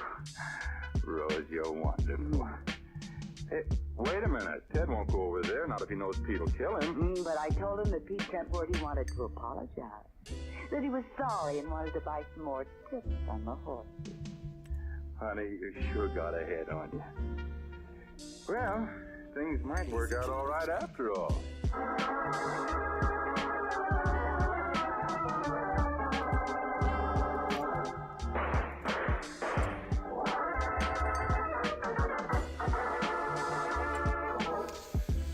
Was there another one I should have got? It's a nice spring day, still warm, even if the sun has gone behind the tall buildings that surround the police station. Oh yeah, it was one of Barton these. Drake walks swiftly along, his mind in the clouds, thinking of a snag he's run into in the development of the plot for his new book. It isn't fate that's led his steps to this place. It must be his subconscious mind, because all of a sudden he looks up and discovers where he is. There's nothing of it before. Well, that's the good inspector. Quickly, he runs up the steps. Only to meet the good inspector who comes slamming out the door. Inspector, the very man I want to see. I can't stop now, Bart. I got a lot of business. Oh, now, Inspector, surely you can give me just a minute. I've given you many hours of my time. Well, what do you want? But make it snappy. I'm stuck, Inspector. In my new book, I want a murder to look like suicide. I want the victim to leave a suicide note. But there has to be a clue in the note that proves the thing to be murdered. Things like that don't happen in real cases. Well, I gotta be going. Inspector, surely in some of your cases you run into something like that. Look, Bart, we just got word of a double suicide, maybe a double murder, or a suicide and murder. How do I know? There are 2 dead people and I haven't seen them yet. Well, maybe they left themselves to death, Not these 2 guys. Neither of them can hear or talk. Naturally, Inspector, nobody can when they're dead. These guys couldn't do it before they were dead. They were both deaf and dumb. Who are the Inspector? Ted Wallace, the guy who runs the sportsman's club. He's a bookie, you know. Yes, and a friend of his with the name of Pete Millar. Well, where did this happen? In Millar's apartment. Neighbor heard 3 shots, peeked in the window, saw 2 bodies stretched out on the floor. Now, that's all I know, so help me. And goodbye. I got work to say, Inspector. Can't I come to... Now, look, Bart. This time it's strictly police business. Dang, it's so bizarre. Look, Inspector, I've got to come along. Well, all right. If you'll promise just to stand around and watch. I promise, Inspector. Okay, I'll remember that. Thank you, Inspector. Come on.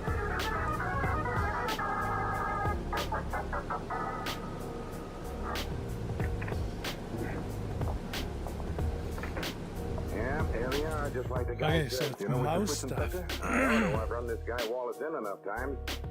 This is him here. 2 bullet holes. Yeah. It said Bart, grapple full in, frame, too. Bart. See, powder burn. One had hit his shoulder. The other his head. That's the one that had his number on it. This one's Millar. Only 1 bullet. It counts to the 3 shots. Right through the heart. That one had a number on it, too. Also powder burn. That's kind of funny. How could both of them have powder burns and still be lying almost 20 feet apart? Well, I'd... Hey, just a minute. You're only supposed to be watching. I'll do the deducting. Oh, I'm sorry, Inspector. Well, the way I see it, Millar here shot Wallace. First bullet didn't kill him, so he fired another shot in his head at close range. Where is it? Then Millar walked over here, shot himself. That'd account for the powder mark. And to prove it, here's a gun, a 38, lying here right where he dropped it when he died. How's that, Bart? I'm just watching. Yeah. What's this over here on the table, Inspector? What? This piece of paper. How should I know? Looks like a note. Well, read it. Okay, if I have your permission. Go ahead. Thank you. It's all right. This is too much. I bought a lot of racing tips from Ted Wallace, and all of them were fakes. Wallace came here this afternoon, and I accused him. He said I was wrong, so I bought 1 more tip. It was for the 3rd race. To make sure, I made him stay here till the race had been run. The horse didn't win. This tip was a fake just like all the rest. So I killed him. Well, then I killed myself. I'm broke. I have no further reason to live. Goodbye. Signed, Pete Millar. See what I told you, Bart? Check. Yeah, it does, doesn't it? Inspector, what time did the neighbor hear the shot? 3:30, the guy said. That checks, too. Condition of the body shows that they've been dead about an hour. It's always handy to know the exact time the murder was committed. Murder and suicide, Bart. Yes, excuse me, Inspector. Murder and suicide. Well, you want to see any more? Sure. Now, don't rush me. Now, look, here's some cigar butts here on the ashtray. What does that prove? Well, that the gentleman smoked cigars. You're quite right, Inspector. It proves that these guys did just what the note says. They waited here quite a while for the race to be run. Now, I better look through their pockets. While you're doing that, Inspector, may I have your permission to make a phone call? Sure, go ahead. Thank you so much. Here's something in Wallace's billfold. What, Inspector? Identification card. Says, in case of accident, please notify Miss Rose Hope, 3436 Bell. That's probably his girlfriend. Hello, Joe. Barton Drake speaking. Fine, thanks. Look, Joe, can you give me the exact time the 3rd race finished? Now, look, Bart, don't try to gum this up. What was that? 3:24, huh? Now, look, Joe, that's the exact time on the minute. Thanks. Thanks very much, Joe. 3rd race was run at exactly 3:24. And what is that for? I don't know. Perhaps you'd like to know. Mark, you kill me. That checks again. Millar found out that his horse didn't win at 3:24. So he had his little argument, and he shoots Wallace about 5 or 6 minutes later. You can't fuddle this case up, Bart. It's in the bag. Yes. Don't you think we should go out and call on this Rose Pope, Inspector? What for? Well, if for no other reason than to comply with the dead man's last request that we notify her in case of an accident.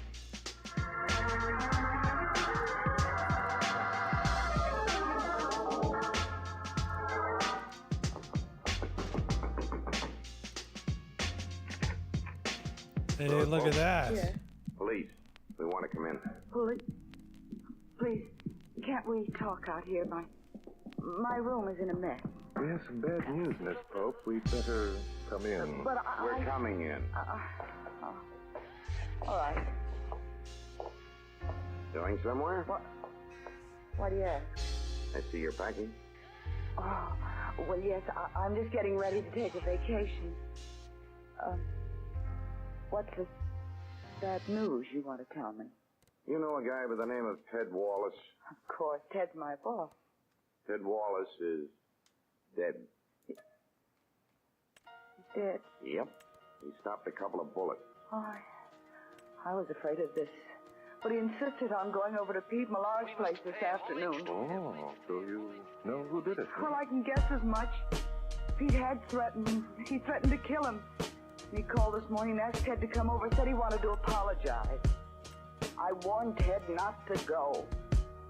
Well, I guess I'll have to put my vacation off a few days. Yes, I'm afraid so, Miss Pope. Quite a few days. No, you won't either. All I want you to do is come over and identify the body. Then you can go anywhere you doggone please. Of course, I'd be glad to. Out in. You don't mind if I go into the bedroom and get my hat? No, go ahead. Thanks, I'll be back in a minute.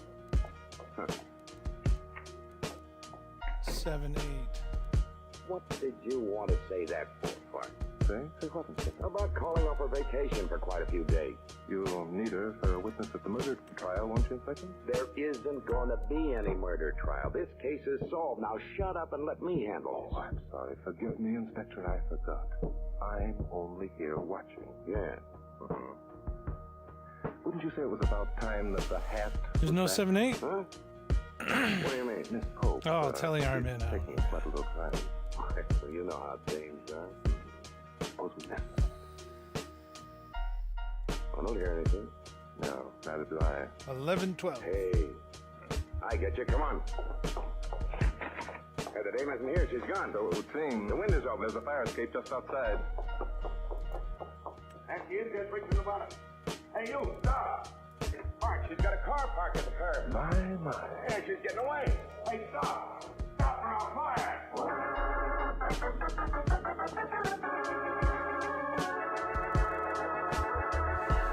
13, 14. And now back to Glenn Langan as Barton Drake for the second act of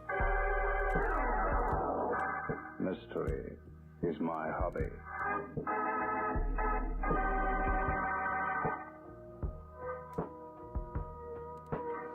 Darn you, Bart. Why did you have to 15, 16. scare her? Yeah, you scared her out of her wits for telling her she couldn't go on her vacation. That's why she pulled a sneak. Then why are we chasing her, Inspector? Well, I can't let her get away with it. Can't let nobody make fools out of the police. She doesn't seem to be slowing down any. No, if I wasn't driving, I'd shoot out one of her tires. Well, let me try it for you, Well, Inspector. okay, here. But watch out you don't do anything but aim at the tires. Right. Hold the car steady, Inspector. Okay. Got it. Hey, she ran into a lamppost. 17, 18.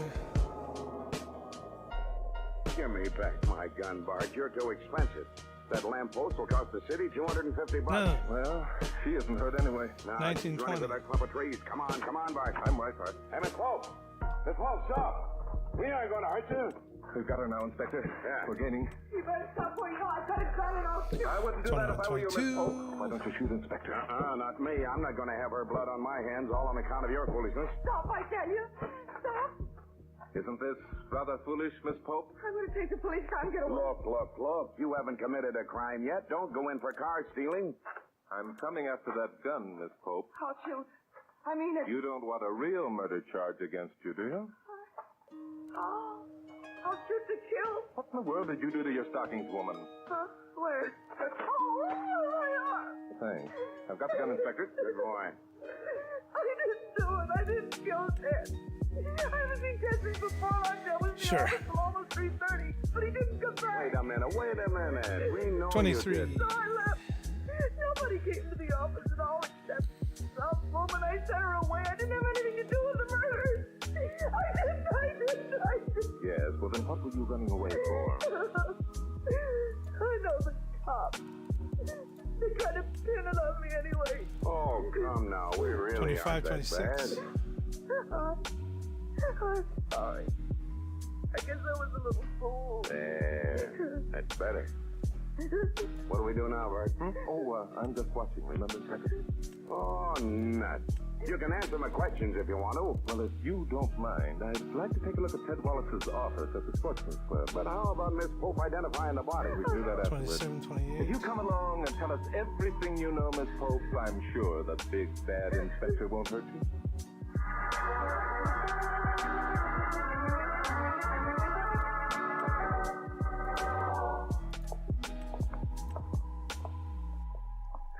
Yeah, it's been a long day. Here it is, 7 o'clock. Dark already. Here we are. Yeah, door's 29, locked. 30. Somebody help. Hey, somebody's in there. Better hurry. Help. Gosh, it's dark in here. Where is it? Must be the office there, but the light is under the door.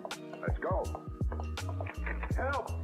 Oh, thank heaven. Guy, honey. Who's this jerk? Guy, honey, what did they do to you? Dirty lug, he handcuffed me to the chair. Who's he? Ted Wallace. He handcuffed me to the chair. Been here since 2 o'clock this afternoon. Somebody get me out of here. We will. Just as soon as you've told us your story. All right. They came up here to see Ted. He's been blackmailing me. He knows about Rose and me. Threatened to tell my wife. What time was this? Oh, about 2 o'clock. Go on. I told Ted if he didn't quit, I'd go to the cops. Tool function 1. Motion for him to sit down in a chair. Ted couldn't talk, you know. Well, then he sneaked around back of me and handcuffed me to the arms of the chair. When was this? About 2 o'clock, I told you. Then what happened? Well, he wrote something and put it in my lap. Yeah? Yeah, there it is on the floor. Yeah. There's, got something to do first. Be back and take care of you later. Been here ever since. Wallace never came back. Now, will you please turn me loose? In a minute. We want the whole story first. Come on, Bart. We gotta get out and identify... The body? Bodies? Who's dead? Wallace? Him and Millar both. Processor cut. Did your wife learn about your sub-Rosa love affair, Mr. Wallace? Well, did she watch? Well, to tell the truth, maybe she did. At least she knew if Wallace had cheated me out of some money, it was her money. That's really the reason I came here this afternoon. My wife, Blanche, had threatened to come down here and kill Wallace if he didn't give the money back. I came to warn him. Wallace is dead. I'll bet she did kill him at that. Did your wife down here? How would I know? Hey, Bart, somebody just come in. Well, do your duty, Inspector. All right. Come in here, you. Blanche. Oh, so they caught you. You dirty murderer. Blanche, Who is this dame? It's my wife, Blanche. Very interesting. What are you doing here this time of night? Well, I might as well tell the truth. I came here to see if I could recover some of the money my husband and this Wallace person stole. You didn't expect Wallace to be here now, did you, Mrs. West? Of course not. He's dead. You see, gentlemen, how could she know that if he didn't kill him? Oh, no, I didn't. I came here this afternoon, and this young lady told me that Mr. Wallace was out. I made her tell me where he went, so I went out there. Nobody answered the door when I rang, so I peeked in the window. There were 2 bodies lying on the floor. One was Wallace. But what's more important, I saw a revolver lying on the floor. It was my husband. But, honey, I couldn't have done it. I've been here all afternoon, handcuffed to this chair. Wallace himself handcuffed me, then he took my gun and beat it. Well, I guess that's about all, isn't it, Inspector? Well, what do you mean? We haven't even taken them out to identify the bodies yet. I mean, you and I know who the murderer is, and that's all we need to know, isn't it? Well, murderer? Yes. I'll let you tell them, Inspector. Well, after all, you know, I am only supposed to be watching.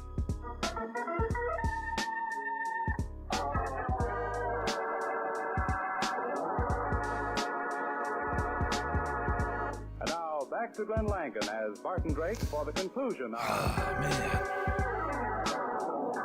Mystery is my hobby. I wonder if Tool Function 2 is that. Come on, Bart, quit your gagging. Oh, I'm not gagging, Inspector. I know you were about to arrest Guy Watts here for the murder of both Ted Wallace and Pete Millar. And am I glad to get rid of the rat? This saves me from getting a divorce. God, you didn't. Of course not, honey. Let him prove it. Well, I caught you in one lie, Watts. When Bart and I were talking about the body, you said body.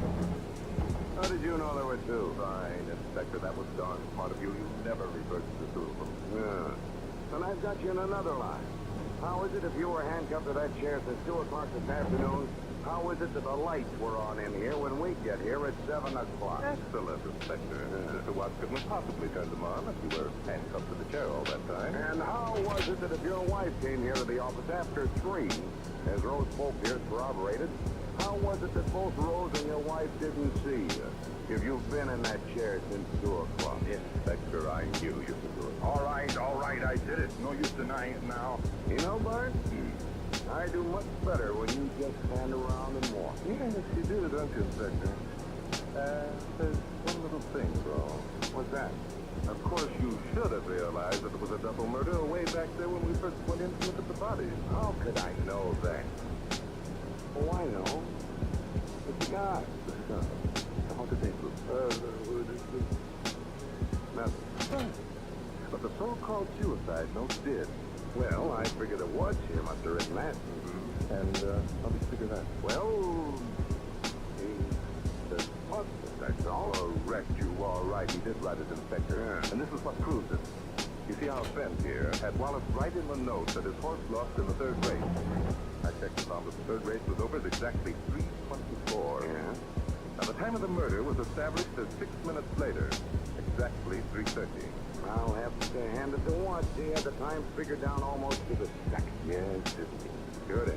And for Wallace to get the returns of the race that quickly, Whoa. he'd have had to be listening to a radio or New toy. the results over the telephone. Wouldn't he? Scared the shit out of me. I was like, where the hell's that come Let me from? get the race results. Yeah, now I'm trying to figure out the buttons. Stay here. Yeah. Whatever I my place, Inspector. I know, right? They couldn't hear. They were both of them dead. Well, anyway, thanks, Inspector, for letting me come along.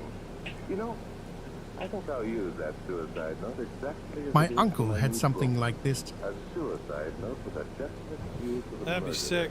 Yep. It sure ought to fit. All of which makes me very happy sometimes that mystery is my hobby.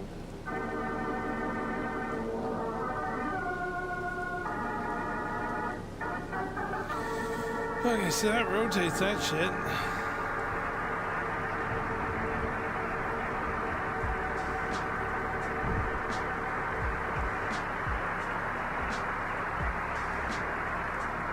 Glenn Langan will return in a moment. Mystery is My Hobby is written by Fred Howard and directed by Dave Titus. So what's the button to turn this shit off? With the trailer attached. So when you cut to length, it drops onto the trailer. Oh, yeah. That shit's expensive. Fucking scorpion shit. Like one of these. Our original music was composed and played by Len Salvo. Included in tonight's cast Shit, were we could Ken almost got Christie this. as Inspector Danton, Gene Vanderpyle as Blanche Watts, But I want Bonnie separation Phillips as between Guy my Watts, tools. and Gloria Blondell as Rose. Okay. The events depicted in this story were entirely fiction. And any resemblance to actual places or people, living or dead, is purely coincidental. Processor And roller now, here's on. Glenn Langan with a word about next week's story.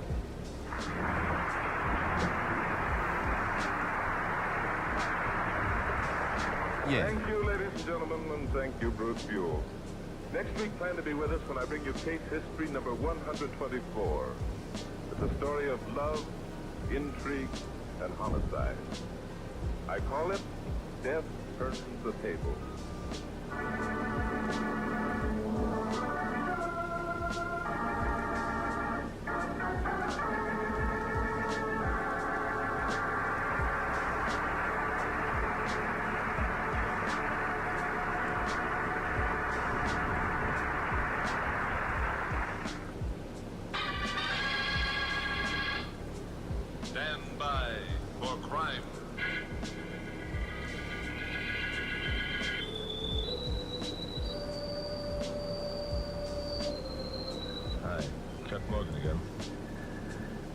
city the size of Los Angeles, where I work as a newscaster on radio station KOP, That's kind of interesting. The buttons. So frequently, and law enforcement two things aren't agencies going operate on. with such a maximum amount of efficiency that unless a crime has an unusual angle or twist to it, it doesn't make particularly good copy from a news point of view.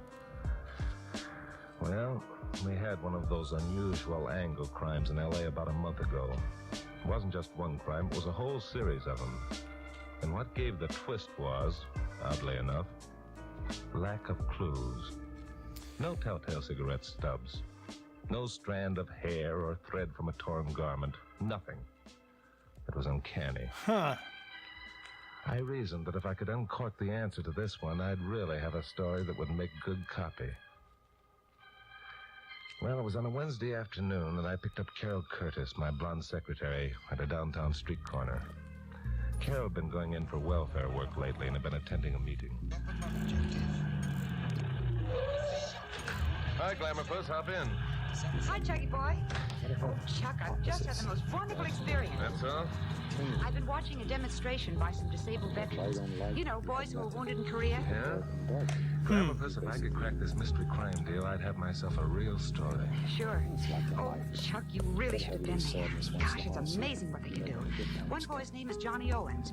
He has 2 metal fingers for hands. He can pick up a pencil and write, shave himself, tie his own tie, light a cigarette. Sounds interesting. You know, the thing that bothers me and the police department is that each one of these crimes is worse than the one preceding it. If the mystery man keeps getting away with them, he's going to get cocky and murder someone just to make the cops look like monkeys. And we will be in the soup. Oh, gosh, I hope that doesn't happen.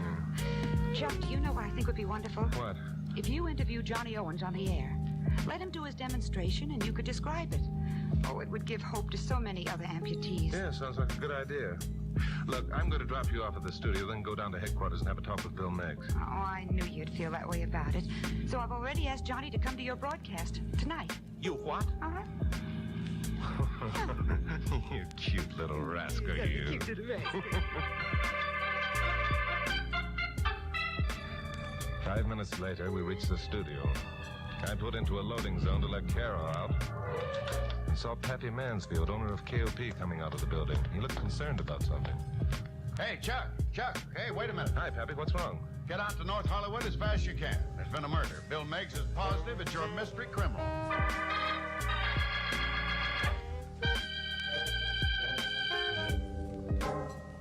Well, it had happened. Murder. The address Pappy gave me was a 2-story house on Kling Street. When Carol and I, of course, Glamour Puss insisted on coming along.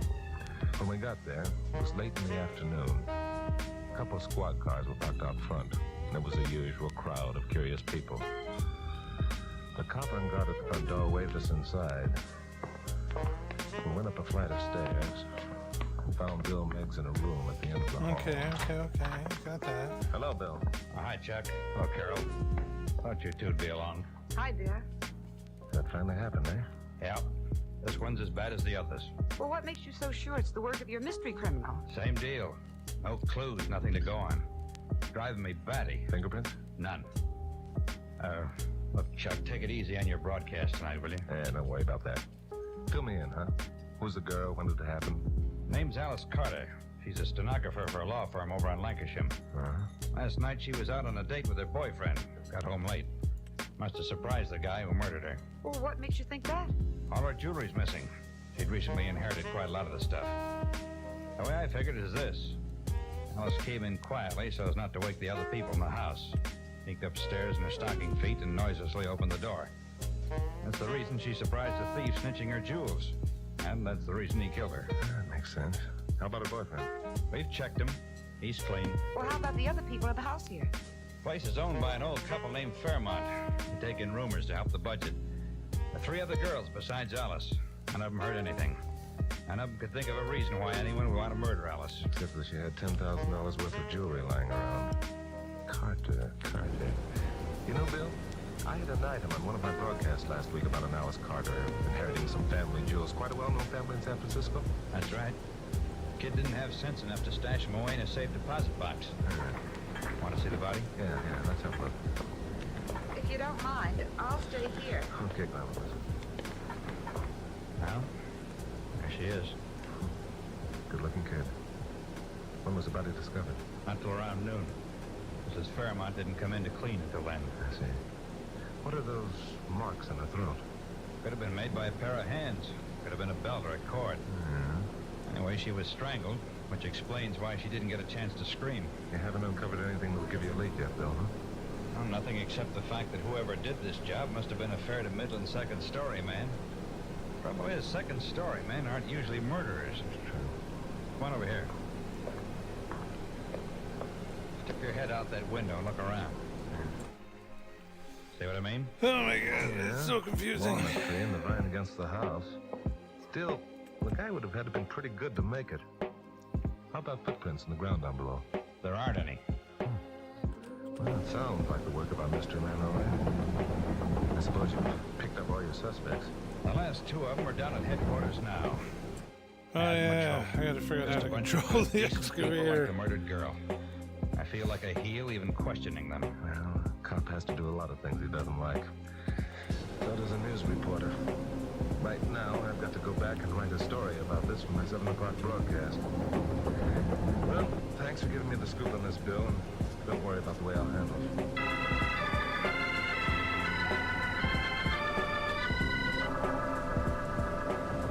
I wanted to get away from there fast. Some time ago, I used an item about a second-story man named Benny Murdoch, a two-time loser. 2 months ago, which is about the time the mystery crime man had begun his operations, Benny had been released. I knew where he lived, and I wanted to talk to him, just on the bare hope there might be some connection. Well, I did my 7 o'clock broadcast, gave Carol some work to do, and drove down to the address on Oxford Street where Benny Murdoch lived. It was a single-family frame house, rather the worse for wear. A light showed in the rear window, so I walked around back and knocked on the door.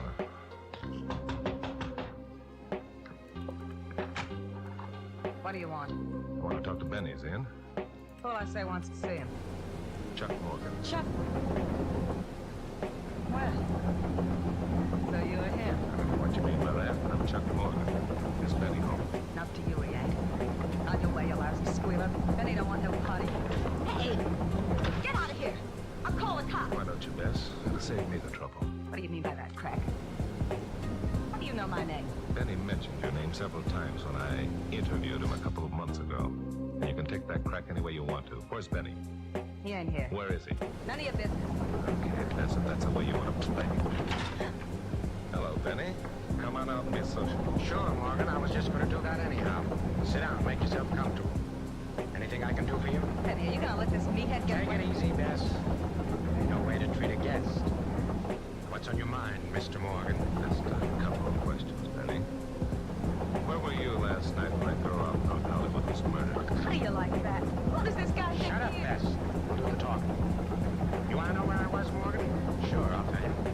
I was playing snooker over at Abe Berman's. You can prove that. Oh, come on, wait a minute. Abe Berman's joint was closed up 2 weeks ago. Yeah, no kidding. Benny, are you nuts? You got an alibi. Tell the truth. You let me handle this, Bess. Got anything else you want to know, Morgan? Okay, Benny, so you hate my guts. We'll let it ride that way. However, get this through your head. I'm down here to do you a favor. Hopefully this works. You're down here to do me a favor, huh? Yeah. Well, there's one for the book. But just tell me about it, Morgan. Maybe we'll just to hear the punchline. try it on some trees down here. The guy who murdered that girl was a second-story man. He was pretty good at his trade. Well, that's me, all right. There ain't no better second-story man in the profession than Benny Murdoch. Benny, are you going screwy or something? Morgan here thinks you murdered the babe. Don't let him. Let him think anything he wants. Got my reputation to think of. Somebody says they're a better second-story man than me, they're crazy. I can prove it. Did you prove it last night, Benny? Don't answer him, Benny. Bess, I don't want to have to tell you again to shut your trap. And you get over there behind Mr. Morgan and don't speak till you're spoke at. Now, Mr. Morgan, what was this favor you were saying you done for me? Isn't much. Sooner or later, Bill Meggs is going to remember that you're the best second-story man in the business, and he might come around asking questions. So, unless you've got the answers, you better leave town. You see, Bess? That's Mr. Morgan's favor. He's giving me a tip. He's telling me to get out of town unless I got some answers. You're a fool if you listen to him. Well, maybe I am, maybe I ain't. Looks like Mr. Morgan's the right guy after all. He's given me plenty of time to take a powder if I ain't got the answers, huh? That's right, Benny.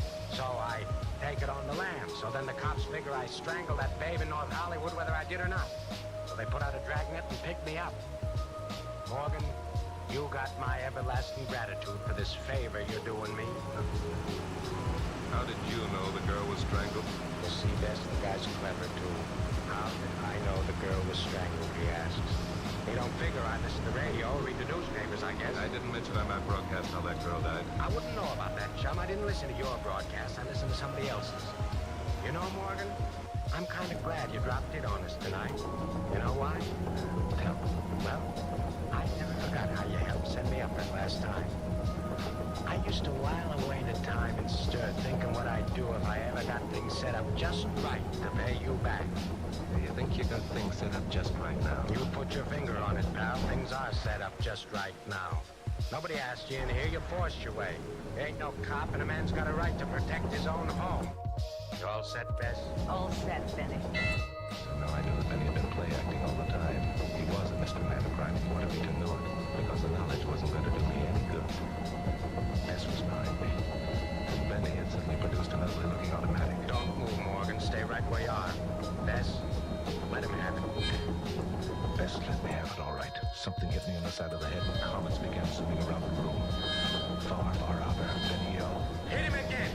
This I'm enjoying. Bess hit me again, and I tumbled to the floor, still clinging to a shred of consciousness. Benny's leering face was above me. I saw his foot swing back and drive forward. And then a curtain of darkness closed down, obscuring everything. Eons of time later, I saw stars dancing around in an endless circle, and heard distant sounds that were vaguely familiar. I closed my eyes and opened them again.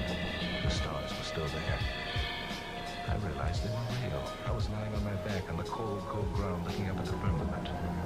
The sounds I'd been hearing were the normal sounds of traffic. I sat up and fell back again, conscious of pains and aches all over my body. After a while, I tried it again. This time, the world stopped spinning, and I managed to get out my lighter and look at my watch. 10:15. I've been out cold for more than 2 hours. Benny had had his revenge with interest, and now I was going to have mine. I got to my feet and staggered toward a street light. A block away was a drugstore. Somehow I made it. The clerk stared at me pop-eyed as I swayed across the floor toward a phone booth. I found a dime and dropped it in the slot.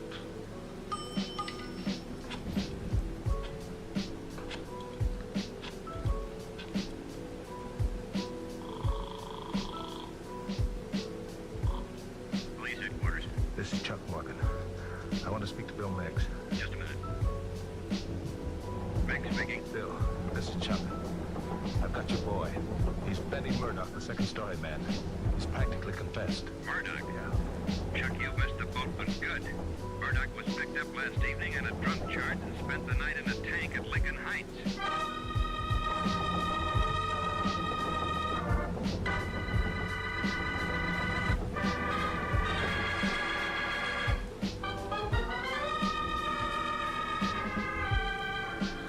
The way Benny Murdoch had played me for a sucker was something I didn't like to think about. Worse, there was nothing I could do about it, which didn't help my mood any. It didn't help it any further when I got back to the office and found Carol waiting there with a visitor. Oh, Chuck, I thought you'd never get here. Oh, what happened to your face? Nothing. Look, Glamourpuss, I want you to dig up all the information you can. Wait a minute, Chuck. First, I want you to meet Johnny Owen. Hi, son. Where's Pappy, Glamourpuss? Hi, Mr. Morgan. Say, I'm glad to meet you. I never miss one of your broadcasts. They're swell. Thanks. Where's Pappy, Glamourpuss? Oh, I don't know. Now, if you'll stop rummaging through that drawer, I think it might be a good idea if you and Johnny ran through your interview. What? What interview? Will you please pay attention? This is Johnny Owens, the boy I was telling you about. Johnny Owens? Who's Johnny Owens? It's the first time I ever heard his name. What does he do? Golly, I guess I'd better be going. You stay right where you are, Johnny. Oh, Chuck, you take this script and read it, or I'll quit. Then quit. Oh, Chuck, please listen. Johnny's the amputee whose demonstration I saw this afternoon. Oh, gee. I'm sorry, son. Well, that's better. Now, are you ready for a run-through? I can't do it tonight, Glamourpuss. It's impossible. There's a girl been murdered out in North Hollywood. If I talked about anything but that, I'd lose every listener I had. You know that. No, I don't know. What Johnny has to say is more important to American people people and, well, just another murder. Look, folks, let me bow out of this one, will you? I didn't mean to cause so much trouble. Mr. Morgan knows what's best for his listeners. I'm sorry, Johnny. Please forgive me. There's nothing to forgive you for. Well, I'll get along. Nice meeting you, Mr. Morgan. I'm sorry, son, but some other time, huh? Yeah, sure.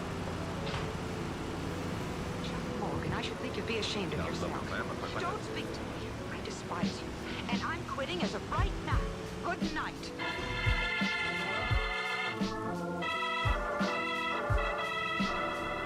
Well, this was great. This was wonderful. Besides feeling like a sucker, I now felt like a first-class heel. Well, I did my 11 o'clock broadcast, and I told my audience absolutely nothing more about the North Hollywood murder than they already knew. Well, after the broadcast, I drove out to Kling Street. With the help of the cop on guard, I examined the walnut tree and the vine outside the murder room window. It netted me nothing except a few marks made by the murderer in his efforts to scale the wall. I got back to my apartment about 1 a.m. and tried to get some sleep, but that didn't work either. Around daylight, I woke up in a cold sweat and phoned Carol. She didn't answer. I got dressed, drove over to her apartment, and spent 10 minutes beating on her door. Then I drove out to her mother's place in Encino. She wasn't there either. At exactly noon, I got back to the office. Glamour puss. Hello, Glamour puss. Where the devil you been? Here. Here? What do you mean here? I couldn't quit. You haven't hired anyone else, have you? Glamour puss, you're wonderful. Of course, I haven't hired anyone else. You know I couldn't get along without you. Oh, but I still think you're a heel and impolite, and I'm ashamed of you. Yes, and I don't blame you. I couldn't sleep last night for thinking about it. Oh, then you will interview Johnny? Sure, I will. Get him down here for a run through this afternoon if you want it. Oh, Chuck, do you mean it? Certainly. Oh, that's wonderful. And next time, remind me to listen to what my very beautiful secretary has to say. She's smarter than she looks. What? Me.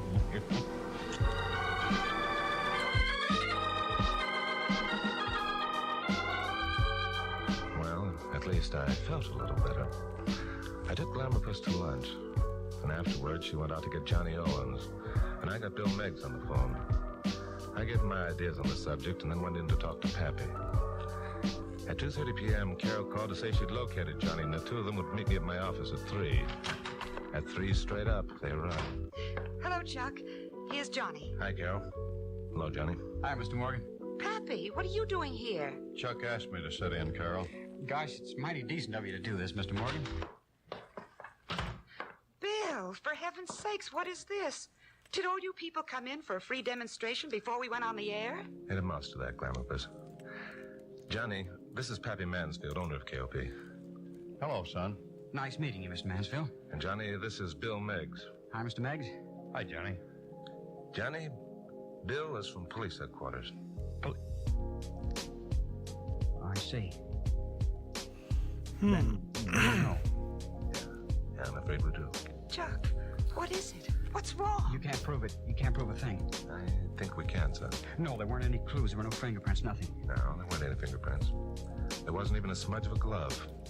That's why we began thinking of people without fingers. Oh, Chuck. Chuck, it can't be true. I didn't mean to kill her. I didn't. She just stood there staring at my hooks. And there was that awful look of horror on her face. She couldn't move or speak. She just kept staring at my hooks, and something snapped inside me. I just had to do it. I just had to show her that I could use those hooks like a normal person uses his hands. That's why you committed the robberies, isn't it, son? You wanted to show people you could do everything that anyone else could do. People always stared at me. Oh, sure, they'd watch my demonstrations and they'd say it was great, but they wouldn't give me a job. They pitied me. They didn't have time or they weren't willing to listen if there was anything else they had to do. Like you, Mr. Morgan, you didn't think it was important yesterday to have me on your broadcast. Well, I showed you. I showed you all. Johnny, you're right. I feel almost as much guilt in this as you do. It isn't you who murdered that girl out in North Hollywood, Johnny, any more than it's it was the other way. And a lot of other people who couldn't take the time to listen and understand. Now, wait a minute, Chuck. Let's take it easy. Murder's murder. Yeah, Bill, I know. No. I wish I didn't know. Johnny will have to pay his debt to society. But society's got a debt to pay to guys like Johnny Owens, and I'm good as... Johnny, don't do it. Stand back, all of you. I don't want to have to demonstrate on you how a guy with hooks can handle a gun. This is the end of the trail for me. I'm glad it's over. I've been trying to lick this thing ever since they shipped me out of Korea. I guess I chose the wrong way. I know it now, but maybe I'll help some other men who might be thinking along the same lines. Now, wait a minute, John. Let me finish. It's people like you, Mr. Morgan, who are in a position to do us a lot of good. Remember it. I remember it, sir. And Miss Curtis. Well, I've never met a nicer person. I wish they were more like her. She didn't offer sympathy or pity. She recognized that men like me are capable of doing the things any normal person can do, that we're self-reliant. Too bad I met her too late. He's gonna kill himself. You're lucky to have her, Mr. Morgan. Yeah, I know. John. It's okay, Miss Curtis. Don't you feel bad about me. I'm doing what I know is right. So I'll let you all take it from here. So long, everyone.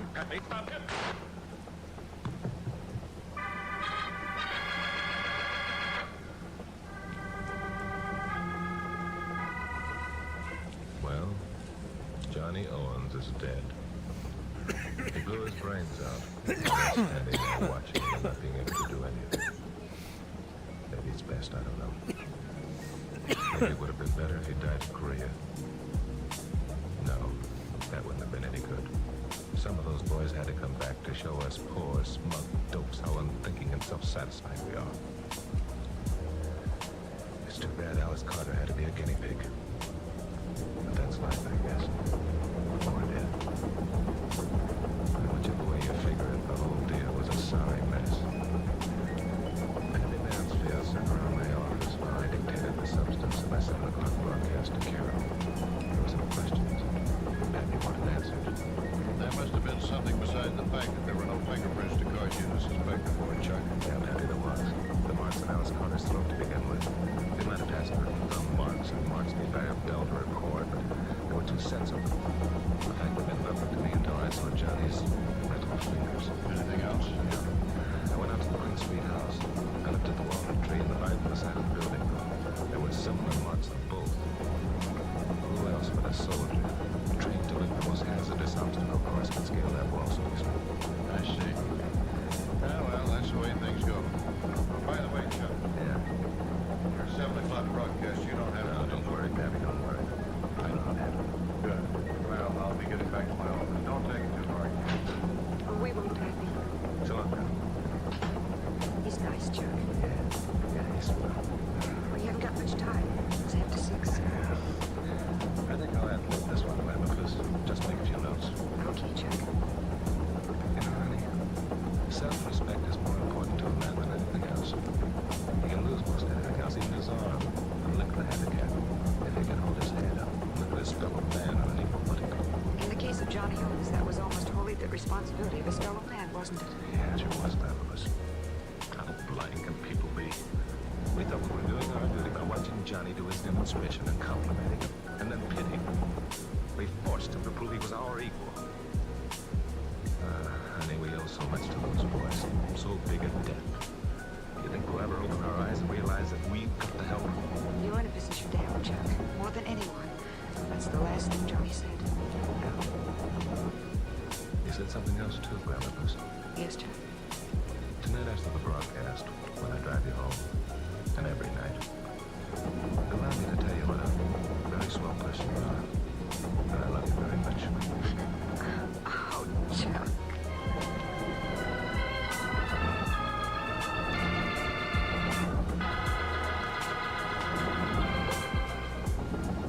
And now, pursue.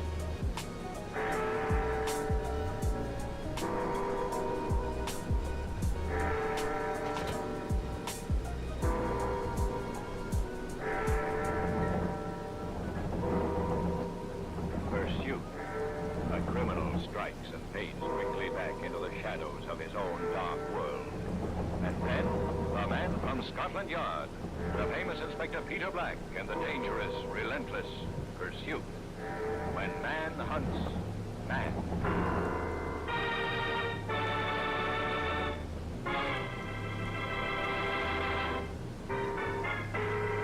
Now, with Ben Wright starred as the famous Inspector Peter Black of Scotland Yard, we bring you tonight's story, Pursuit.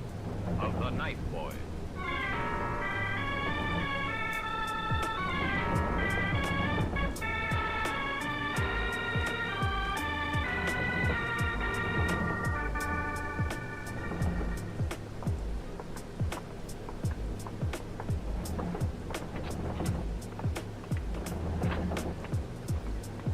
I'm going to ask you to pick the boys out of the group standing over there, Mr. Westbourne. Boys, think of animals. Animals. What face? Just let me recognize one of them and... We'll take care of it, sir. Don't worry about that. All we want from you is positive identification. And we'll wait here. They're all here, sir. Ah, thanks, Moffat. Ask them to form a line, will you? Right, sir. All right, then. Make a straight line. Up to it now. Inspector, that one. I think... No, not yet, sir, if you don't mind. We'll wait until they're ready. A little more room on the end. Face forward. Out of your edge, please. All correct, sir. Thank you, Moffat. Now, if you'll come with me, Mr. Westbourne.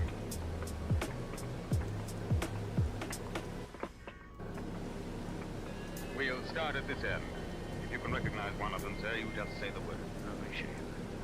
I'll say the word. Just you wait. I'll sing it.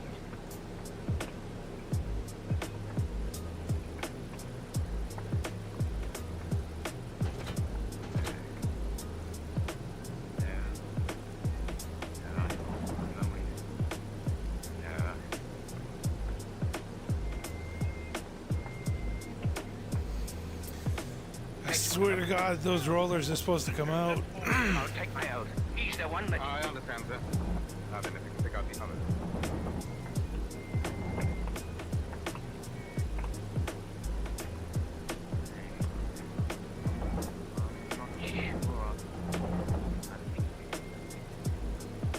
Let me see his aim. Hold out your hand, please. Look up that. Right. I'm not certain. It was almost dark. Was there anything in particular about his hands, sir? They were big. Very big for a boy that age. I can remember him as they was good to play with. Big ugly hands. I'm not sure about this one there. I didn't like it.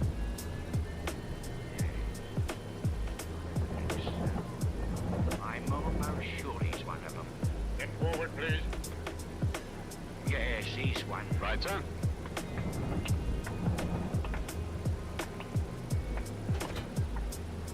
That one. The tall, thin one. Get forward, please. Not so brave now, are you? Having a knife with you.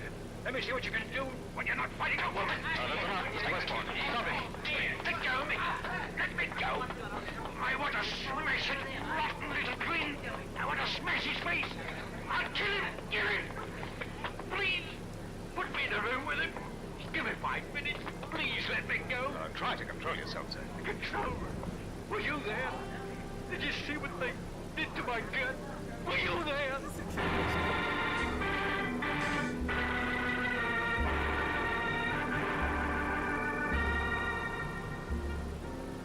It was a day in August, humid, cloudy, and with a promise of rain before evening.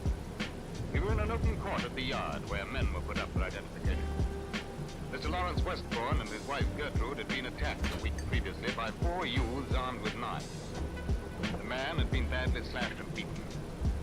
His wife, well, according to the hospital authorities, her physical condition... That sucks. Why does it not work? Nothing more. The attack had taken place in Shadwell. The couple on their way home from shopping, a darkened side street... Processor for roller arm open. Then blind, wicked assault and robbery. They made off with £2, 10 and 4pence in a gold watch. I took Mr. Westbourne upstairs to my office and gave him a glass of whiskey. He sat in the leather chair, still visibly shaking with frustrated anger. You don't know what it's been like these past days. Thank you, girl. Seeing her at the hospital. Then I see her. You picked out 2 of the others, sir. Now, what about them? Didn't you feel the same way? I don't know. But that same one, smiling, knowing what he's done. I must explain something to you, sir. When we put a man up, or as in this case, men for identification, we have to be certain that the witness is very sure. Huh? Memory is an odd thing. Sometimes it's rather unreliable. Do you think I'll ever forget the faces of those devils? Do you ever think You've forgotten the faces of two of them, Mr. Westbourne. Well, let us say, mistaken the identity. What do you mean? Now, the first boy you picked, the grocer's boy at Hammersmith. We brought him down here. The second, with the large hands, one of our own messengers, Tommy Sutton. Now, I can assure you that neither was in any way involved in your case. But the third... I don't care what you say about him. It could be your son, and I'll tell you he was there. Yes, there's little doubt of that, sir. We're holding him for questioning and further identification. Further identification? Why? What more do you want? Your wife, sir. No. I won't allow it. She said enough. I won't allow it. In a case of the sort, sir, we have no choice. I won't. That's all there is to it. Look here, Mr. Westbourne. We know that this gang has been working the streets and parks for 5 or 6 months. Now, this is the first chance we've had to make a positive identification. You and Mrs. Westbourne are not the first victims by a long shot, and unless we can get your cooperation, you won't be the last. I've identified one of them. Make an example of him. Whip him. Send him to prison. We can send him to prison, but that's not enough, sir. We want the 3 who were with him, too. He won't spit on them. They never do. Unless what? We can frighten him enough with the penalty involved. I can't. She's hurt, sick. Could only mean court, newspaper. No, I can't. It's not fair to her. Will you at least think about it, Mr. Westbourne? Talk to your wife. Now, I understand your feelings, but remember, you can very possibly prevent this sort of thing from happening again to someone else. Someone else's wife. There are other gangs, and there'll be more. Unless, well, that's up to you and Mrs. Westbourne. I don't know. I don't know.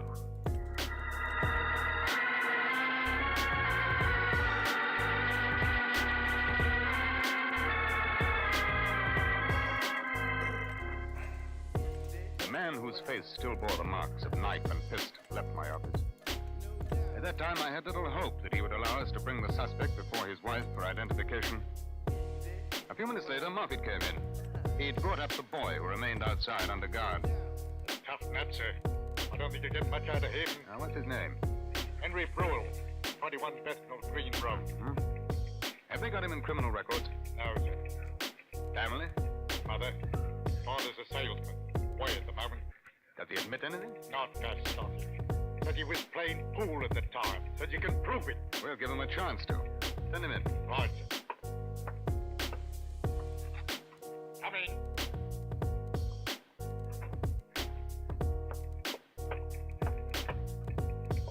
You are Henry Brule? Yeah. So what? American film, sir. Oh. What have you got to say about this? Nothing.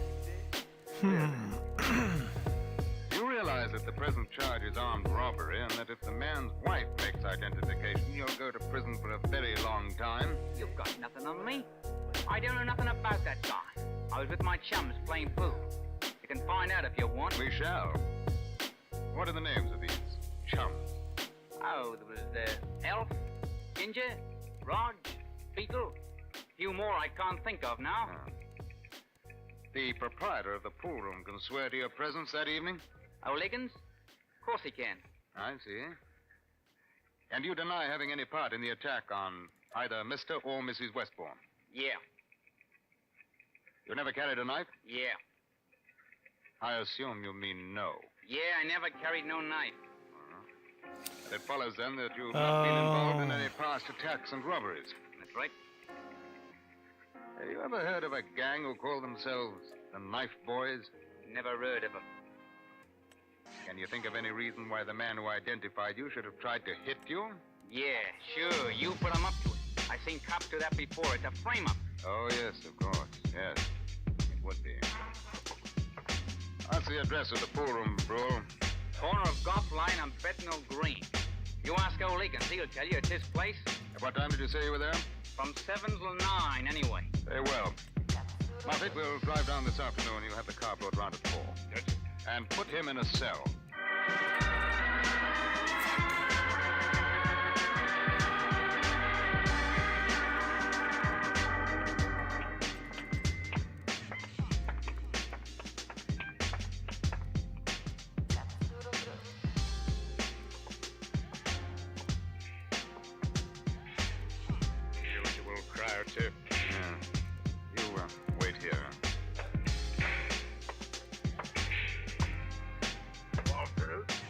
You, Mr. Higgins? Oh, yeah, oh, yeah. Chief Inspector Black, Scotland Yard. You're happy, I'm sure. I shall require a statement from you concerning the movements of a boy who claims to have been in here last Wednesday between the hours of 7 and 9. Who? Henry Brule. Henry? Now, let me think. Last Wednesday? Yes. Wednesday, nice lad. Wednesday. Yes, he was here. I'm sure of it. But to be on the safe side. Al. What's up?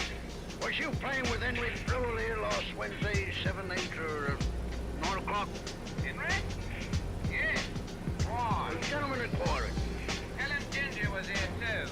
And Rod and Pete. We all saw him. He didn't leave the place between those hours? Not while I was here. You'd be willing to swear to that in court? May I perish on this spot if it ain't the old ruddy truth? Better move over, Mr. Higgins. Thank you. Any luck, sir? No. Other than the man's lying, or Mr. Westbourne made a mistake. But I don't think so, Moppet. Come on. Strikes me that memories are much too good in here. Right. 8 on the side.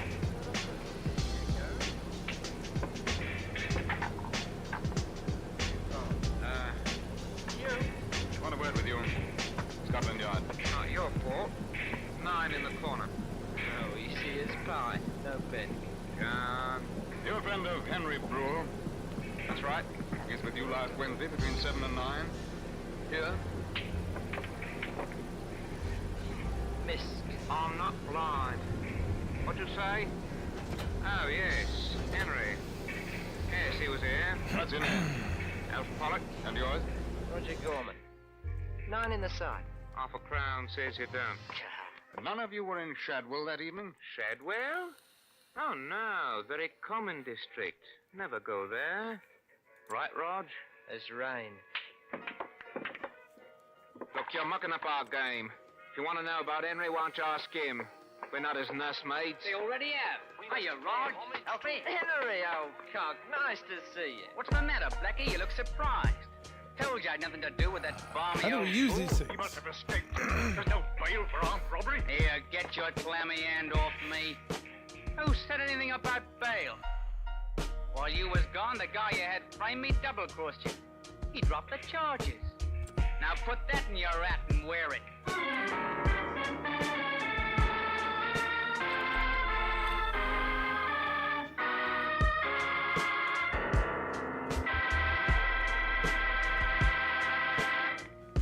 You know, many great men have attained the highest office in our land, the presidency of the United States. Can you guess the name of this man? He never wanted to be president, since he personally felt he was unqualified for the office. When he was only 30 years old, he was appointed member of the Ohio... That'd make it hard for the informers, I should imagine. Yeah, now go on. When our boys move about in groups of 4, there are 5 or 6 groups. That's enterprising. Sort of minor crime cartel. The other gangs pay what's called protection money to the knife boys. Ah, to stay in existence, I suppose. No wonder the pool room proprietor wanted to help Brule. He must pay him quite a retainer for his services. There's been no report of attacks for a week now. Which means nothing at all. Young Brule must be feeling quite a little man. He thinks he's made a fool of the yard, and he's forced a victim to keep his mouth shut. We could pick him up again, sir. Well, we couldn't keep him here, though. No. If we're to catch them, they've got to be caught in the act. All right, sir. I'm going to assign as many plainclothesmen as we can spare. Watch and follow any group of boys in the eastern section. There's one thing, if I may, sir. Huh? Do you mind assigning me to Brule and his crowd? I'd rather like collaring that little scut. Yeah, so would I, Moppet. Oh, don't you worry. You and I aren't going to sit behind a desk. But we are going to need some help. Help? With them, sir? Somebody, Moppet, more appealing to the knife boys, I think, than you.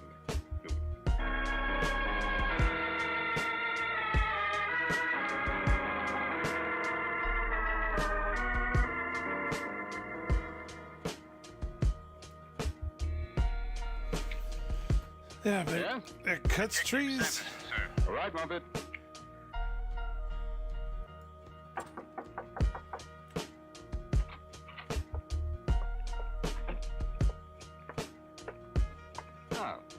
Sanderson. Yes, sir. You sit down, please. Thank you. We've got a bit of work to do together. That knife boy gang. Oh? Yes, sir. For the next few days or weeks, Sanderson, you and I are going to take walks together. Yes, sir. Sooner or later, I hope the leader of the gang is going to have a go at us. We'll do our best to put ourselves at his disposal. Very well, sir.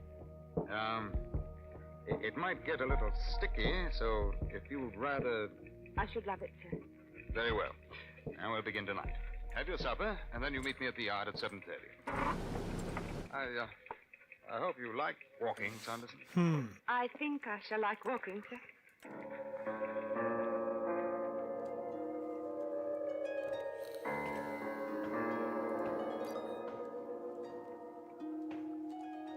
Mary Sanderson was one of the yard's best policewomen. She was also extremely attractive. I will admit the latter quality served to make a monotonous task less tedious. For the next 10 days, we walked from 8 until 11 o'clock at night. Moffat drove us in a radio car to lightly darkened streets where we got out and, as innocently as possible, appeared to be strolling homeward. I had assigned a man to watch the pool room, which seemed to be the headquarters of the gang. His job was to contact the yard as soon as Brule and his boys left. The yard, in turn, were to notify us in the radio car. For 10 days, our efforts were fruitless. 2 other subsidiary gangs were caught and arrested, but Brule made no move. It was the evening of the 11th day that we got word. All right, sir? Yes, this'll do nicely, Muffet. 456. 456. Yes, sir. Don't stop, Muffet. So this will be our test. 456. Your men and 3 others left the meeting place 5 minutes ago on foot, heading toward Cambridge Road vicinity. 456. 456. We've received you. Stand by. Turn left on Lehman Street and then head east on Whitechapel Road. Right, then. What? Hand me the mic, will you? Here you are, sir. Car 56.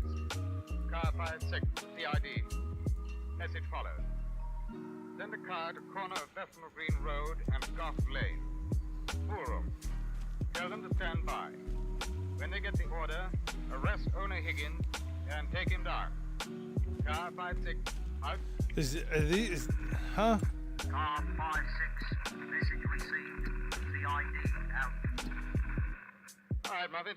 When we get to Cambridge Road, Sanderson and I will get out. Follow without lights about a square behind. I don't want them to get windy. Right, then.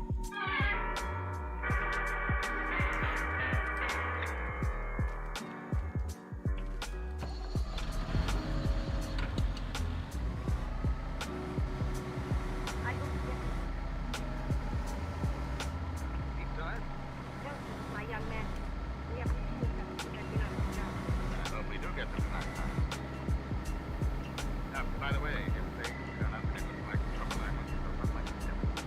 I will. That's Sanderson. You know something for me? Just once, don't you? Sir, I feel as though we've known each other all our lives, but I can't consider it familiar if you say Inspector or Black or anything. First name is Peter. Yes. My first name is Mary.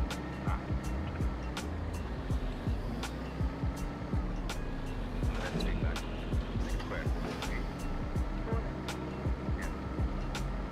All right, Sanderson. Hard day today, my dear? Not bad. Good. Get anything nice for supper? The usual. Oh? They're coming. Yes, I hope Moffet's seen them. Run when I tell you to. What about you, dear? Huh? Nice day? Rotten. Oh, shame. Oh, well, there's always tomorrow. It could be worse. Tomorrow? No, dear, I mean... Got a match? Huh? Oh, yes, of course. Nice knife. Yeah. All right, it's the second. Hand it over. Right. Run, Sanderson. Comes in.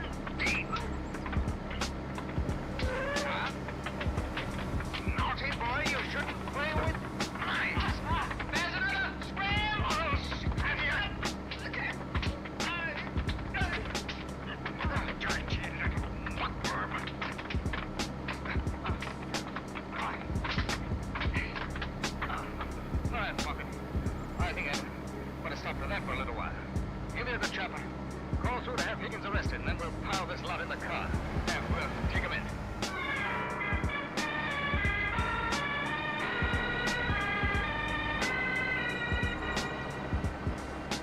Of the arrest of Henry Brewer. Oh, because this is the starting farm. With the assurance of safety. You get this with the starting farm. Several other victims appeared in court and gave evidence.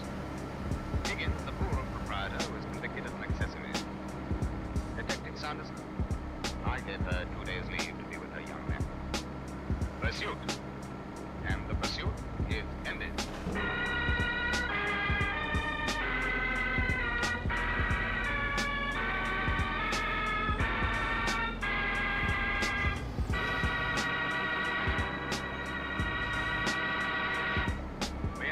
Join us next week at the same time when Pursuit will bring you another dramatic story of the famous Inspector Peter Black of Scotland Yard, relentlessly hunting down those whose disordered passions breed violence and murder. Another story of man hunting man when we bring you Pursuit.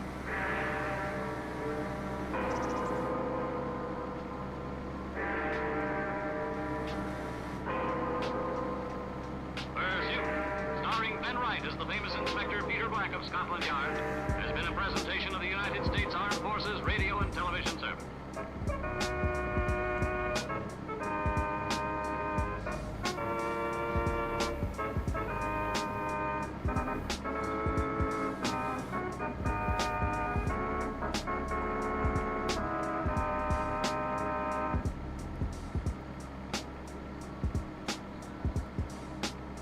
Thank you to Donald for reminding me. Happy Valentine's Day, everyone. I totally forgot that today was Valentine's Day. Sorry to say I have no Valentine to celebrate it with, but I'm glad I can hang out with you. And let me just catch up here. Welcome to Lee Parole from Wales. Welcome McDougal. Welcome Moore. Research Treasure. Hunting Emporium. Travis. Teresa. K-Mac. Blue One. Basic Plan. Let It Go, and of course, more. Thank you guys for coming by during the stream. It's really good seeing you guys. So I hope you enjoyed those first few shows. Kind of a tragic ending to Stand By for Crime, though. But you know, you just can't get enough good OTR organ music. At least I can. Next up, we have a fantastic show, Night Beat, starring Frank Lovejoy as reporter Randy Stone, who does just about as much crime fighting as he does reporting for the fictional Chicago Star newspaper. I'm sure all of you have heard this one before. I've done a few videos with just that particular show. In this episode, The Devil's Bible, Randy discovers that a man who tried to take a $50,000 medieval satanic book from a bookstore was blamed for the murder of the last owner. And then it just gets stranger and weirder as that story progresses.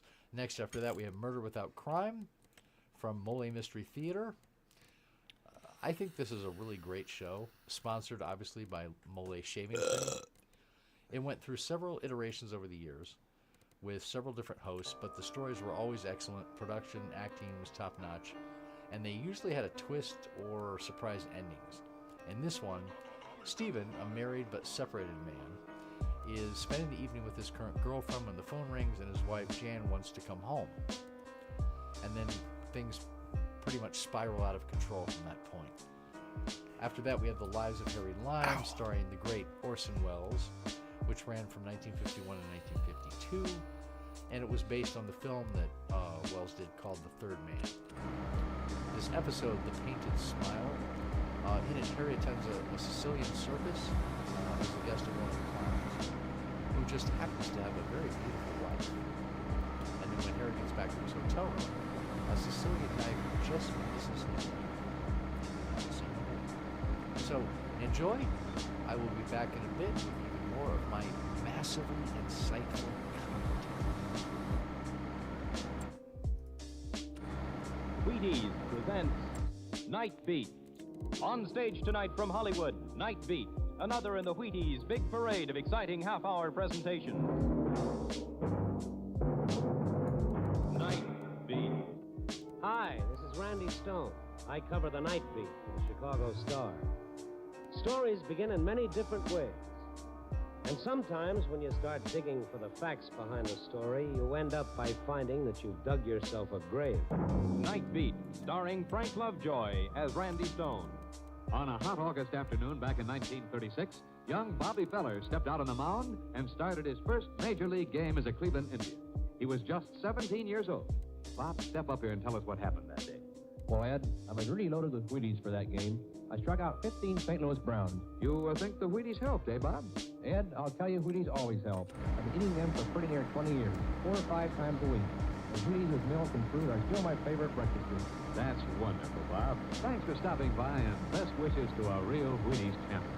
Yes, thank you, Bob Feller. And folks, did you hear what the man said? Wheaties always help. You may not play baseball for a living, but you can use whole wheat energy, too. Yeah, because it should be like... Breakfast of Champions. Have some and see yourself how Wheaties at 7 can help at 11. If anyone had told me once about seeing flying saucers in the sky, I'd have tagged them either as a joker or a candidate for the booby hatch. But nowadays, anything is possible, apparently. You know, you could tell me that you saw a little man from Mars 3 feet high, and I wouldn't disbelieve you. Because tonight, I saw someone almost as strange. Fred Muller's bookshop is a shabby little place amidst a teeming stretch of tattoo parlors and penny arcades. It was the book in his window that caught my eye as I was passing. An early edition Bible, richly bound in antique leather, hand-tooled and inlaid with heavy-grown leaves. It stood out against the books that surrounded it like a 90-carat diamond in a display of... Does the body not, harvester not move? I looked up, and there was Mr. Moeller watching me through the dusty window with the smile of a man holding in his field. And I with him. Hello. Early? Oh, what kind of clock? I know. I just looking at that old Bible in your window. You are a collector of old Bibles. No, not exactly. I just happened to see that same book on his living room floor the night he was murdered about 6 months ago. I am aware of that. Oh? Mind if I have a look at it? You brought the money with you? No tricks? No tricks. Look, all I want to do is see the book. One moment.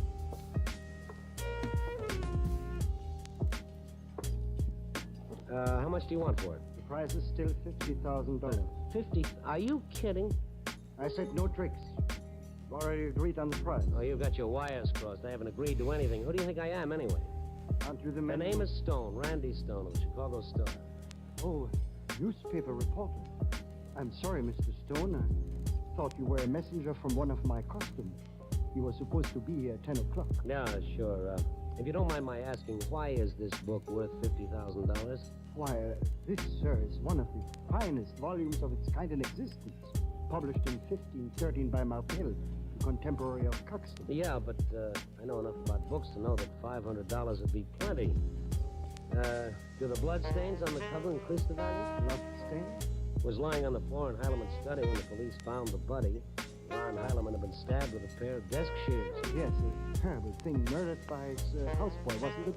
A man named... Canto, Willie Canto. That still doesn't make the book worth $50,000. Well, there's something different about this book. Oh, is that so? Oh, this book is the Black Gospel. Fine. Don't rush away. It's very interesting. For instance, the first 12 sections are the first 12 books of the Bible. Can you read this old English script? Well, not as well as an old Englishman, but I can try. And he burnt the house of the Lord. What's this other stuff that follows on the next page? Hail to thee, Lucifer. What is this, anyway? Don't you see? It's the beginning of the Black Gospel. The Devil's Bible. What's that? Well, you see, in the year 1513, possession of this sort of literature was a sure passport to the gallows or the stake. Now, here's the invocation to Satan himself. Summoning him up from hell, it was considered the most potent of all the spells used in witchcraft. Mr. Moeller, why are you trying to keep me here? Well, you're not sure whether this messenger you're expecting to send will come with money or a gun, is that it? Oh, really now? Well, if you're afraid, why don't you call a cop? I got work to do. I can't stay here and play bodyguard. Oh, wait. police. The police wouldn't understand. Well, if it's that kind of a deal, then all I can suggest is you make with a spell, call up the devil, let him protect you. I'm going. Some of these prayers to Satan are remarkable, Mr. Stone. Here, let me read you one. Oh, well, if it'll make it simple. Hail to thee, Satan, Lord of death. Praises to thee, Prince of destruction. Let transgression of the wicked be glorified, and the purple testament of war be proclaimed. Take us, Lucifer, son of the morning, for we are thine. Good evening. Mola's eyes popped at the apparition that had appeared behind us. He commenced soundlessly through the open door, a bearded man in a black turtleneck sweater, dark trousers, and black sneakers. What do you want? The book. I came to get the book. What? What book? The one you have there. The Devil's Bible. Who sent you? Don't answer. Mr. Stone, if you don't mind, sir. This happens to be my business. Virgil said it. Who? Virgil. My guy. Who are you? Mr. Stone, I'm going to close in a few minutes if you don't mind. Good night. Oh, so this is your messenger. Now it's time to get rid of me. Mr. Mola, what's your name, pal? Dante. Dante. Did you bring the money? Well, this doesn't look like your $50,000 to me, Mr. Mola. I need Get out of here. Now, wait a minute. Dante, what's your last name? I am Dante Alighieri. Oh, the 14th century Italian poet who wrote the Divine Comedy. Now, he's a madman. Yeah, but he writes like a dream. It was Virgil who took me to purgatory. My Beatrice led me through paradise. We walked. First, it's a newspaper report, and after lunatic. Princes of hell, Zamiel, Asmodeus, Napoleon, they are powerless before me. Their testament is mine. We get out of here. I tell you, it's mine. Mine. Lick your hand. Easy, Danny. Let go.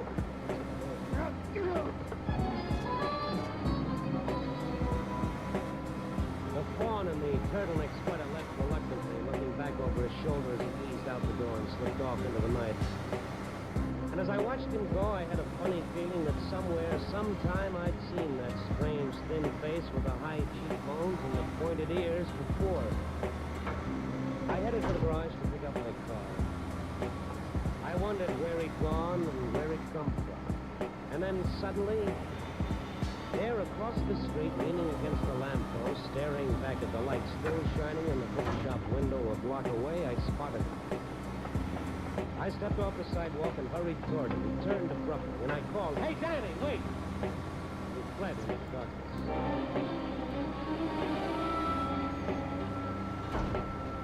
When I got to the office, I figured that Mola's little bookshop might make the basis of the human interest yarn if I tied it in with the breakup of the late Ron Halloman's famous book collection.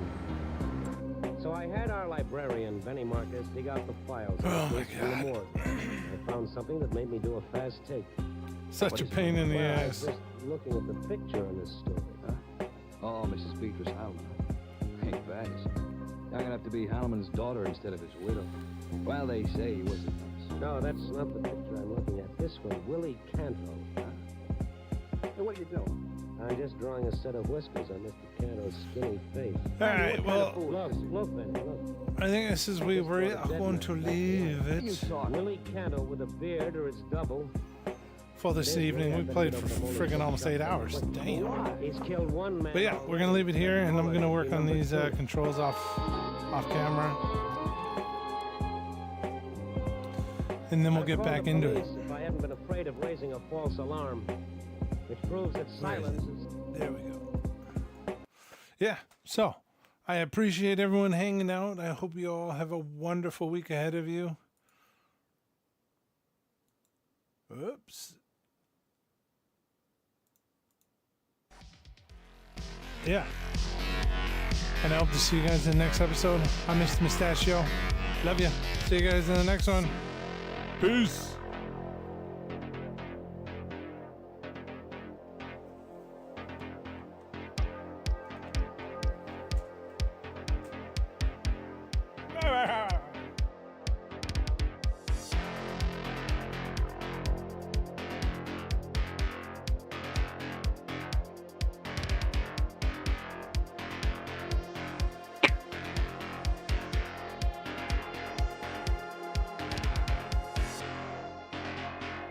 Ciao, ciao, ciao. I might join Discord. Peace.